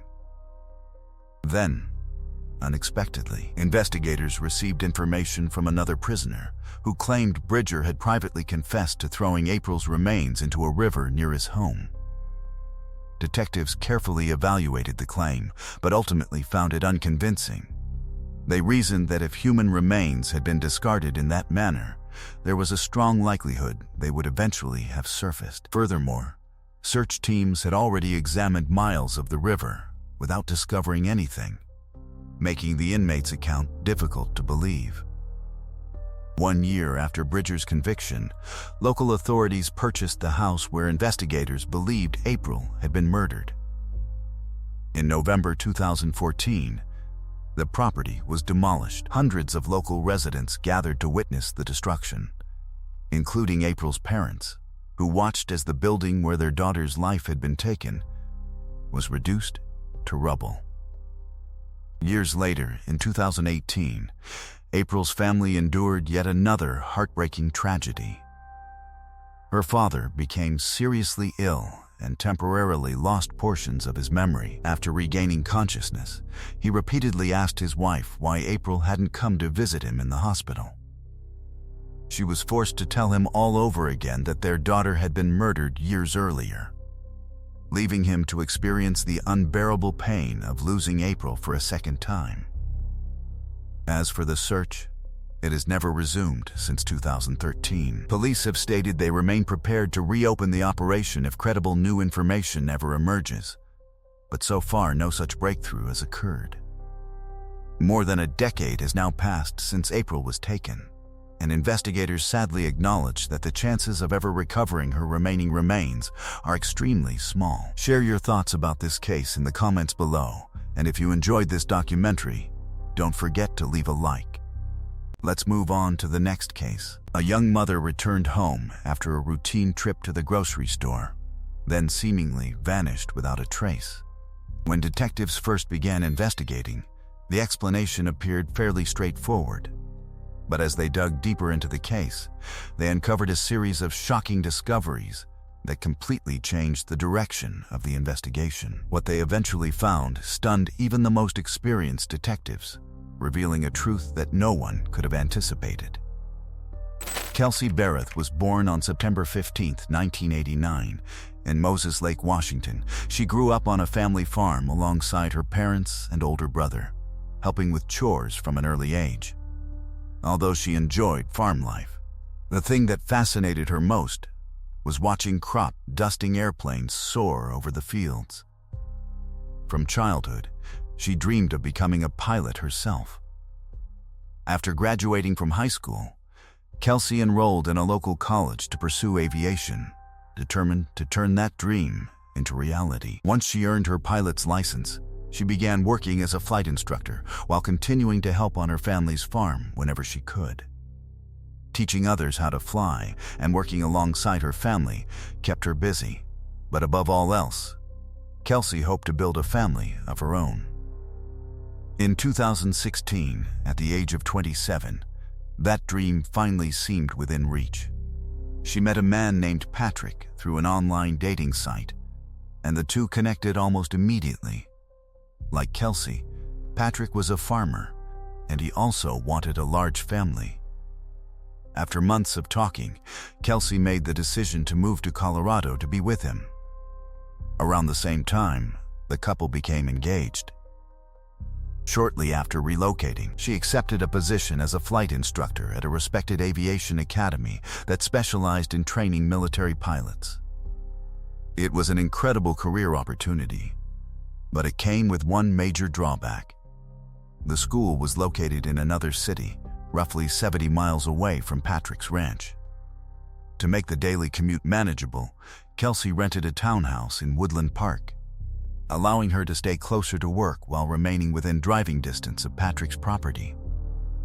Although they spent much of the week living apart, they made every effort to spend weekends and free time together, and their relationship progressed quickly. In early 2017, Kelsey learned she was pregnant, and before long, the couple welcomed a baby daughter into the world. For a while, everything seemed to be falling perfectly into place. Kelsey finally had the family she had always wanted. However, after their daughter was born, things slowly began to change.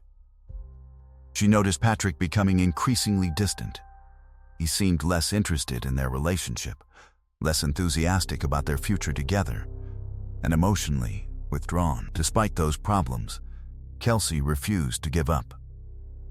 She remained committed to making the relationship work and did everything she could to repair what was falling apart.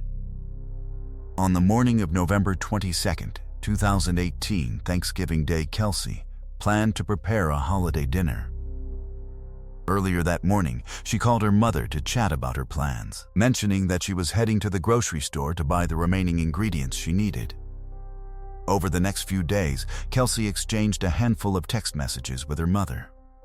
But then, without warning, all communication stopped. At first, her mother assumed Kelsey was simply busy balancing work and caring for her 1-year-old daughter. But as several more days passed without a single reply to calls or messages, concern quickly turned into alarm. Nearly a week had gone by, and nobody had heard from her.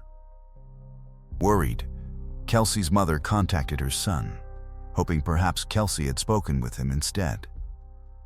He told her he hadn't been able to reach his sister either. Running out of options, Kelsey's mother decided to call Patrick, believing he might know where she was.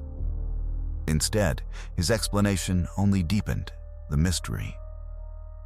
Patrick claimed that he and Kelsey had broken up. According to him, everything ended on Thanksgiving Day.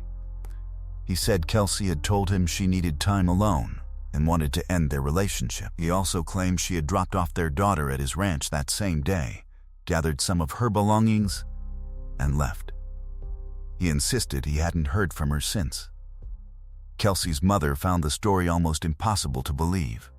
She couldn't imagine her daughter willingly abandoning her 1-year-old child without contacting anyone afterward. Even more troubling, she herself had spoken with Kelsey on Thanksgiving Day, the very day Patrick claimed the breakup had occurred. During that conversation, Kelsey never mentioned any relationship problems. On the contrary, she sounded cheerful, relaxed, and excited about preparing Thanksgiving dinner. Something simply didn't add up. Feeling increasingly uneasy, Kelsey's mother asked Patrick to drive over to Kelsey's townhouse and check on her. He agreed but said he first needed to finish some work around the ranch. Hours passed, yet he never called back. At that point, Kelsey's mother became convinced something was seriously wrong and contacted local police herself. After hearing her concerns, officers performed a welfare check at Kelsey's home. When they arrived, they found her vehicle parked outside exactly where it should have been. However, nobody answered the door. Without probable cause or a warrant, officers couldn't legally force entry, leaving them with little they could do besides report that Kelsey wasn't responding. Detectives also questioned Patrick, who repeated the same story about the breakup. This time, however, he added another detail. He claimed Kelsey had taken some of her personal belongings from his ranch, including her handgun. He also alleged she had been acting unusually in the days leading up to her disappearance, and suggested he feared she might have harmed herself. Investigators eventually obtained permission to enter Kelsey's townhouse. Inside, they discovered something that immediately raised more questions. Nearly all of her personal belongings remained exactly where they should have been. Her clothing, important documents, household items, and everyday essentials were untouched, hardly what investigators would expect if she had intentionally disappeared. Yet one thing was missing: her car keys. Her vehicle remained parked outside, but the keys had vanished. That detail puzzled detectives. If Kelsey had left voluntarily, why would she take the keys but leave the vehicle behind? By that point, authorities officially classified the case as a missing person investigation. One of their first priorities was obtaining data from Kelsey's cell phone. When analysts reviewed its GPS history, they discovered the final recorded signal had occurred on November 25, 3 days after she was last seen. Surprisingly, the phone had last connected in Gooding, Idaho, a small town located nearly 800 miles from her home in Colorado. The discovery made little sense. Detectives interviewed Kelsey's relatives, who confirmed she had no family, friends, or known connections anywhere near Gooding. There was no logical reason for her to travel there. Investigators contacted law enforcement in Idaho, hoping someone had seen her or recognized her vehicle, but the search produced nothing. In a town that small, strangers typically attracted attention, yet no one remembered seeing Kelsey. Detectives realized they needed to look elsewhere. They obtained surveillance footage from the grocery store Kelsey visited on Thanksgiving. The recordings showed her calmly shopping for ingredients exactly as she had described to her mother. She appeared completely relaxed, showing no signs of distress or unusual behavior. She purchased groceries for the holiday meal and even picked out a flower before leaving the store. Nothing about her actions suggested she intended to disappear. Police conducted another meticulous search of Kelsey's townhouse, but still failed to uncover any major clues. As the days dragged on without progress, Kelsey's mother and brother traveled to Colorado to assist in the search. They stayed at Kelsey's home, hoping they might notice something investigators had overlooked. Almost immediately, her mother sensed something felt wrong about the house, although she couldn't explain exactly why. Then, one day, Kelsey's brother entered the bathroom and noticed a reddish stain inside the toilet. Curious, he looked more closely and began to suspect it might actually be blood. He immediately contacted investigators who collected samples for laboratory testing. The results confirmed his fears. It was human blood. And that chilling discovery would become only the beginning of an investigation that was about to take a far darker turn. Investigators had already searched Kelsey's townhouse once, but the initial examination had been relatively limited. This time, forensic specialists returned with luminol, a chemical capable of revealing traces of blood that have been cleaned or wiped away, even when they're completely invisible to the naked eye. They began spraying the bathroom, and what appeared under the chemical reaction was horrifying. Blood lit up across the walls, the floor, and multiple surfaces throughout the room. Someone had clearly made a determined effort to clean the scene, but luminol exposed what had been carefully hidden. The forensic team continued into the living room, where they uncovered even more large bloodstains that had also been scrubbed away. It was immediately obvious that a violent crime had taken place inside the home. Samples were collected and sent to the laboratory, and the results confirmed investigators' worst fears. The blood belonged to Kelsey. But the analysis revealed something even more significant. Mixed in with Kelsey's DNA were two additional genetic profiles, one belonging to an unidentified man and another belonging to an unidentified woman. At that point, detectives were almost certain Kelsey was dead. Their investigation shifted toward identifying the two unknown individuals whose DNA had been left behind inside her home. Naturally, Patrick immediately became the primary suspect.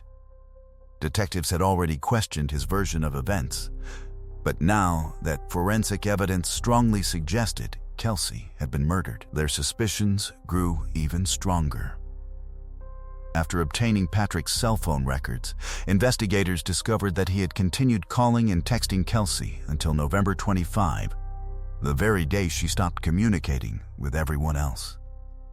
Most of the messages centered around their breakup and appeared fairly ordinary on the surface, offering little immediate value to the investigation. However, detectives had already begun working under a different timeline. They believed Kelsey had most likely been killed on Thanksgiving Day, November 22. Other than those text messages, there was no evidence whatsoever showing she had remained alive during the following 3 days.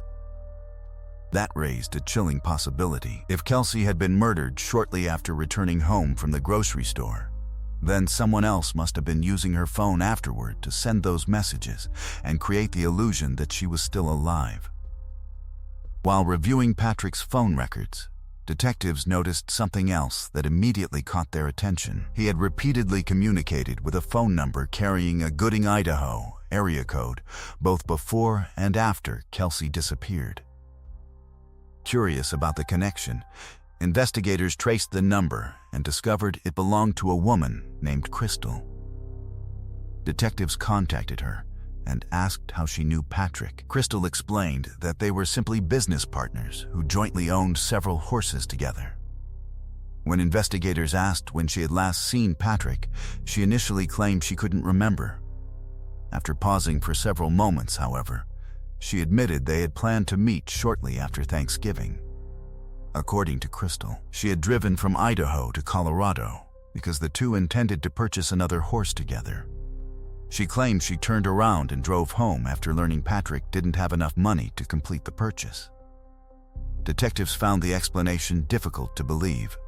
Driving nearly 1,000 miles simply to look at a horse seemed highly unusual. Crystal added another detail that struck investigators as strangely rehearsed. She claimed she hadn't even driven her own vehicle, but had instead borrowed a friend's car because it used less fuel. The explanation seemed oddly specific, almost as though she wanted to establish in advance why her own vehicle wouldn't appear on surveillance cameras or travel records. Before ending the interview, detectives asked whether she knew Kelsey. Crystal insisted she had never met her and claimed she only knew about Kelsey because she had seen news reports about the disappearance. That answer immediately raised suspicion. Crystal lived hundreds of miles away in another state, and at that point, the investigation had not yet received widespread national media coverage. Detectives questioned how she could already know about Kelsey's disappearance. After ending the call, investigators began examining Crystal's background more closely. They learned she had recently divorced and decided to interview her former husband.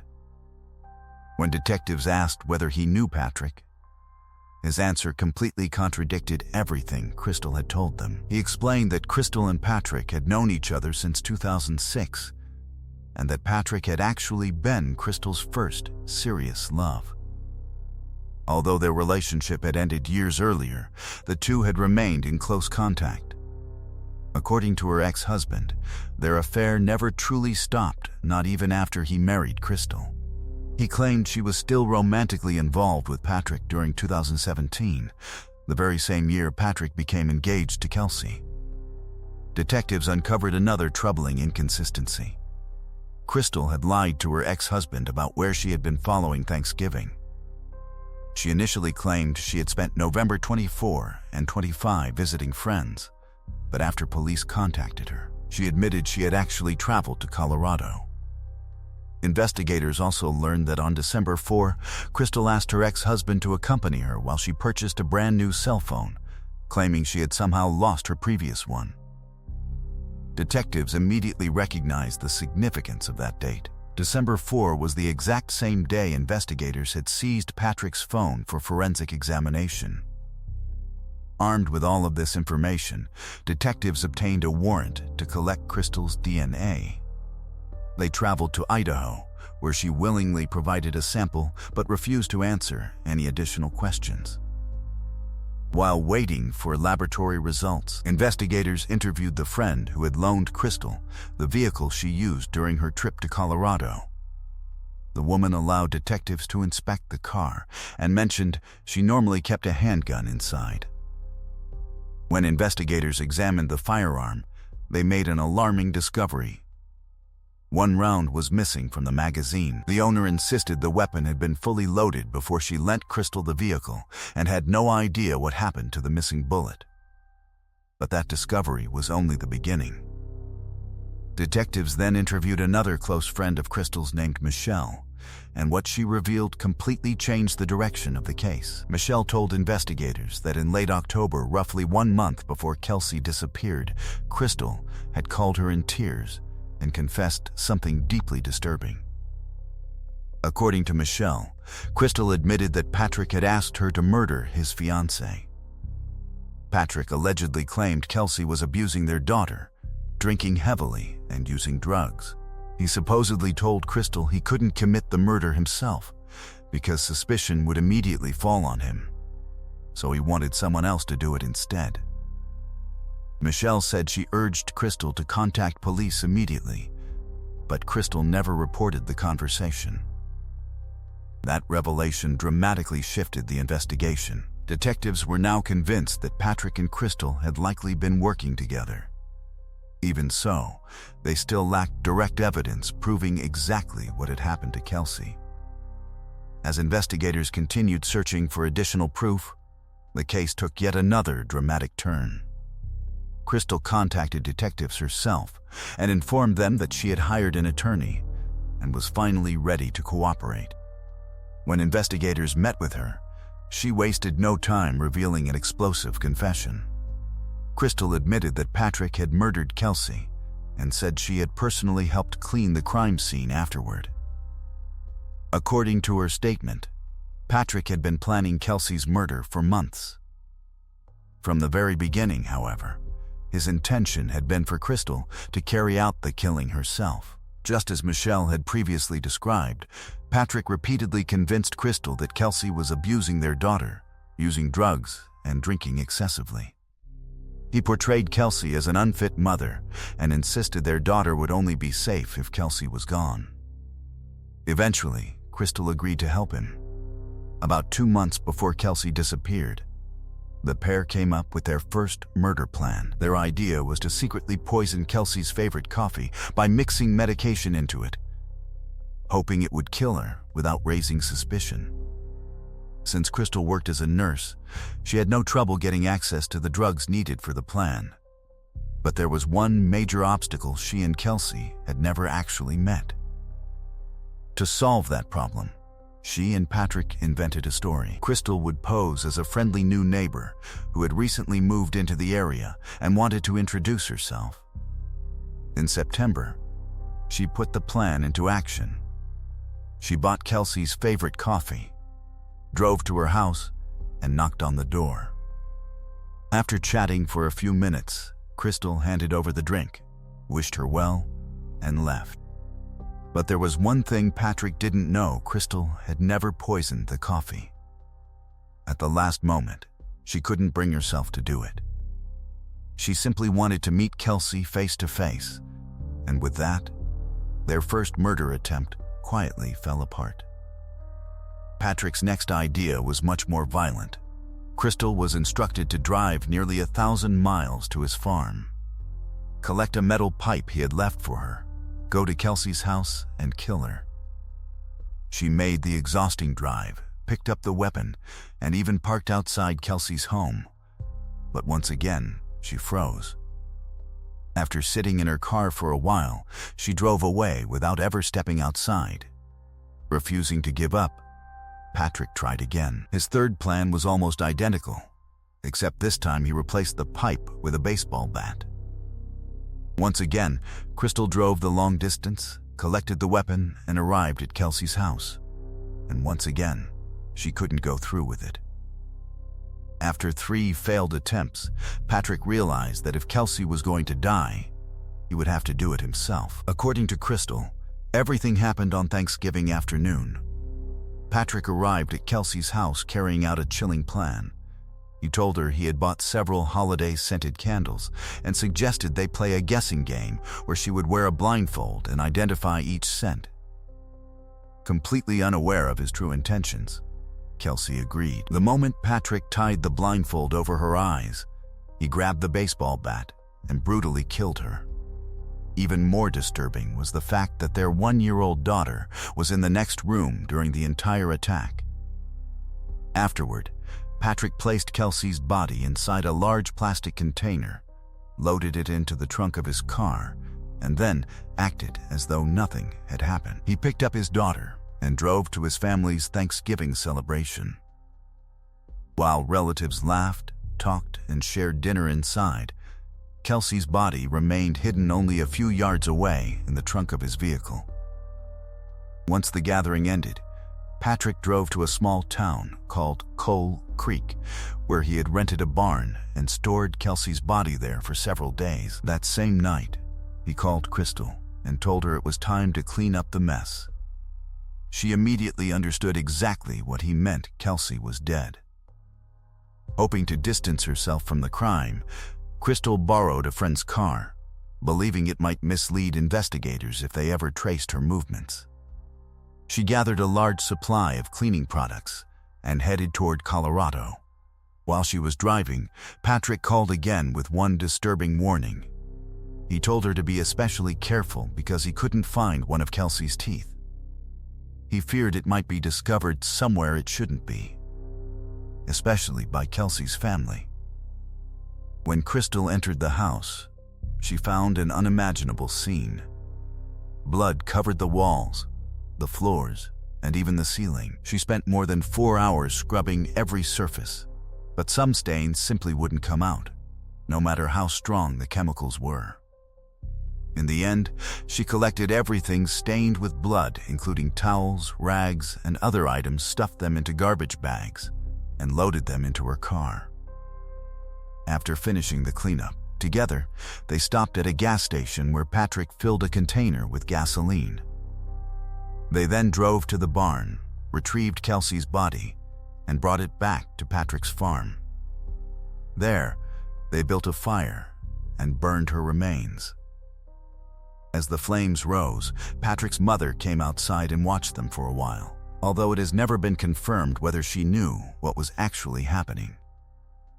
Before Crystal left, Patrick handed her Kelsey's phone. Over the following days, Crystal used it to reply to messages from Kelsey's family and friends, keeping everyone convinced she was still alive. Eventually, she destroyed the phone, eliminating one of the final links between Kelsey and the outside world. Although she admitted helping Patrick cover up the murder, Crystal insisted she had acted out of fear rather than choice. She claimed Patrick had threatened to kill her and her children if she refused to help, leaving her terrified that she would become his next victim.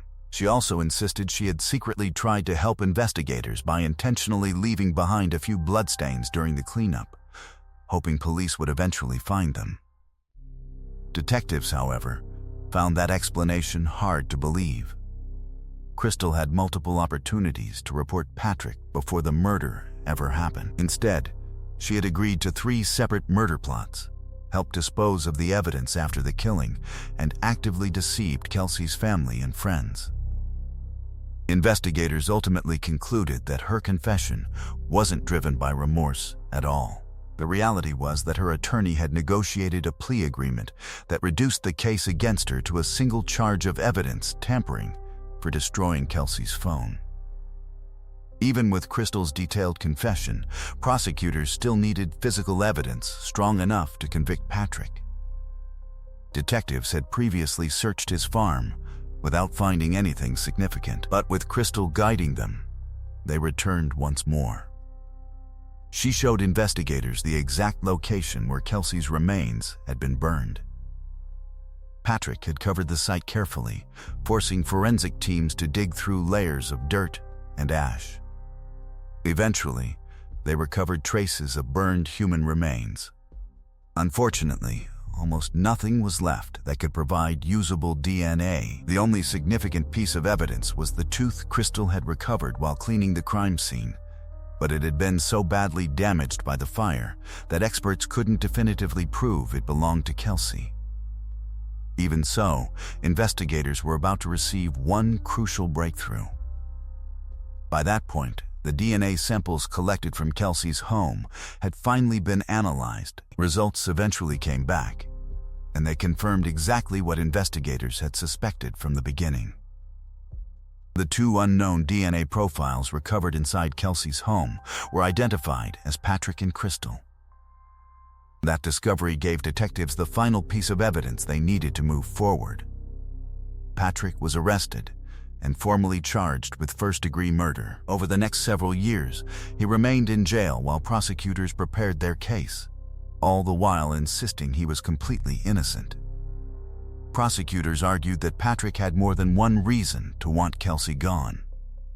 Their relationship had deteriorated beyond repair, but because they shared a young daughter, walking away wasn't nearly as simple as ending the relationship. According to investigators, Patrick believed killing Kelsey was the only way to permanently remove her from his life. Money problems also appeared to play a significant role. He was facing serious financial difficulties and risked losing part of his farming business, giving prosecutors another possible motive behind the murder. While investigators couldn't point to one single reason that explained everything, by the time the trial began, they had collected an overwhelming amount of evidence tying Patrick to the crime.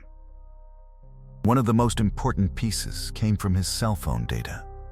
Records showed that Patrick remained at Kelsey's house for several hours on the day she was murdered, directly contradicting his statement that he had only stopped by briefly to pick up their daughter and return a few belongings. Surveillance footage from a nearby residence supported those findings. The cameras captured Patrick arriving with their daughter, but instead of leaving after a short visit as he had claimed, he stayed inside the house for hours before finally driving away. Detectives also discovered another critical piece of evidence when they examined both phones. After leaving Kelsey's home, Patrick's phone headed back toward his farm, and Kelsey's phone traveled the exact same route alongside it. He never even bothered to switch it off. For the next several days, the phone continued moving wherever Patrick went until he eventually handed it over to Crystal, who used it to send misleading messages to Kelsey's loved ones before destroying it completely. Investigators also uncovered a large amount of surveillance footage connecting Patrick to nearly every stage of the crime. One security camera captured him transporting the large plastic storage container that prosecutors believed had been used to conceal Kelsey's body. Another camera at a nearby gas station recorded Patrick and Crystal filling a gasoline container, further strengthening the prosecution's claim that the two had worked together to burn Kelsey's remains. During the trial, yet another disturbing detail emerged.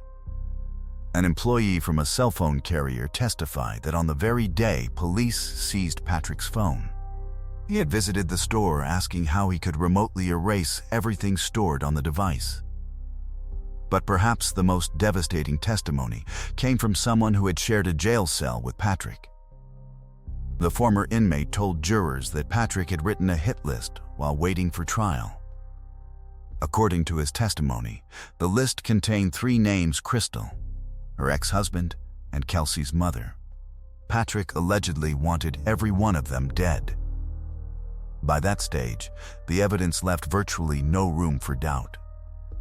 It showed not only that Patrick had murdered Kelsey, but also that he remained a dangerous individual even while incarcerated. After reviewing all the evidence, along with Crystal's testimony, the jury unanimously convicted Patrick of first-degree murder. He was sentenced to life in prison without the possibility of parole, plus an additional 156 years. Crystal, on the other hand, received a remarkably light sentence. As part of her plea agreement, she was initially sentenced to 3 years in prison, but that punishment was later reduced to just 18 months, with the possibility of release after serving approximately 1 year. In the end, she spent very little time behind bars despite having several opportunities to prevent the murder and later helping Patrick conceal the crime. On a brighter note, Kelsey's family was granted full custody of her young daughter, who has been raised by her relatives ever since.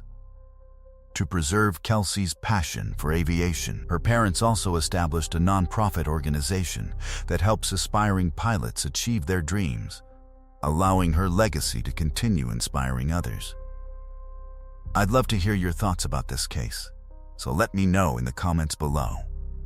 And if you enjoyed today's video, be sure to leave a like.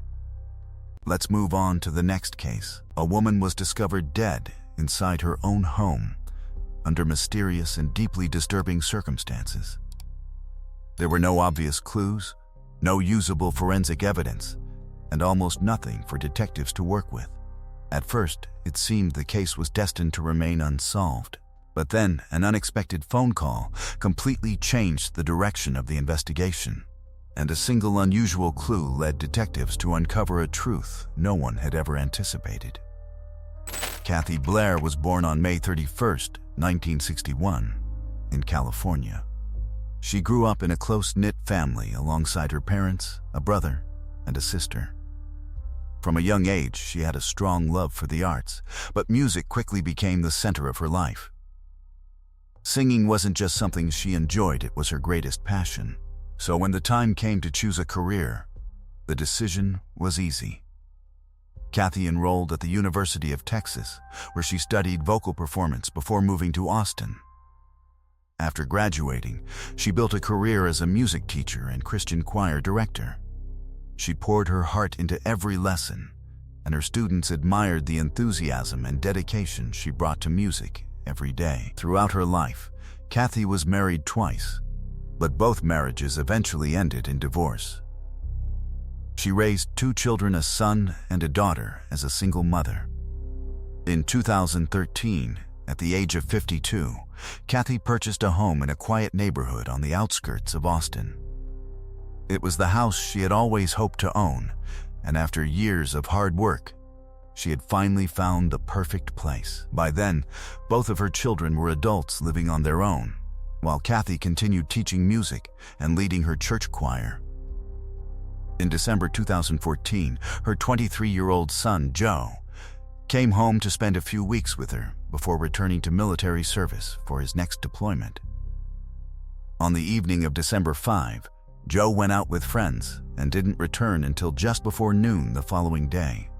As he entered the house, he called out for his mother, but there was no response. Growing increasingly worried, he searched the rooms one by one until he reached Kathy's bedroom. What he found was devastating. Kathy was lying on the floor beside her bed in a large pool of blood. Joe instantly realized she was dead. In a panic, he rushed outside and called 911. When investigators arrived, they determined Kathy had been dead for several hours, and the amount of blood at the scene made one thing immediately clear: this wasn't an accident. Someone had brutally murdered her. While forensic specialists examined Kathy's body, detectives began searching the house for evidence. One of the first things they noticed was that the drawers from a large jewelry box had been pulled out and dumped across the bedroom floor. It appeared that some of Kathy's jewelry had been stolen, leading investigators to initially suspect a robbery. However, the theory quickly began to fall apart.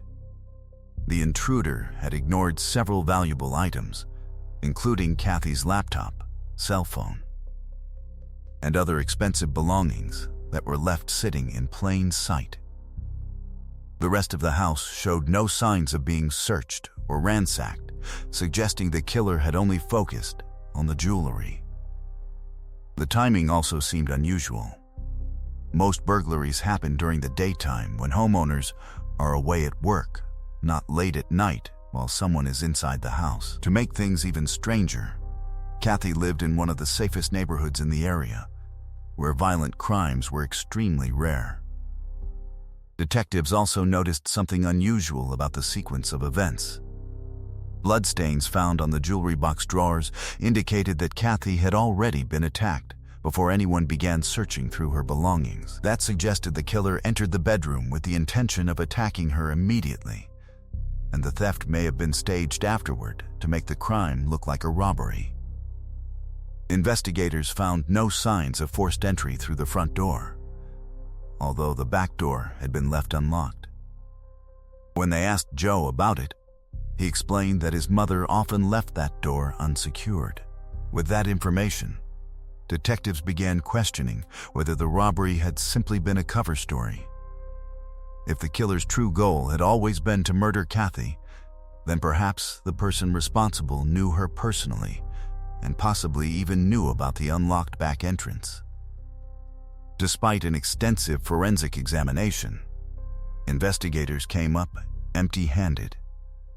There were no fingerprints, no DNA, and no physical evidence capable of identifying the killer.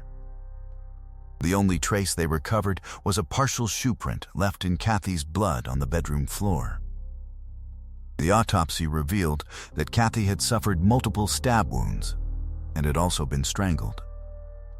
There was no evidence of sexual assault, reinforcing investigators' belief that this was a targeted attack rather than a random act of violence. With no forensic evidence to follow, detectives turned their attention to Kathy's personal life, searching for anyone who might have wanted to hurt her.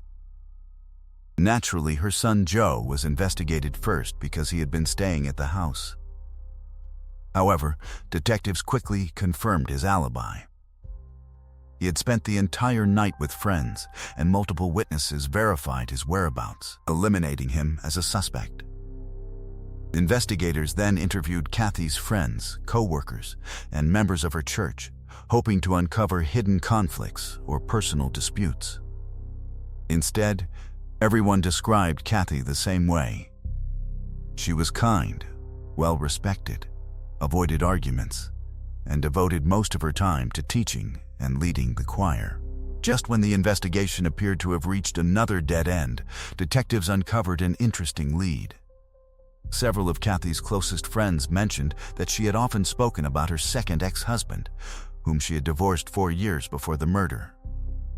According to Kathy, the relationship had ended badly. Her ex refused to move on and continued showing up unexpectedly, unwilling to leave her alone. She had even told friends she feared for her safety and specifically asked them not to tell him where she had moved. Detectives located the ex-husband living not far from Austin and brought him in for questioning. Almost immediately, something about his response caught their attention. As soon as investigators informed him that Kathy had died, his first question was she shot? Detectives found that oddly specific. No details about how Kathy had been killed had been released publicly, so they wondered why he had assumed she had been shot instead of stabbed or killed in some other way. When asked where he had been that night, he claimed he had taken his RV on a short trip. He even allowed detectives to search the vehicle without a warrant. Despite their suspicions, investigators found no blood, no weapons, and nothing linking him to the murder. With no physical evidence against him, detectives couldn't make an arrest, although he remained a person of interest while they continued searching for other leads. A few days later, investigators received an unexpected phone call from one of Kathy's friends, who reported something very unusual. During Kathy's memorial service, which had been organized by several close friends, a man nobody recognized unexpectedly stood up and began giving a speech. Almost immediately, those in attendance felt uncomfortable. His behavior seemed strange, and the things he said about Kathy didn't sound genuine. In fact, it became obvious that he hadn't really known her at all. Even more suspicious, none of Kathy's closest friends had ever seen him before. Curious, detectives asked around until one of Kathy's friends finally recognized the man. He worked as a sales clerk at a local women's clothing store.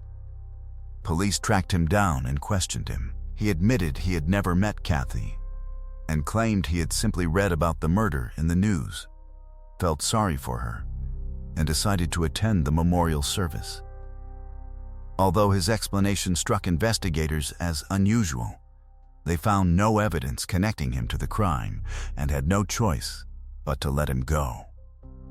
Once again, the investigation stalled. Days passed with no meaningful progress until another unexpected phone call changed everything. A local man named Rob contacted detectives and said he might have captured something important. Rob explained that he had recently purchased a new scope for his hunting rifle equipped with a thermal imaging camera. Wanting to test it out, he went for a walk during the early morning hours of December 6 near a wooded area on the edge of his neighborhood. While walking, he noticed a car slowly drive past before pulling over nearby. Moments later, a man got out of the vehicle and walked down one of the nearby streets, disappearing into the darkness. At the time, Rob thought nothing of it, but after watching news reports about Kathy's murder, he suddenly realized that the man had been walking toward Kathy's neighborhood. That's when he remembered something important: his thermal scope had been recording the entire walk.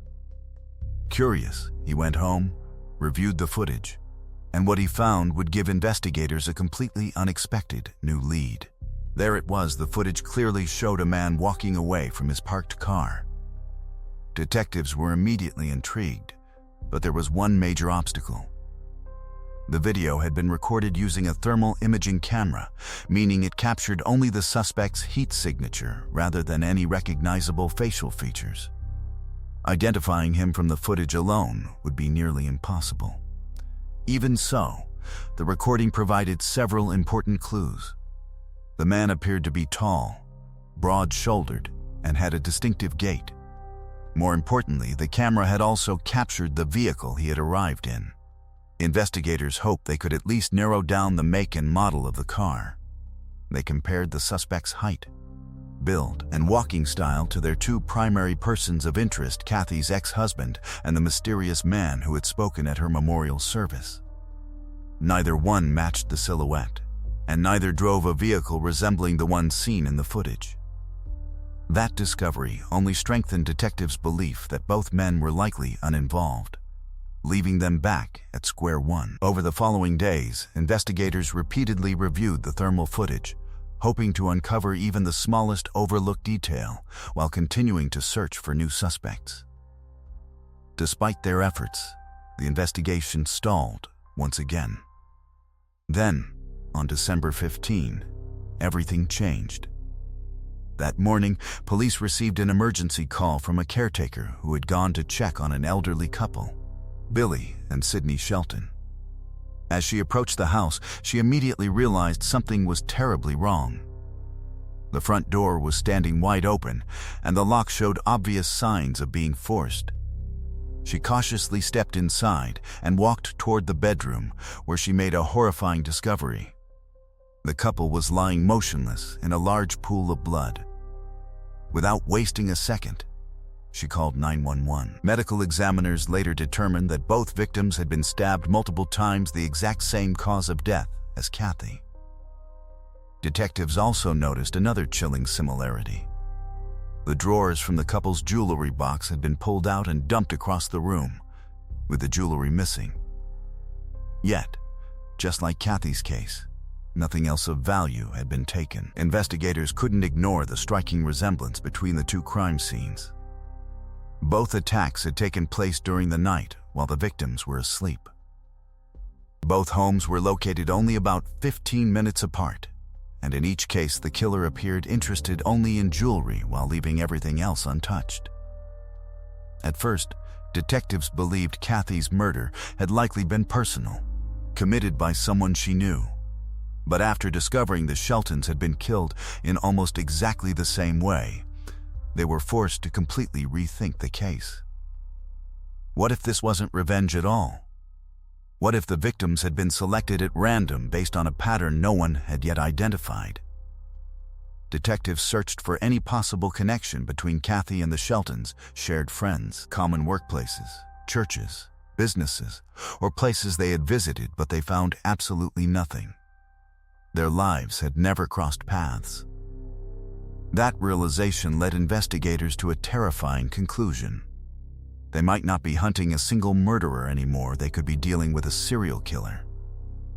Suddenly, the investigation became much more urgent. It was no longer just about solving two murders. It was about stopping the killer before another innocent person became the next victim. Detectives began re-interviewing everyone connected to both cases, asking friends, relatives, neighbors, and co-workers to think back and report even the smallest detail, no matter how insignificant it seemed. Eventually, that strategy produced a breakthrough. One of Kathy's close friends remembered a conversation they had shared several months before the murder. Kathy had mentioned feeling uneasy about a handyman her landlord had hired to perform repairs around the house. She complained that the work had been poorly done, but more importantly, she said something about the man's behavior had made her uncomfortable. Detectives contacted Kathy's landlord, who provided the handyman's information. His name was Timothy Parlin, a local resident. As investigators dug into his background, they quickly uncovered several troubling details. Timothy's brother worked at the same church regularly attended by the Sheltons, and Timothy himself had also been seen there on multiple occasions. A closer look at his criminal history revealed an extensive record of theft-related arrests, with jewelry being his preferred target in many of those crimes. At the time of the investigation, Timothy was out on parole and living in an extended stay hotel. Detectives went there to question him, and although he agreed to speak, he refused to let them inside his room, insisting they talk in the parking lot instead. During the interview, Timothy initially claimed he didn't even remember Kathy. But after detectives described her and mentioned the house repairs, he suddenly admitted that he had worked at her home. He firmly denied any involvement in her murder and insisted he had a solid alibi, claiming he had been working the night shift at a convenience store when Kathy was killed. As detectives spoke with him, they couldn't help noticing that Timothy didn't resemble the man captured in the thermal footage. He was considerably shorter than the suspect shown on camera, and his own vehicle looked nothing like the one investigators had been searching for. With no hard evidence linking him to the crime, detectives reluctantly left empty-handed. But shortly afterward, the investigation took another unexpected turn. When police contacted Timothy's employer to verify his alibi, they discovered he had actually been fired a full week before Kathy's murder. There was no possible way he had been working that night. Detectives rushed back to the hotel, only to find that Timothy had already disappeared. His wife answered the door and gave investigators permission to search their room. Inside, detectives finally found the break they had been waiting for. They uncovered a pawn shop receipt showing that Timothy had sold several pieces of jewelry, and the transaction had taken place on the very same day Kathy was murdered. Investigators immediately went to the pawn shop, where employees confirmed that the jewelry Timothy had pawned belonged to Kathy. But the evidence didn't stop there. Surveillance cameras outside the pawn shop revealed that Timothy hadn't driven his own car to the store. Instead, he had arrived in a different vehicle. After tracing the license plate, detectives learned the car belonged to Timothy's sister. That discovery proved crucial because the vehicle looked almost identical to the one captured by Rob's thermal camera on the night of Kathy's murder. Armed with that information, investigators obtained a search warrant for the car. During the forensic examination, crime scene specialists discovered traces of blood on both the front seat and the floorboard. When laboratory testing was completed, the results confirmed the blood belonged to Kathy. With that evidence in hand, detectives arrested Timothy and brought him in for questioning. Even when confronted with the mounting evidence against him, he refused to confess. Instead, he repeated the same sentence over and over again: "These hands have never killed anyone." Detectives questioned him for hours, relentlessly confronting him with the evidence they had uncovered, hoping they could finally break through his silence.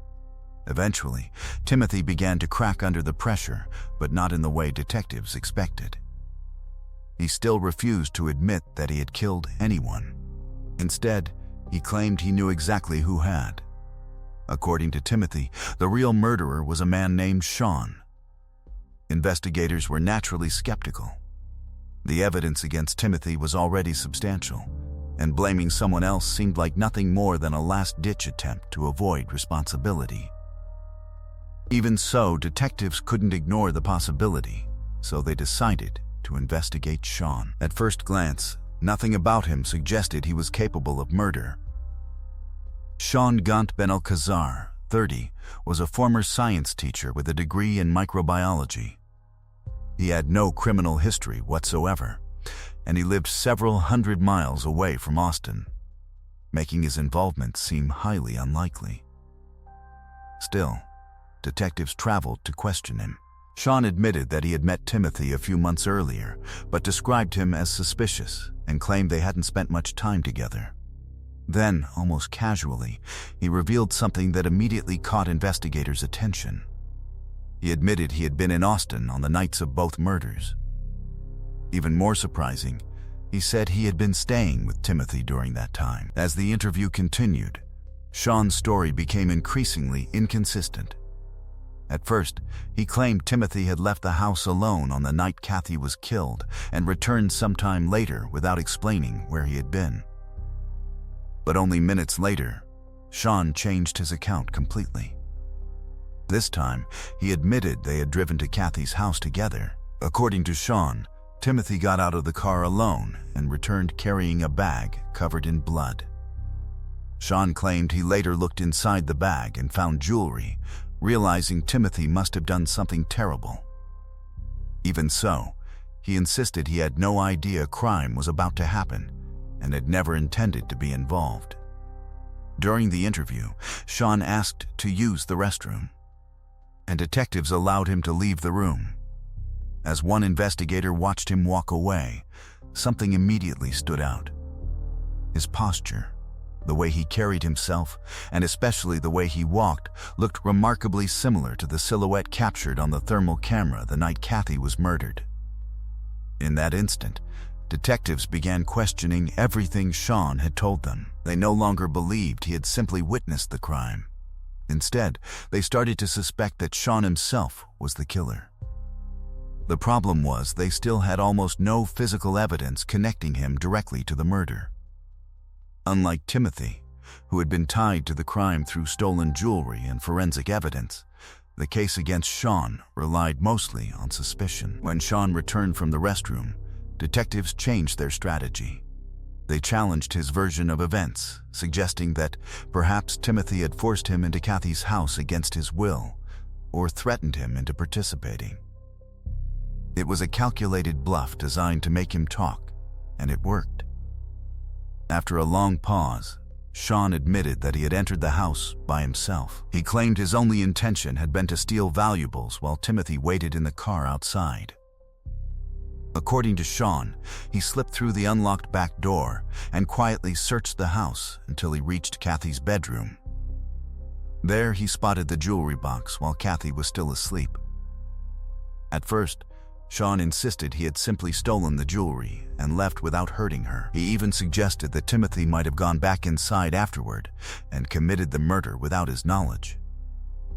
Detectives immediately confronted him with the evidence. Blood had been found on the jewelry box, proving the valuables were taken only after Kathy had already been attacked. That completely destroyed Sean's version of events. Investigators continued exposing the contradictions in his story until he finally broke down. Sean confessed to killing Kathy.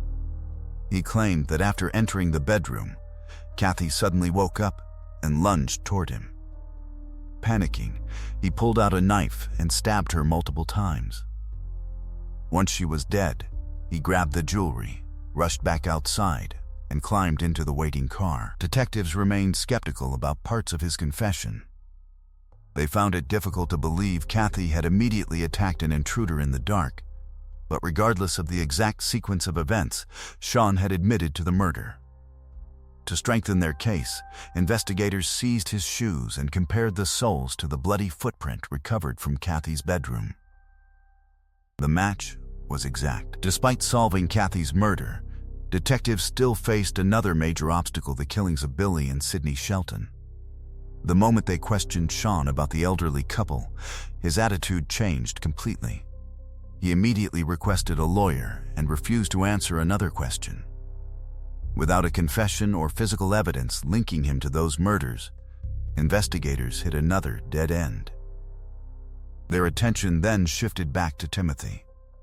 He was arrested as an accomplice in Kathy's murder, and under Texas law, that meant he could face the same charges as the actual killer, even if he had never entered the house. Timothy admitted he had driven Sean to Kathy's home, but insisted he never got out of the vehicle and had no idea Sean intended to kill anyone. However, he also admitted selling Kathy's stolen jewelry, directly connecting himself to the crime. When detectives questioned him about the Shelton murders, Timothy confessed that he and Sean had gone to the couple's house intending to rob them as well. Once again, he claimed he stayed inside the car while Sean entered the home alone. Investigators considered the possibility that Timothy was telling the truth. The thermal camera footage from Kathy's case had shown only one person leaving the vehicle, suggesting Sean may indeed have acted alone during both attacks.